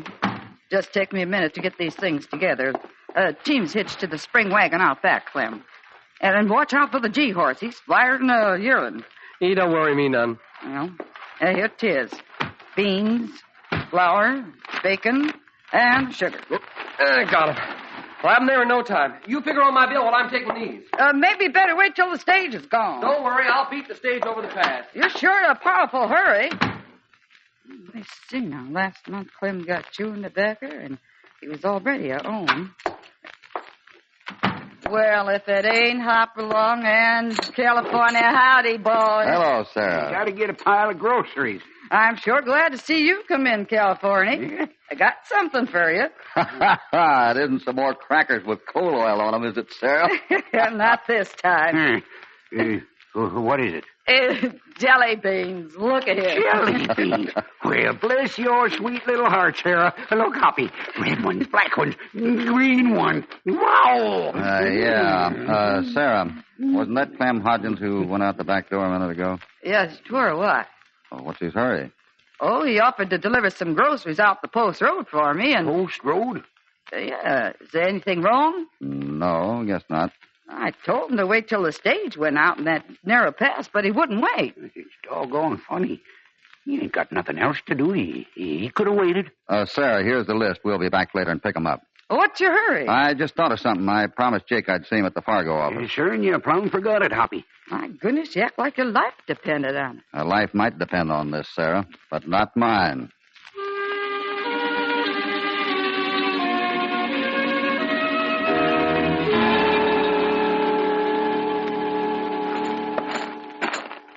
I hope we're not too late, California. Too late for what? Hope the stage hasn't left yet. Maybe it should have. Nope, it's side of the Fargo office, still here. Good. Let's get in the office and see Jake right away. Be right with you, Hoppy. We'll wait, Jake. Well, didn't notice you come in, Mr. Cassidy. How are you? Fine, Earl. How are things working out at the mine? Well, fair. Making a little stake now and then. Better than a lot of them are doing. Yeah, I guess so. Sending 3,000 out to Denver today. Good. But you almost missed the stage with it. Did it on purpose. Waited till the last minute so no one would know beforehand. Here you are. Here's your receipt, Earl. All signed proper. Oh, thanks. Let's hope it gets through this time. Ain't nobody knows it's going aboard, Earl, so help me. Well, that's the way it should be. Well, glad I saw you, Hoppy. Same here, Earl. Good luck. Thanks. I guess I have been pretty lucky with everything. There, now, you see, Hoppy, he says I talk too much, and look at them there fellers lounging in front of the bar. Seeing him come in with the package and knowing what it is, and seeing him go out without it. Well, maybe we can save your job, Jake, and save somebody else a lot of trouble if my plan works. Plan? What is it, Hoppy? It's kind of simple. But like you say, you have to do something.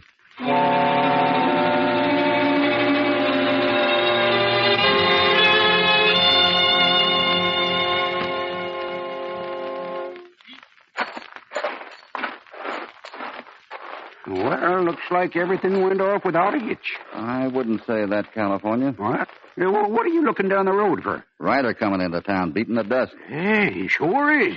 Riding like the Twisters after him. That rider's bringing news, California. Let's stop him. Right. Cowboy, hey, what's up?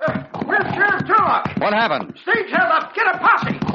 Oh, what did he say, Hoppy? Looks like something went wrong with our plan, Jake. Oh, I was afeard of just this very thing. Reckon I'll find the sheriff. Oh, now, don't go feeling bad, Hoppy. You done the best you could. Hop along. Hey, Hoppy. Hey, it's Sarah from the store. What's wrong, Sarah? Oh, Hoppy, the horses just run in the back of the store with the spring wagon. Oh, what's wrong with that? But don't you see? Clem Hodgins ain't on the wagon.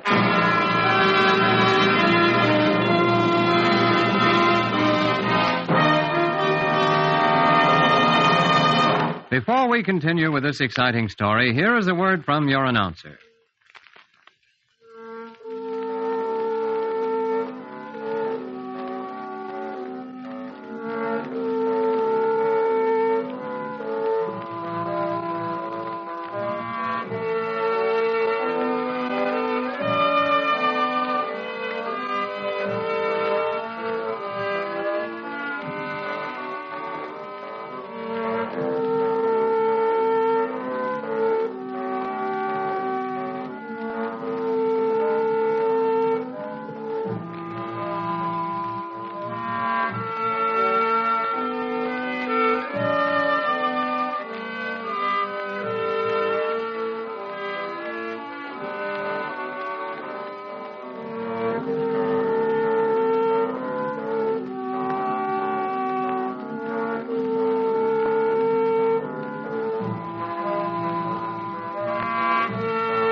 Now back to Hop Along Cassidy and our story, Hoppy Sees Red. Clem Hodgins has quit his job as cook at the Bar 20. He wants a big spread, lots of cattle and lots of grazing, but he hasn't told anyone how he's going to raise the money. Clem hurried out the stage road an hour ago, and now word comes that the stage has again been held up. The wagon came back to town, but without Clem. Sheriff, I can prove that Clem didn't touch a grain of that gold. You can prove it when he's locked up. I'm going out to his cabin and bring him in. How could Clem steal something that wasn't on the stage? What? California's right. There wasn't a smidgen of gold on the stage. You sure of that? Dead sure, Sheriff. Jake Miller was afraid this had happened, so he didn't ship the gold like we planned it. Well, the attempt was made. Here's Clem's cabin. Oh, Topper. Oh, boy.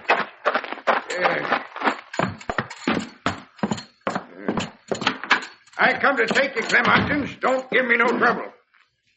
Clem isn't here. Like he's not lit out. What you expecting to find, Sheriff? Gold.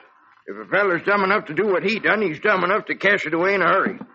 A feller ain't carrying that stage box around with him. Just might be here somewhere. You're wasting time, Sheriff, looking in cupboards.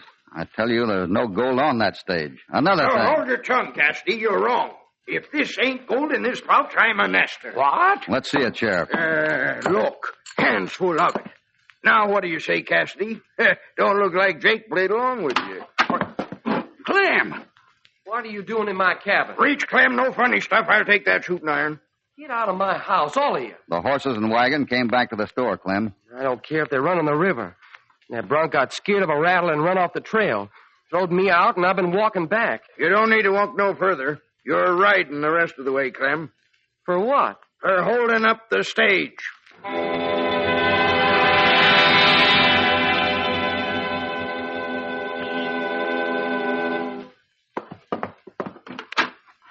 Well, Emmy, Earl, what do you want? I come to see Clem. Any seeing him will be right behind bars, because that's where he's staying. Could I have a word with you, Sheriff? Sure, I'll have a word with you. But if it's regarding Clem, it's time wasted. Go on in, Emmy. See him while you can. Someone to see you, Clem. I don't want to see nobody. Clem, I just come to hear you tell me you didn't do it. You couldn't do a thing like that. Ain't much use in talking now, Emmy. Seeing you like this, hearing you say my name, I could never believe it. Even if they send you away, I'll wait till you get back. Best forget it, Emmy. If they send me away for something I didn't do, I ain't going to be no good to anybody. If I come back.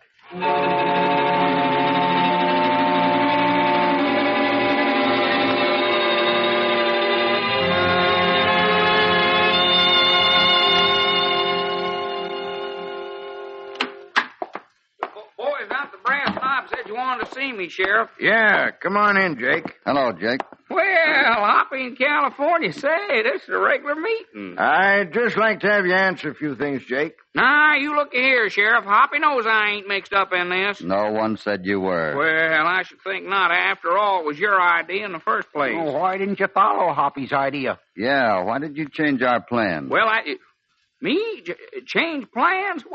What are you talking about? If you don't mind, gents, I'm the law around here, and I'll be asking the questions. Hoppy says you'd plan not to ship gold on that stage. Darn right. That's what I planned, and that's what I done. You mean no gold was shipped? No, sir. Nary a pinch. Well, I'll be. Don't make no sense. A hole up where there ain't no gold stolen, but still we find the stolen gold in a feller's cabin. The same gold that's supposed to not be sent. Sheriff, if you think I'm lying, I'll go get the package. Well, go on and get back here pronto. Back in 5 minutes. It might answer one of the questions. And if it does, then we got to get the answer to where Clem got the gold we found in his cabin. Maybe from his mine. Oh, he ain't worked an hour in them diggings, and nobody's given anybody a pouch of that stuff. Nice work, Sheriff. I hear you got the varmint that held up my stage. Come on in, Will. We want the details of what happened. Well, from what the boys say, you caught Clem red-handed. I wish we were as sure as you are, Will. Meaning what for that remark, Cassidy? Settle yourself there, Will. Let's have the story. Well, just like the other times, about 3 miles out, going through them crags, fellas stepped out on the trail and throwed down on me. Nothing I could do. Did he say anything? Didn't hear nothing.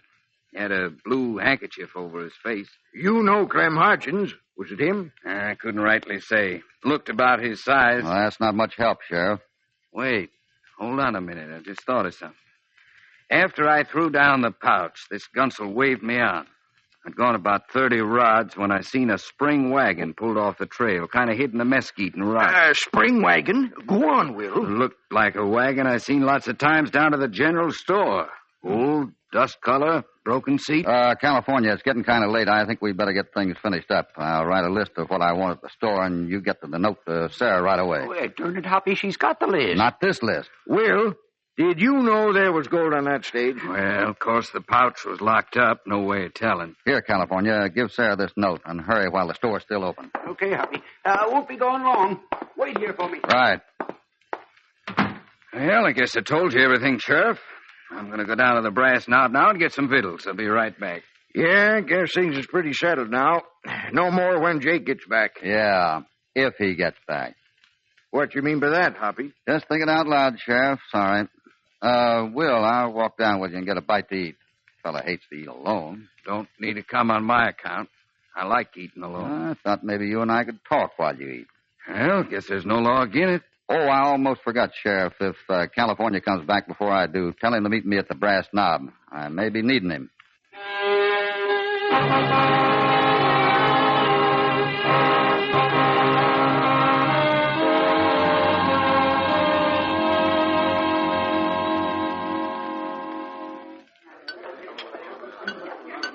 For the last time, Cassidy, I tell you, it was that dirty old dusty wagon with a broken seat. Belongs to the general store. I guess I recognized it. That's the same story you told the sheriff. Of course it is.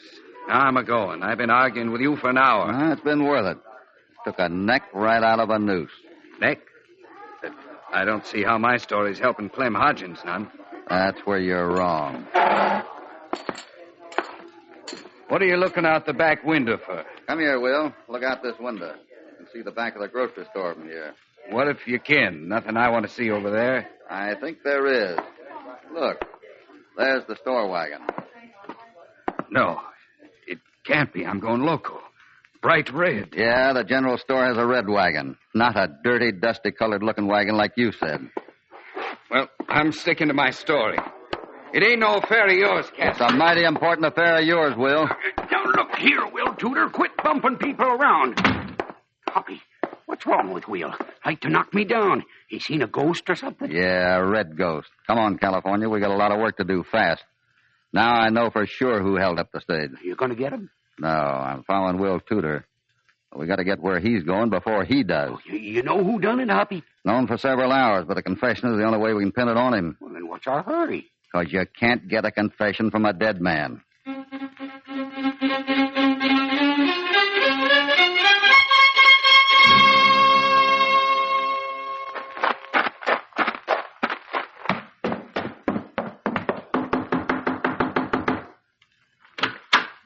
I'm here to settle a score with you, you double-crossing swine.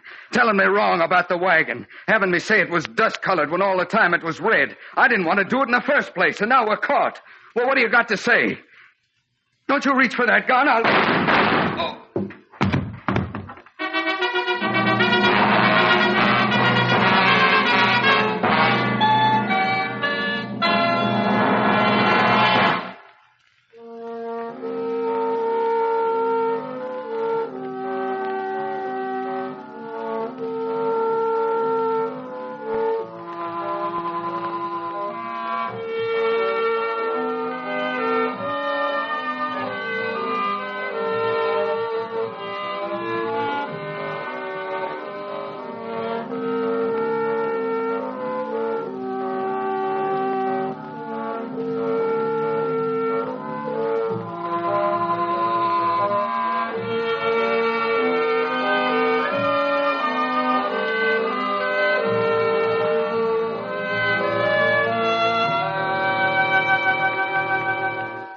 Now back to Hop Along Cassidy. Drop that gun, old chapel. Drop it. You winged him, Hoppy. Come on.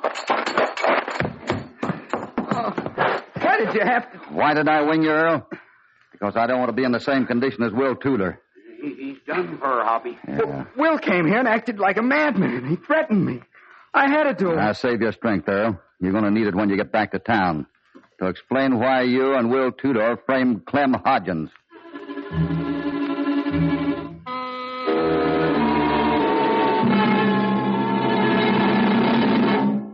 Mr. Cassidy, I'm happier than I ever been. Clem promised me he'd go to work. Yeah, but, Clem, how come you were so all-fired anxious to get out on that stage trail? That was mighty suspicious. Well, folks would laugh at me if I told them I was going to try to get the reward from the capture of the gunman.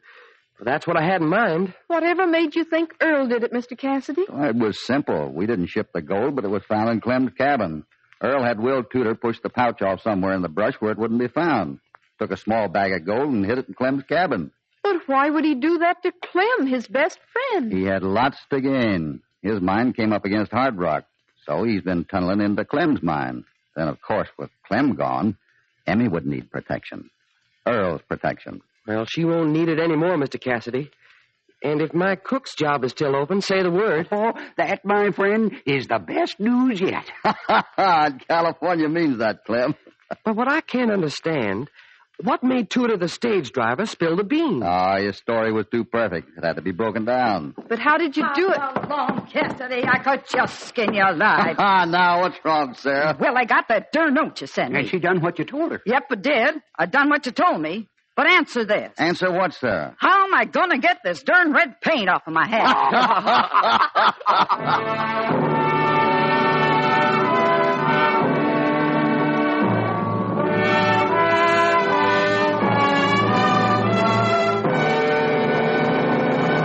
And so an exciting adventure ends for Hoppy in California. They'll get back to the Bar 20 just about roundup time and settle down to a peaceful ranch life. But we've a hankering it won't last for very long. Somewhere there'll be trouble, and that's when Hoppy will ride out into another dangerous escapade. Hop Along Cassidy, starring William Boyd, is transcribed and produced in the West by Walter White, Jr. Hoppy Sees Red was written by Howard Swart. All stories are based upon the characters created by Clarence E. Mulford. This is a Commodore production.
Ferma! No! Io sono... No! No!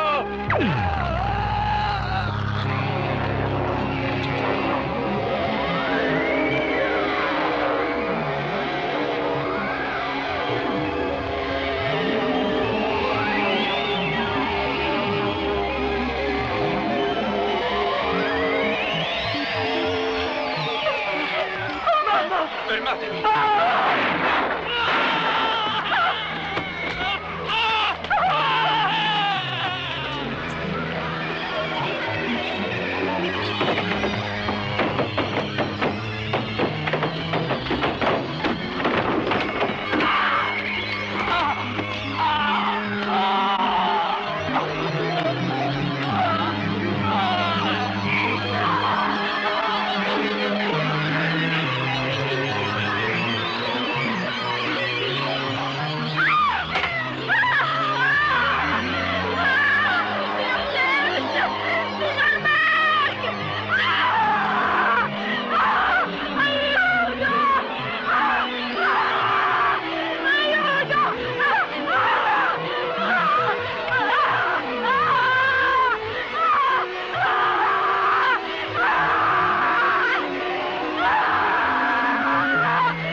Lights Out is up next on Nightly Old-Time Radio Shows. Ironized Yeast presents Lights Out. Everybody.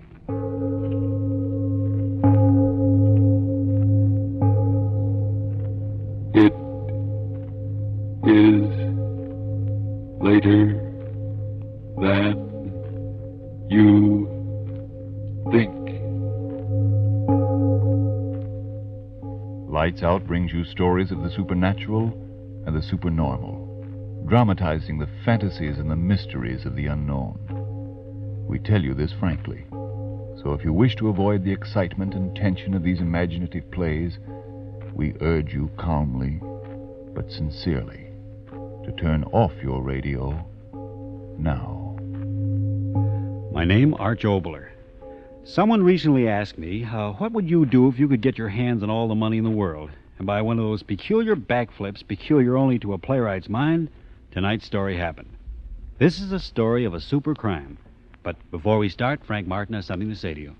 We're all expecting big things of this new year, 1943, and I personally hope that everything you're hoping for comes true. On the other hand, you can scarcely expect to win out if you don't feel good.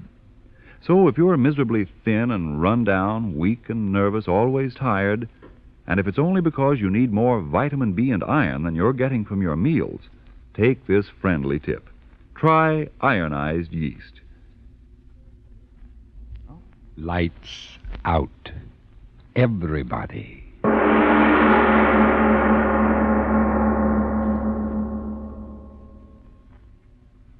But, my dear Mr. Fenn, $5,000. $5,000. $5,000. What do you think you're doing, bidding at an auction sale? I am bidding for your services. And if a $5,000 retainer isn't enough, why, name your own price. I'm not here as an individual. I'm the representative of a group of casualty insurance companies who handle practically all of the burglary insurance in this entire area. Well, if you're that important, talk important money. $10,000 cash. Very well. I'll write you a check. Fenn Detective Agency. Fenn. Yes. $500,000 stolen in broad daylight and no witnesses. A very clever criminal, whoever he is. But surely you don't believe only one man has committed all these crimes. Whenever there is greatness, even in crime, the answer is a man.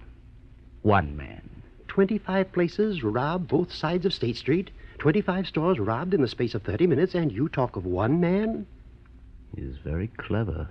No one man could rob 25 places, spreading over a distance of 3 blocks in the space of 30 minutes. No? Of course not. Banks and department stores and loan companies. Cash registers cleaned out. And not a clue, not a witness. The devil alone knows what this is all about. The devil alone.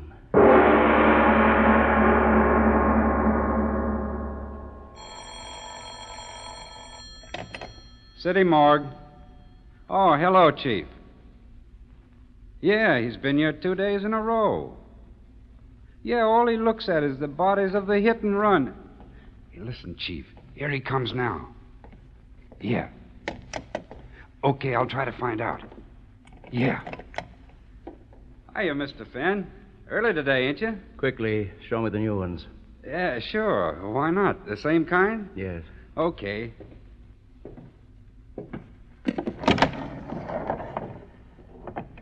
This one's name is, it's on the tag here, Morrison something. Relatives ain't claimed him yet. Look at him. Smashed up pretty, ain't he? He never knew what struck him. I'll say he didn't. The way that skull's... Well, I bet you he went out just like that.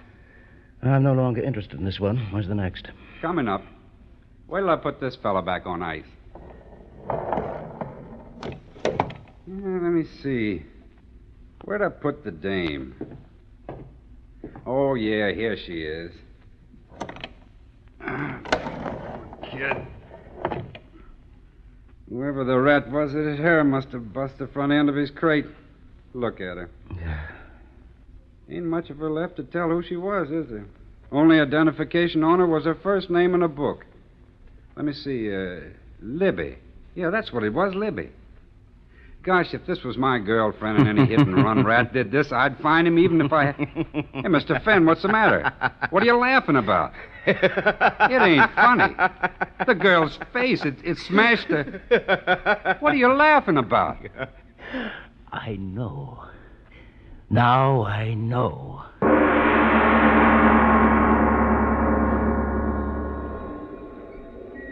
Hey, well, read all about it. Hit-and-run driver killed 2 more. Paper, read all about it. Hit-and-run driver killed. Paper, mister. Which one will it be, sir? No, I don't want a paper. I want to talk to you. Here. Oh, thanks, mister. Thanks, sir. What you want to know? There was a little accident on this corner yesterday, wasn't there? Yeah, sure. Some dame got her head almost cut off by one of them there hit-and-run guys. See, you should have seen it made me so sick I couldn't eat. Yes, but that doesn't concern me. What I want to know is, did you see the accident? You mean the crowd who done it? Yes. Well, no, not what you could really say you seen it. No. Speak up. Oh, don't get sore. I'm telling you, I was just closing up my stand, ready to go home. See, and I have my back kind of to the street. See, all at once I hears a whoosh, and a dame screams, and then a whoosh again like one of them there race cars at the speedway, like she sees in the newsreels. When I turns around, there's a dame dying out there, and honest, mister, the hack's out of sight already. I don't see nothing, no, sir. You don't see nothing. No, sir. Why, that guy must have been going 100 miles an hour. He ain't even got lights on, no, sir.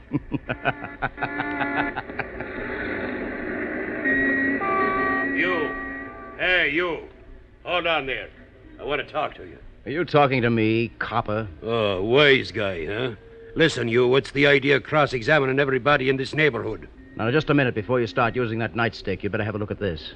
Why, a private detective? Brilliant. Well, now, how was I supposed to know that... Well, you know it now. Tell me this. What do you know about the hit-and-run cases in this district? Oh, that's bad, sir. But what can I do? Drunken rats driving without lights and giving no warning? We'll get 'em tonight, sir. Believe me, we will. What do you mean? There's going to be 10 squad cars touring this district. Just a moment. One question. Have you been hearing any peculiar noises on your beat? Noises like an airplane motor when there wasn't anything in the sky? Go on now. You're kidding me. Say, look at the time. I better get moving on me beat or the sergeant will be shooting his mouth off. Anything else I can tell you? Yes. This restaurant we're in front of. Is it a good place to eat? Yeah. Bill Lewis's place is okay. He's off in Washington, but his wife's running it. Nothing like the Ritz, but it's okay. Well, I'll be seeing you. You're mistaken.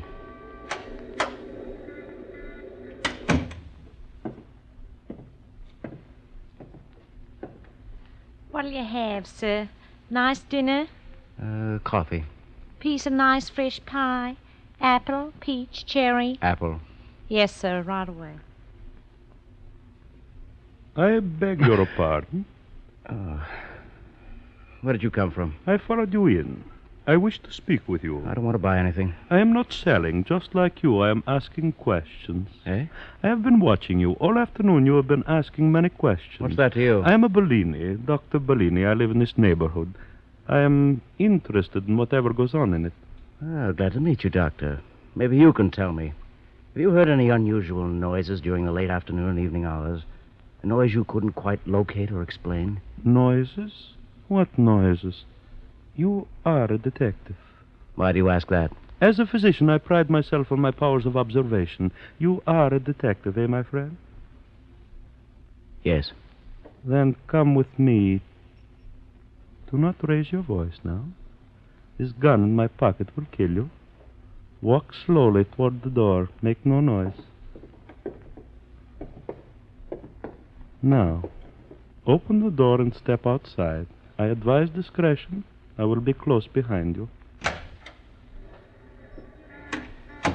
Now, walk beside me down the street. A gun in your side and you laugh? Why do you laugh? Tell me. I've been looking for you, Dr. Bellini. Yes? Why? I must know your secret. I must. Very well. But there is a price to pay. Price? What is your price? Death.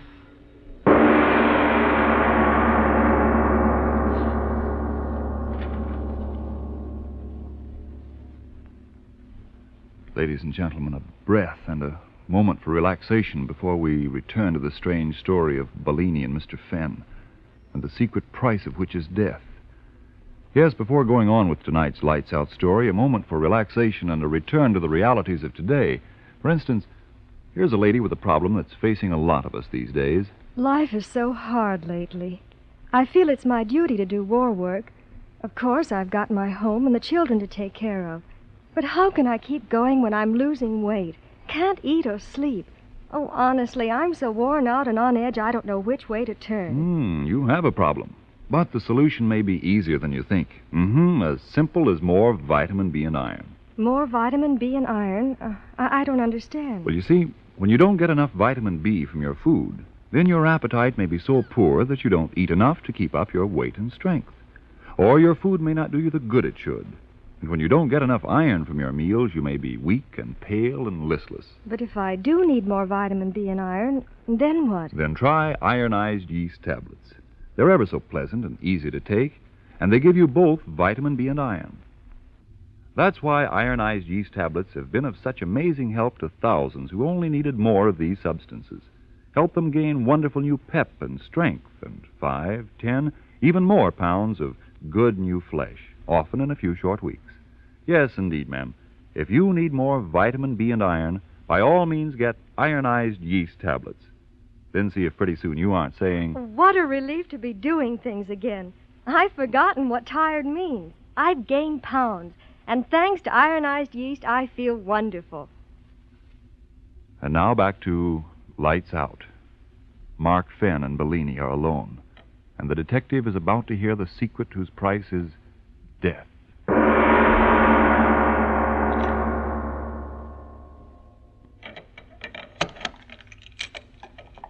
So, now we will not be disturbed, Mr. Fenn. Mark Fenn. Mark Fenn. The man who is willing to die to learn my secret. I'll take my chances.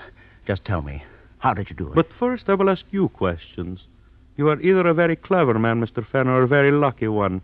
How did you suspect it was only one man? I knew. It had to be one man. But how did you correlate the missing money and the dead in the streets? 30 minutes to collect $500,000 and cover 25 stores. I knew you'd have to move fast. I figured someone would get hurt. You are very clever. You did do it, didn't you? Come, I will show you. You will be the first to know. And the last. Here. Sit here. Yes. Now, what do you see in my hand, Mark Fenn? A bottle. It's full of oil. Not oil, you blind fool. Power. The key to the world. Listen to me, Mark Fenn. One drop of this and the world is mine. You believe, Mark Fenn? You believe what I tell you? But what does that stuff do? You've got to tell me. Speed. That's what it gives. Speed. Faster, faster, faster. Every atom in me faster. You do believe, Mark Fenn. You've got to believe. But what? I don't understand it. What does that stuff do to you? Oh, you fool. Why don't you listen? But, Speed. That's what it gives me. Speed. Every physical process, every mental activity, it speeds them up 10, 20 times the normal rate. Faster, faster. Every molecule. Listen, the average man walks 3 miles an hour. One drop of this, and I walk 60 miles an hour. Now you know my secret. A chemical which speeds up my activities until I am a god among men. A drop of this, one drop, and I walk and I run and I talk and I think 20 times faster than any other man in the world. Oh, no, that can't be. No? Then watch. I drink. Doctor Bellini. Where are you, Doctor? Where are you? Oh, Bellini. I've never seen... Bellini, what are you talking about? What are you saying? I don't understand. Stop it. Stop it, I say. Stop it! Bellini, you went away. Where? What happened to you? Why do you talk like that? I told you all physical, mental processes speed up. Wait a second. Chemical effect will wear off completely. That stuff, it makes you talk fast, is that it? There. Effect is worn off. I'm back to normal rate again. Where did you go? Where? To prove to you that what I say is true. Look what I have in my hand. Diamonds. Diamond necklace. Where did you... From the window of that jewelry store 3 blocks away. You You were there and back in these few seconds? 20 times faster than any man can run, I ran in those few seconds. 20 times faster than any man can think, I thought in those few seconds. Now, do you believe, Mark Van? It was you moving at 100 miles an hour that knocked down those people and killed them. It was you moving so fast, they were not hurt.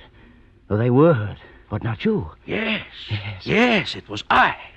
It was you moving so fast they couldn't see you who took that $500,000 in cash from those stores. Yes, I. Me too. You? Yes, me. All my life I've wanted. Bellini, the power you've got now, Bellini, I want it too. But why? Why should I share it with you? Because I can help you. Yes, that's it. I can help you. There's so much to do. You can rule the world, but you cannot conquer it alone. You'll need help, and I'll need help. You hear me, Bellini? I'll help you. I'll do anything you say, but you must let me join you. It'll be the dream of all my life coming true. Power like God. Let me join you, Bellini. Let me. Yes, I need a man like you. Together we will help the world.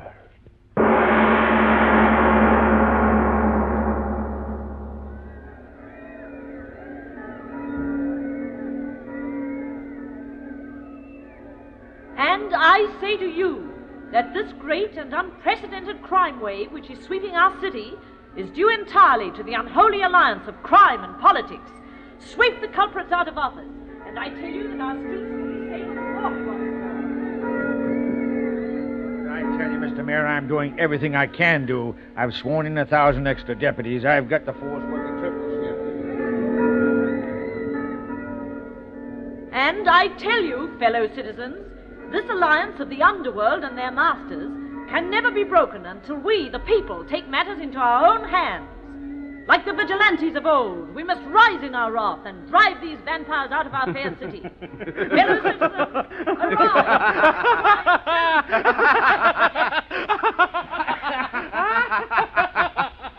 Destroy these vampires. A revolutionist plot. Unholy alliance of crime and politics.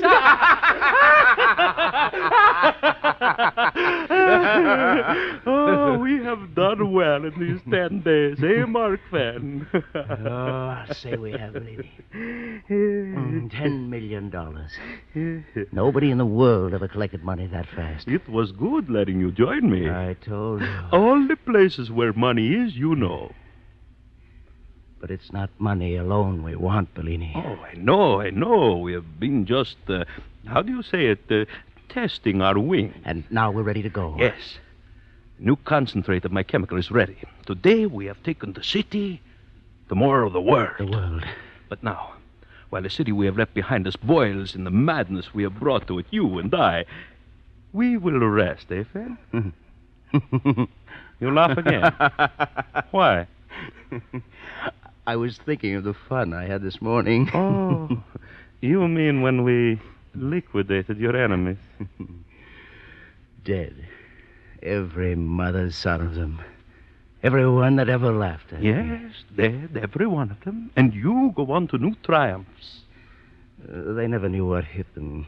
That's the only trouble with moving so fast, Bellini. You mean when you struck them at 50 times the normal rate? Yes, it was like hitting them with a 6-inch shell. Their skulls smashed in like empty eggs. And you are disappointed because your revenge was over too quickly, eh, Mark Fan? Yes. What if I were to tell you that my new concentrate, the one we will use tomorrow when we arrive at the seat of your government in Washington, what if I were to tell you that this new concentrate is infinitely more powerful than the one we have been using? More powerful? How can that be? Listen. The one we have been using increases the physical and mental rate 20 times. Is that not so? Yes, talk, walk, run, and think 50 times faster. So there you have it. With the new concentrate, talk, walk, think, and run an infinite number of times faster than normal. You mean there's no limit? No limit. We'll move faster? As fast as we like.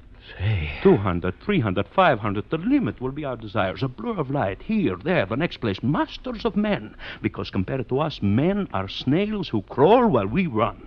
Masters of men. Look, I brought the bottle. The new concentrate. It looks the same. Yes. Shall we try some, Mark Van? I don't know. We must try it sometime. Yes. It is the same basic formula as the other. Sure. I do not ask you to do what I will not do myself. We will take equal amounts and compare reactions. How much will it? 2 drops each. I have 2 medicine droppers ready. Yes. The moment we swallow the drops, we will move toward you see that barn across the field? Yes. We meet there and see how fast we can move. Here are your drops, Mark Fenn. I... Surely you're not afraid, my friend. Afraid? Me? Well, no, of course not. Give me those drops. We drink together. Yes.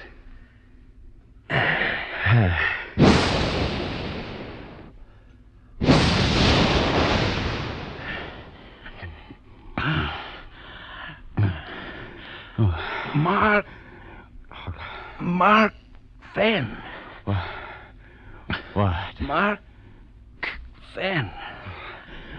Bellini.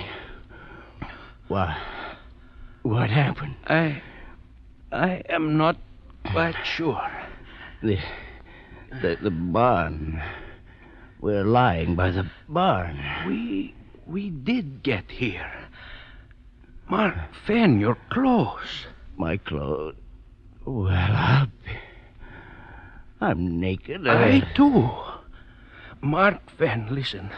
We moved so quickly through the air, our clothes were torn off. Yeah. The new concentrate, infinitely more powerful. We moved through the air at a tremendous rate, hundreds of miles. Bellini. What? Your lips, they're not moving, and yet I hear you. Your lips, they do not move either, and yet I hear you, too. That cannot be. What is it, Bellini? Our reactions. The concentrate has speeded them up so intensely we read each other's thoughts. No, do not move. Why not? The concentrate, it was too powerful. We must lie quietly until its effects wear off. Yes, but... Bellini. Van, why are you looking at me like that? Your face. My face? Something's happening to it. What? Speak up. What is wrong with my face? Yours. What? Your face. Creases in it. Lines. And yours. That's what's happening to yours. Bellini. I feel... Bellini. What's happening? Tell me. Age. That is it. Age. Age? Age. What? We are aging. We are aging. Aging? What are you talking The about? concentrate. Our physical reactions, they have been speeded up too much. Tell me. What's that got to do with... Listen to me. The concentrate, it has speeded up our life processes to infinity. Every second is aging us a year. Every second. No, I'm a young man, Bellini. You're lying. I'm not getting older. I'm not. We are dying, Mark Fenn. Dying. No, you lie, Bellini. I won't die. I won't die.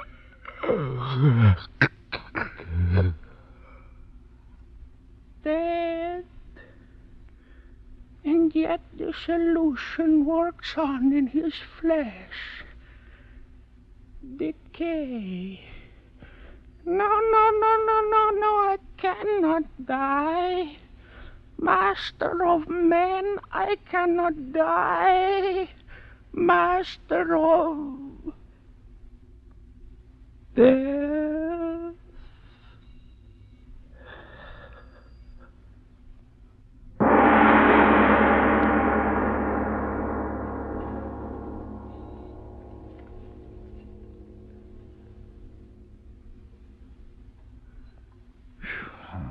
Mr. Obler, men who move with the speed of light. Now, I ask you... Well, not exactly with the speed of light, but fast enough.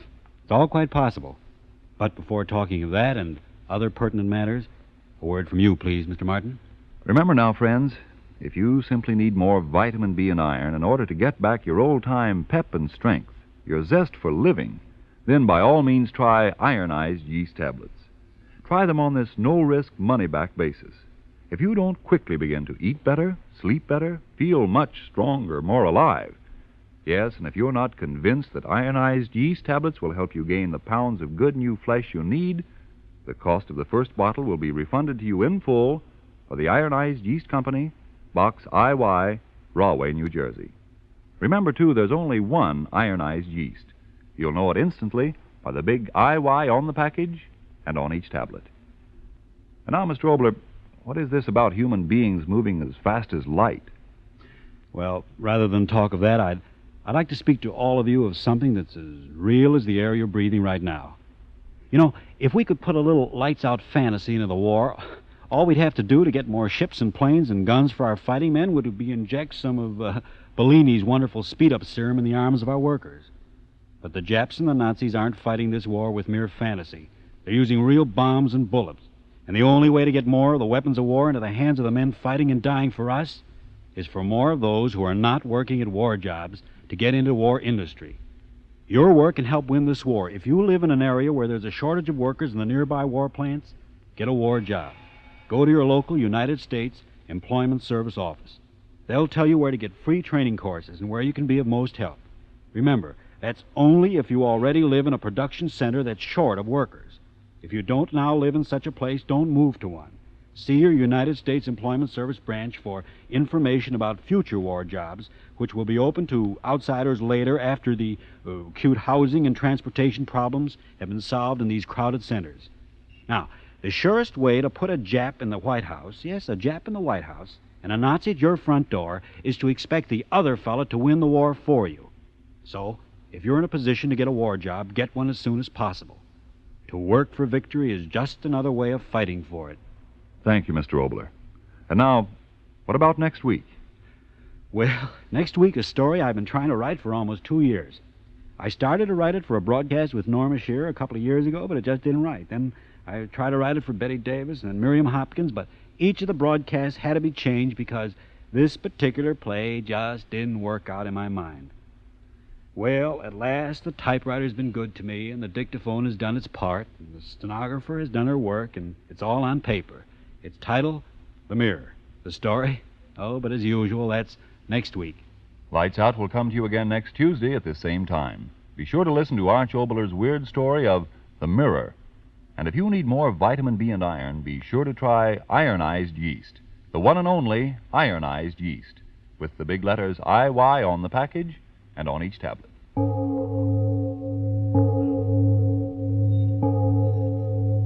It is later than you think.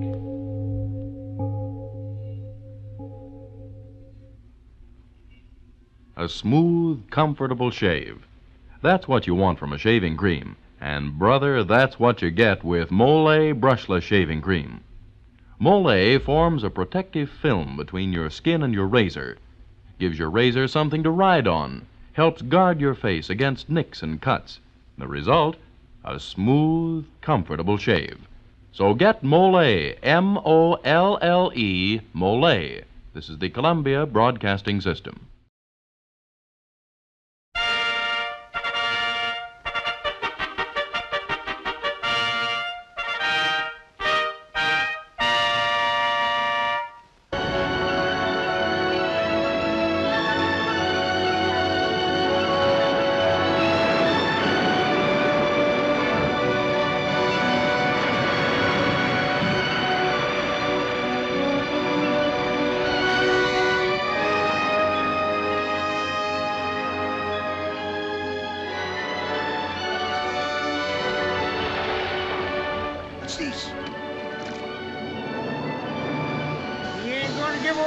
Cisco. Well, I ain't giving away neither. Steady as you go. Hold it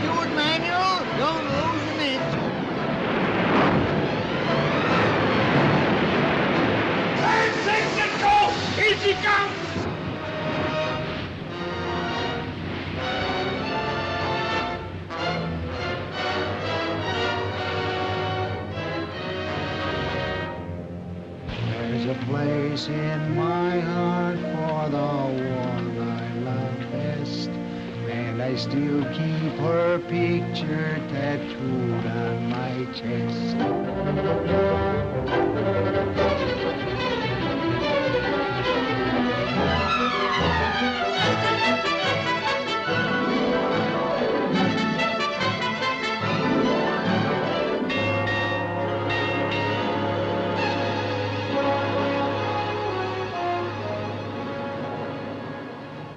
Girls.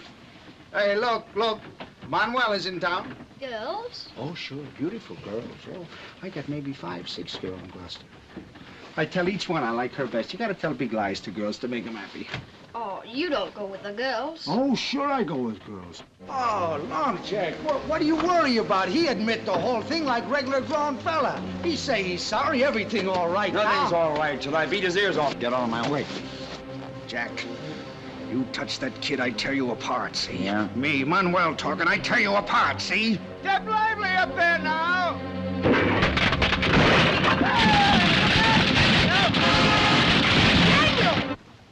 Come here to your dad, son. I don't mind your crying. Please don't get in this boat. This is Manuel's story.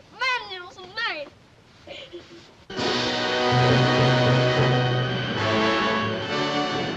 For 3 centuries, women and children of Gloucester men have stood upon this shore and cried, "There go the ships." For 3 centuries, in the blasts of winter, in the calms of summer, they have stood upon this shore and waited for men who dare the dangers of the sea to bring us the abundance of its treasures.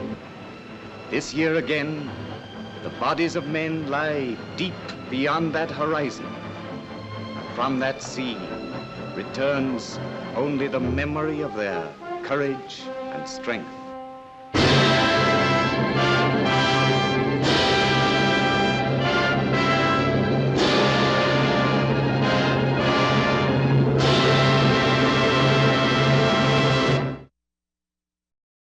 The character first introduced in The Third Man is up next with The Lives of Harry Lime.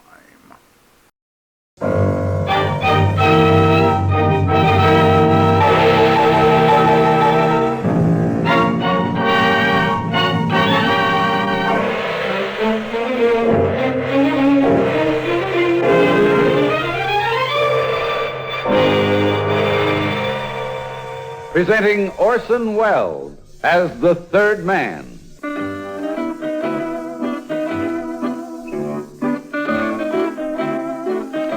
The Lives of Harry Lime, the fabulous stories of the immortal character originally created in the motion picture The Third Man, with zither music by Anton Karas. Beautiful. Tracy, Trey French, she could have been, and for a while I almost kidded myself she was, the great romance of my life. But as Shakespeare, as somebody said once, dames is poison, likewise dolls, and believe me, the honey on those soft red lips of hers was laced with pure, unadulterated strychnine.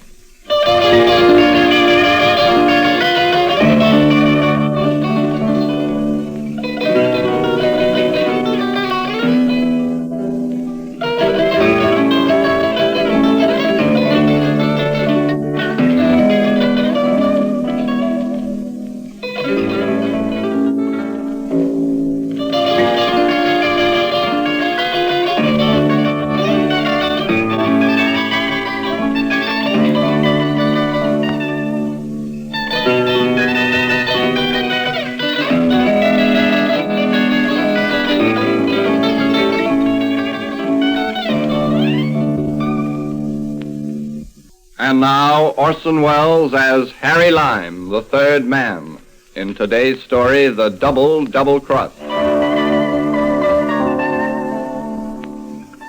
Monte Carlo, 1936. The sucker season was at its peak, and by an odd coincidence, my pockets were fuller than they'd been for a long time. Yes, life was looking pretty good. But even at that, not half so good as the licorice-eyed brunette I found sitting next to me at the casino one night. Faites vos jeux, messieurs et mesdames. Faites vos jeux, s'il vous plaît. Rien ne va plus. 18, rouge. That was me. I drew in my winnings. Lady Luck was sure smiling on me, just as she was frowning on the girl beside me. This girl had backed half a dozen losers or more in a row, and now her last chips were gone. She was fumbling in her handbag. Here was chivalrous Harry's big chance. I asked politely if there was anything I could do to help. Thank you, monsieur. You are very kind, but I seem to have mislaid my checkbook. I'm afraid I shall have to give up for tonight. Oh, you can't quit when you're so much down. I have no choice. Nonsense. Here, take this stack of chips. Oh, but monsieur... Please, go on. No, monsieur, I would not dream of... I'm a complete stranger. I'm just a loan. But if I lose again, I may not be able to repay you. I'll chance that. Please, take it. If you insist. I certainly do. Thank you, monsieur. Faites vos jeux, mesdames et messieurs. I'll put the lot on 21. The lot? Sure. But is that prudent? To a successful gambler, mademoiselle, the word prudent doesn't exist. When you got a hunch, play it. Play it hard. And you have a hunch about 21? Yeah, I have. Bien, I'm in your hands. I do as you say. There. Good. Faites vos jeux, s'il vous plaît. Rien ne va plus. Numéro 21. Rouge. I have won. What did I tell you? Oh, you must be very lucky, monsieur. I'm beginning to think I am. What shall I choose this time? This time, let's see, 17. All right, 17.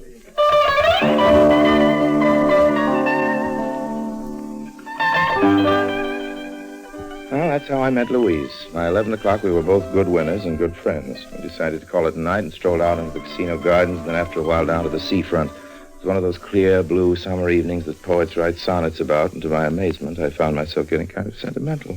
Tell me about yourself, Harry. Well, there's not a great deal to tell. Oh, you are too modest. Oh, I could think of a few people who'd laugh heartily to hear that. What brings you to Monte Carlo? Business or pleasure? A little of each, I guess. What is your business? I'm a collector. What you collect? Objets d'art. How interesting. Of any particular kind? Anything that appeals to my sense of beauty. Do you often make a find? Sometimes. Tonight, for instance. Thank you. That is a very nice compliment. It's a little corny, but it has the rare virtue of being sincere. What about yourself, Louise? Do you live here in Monte? No, I am on holiday. I come from Paris. I might have guessed it. What part? Neuilly. Married? Is that important? Well, it could be. Yes, I have a husband. It's customary for a woman to sound a little more enthusiastic when she says that. I would rather not talk about him if you don't mind. No, it's like that, isn't it? Yes. There's a cold breeze coming in from the sea. I must return to my hotel. So soon? I'm very tired. Oh, I'm sorry I've kept you out too long. Which way from here? Oh, please, you must not trouble yourself. I'll be all right alone. You don't think you can walk out of my life like that, do you, Louise? It would be more prudent. I've already told you there's no such word. Let's go.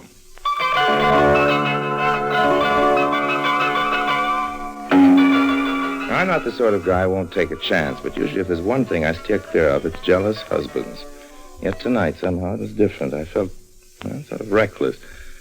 Maybe it was that perfume Louise wore. Maybe it was the moonlight. I don't know. Anyway, almost before I'd realized it, we were at the door to her suite, and she'd opened it. Would you like to come in for just one drink? Well, No, perhaps it would be better not. Good night, Harry. Well, when am I going to see you again? I don't know. I think perhaps I will return to Paris tomorrow. Why? It would be wise. Oh, no, you mustn't. But You can't just part. We can't. You mustn't go away like this. Why, Louise, you're crying. It's nothing. Nothing at all. I guess I will have that drink after all. Oh, no, Harry, please. You did ask me, you know. After you. You will find cigarettes in that box. Thanks.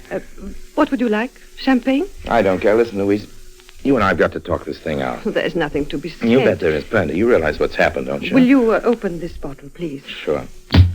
Shall I pour? If you please. Here are the glasses. What has happened, Harry? I don't know. Guess we've fallen in love. No. Yes. But it is impossible. Why? We're strangers. 3 hours ago, we'd never spoken to each other. What can happen in 3 hours? Oh, even now, we know nothing of each other. Nothing whatever beyond our Christian names. So what? It's against all common sense. Why did common sense have anything to do with love? No, it's absurd. You don't believe that. Look at me, Louise. You don't believe it's absurd. You know it's true. You do know, don't you? Oh, Harry. I love you, Louise. Hold me tight. Oh, it's all so strange, so wonderful. What is this miracle that's happened? A pretty picture. Oh, who are you? Forgive me if I interrupt. Pierre. You've got a nerve bursting in like this. Indeed, monsieur. You know this guy, Louise? Oh, yes, she knows me quite well. Tell him who I am, Louise. He is... Go on. Do not keep the gentleman in suspense. He is my husband. What?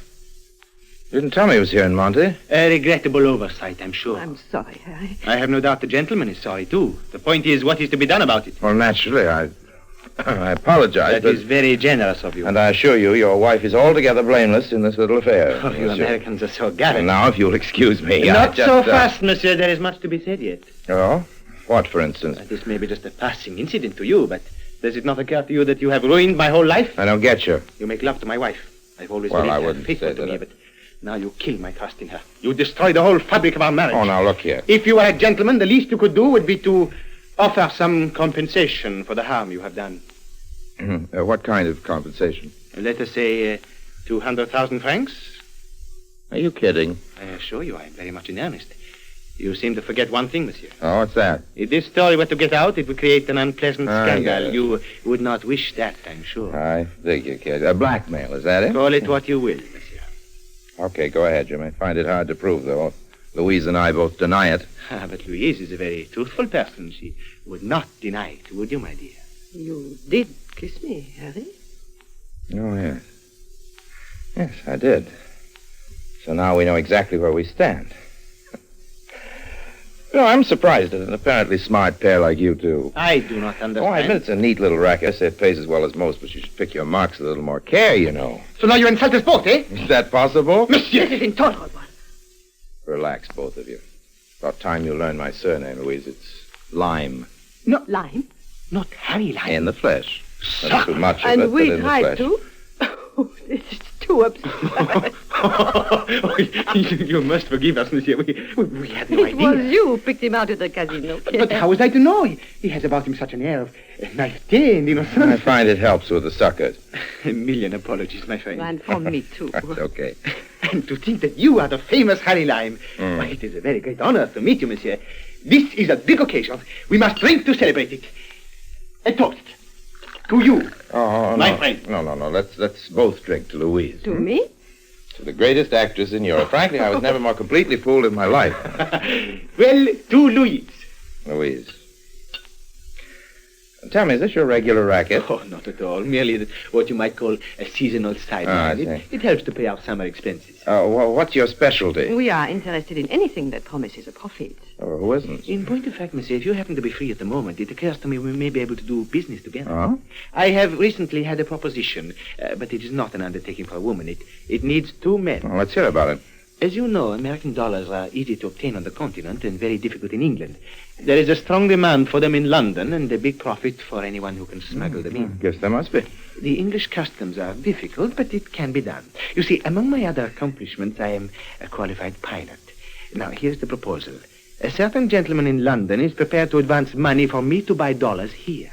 At a date and time to be arranged, this gentleman will wait in a car at a place called Ilford Moor in Devon.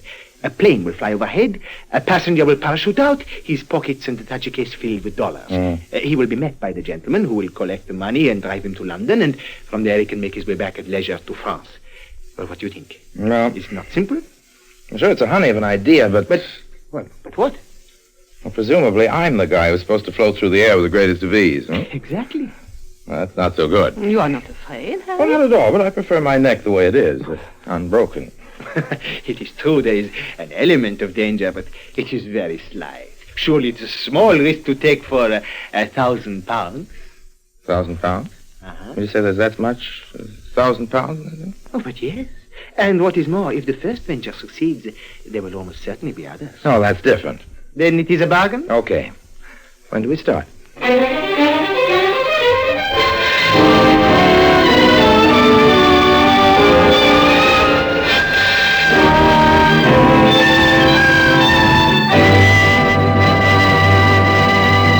In a moment, Orson Welles returns as Harry Lime, the third man.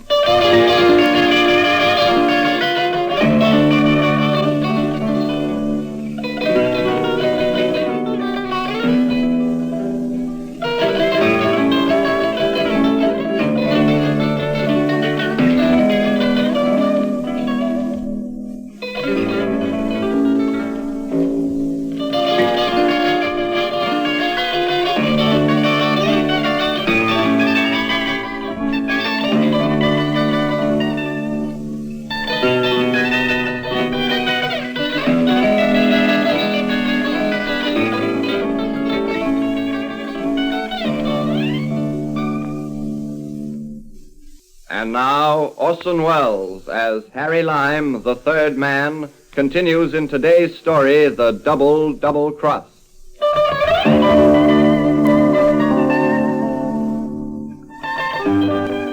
Well, we all went to Paris next day, and Pierre got busy organizing his end of the business. About a week later, we drove to a little place outside Cherbourg where Pierre had a two-seater plane housed in a converted barn. And next morning, we took off. As we crossed the English coast near Torquay, Pierre handed me a number of bundles, carefully wrapped, tied, and sealed, and I filled my pockets and stuffed the overflow into a small leather case. I'd just done checking my parachute when Pierre called to me. This is Alfred Moore now. Are you ready? I guess so. There's no need to be nervous. That's all right for you. I'm the guy who's going to make the jump. Think of the 1,000 pounds. I am. Hard. All you have to do is to count 5 and then pull the ripcord. It's quite simple. Oh, sure. Nothing to it. All right? Now! I took a deep breath and jumped. 1, 2, 3, 4, 5. The funny part is he was right. It was quite simple. That was kind of fun, floating around the sky, seeing the earth drift up gradually to meet you. As I landed and slipped off my harness, a couple of guys stepped forward from behind a clump of bushes. Are you from Pierre? That's right. I'm Robert Brand. This is my assistant, Jerry. I'm glad to know you both. You've got the stuff? You don't figure I made that jump for the fun of it, do you? Have you got the stuff? Sure. Come on, I'll you get can the pass it stuff. over and I'll check it in the car. Gather up this parachute, Jerry. We'll get going. Yes, sir.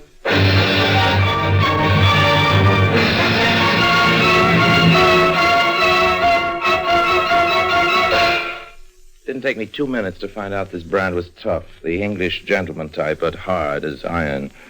Pierre might have warned me. While his assistant drove us toward London, he and I sat in the back of the car, and I handed him each a packet, checked the seals, and then opened it, carefully counted every note. Took an hour or more, and we'd finished. Well, that's that. Everything in order, Mr. Brand? Yes? You're not exactly the trustful type, are you? No. I'm glad Pierre didn't try to shortchange you. So you should be, Mr. Lime. How's that? I don't take kindly to that sort of thing. A courier who once delivered a package of diamonds to me was foolish enough to replace several of the best stones with paste imitations. Oh, what happened to him? No one seems to know. He just disappeared. Yeah. But surely if Pierre were to weigh in light, you couldn't very well hold me responsible. I could, and would and will, Mr. Lime, if such a thing ever happened. I don't think that's kind of unreasonable, old man. So, but then I'm an unreasonable man. Stop at the next pub, Jerry. It's time we had lunch. Very good, sir.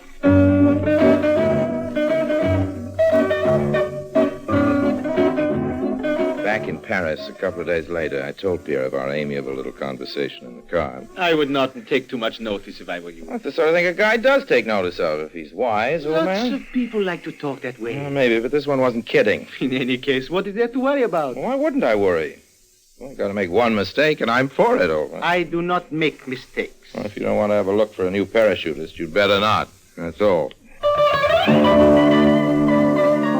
In the next 3 months, I made 2 more parachute jumps, and each time I had the doubtful pleasure of the company of Mr. Brand on the way back to London. I can't say I warmed to him as I got to know him better. Meanwhile, in Paris, things were becoming a little complicated. Louise and I were seeing a lot of each other, and suddenly I realized she really was carrying a torch for me. No kidding. And vice versa. Well, I mean, what could I do? Hardly be the act of a gentleman to ignore a thing like that, would it? Well, not to make a long story of it, Pierre went out one night on some kind of business, and there we were, alone, Louise and I. Harry, do you remember that night we met? Sure. I think of it often. It could have been a wonderful night. Well, it started out full of promise. You gave a swell performance, Louise. Do you still think I was only acting? Well, weren't you? From the moment you first spoke to me at the table, I knew this was going to be different. Different? There was such a warmth between us, such a natural sympathy. We were so much, how shall I put it, so much en rapport. You must have felt it yourself. Yeah, maybe I did a little. Only a little? Well, no, quite a lot. I knew what I had to do, and I hated myself for doing it. Even when we learned who you were, I hated having to pretend that what had happened between us meant nothing to me. I shall never forget that moment when you took me in your arms and we kissed. You know, Louise, if we're wise, we'll change this conversation. It's sweet. Do you want to be wise, Harry? No, not particularly, but... But what? What about Pierre? I care less than nothing for Pierre. He's your husband, It girl. is you I love. You alone. You shouldn't say that. Oh, why not? It's true. I'm proud to say it. Yes, but... And you love me too, don't you? Well, Louise... You know you do. Let's go away, Harry, now, tonight. Think of the wonderful life we could have, you and I together.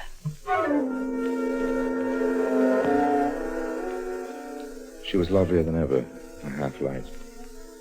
Her black eyes were soft and tender, lips warm and red and inviting. If I'd been Superman, I couldn't have helped myself right then. I took her in my arms, and then from the corner of my eye, I saw a movement beyond the French doors. There was someone out on the balcony listening and watching. I'm not a suspicious guy. But something told me it was Pierre. I could almost see him reaching for his knife. I had to think and act quick. I let Louise go and turned away from her. Harry, what is it? Louise, we just can't do this, Louise. But... It wouldn't be fair to Pierre. Fair to Pierre? Pierre is my friend. Pierre's a good guy, and after all, there's such a thing, Louise, as common decency. And also there is such a thing as love. That's just it, Louise. If ever I've given you the wrong impression, I apologize. I do not understand. I like you, of course, I always have, Louise, but as for anything more than that... Are you trying to tell me that... I'm trying to tell you as nicely as possible that I don't love you. I don't love you.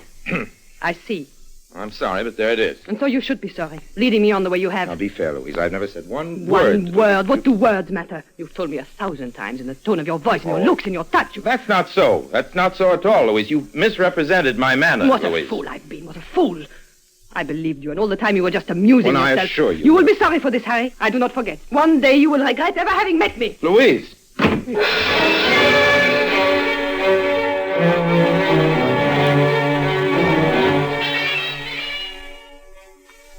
The guy who first said that about hell having no fury like a woman's scorn knew what he was talking about. If I'd been wise, I'd have got out from under right then. But in the next couple of days, though Louise kept out of sight, Pierre seemed even more friendly than usual. As who wouldn't be after overhearing such a noble renunciation? Anyway, what finally decided me to stick around, however, was that we were all set for another mission to Ilford Moor. Who was I to turn back a chance of £1,000? Maybe I wouldn't have been so anxious if I could have overheard a conversation that I now know was going on in Scotland Yard, in London. Well, what do you make of it? Postmarked Paris, scented stationery, obviously a woman's handwriting. Yes, but the contents. Very interesting, I must admit. Yeah, but the point is, do you think what she says is true? Well, I couldn't say, old boy. Still worth investigating, don't you think? Even if nothing comes of it at all, it should make a very pleasant day's outing. Louise usually came with us to Cherbourg. For obvious reasons, she didn't this time. I was just as glad. As we flew over the channel towards England, I did quite a lot of heavy thinking, and by the time we'd hit the coast, I'd made up my mind. Pierre, I think you ought to know this is my last trip. That's strange. Why? I had a feeling it might be. Oh, yes. I think I'll stick in London a while. I'm tired of Paris. You've been a very close friend, Harry. We miss you, Louise and I. Well, we're bound to meet sometime in the future. I wonder, does Louise know about this? No, I just made up my mind, old man. I just made up my mind. I see. Have you any message for her? No, I don't think so. Nothing special. Eh bien, I will just say you send your love. My love? Oh, sure. Yeah, we must be over Ilford Moor by now, aren't we? There it is, just ahead. You have all the stuff? Yeah. You've checked your parachute? Yeah. All right, stand by. Here we are now. Give my regards to Mr. Brand. Oh, sure. I hope you have a pleasant trip to London with him. And for your own sake, I hope I have not made a mistake for once and shortchanged him. What's that? Hey, wait a minute.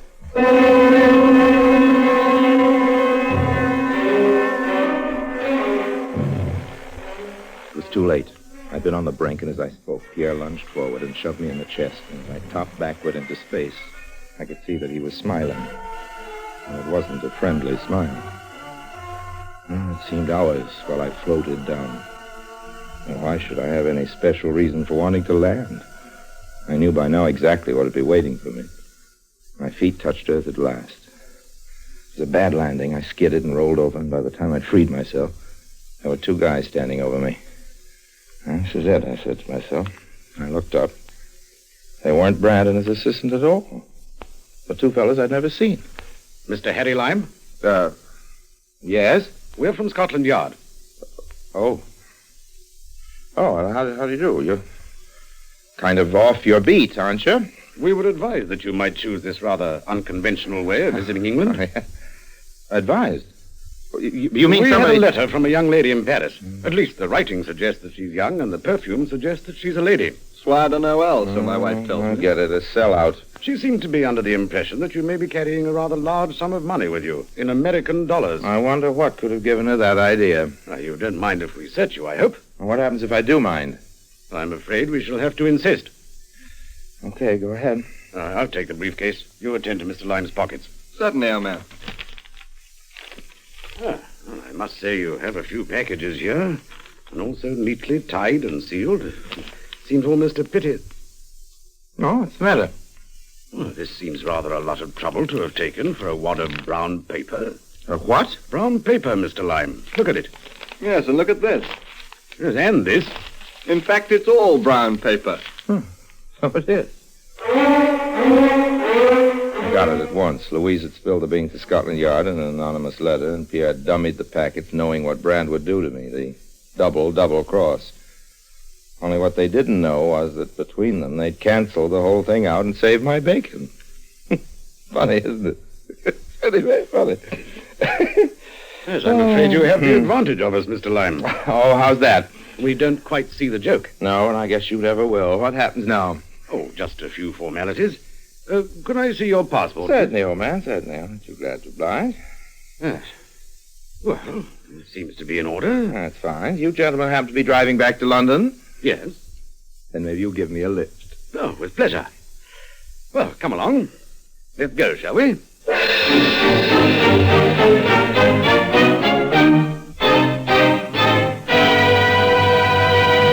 Harry Lime returns in just a moment.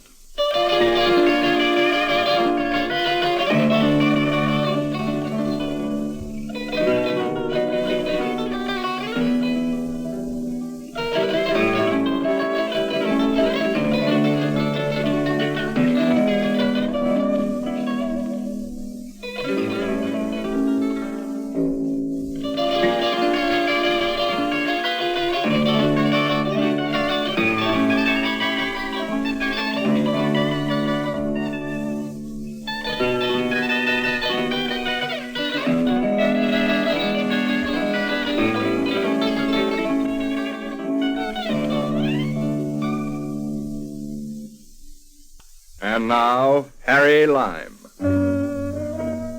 You know, I still find myself thinking sometimes of Louise. The dark black eyes, the kissable mouth. I wonder if I'll ever see her again. If I do, I'll run a mile. Be with you again soon to tell you another of my adventures. Meanwhile, don't forget the old saying. All's fair in love and war, but war is a lot less dangerous.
each other?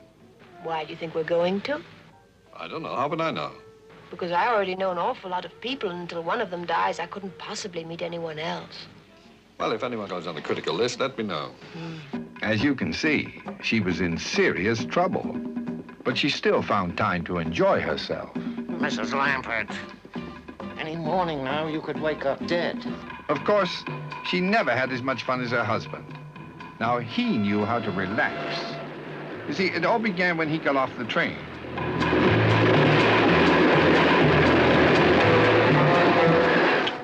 Now, there's a relaxed husband. Police probably think I killed him. Instant divorce, you mean? From then on, her life was one round of enjoyment. Entertainment. Enchantment? What are you doing in here? I'm having a nervous breakdown. But her life wasn't always that gay. There were times when she was in dire jeopardy. Hasn't it occurred to you that I'm having a tough time keeping my hands off you? Oh, you should see your face. What's the matter with it? It's lovely. When we played our charade, we were like children posing, playing a game. Magee? Got you. Waterproof? You're Charles Voss's wife. Now that he's dead, you're their only lead. Mr. Bartholomew, if you're trying to frighten me, you're doing a first-rate job.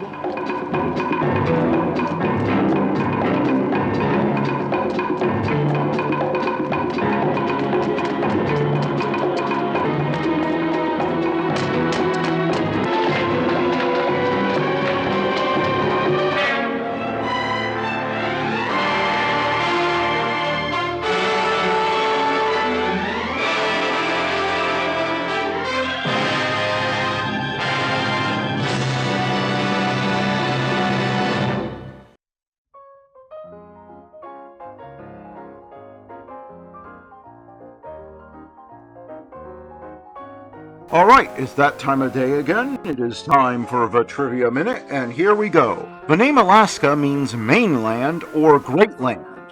Indeed, because the state has a great variety of characteristics and immense area.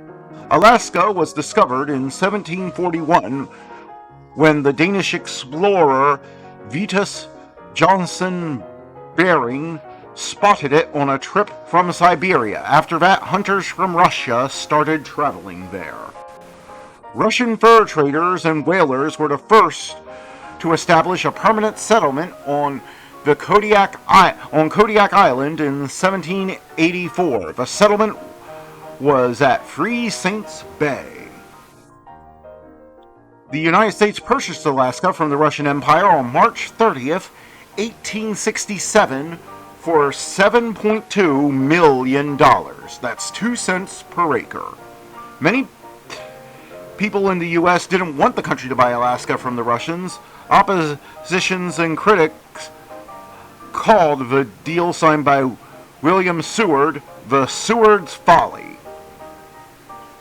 And that was the Trivia Minute, and I hope you enjoyed this stream. And I just would like to thank everyone who's been listening and supporting this show for the past year. And thank you so much for your support, and I hope to see you next time. Until then, may God bless you today, and I'll see you next time.